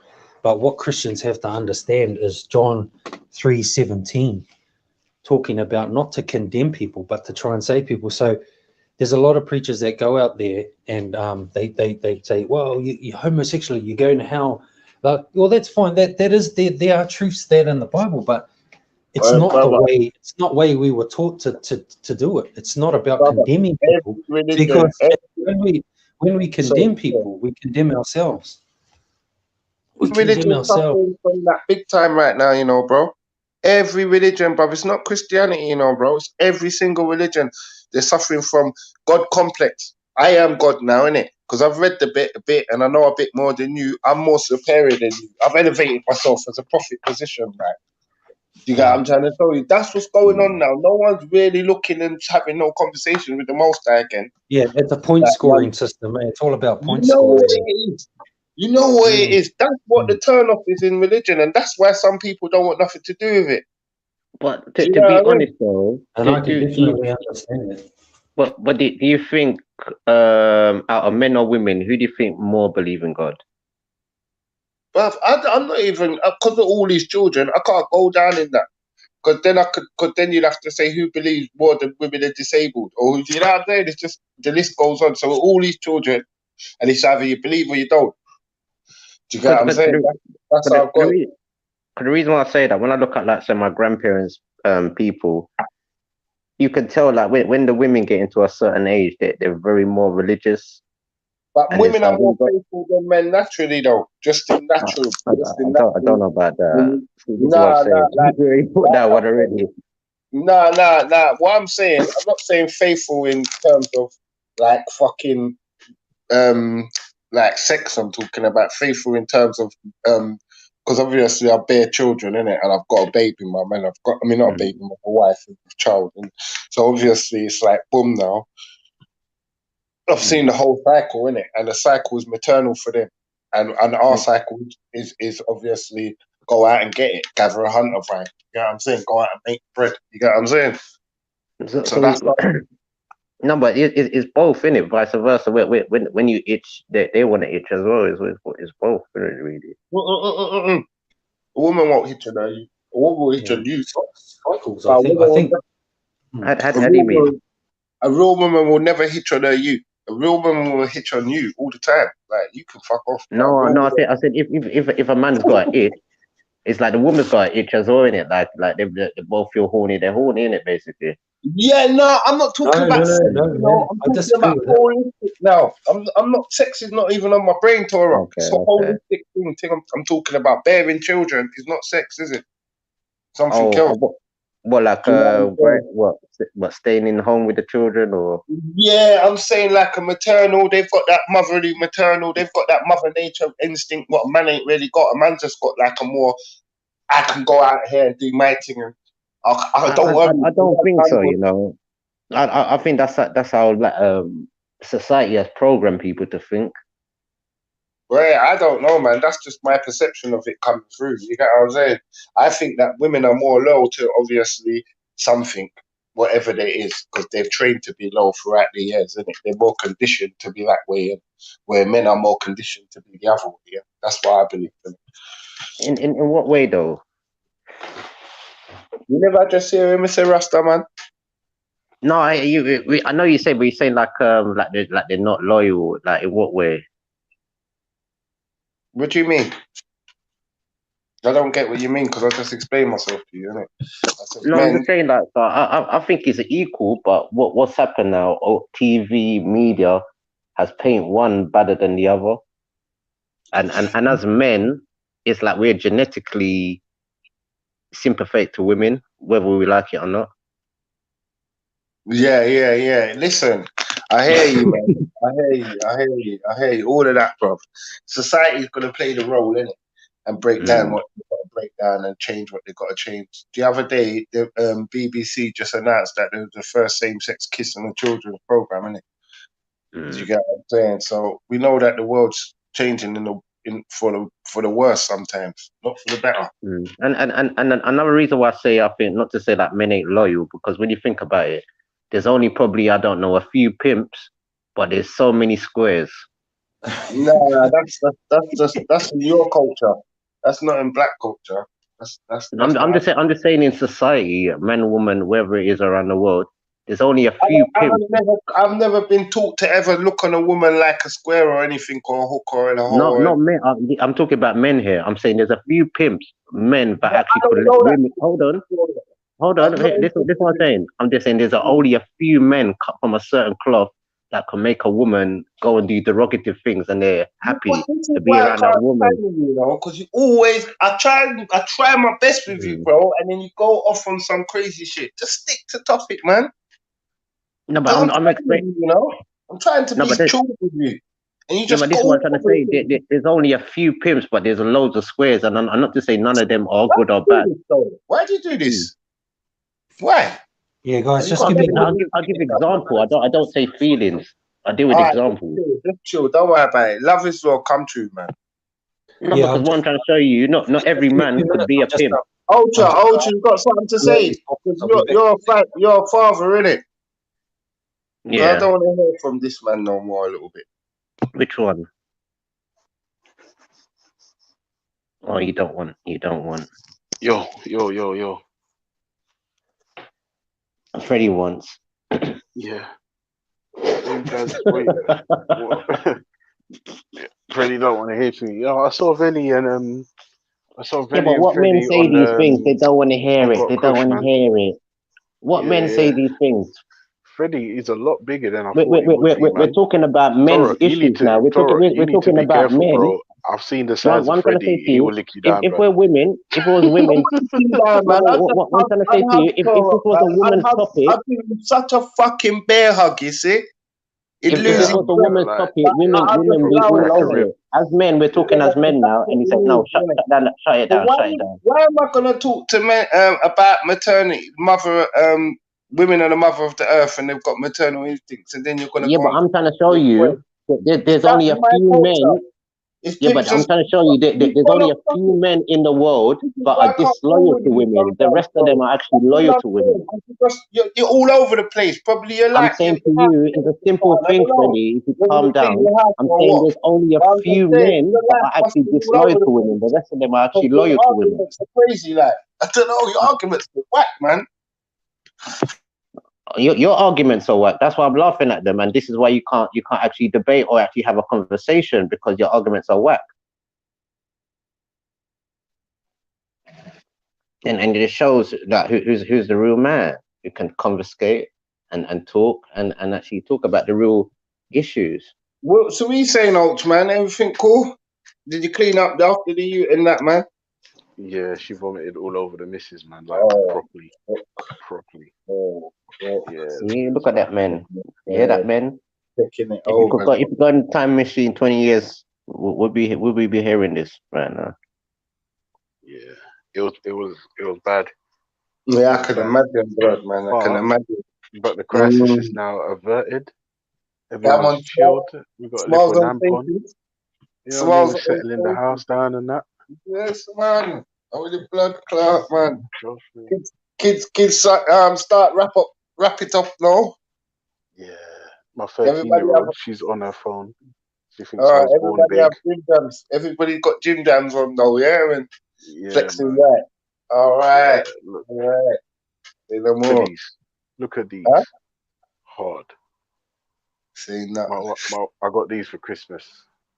Man, look at these men, people. Well, I've already ordered my shirt, you know, my Levy shirt. I've already ordered it. Right. Oh my God. These are not men. Actually, let me come off. Did you see the advert? I don't know what the problem is, you know, bro. The brethrens right. No. Do you know what it is? I won't lie to you. You have to read the audience, Fred. You have to understand who Turok is, yeah, and then everything just makes sense, innit? Yeah, but just handle him accordingly. Because when Turok's ready to just let him talk. Just let him talk. Yeah, but some of it's fantasy, and not every. I like a laugh and a joke. Exactly. Don't ever. But as long as you don't get caught up in the fantasy, then let him believe whatever he wants to believe. Let him be as out of touch with reality as he wants to be, provided you don't get sucked in. No problem. I don't know what the dumb stigma is with black people, bro. Like, all of a sudden, you just don't like black people. Like, fucking hell, man.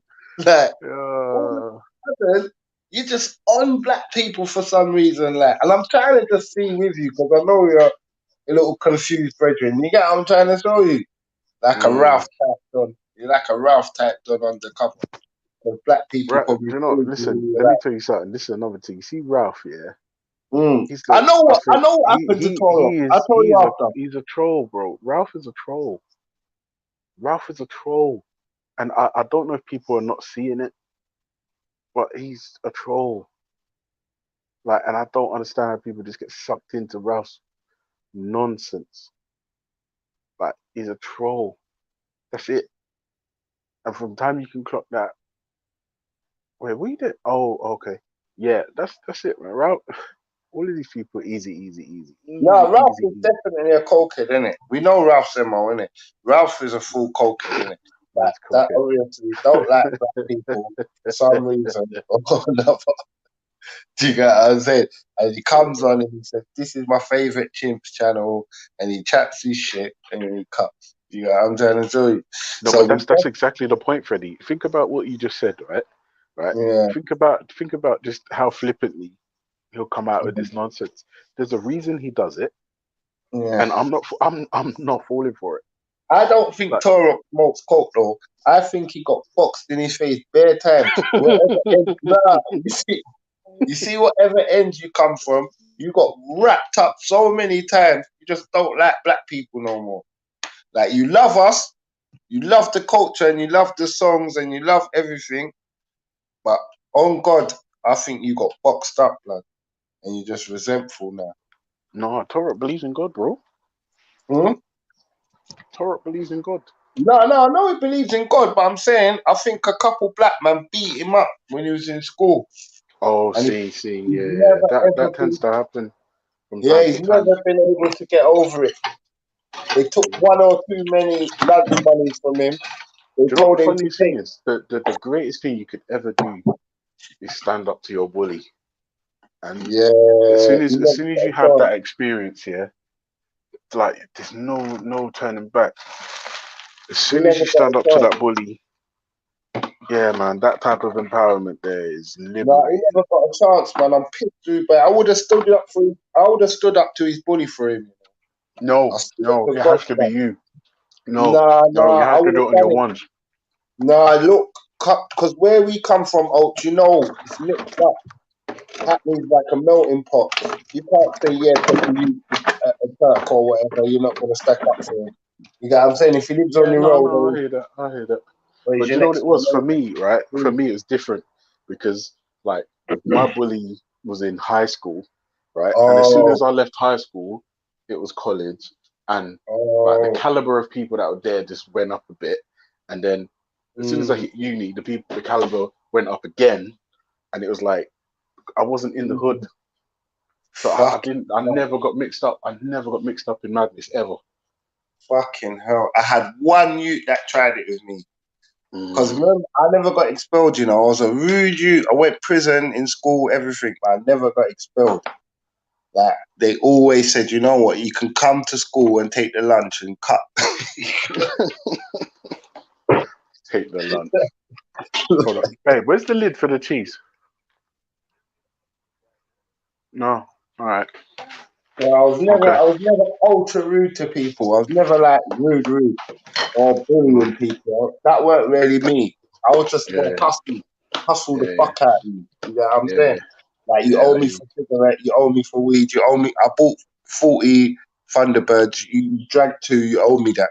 Yeah, you know what I'm saying? Like, yeah, I hear you. Yeah, you know what? I'm not gonna lie. Big up Freddie, big up Ultra. Big up Buddha. Every time, my general. Come on, Buddha. I didn't see you on Got Kush, man. What gone? I see man like fucking Hulk Freddy, you know. See man like Velly. You know. Oh, okay. Don't even pick me up like that. I ain't a Hulk, you know, bro. This is 50. I see you could barely fit on the bloody float, lad. Bro, this is youth prison. That's what youth prison does. That's what felt like. Do you know what it was, Ultra? I had a mad mask on, yeah. I went up to Shakaran. I was like, yo, what going Shakaran? He looked at me. He must have thought, who the fuck is this guy? Yeah. I goes, yeah, it's Buddha. What's this? So What you saying? Yeah, I wasn't man. No, really, it's I good. It's wasn't good really that you around kick that it long. out there. Yeah, It's good that man. you kick it out there, man. It's good. It's good. Hey, It's bro, good. come on, man. I saw all the old bricky lot. It was nice, man. It was just a nice day, man. That It family was first. it was a really nice vibe, man. Really nice vibe. Yes, man. That family first winded up a lot of people, innit, King? You know what the maddest thing is? There was a dread that I have. Well, somebody told me he died. He passed. And I'm going to the thing and I see him there and I'm like, rah. I didn't say to him, yo, people are saying you're dead, but I was like, yo, cuz I ain't seen you for a long time, for like 15 years odd. You get what I'm saying? Yeah, man. Couldn't believe Yeah, it. make sure you stay in touch with him, you know. Yeah, Nah, man. it ain't that kind of party, man. It's one of them ones where, you know, like. Okay, one and done, yeah. Yes, You know, man. I didn't see Black or Dread. I didn't see none of them guys there, though. Still. No,